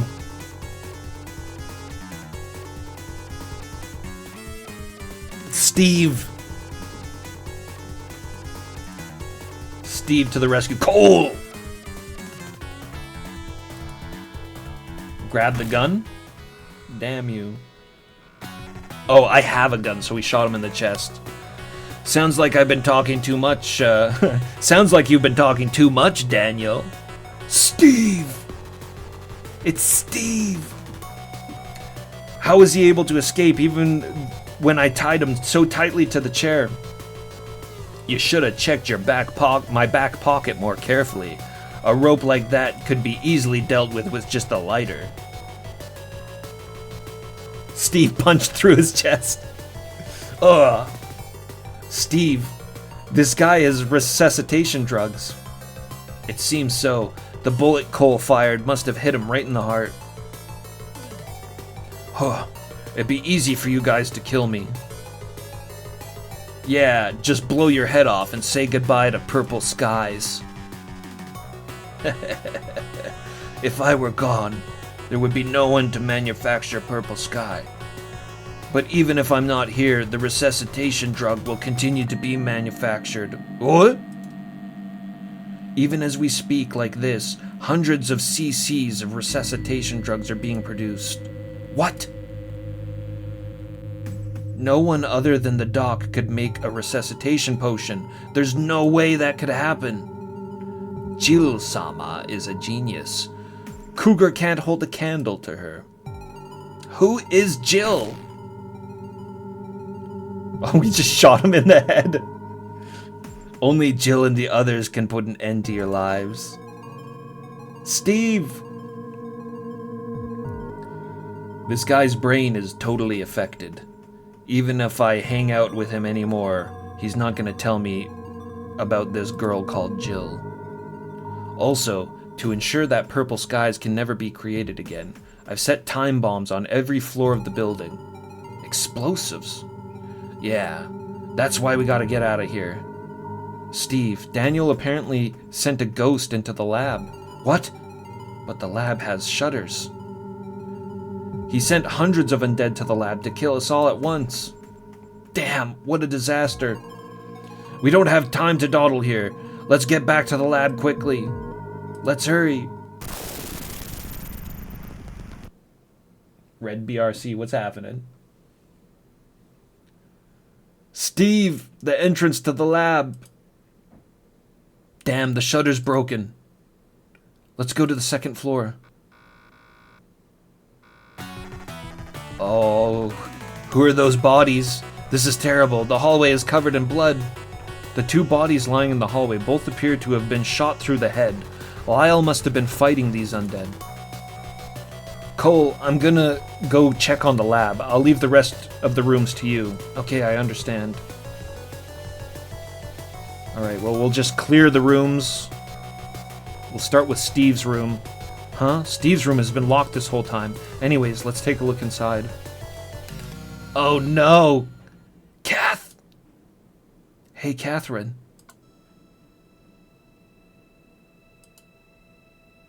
Kathy, it's me, Cole. Keep breathing. No way. Catherine! Catherine! Why? Why did Kathy have to die? Why did such an honest and good girl have to die? Why? Why is this? We promised to have a party together on Christmas, didn't we? But still, we were gonna eat hot dogs. We were gonna eat so many hot dogs. Cole. Steve, Kathy's dead. Such a kind girl. In such a filthy place. It's left alone and cold. And Lyle, too. Mr. Lyle. I'm so sorry. As a detective, as a man, I couldn't protect everyone. Steve, I feel the same way. I hate myself for being so powerless, and my anger feels like it's about to explode. Doc didn't create the resuscitation drug hoping for such an outcome. He created it to help even one person with cancer or dying of AIDS. What's wrong? Sheila. Where's Sheila? She wasn't in the lab, but... What about the lab? I haven't seen it yet. Sheila! Please, at least keep Sheila alive.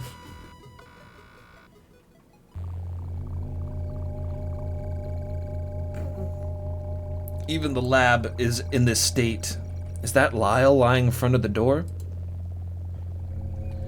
If the dead have made their way into this lab, it'll be nearly impossible to escape. But there's the door. There's still the door. Mr. Lyle's body. He was researching DNV every night in order to heal Sheila's body. Mr. Lyle has a gun. Yeah, he always carried a gun too. All the bullets are gone. The only undead I killed with this gun were the two in the hallway.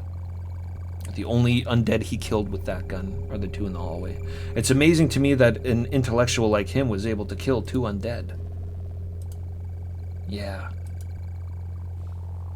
Lyle, son, you've taken care of me so much. I can't believe you died without me being able to say thank you.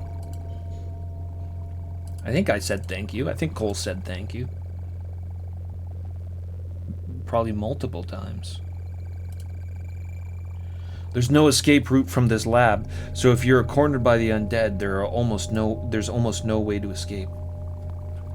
Yes, that's right. This room is completely sealed. There were probably just too many enemy undead. Lyle had no chance of winning alone, no matter how many guns he had. Let's check the lab. I'd like to check, but I can't get into that room unless I pick the door lock. At this point, I'd like to open it, even if we have to break it. That door is very sturdy and isn't something a gun could break down. To enter the lab, you need the PIN code to unlock it. Well, maybe Lyle's got it. No? What about over here? The computer on the desk is completely broken. This alone shows the signs of a serious struggle with the undead. Bloodstains were splattered all over the documents and computers on the desk. Lyle's research had come to an end here. To enter the lab, you need a PIN code.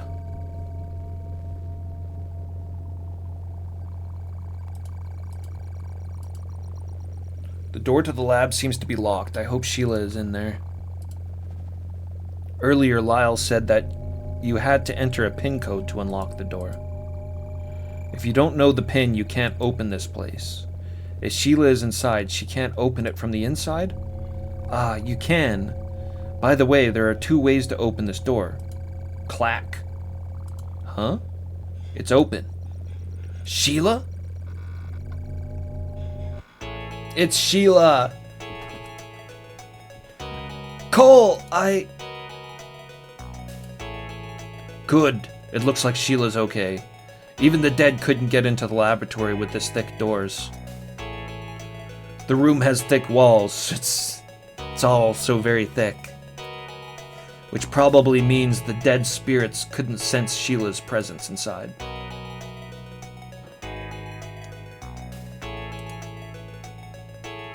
If it weren't for this lab, Sheila would probably have been killed by the undead by now. I have Lyle to thank.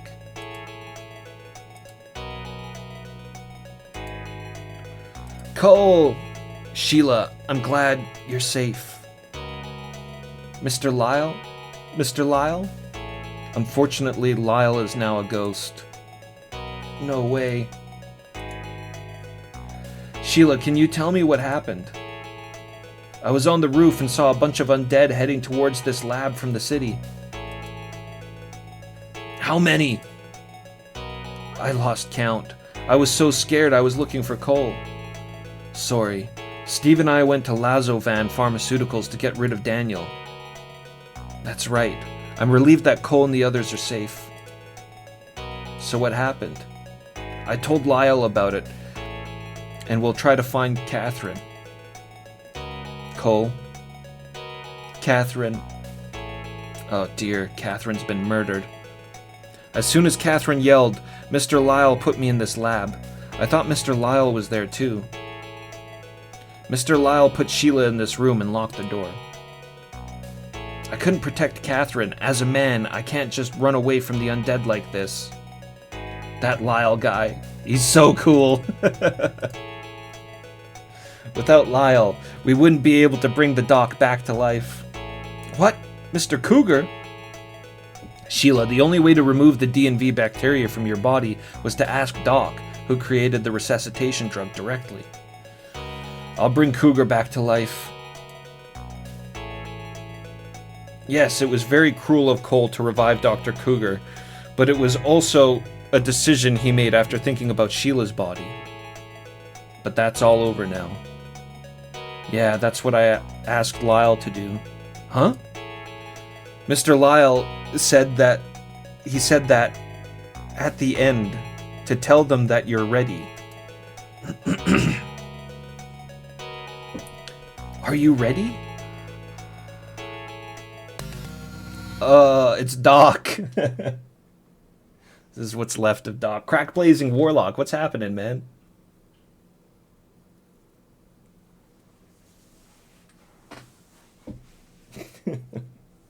Lyle was so cool. Look at Dr. Cougar. This is what's left of him. Ugh. Give me a second. I'm going to stand up and stretch. I've been sitting down for a while. Let me just crack my back.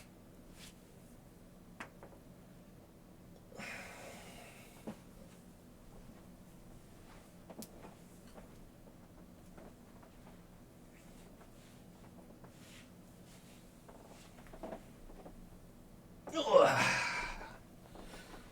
right.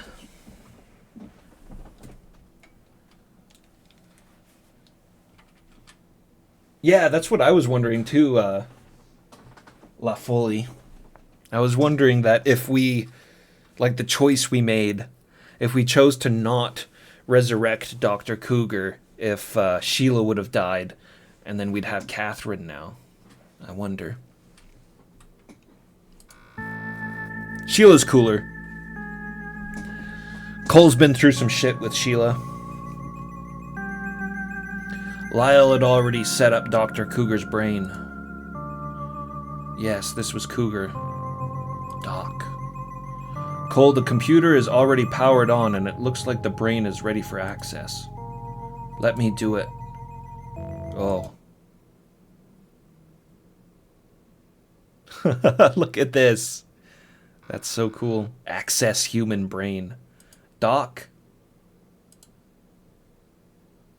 Please, Doc, answer me.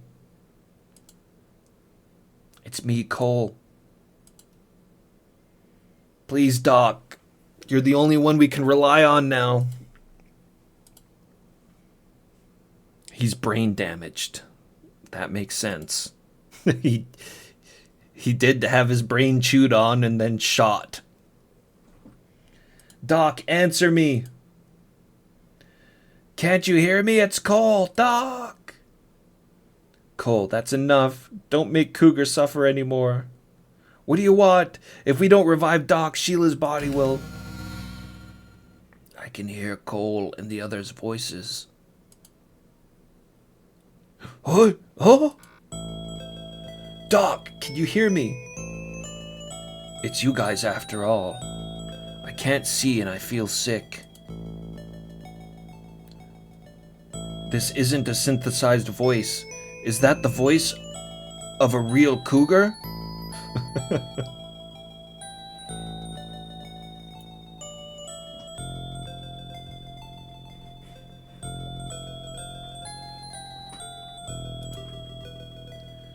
Yes. That's Mr. Cougar's voice. I can't believe I'm hearing that voice again. I can't move my arms or legs freely. Cole, where exactly am I? Yo, Cougar was kind of a weird dude. He'd probably think it's cool that he's just like a brain right now. He'd be like, what? The advances in science. Amazing. Doc. Doc was revived in Dr. Lyle's lab, but only his consciousness was revived. Lyle. I miss him.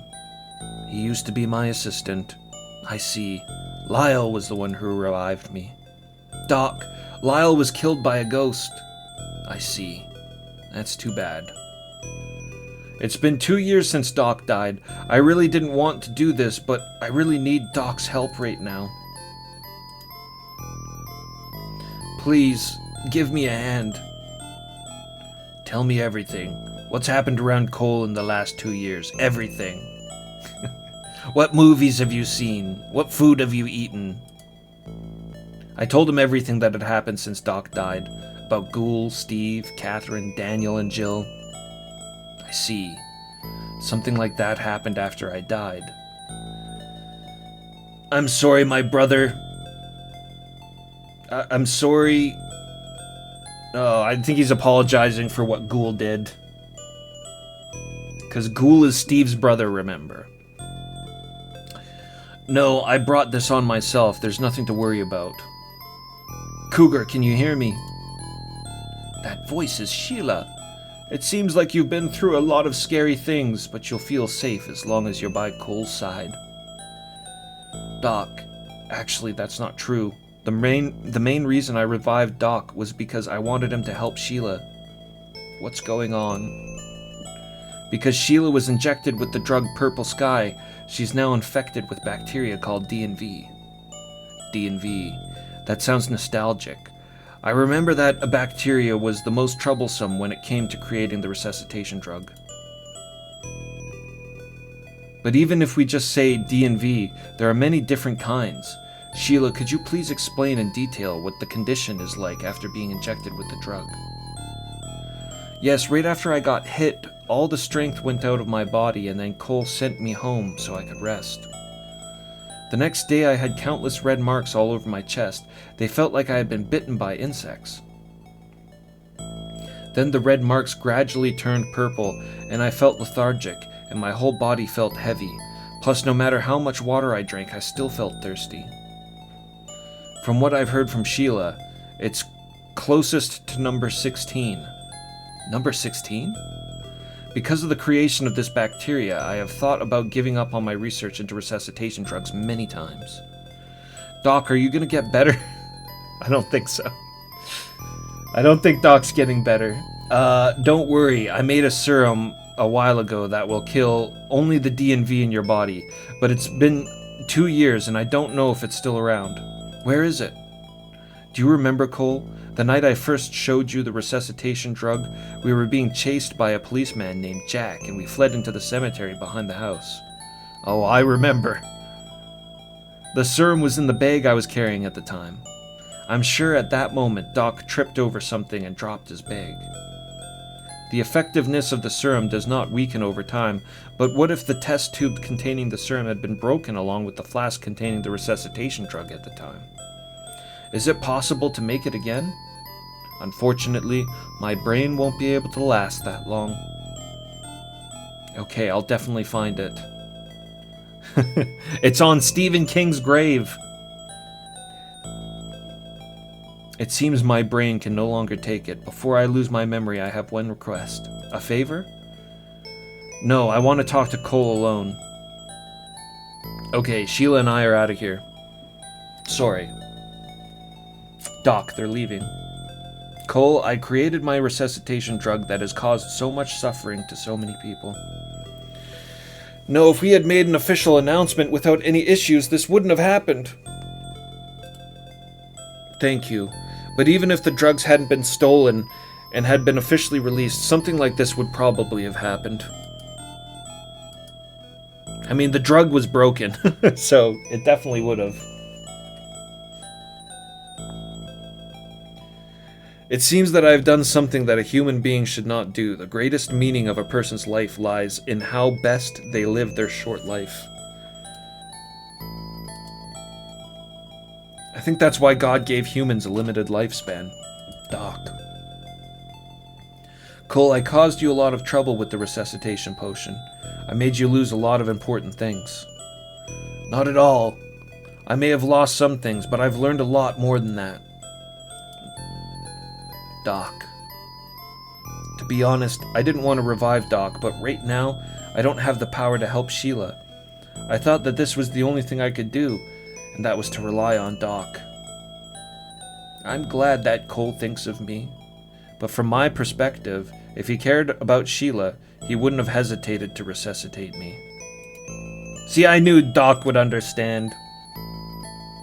Cole cares about me as much as he cares about Sheila. Otherwise, he wouldn't have shot me when I was bitten by the undead 2 years ago. It's about time I went to true sleep. Thank you, Doc.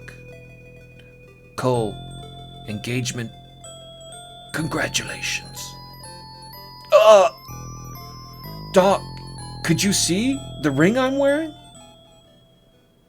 That's the end. That's it for Dr. Cougar. At least for now.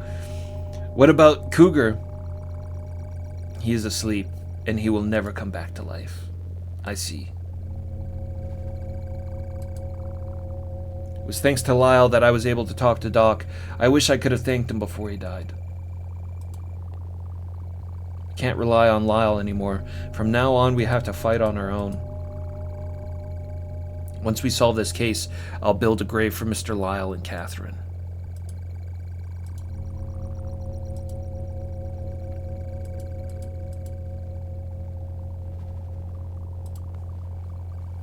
What about Sheila? I let her rest in this room. The DNV has multiplied quite a bit, so I think it would be best to go and get the serum as soon as possible. This was the first time I heard Dr. Cougar speak, and I was convinced that he was definitely just as amazing a person as Cole said. For Doc's sake, I want to find this guy called Jill as soon as possible. Yeah, but there's no way to search for her just by the name Jill. What should I do?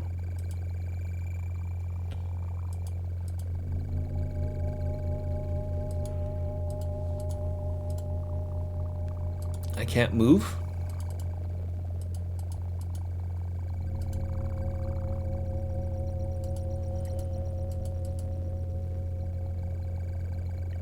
What are we missing? When I was talking to Doc in that room, for some reason it was just words, but I felt his warmth. Doc's brain rests in there. I broke the glass case so that no one could revive his consciousness. So now we should be... Nope, we can't move. Where does Dr. Cougar drop the bag of serum? It's in the cemetery in the next town. That time when Jack attacked us, we ran from the Doc's house to the cemetery. Anyways, we'd be better off finding the serum first. I'll go to the cemetery alone. Alone? It's dangerous. No. I was just thinking, what if something were to change in Sheila's body? Got it. In other words, if Sheila turns into a zombie, it's Steve's job to shoot her. Leave Sheila to me, but I'll be over to Jill's. Okay then, thank you. Be careful. This is it, last disc. But that last disc we were on was pretty damn long. Like, how much longer is this gonna go on for?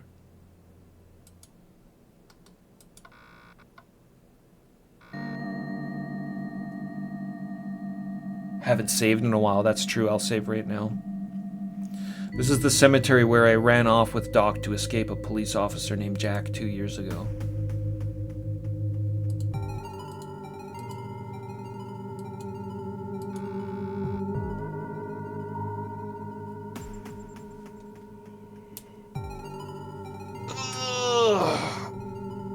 How much longer?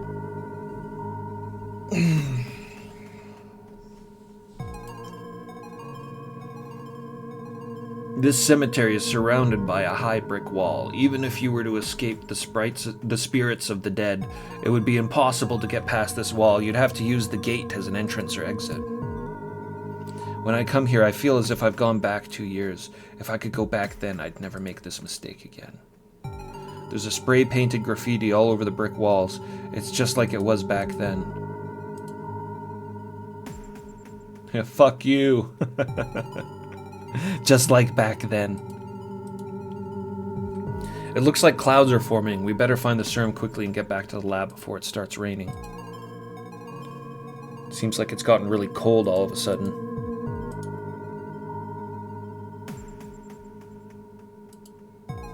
The gate's unlocked. You can come in at any time.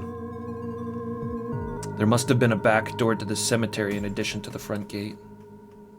The gate appears to be completely rusted after being left abandoned for so long. Let's find the serum quickly and get back before the rain starts.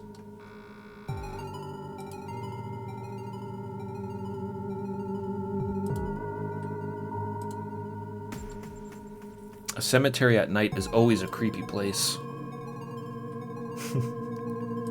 This isn't our first cemetery at night in this game. There are a lot of grave markers along the side of the road. It's like they're watching me, and it makes me feel uneasy. We need to find the grave of Stephen King. It's been 2 years since this city collapsed. I can't imagine why there's so many dead spirits left around here anymore. I can't imagine there are any dead spirits left around here anymore. My reading is like slowly degenerating. Although I know that no one will answer, I've had a strange feeling of foreboding for a while now. The name Jonathan Long is engraved on the gravestone. The name Stella Tresiel is engraved on the gravestone. Robert Gibson.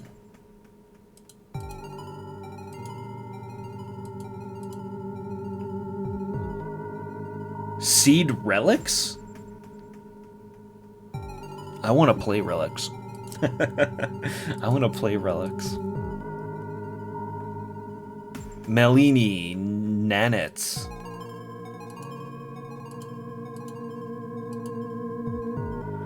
This road continues on far into the distance. It's dark and I can't see very far. It was still a long way off when Doc stumbled. Come to think of it, he definitely escaped through the back door and headed towards my apartment. In that case, it would have been quicker to have just entered the cemetery through the back door from the start. What a mistake! Whoops! I'm sure Doc tripped further ahead.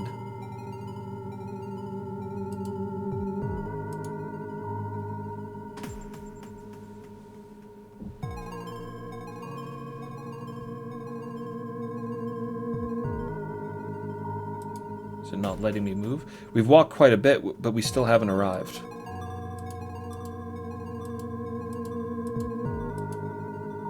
This road just keeps going on. I'm sure this is where I was when I was running away from Jack. Although it's cloudy tonight, the moon is still out so I could see the road. I hope that the serum Doc mentioned is still there after 2 years. We've been walking quite a bit, so I'm getting tired. When Jack was chasing us, Doc and I were running away like crazy.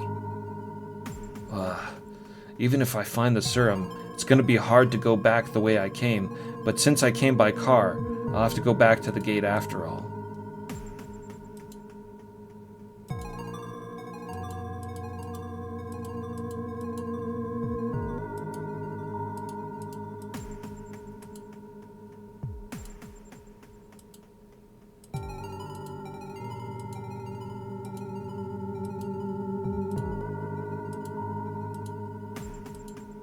Jonathan Long.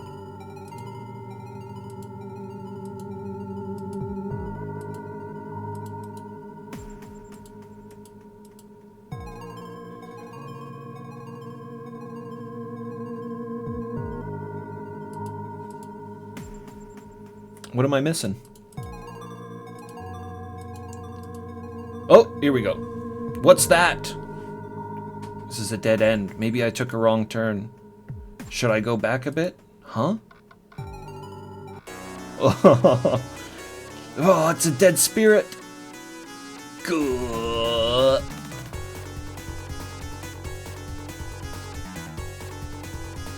Do. Headshot. Is this guy immortal? Gua. Oh shit. Apparently, headshotting that guy was not the right decision. Give me a quick second. I'm just gonna run to the bathroom and then refill my water. 1 second.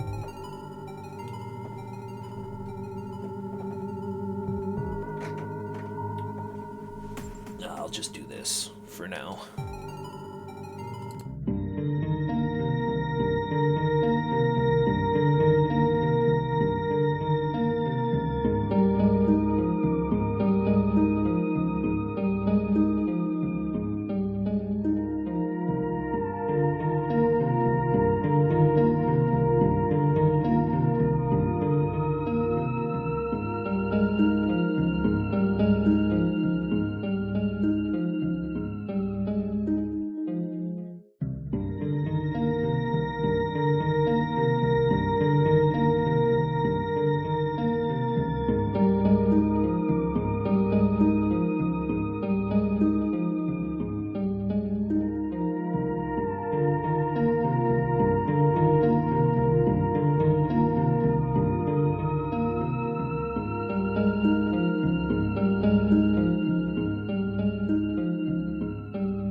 Alright. Let's deal with this zombie. The sun's risen. It's the dawn of a new day out there. I'm just gonna ignore all of that. I have to pay attention to zombies.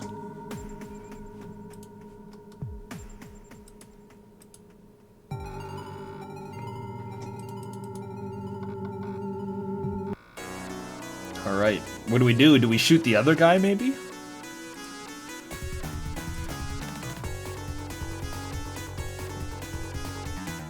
Maybe we gotta shoot his food first. Nope.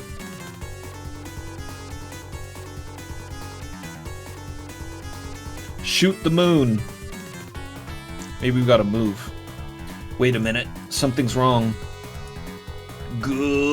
Huh?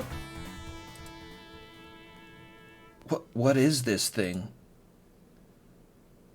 They don't seem to be attacking at all. What's going on? Haven't you noticed me? No, even if you can't see, you should be able to instinctively know where people are. Gah. In any case, it would be better to kill this undead to prevent the damage caused by the undead from spreading any further. Well, we can't afford to mess around here. We need to find the serum quickly. Grah! Huh? Why? I definitely destroyed his brain. Gah! God! Oh, we dropped our gun. Damn. If this keeps up, I'm gonna have to go down the cliff with this guy. What should I do? Hit the deck? Oh, see the dead. Hit the deck? What? See the dead, hit the dead, kick the dead.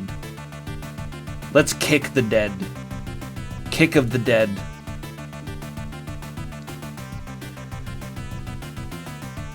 Kick of the living dead. Even if I kick the undead in this position, it won't budge. Oh, that's some serious force. If he keeps pushing me like this, I'll definitely fall off the cliff. Pick up the gun, blind him, or push him away. Push him away? I mean, the eye gouge is Cole's signature move. Let's blind him. If someone can't be killed by shooting them in the brain, I don't think going blind will do much to defeat the eye poke did really well in the past. No matter what I do, it's no use. I'm gonna be killed. There's nothing I can do. No, I won't give up until the end. No, Steve is coming. No, I won't die even if I fall. We won't give up till the end. No, I will never give up until the very end. This is bad. I've reached my limit.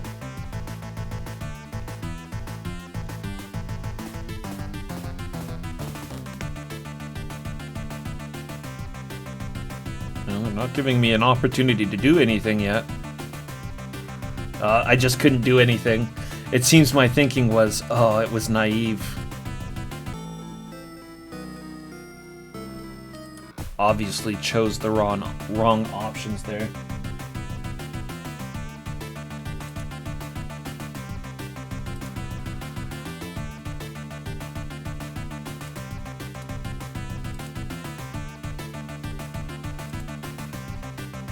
Alright, hit the dead.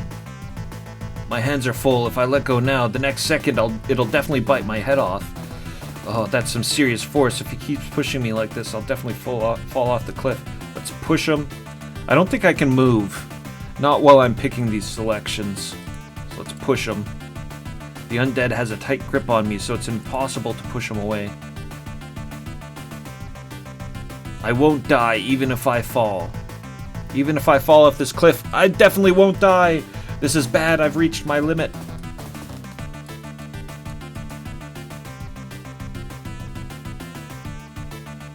We're gonna get a chance to do something. I'm guessing we're only gonna get a chance to do something if I pick the right options.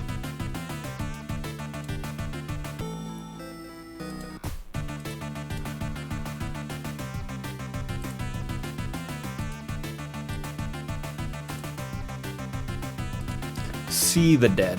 This guy's bleeding from his forehead. The bullet I fired has definitely destroyed his brain. Oh, that's some serious force. Pick up the gun? In this position, I don't have time to pick up the gun.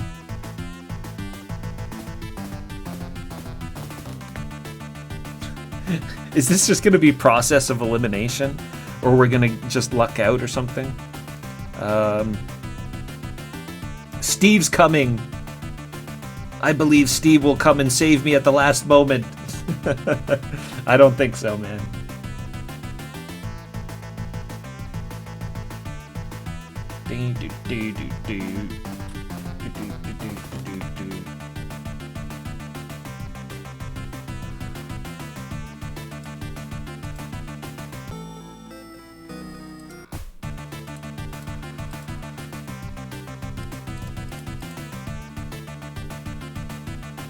Okay, kick.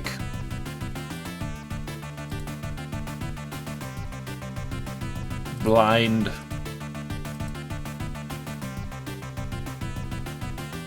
So we've done this one, we've done this one. We've done this one. There's nothing I can do. All I can do now is drag this guy down with me when he falls.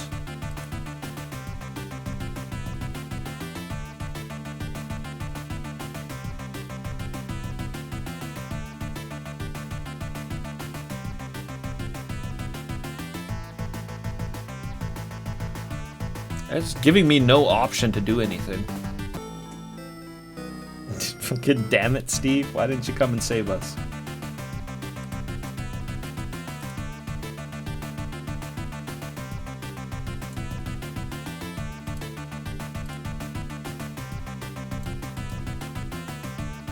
Okay, we've done this, this, this, and this. So I guess we're on this one. This thing is gonna kill me here. This is bad. I've reached my limit.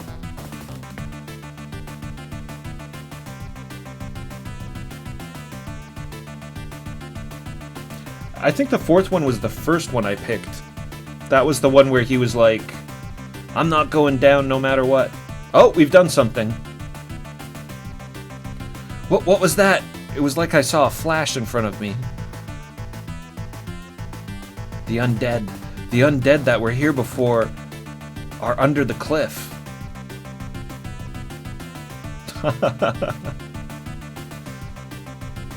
The head's been blown off. What's going on? No, wait, that light. It was only for a moment, but it felt somehow nostalgic. Shit, I can't remember. Anyways, we can think about that later. We need to find the serum quickly because I'm worried about Sheila's health. Was it Ghoul? Did Ghoul, like, laser blast the zombie? Maybe Ghoul's on our side this time around. Maybe Ghoul is Steve, but he's actually been working with us this whole time because Ghoul could resent. Ghoul, even though he was the villain in the first game, he might actually resent everything that's going on now because he was resurrected by an evil dude at the beginning and said that he had a bomb implanted in him and shit. Oh, I wonder. Because that red streak, it's like, that could have been a laser. Either that or Kane. Kane was my first thought. I was like, is Kane back somehow? But Kane was most definitely killed in the first game. Ended up going back the way I was before, but I wonder where I went wrong. This is the road I walked down earlier. That's strange. I wonder where I went wrong. Huh? There are other footprints beside mine. But I didn't even notice it until just now. Wait a minute. These footprints seem a little different from human shoe prints. Let's follow these footprints a little further. Those look like robot feet. They certainly don't look like human footprints, and the fact that the soil hasn't hardened yet means that the footprints must have been made just now. And that laser just now. No way! Could it be that those footprints belong to someone?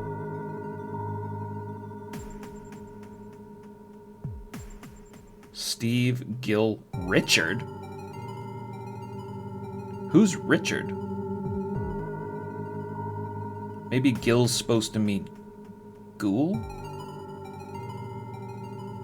Wait, what was Ghoul's very first, like, his full name? Was it Richard? It's like Richard Grice or something like that. Richard. It must be Richard.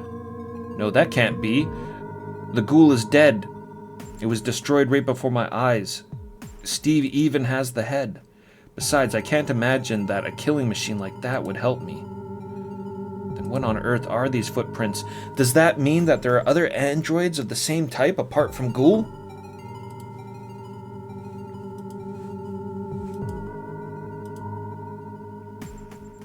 You took the trouble to come to this cemetery and save me from the undead, but then why don't you show yourself? The android's footprints are clearly visible in the dirt on the ground. There's a cliff up ahead. That means there must be another path. It's definitely not this road, but there don't seem to be any other roads that resemble roads around here. I'm sure I drove straight down this road 2 years ago, too.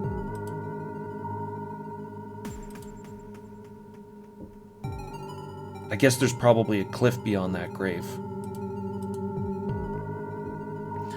There may still be other undead lurking, so we gotta be very careful. Alright, let's move. We need to find the serum quickly in it, and let Steve know about this. Oh, I'm already at the back door. I thought I was walking carefully, but I don't think there's any serum anywhere. Oh well. I guess I'll try going back the way I came. I can't go back to the lab empty-handed. Ah! There it is. Found it. I finally found the bag.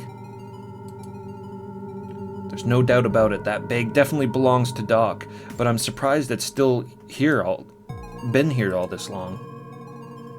There's serum in that bag. I hope the container isn't broken. Anyways, let's check it out. There it is. This is the serum Doc was talking about. There's something like a notebook in there. I guess I'll take it with me just in case. Now we can save Sheila. Okay, let's hurry back to the lab.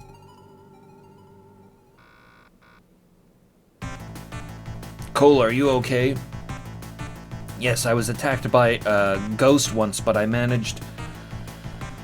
By the way, what about Sheila?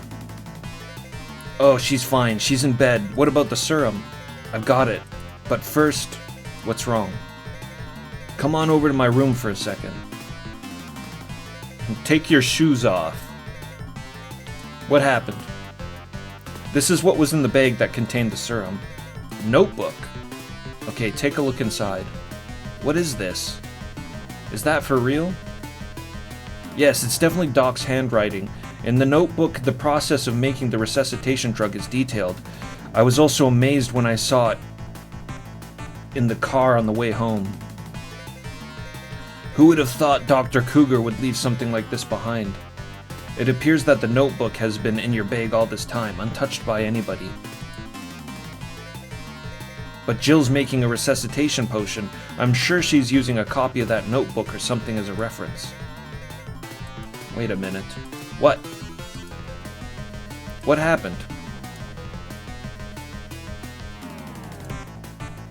I'm afraid Cole's guess was wrong. Huh? Read the last page of your notebook. The last page? What's this? This notebook only contains the latter half of the process for creating the resuscitation potion. Without the notebook containing the first half, it would be nearly impossible to complete the full resuscitation potion. First half and second half? Apparently that's only the second half of the diary. However, on February 22nd, hey, that's my birthday! On February 22nd, the first half of the notebook was stolen along with my research materials by somebody. I have a pretty good idea who the culprit is.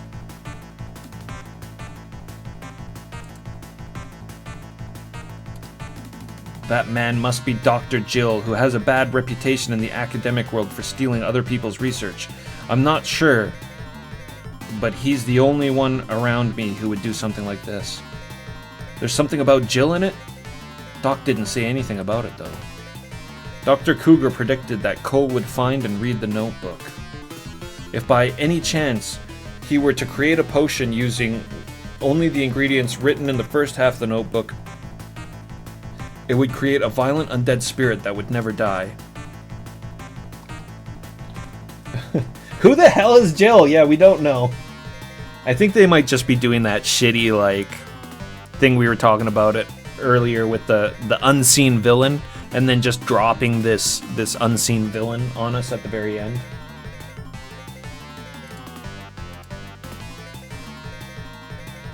Baby Jill is Catherine. If by any chance it would create a violent spirit that would never die, that's something that must be stopped at all costs. That's right. It was about the ghosts in the cemetery. What about that ghost? He didn't die even though he was shot in the brain. What? I see, so it was a zombie created by Jill, who has the notebook from the first half. Wait a minute. First of all, how did Cole defeat a dead spirit that could not be killed even by destroying its brain? I was helped by someone.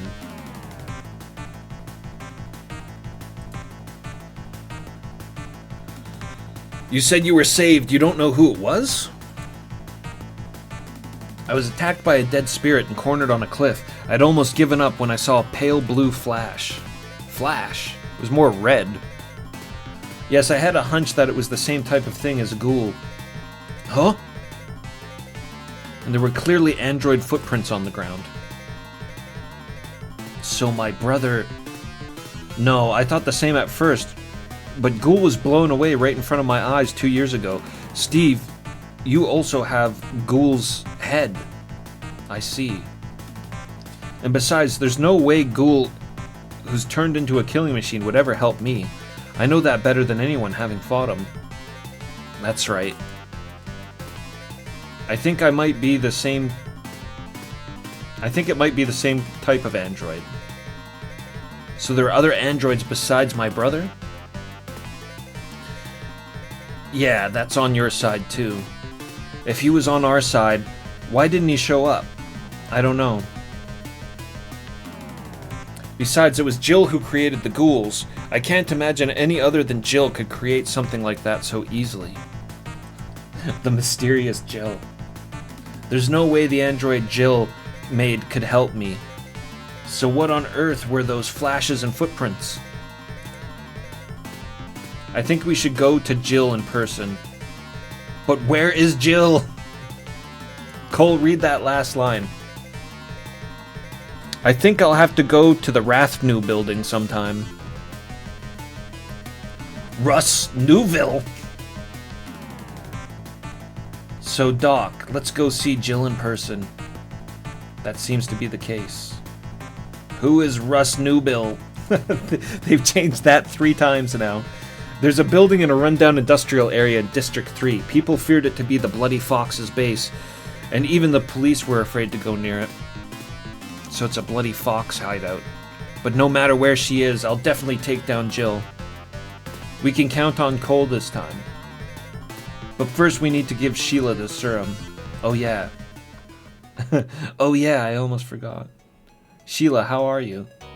Cole, I just can't seem to move my whole body. I see. Anyways, if you inject this serum, and the D&V in your body should be eliminated. I'll do it. Please, Sheila, put your arm out. Does it hurt? No, I can't feel anything. I hope this helps Sheila. Cole, you have a scary look on your face. That's because we're gonna go kill Jill! Sheila, we're gonna be away from the lab for a bit. Why? I'm gonna go and settle things with the man who's masterminded by... We don't know if Jill's a guy or a girl either. They've used those interchangeably. Right. So you can just get some rest until we get back. I thought you were leaving me because you were afraid I'd become a ghost. Don't be stupid. Cole and Steve are working so hard and I'm just laying in bed unable to do anything. It's okay. Now please get some rest and get better soon. Alright, let's get going. Yes. Cole, Steve, please don't die, both of you. There's no way we're gonna die. I'm not gonna let someone like Jill kill me. See you later.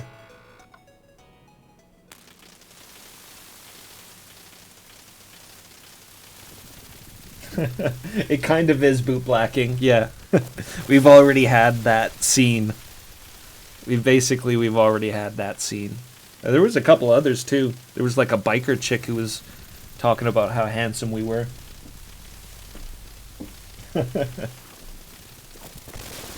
Now, this has been great though. Very wordy, very, very wordy compared to the first game. Way more dialogue. Is it raining? This is Lost Newville. Yeah, I heard rumors about it, but this is my first time actually being here.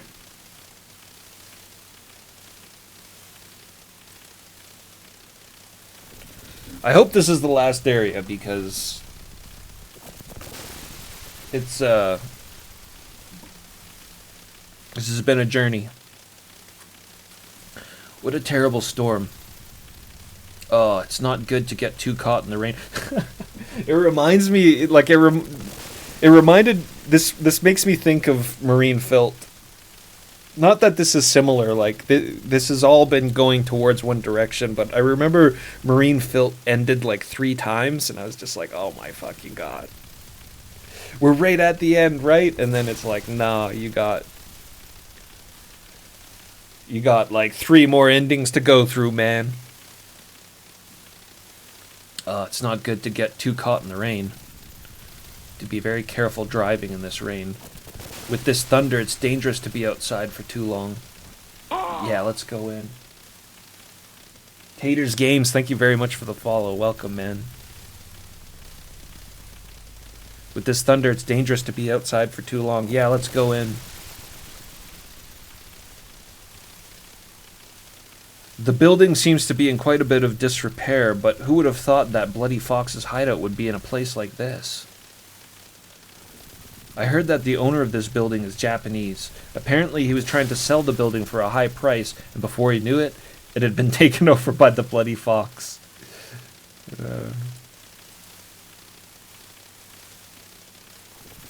Holy shit! Ah! My building has been taken over by Bloody Fox. Anyways, we can't begin until we get inside. Do you have a gun? Yeah, we got ammo. We're ready and we can sneak in anytime.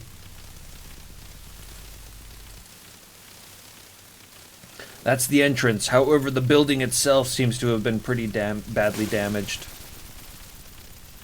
It looks like no one's coming in or out through the entrance. Is the front the only entrance? Probably. If there's a lot of Bloody Foxes inside, we won't be able to get out unless we kill them all. Bloody Fox has a strong sense of camaraderie. Is the front the only entrance? Probably. If there's a lot of Bloody Foxes inside, we won't be able to get out unless we kill them all. Alright, let's go. Let's run to the entrance.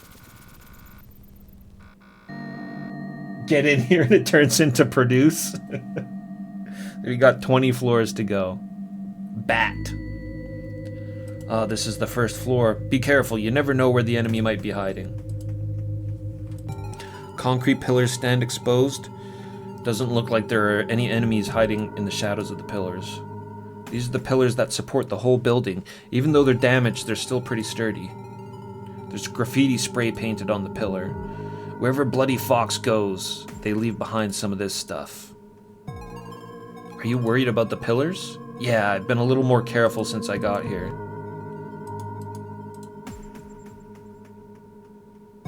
Oh, what's this? There's an iron pipe on the floor. These things are like child toys compared to guns.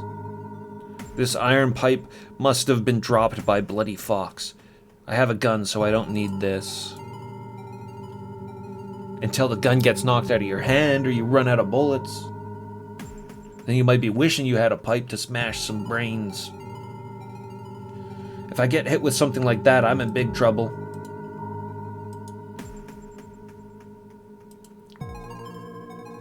All the fluorescent lights are broken, but more importantly, I don't think this building even has electricity. Even if the lights aren't on, I won't complain as long as I can see this much.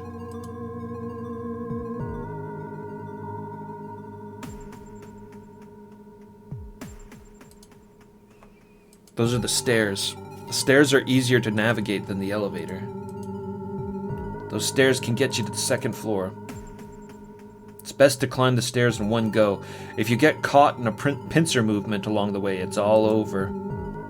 I see. You really are a detective. It's basic. It's basic. Doesn't look like anyone's coming down the stairs. Let's go. Let's go up the stairs to the second floor. Yeah, it looks like there's nobody on this floor. Ah ha ha ha ha ha. Oh. Cole, you've gone too far. Hide behind a pillar. Oh yes. What are we gonna do now? Wait. Steve, where are you going? It's in the shadow of that pillar over there. Oh yeah, I see that. I see the shadows. It's a pincer attack. Cole, let's go! Shh. There's two of them. The surviving bloody foxes, right? Maybe. I hope Jill is with us.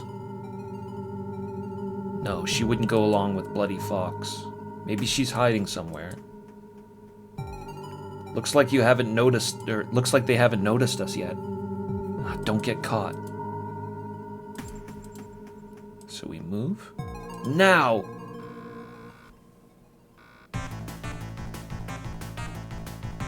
It's, what's his name? Briar.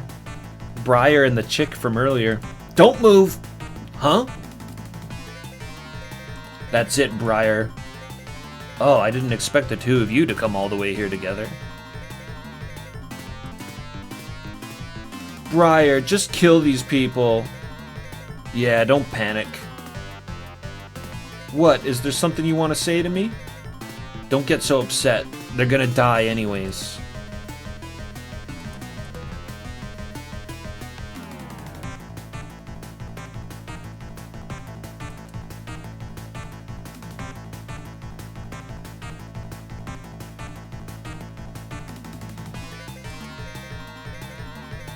Steve, I heard you were a detective. I guess it's a little late to realize this now.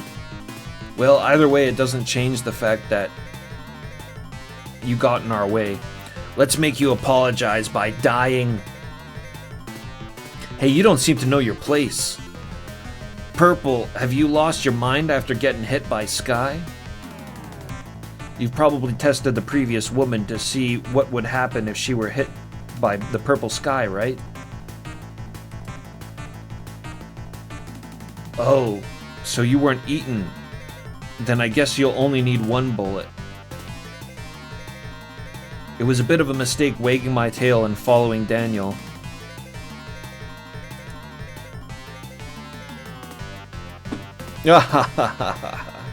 I was just told to follow Daniel. There's no way I would have trusted that old man in the first place. It's Jill. It's all Jill's doing. Daniel not only destroyed the city, he even killed our friends. We were planning to settle this eventually, but it seemed like you guys killed him before that could happen. So in the end, you're the only one left of the Bloody Fox gang? If you'd stayed, we have turned you into a beehive just for coming near this lost Newville.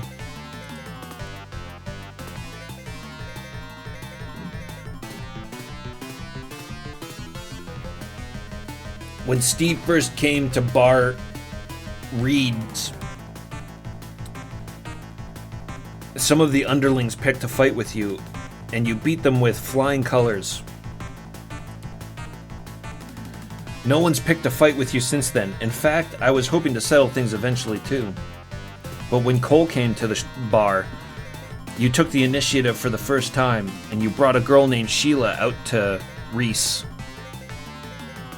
But the woman you took with you, Sheila, had already been hit with a high level of purple Sky. She's probably turned into an ugly zombie soon. Ugly zombies? Oh, that sounds fun. Phew, now's not the time to be cocky. Now tell me, where's Jill? You're a fool. You really think I'd say something like that? Briar, where do you get your confidence from? It's too late to realize this now. Oh,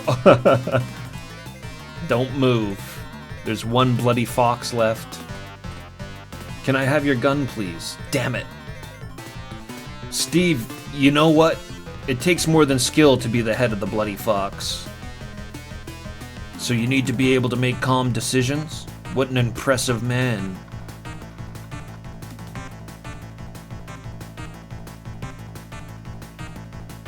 Steve still got his gun on Briar, though. Now we've turned the tide. Steve, put the gun down. We got a Mexican standoff.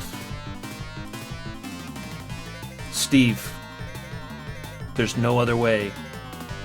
Oh no, Steve! Even Steve looked like this in front of me. You too were with Steve and ended up losing your life. Hello, Cole. Mr. Breyer, hurry up and shoot. Just shoot. Huh? What's wrong? Too bad for you. You think I'm just gonna hand you a loaded gun? What? If you think it's a lie, check it out. No way. Hey, don't be fooled. Nice. You idiot! We caught him while he was checking the magazine.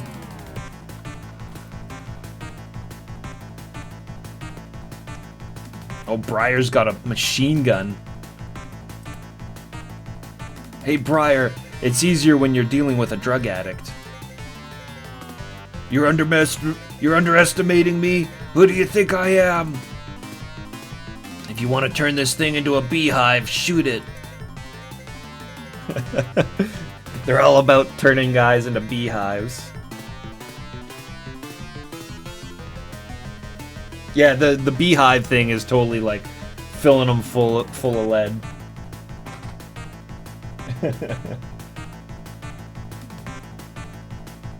Yeah, every time they mention the beehive thing, it's them shooting holes in the person, I think. Die! Oh, that was fucking awesome! That might have been the best animation in the game. Multiple gut shots, and then Steve. Steve is the best character. Steve's the best character.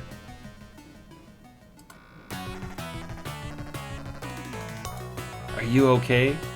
Yeah, somehow. He's a true detective.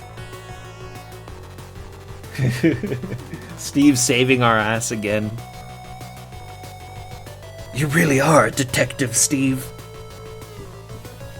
But he was a terrible guy, shooting all his men. He was mentally drained by Cole's schemes. He didn't know what else to do. Unfortunately, Breyer is dead. Now you're the only one left. Where's Jill? Is this Jill? I don't know. Okay, so you want to die too? I really don't know. I only came here with Breyer, and I haven't heard anything about this person called Jill. I guess you really don't know. How do I get to the 3rd floor? The stairs have collapsed, so I can't go up. Seriously, so please don't kill me. Oh well. Cole, let's go back to the 1st floor. That's right.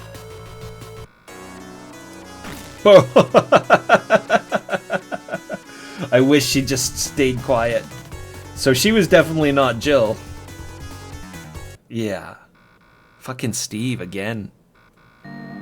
It's like a little over-the-shoulder shot there. Like Breyer said, it seemed most of Bloody Fox was also killed by the undead.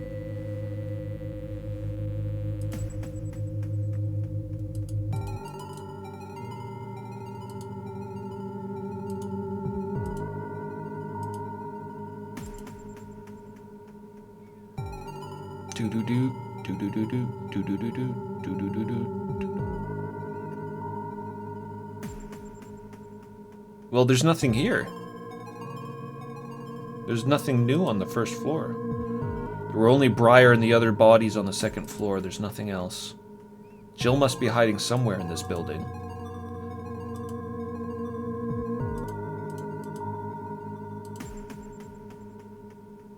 Move. Let's check the 2nd floor again. Huh? Cole? Come here for a second. What is it? Is that a fire extinguisher box? Maybe. Let's open it. A full-on secret passageway in the fire extinguisher box. Ah, what's this? It's stairs. I never thought there'd be an intrusion into a place like this. Let's go. What? Where am I? Shh, somebody's there. Okay, this is the dude from the intro. Wow, it's amazing that just the two of you were managed to get this far. The music. The music. Yeah, we've entered the underground biolab.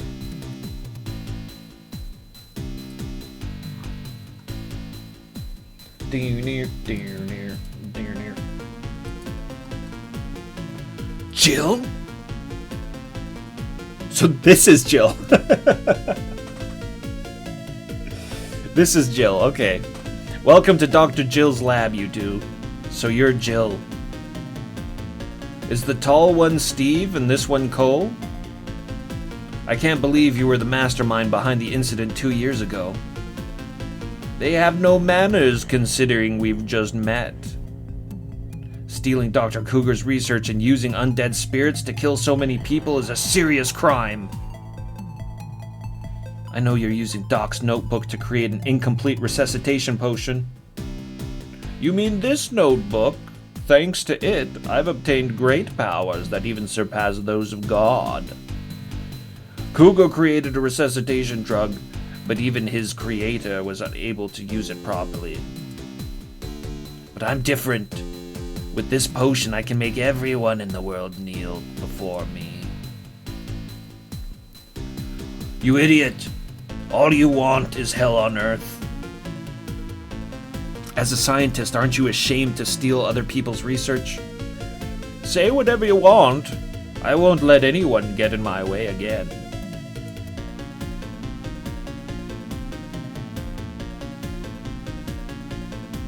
Was he in that picture? In the first game?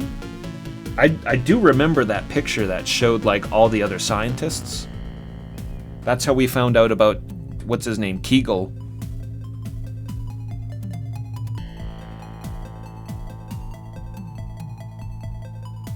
Yeah, this game is really, really good looking, Dragon Facts.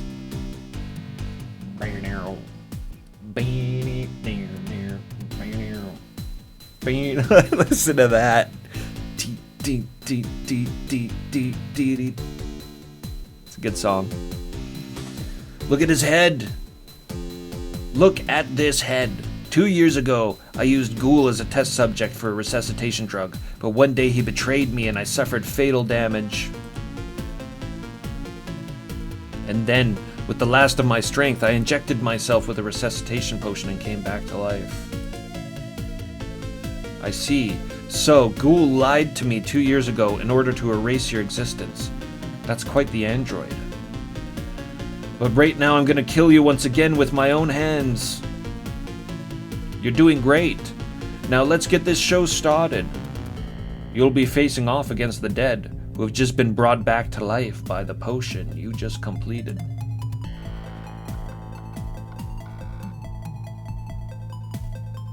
Huh? Catherine? Oh shit. It's Catherine. Oh no. Cole, Steve. Catherine, wasn't she dead? Help me, Steve. She went for Steve. Catherine, it's okay now. Catherine, she was definitely dead. No way. Steve! Oh! Look at Catherine's face. Look at her face. Gah! Catherine!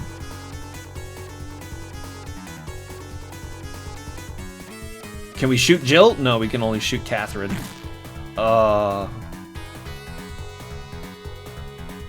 Catherine. Steve got bit. Everybody's favorite character, Steve.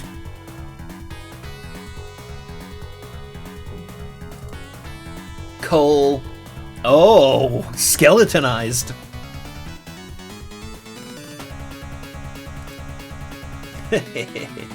You bastard.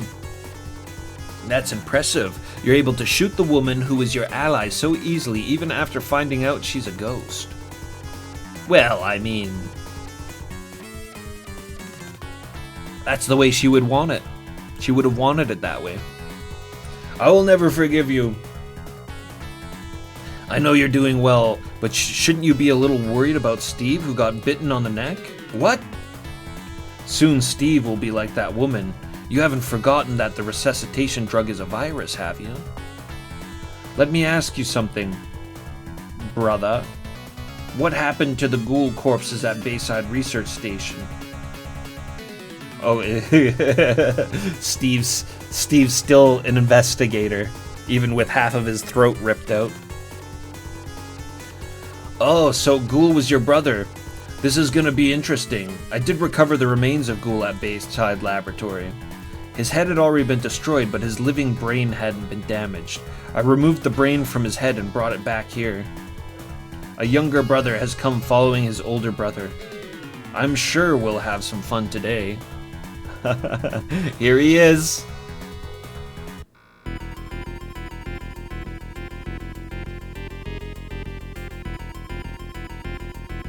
He doesn't look as cool as he did in the first game. Ghoul 2.0. This is our second reunion. What? Then what about this guy? Yes, it's Ghoul. Huh? It's no wonder you're surprised. I picked up the remains at Bayside Laboratory Factory that you destroyed and repaired them. Of course, he only obeys my orders, and they've been powered up so that they can't be destroyed as easily as before. What? It's a shame that Steve has to be killed before he becomes a ghost. But I've been busy with a lot of stuff. This is the last show. I think, Gwa! Oh, he did shoot us. I don't know, man. I'm pretty sure Ghoul saved our ass in the cemetery. I think he might kill Jill. Cole! This flash, it's the same as the one I saw at the cemetery. What? So who helped Cole at the cemetery? You helped them? They're such naive people. What's going on? I created a sample undead that never dies based on this notebook, but it wouldn't listen to my orders, so I had Ghoul destroy it in the cemetery. It just so happened that Cole was there. Why? You could have killed me back then. You two know the truth about resuscitation drugs, but unless you die in front of me, you can't do any research on the ending. Unfortunately, I let the Ghoul go to the graveyard alone. From the beginning, I knew that if Cole was alive, you two would eventually come here. He's got a good sense. Enough talking. Ghoul, kill them! Shit. It's useless. Ghoul's body's been strengthened since before. There's no way you can destroy him unless you bring missiles, let alone guns. That's a better shot there. I guess he's got us by the neck. Don't worry. Even if you die, I'll quickly revive you with my resuscitation potion, and I'll let you work for me forever. Stop it! Steve! Brother, it's Steve! Huh? Stop it already, please! What a pointless thing to do. Ghoul, kill Steve first. He's infected anyways. Stop it! What's wrong, Ghoul? Shoot Steve! Ghoul, stop it. Oh shit. Steve's been shot. Steve! Ghoul, are you no longer conscious? Haha, you're going to die anyway. Oh! Come on, Ghoul, kill Cole. Let's get revenge for the grudge from 2 years ago, here and now. Now break his neck in one go. Ghoul, what are you playing at? Finish him off quickly. What are you doing? Are you unable to follow my orders? Have you forgotten that there's an explosive device implanted in your brain? You will be dead of the brain. What did you say? A detonator? Okay, well, there's no other way. If you won't do it, I will. It's really easy to revive Steve and have him attack Cole.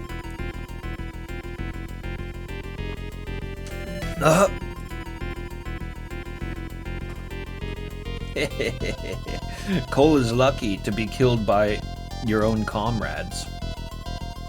Stop it! Ghoul, wake up! Give Steve a hug! That's Ghoul! Ghoul's like, give Steve a hug.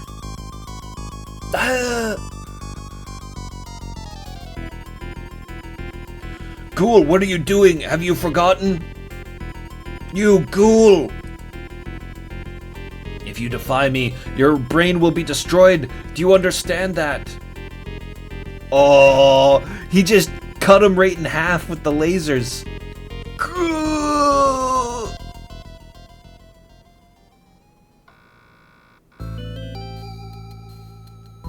Look at that. Look at that. Normal Syndrome, thank you very much for the follow. Oh man. Ghoul, you were being used by Jill too. I believe it was your will that helped me at the cemetery. And I also believe that shooting the infected Steve was out of kindness, thinking of your brother. That's the end of the resuscitation drugs. Thank you, Ghoul. Now let us return to the lab where Sheila is. Oh shit! You idiot!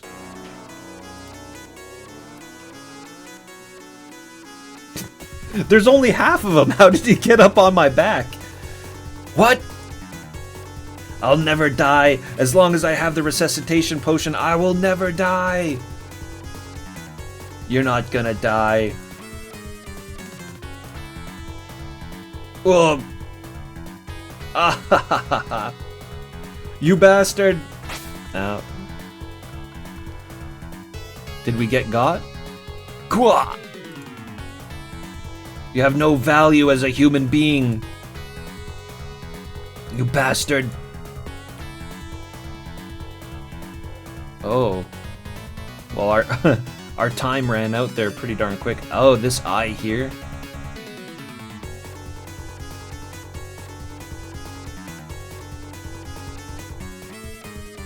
Alright, we failed this one, but we know where the trigger is.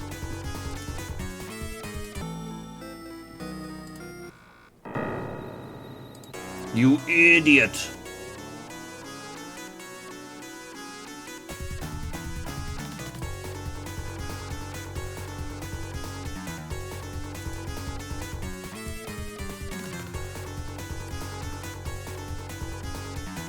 I wonder why it shows us that resuscitation drug there on the ground.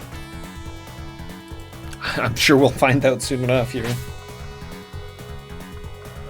So we really have like no time at all to get his eye.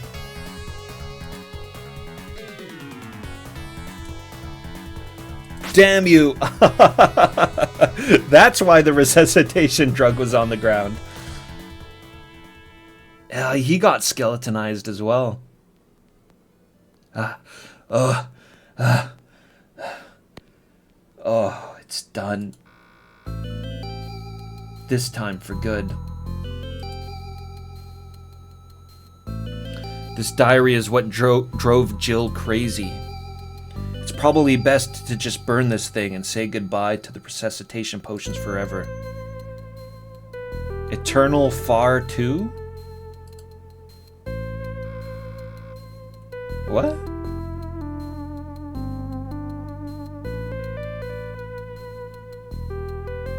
That's it?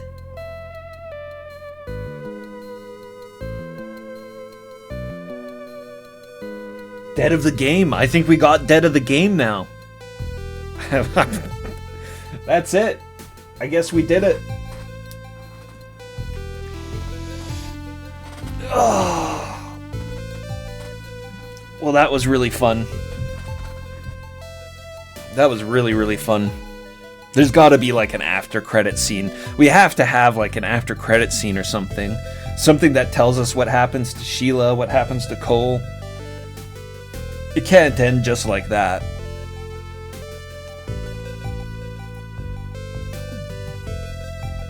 That was awesome, though. That was really, really good. It wasn't as good as the first game. Like, straight up, it wasn't as good as the first game. The first game is way more interesting, and it gets more interesting like way sooner as well. There was a lot of...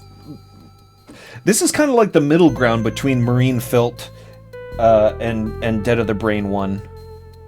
It's like straight up the middle ground, because it has a lot of the nonsense dialogue from Marine Filth. But then it's also awesome, like Dead of the Brain 1. Some pixel art flesh melting animation, that would have been nice. We did get to see, like, 2 people get skeletonized at the end, so that's pretty awesome. Co-directed by Captain Har. And Lawyers in Love. 3 beers! That's about how many beers I drank while playing this game. Directed by Shinya Nakai. Shinya Nakai, the same guy who directed Dead of the Brain 1 and Marine Filth. Shinya Nakai. He's the driving force of the Nightmare Collection, I guess.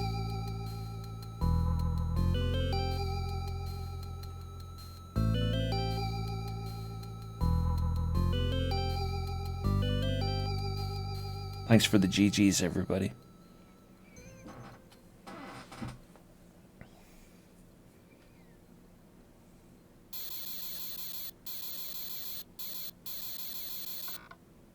Northern one, what's happening? Special thanks to Mad?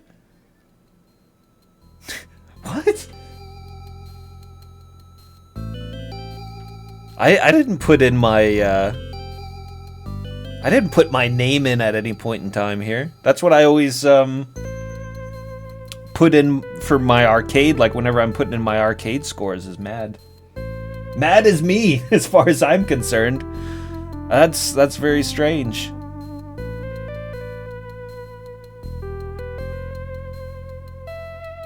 Yeah, obviously they're talking about somebody else. It knows. Mad Bull.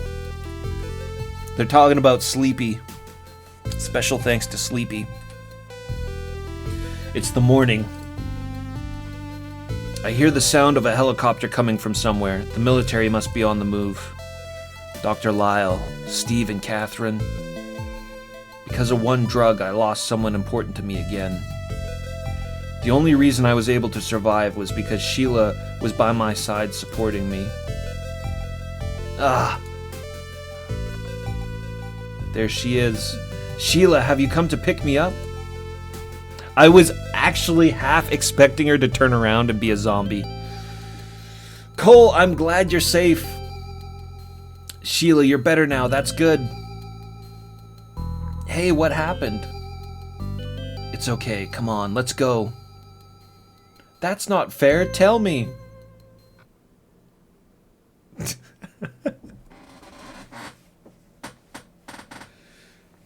Presented by, what is this, DES or IDES? I don't know.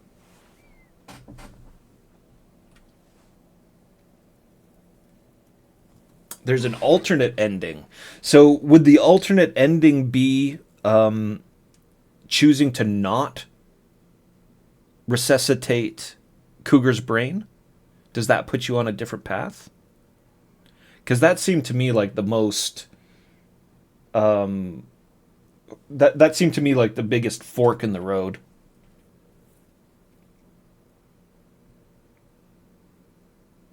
Yeah, it's one of the choices. Well, I did put a save state down there, but that was like...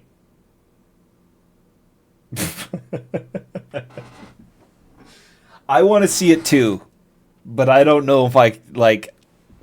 That was probably I don't know, an hour and a half, 2 hours of gameplay ago. I'd have to go through another hour and a half, 2 hours of gameplay. So I do want to see it, but yeah, maybe next time. Like, that wouldn't be a full stream. Maybe I could tack it on to the end of another stream or something. Just be like, yo, let's look at that other ending. 9 hours and 11 minutes. Dead of the Brain 2. Well, it's 9 in the morning. I guess I should probably go mow the lawn. I think I'm gonna go mow the lawn and eat some breakfast, and then I'll go to sleep. Yeah, that 30 minutes was me kind of talking about the game and everything like that. It was good. I enjoyed this. Very fun. I want to play more games like this. Of course, this isn't the last. This isn't the last horror game that Fairy Tail made. They made another horror game. It's not part of the Nightmare Collection. It came out a year after Dead of the Brain 2. That would be Necronomicon I'm talking about. So there is another Fairy Tail horror game. Who knows? Maybe we might be seeing Necronomicon at some point in time in this month, perhaps. We'll see. It's very fun to play through these games with everybody. Yeah. I'm looking for more deranged kind of horror games as well. Like Dead of the Brain 1 was a bit more deranged than this game. It definitely had a lot more like graphic scenes in it. Something a little bit more hardcore would be cool. Produce was very deranged. Very deranged. With very... I gotta play Crazed Fruit. I know of the name. But I never watched you play it. Or anything like that. So I know zero about Crazed Fruit. Nothing about it. I'm trying to think. There was another one that I stumbled across recently. And... you probably know this one, Macaw, but like, I can't remember the name, but it was about a serial killer who was chopping people's hands off, or something like that.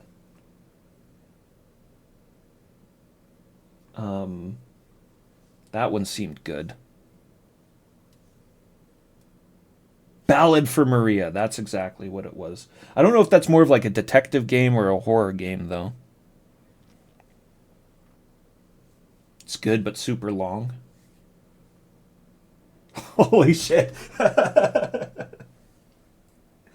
that's not too bad. I could do that. Like, I'm not against streaming longer games, but it's just fun to do these ones that we can kind of complete in one stream and then have the full experience, like a movie or something like that.